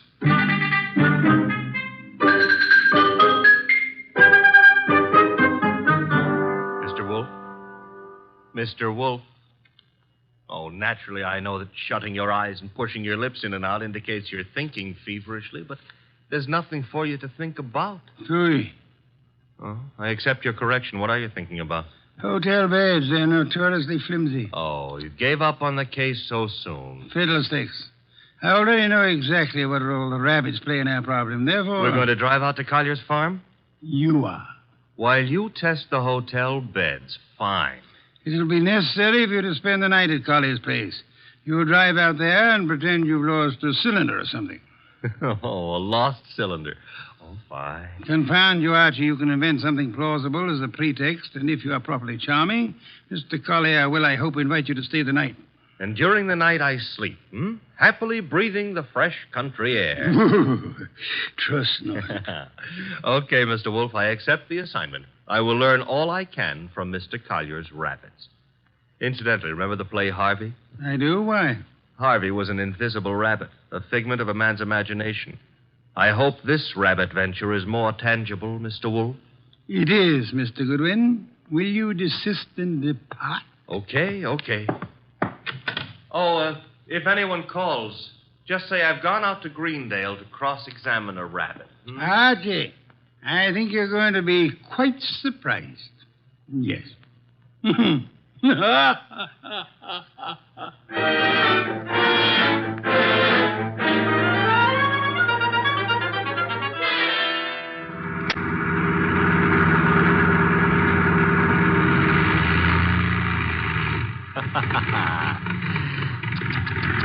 Running out of gas, and me such a big boy.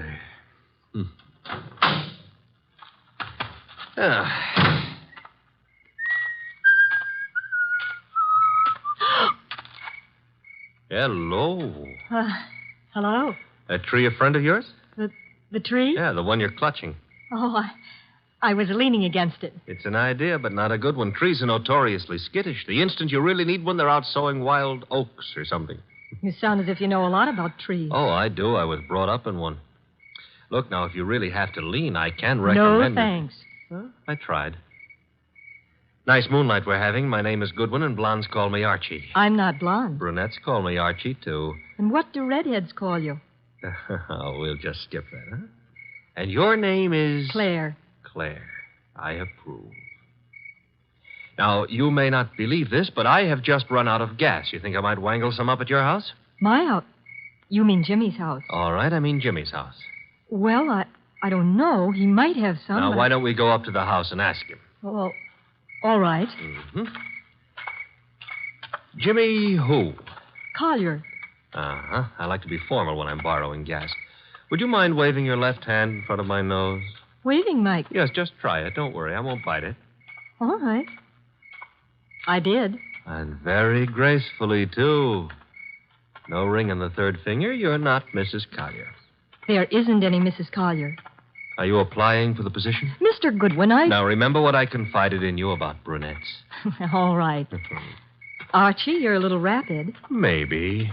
But I always remember what old Dr. Titmouse said. What did he say? Gather ye rosebuds while ye may. Old time is still a-flying. Robert Herrick wrote that. He did? Dr. Titmouse is a liar. How much farther is this house? Well, it's just beyond those trees. What? There was something ran across the path. It brushed my legs. It frightened me so. Must have been a rabbit. I guess it was. Oh, I'm sorry. That was silly of me. Oh. Don't worry about it. Also, you will have noticed how much more satisfactory I am than a tree. We're clutching at it, moments of stress, I mean. Archie. Mm-hmm. But you better let go now. What And we'll get on to the house. See, I don't need a haircut, and you're not the right type for Delilah anyway. You mean something by that. Something nasty. Well, that depends.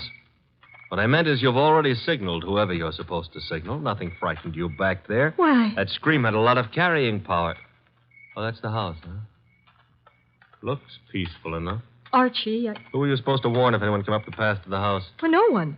Something did frighten me. Honey, I've been lied to by experts, and you're not one.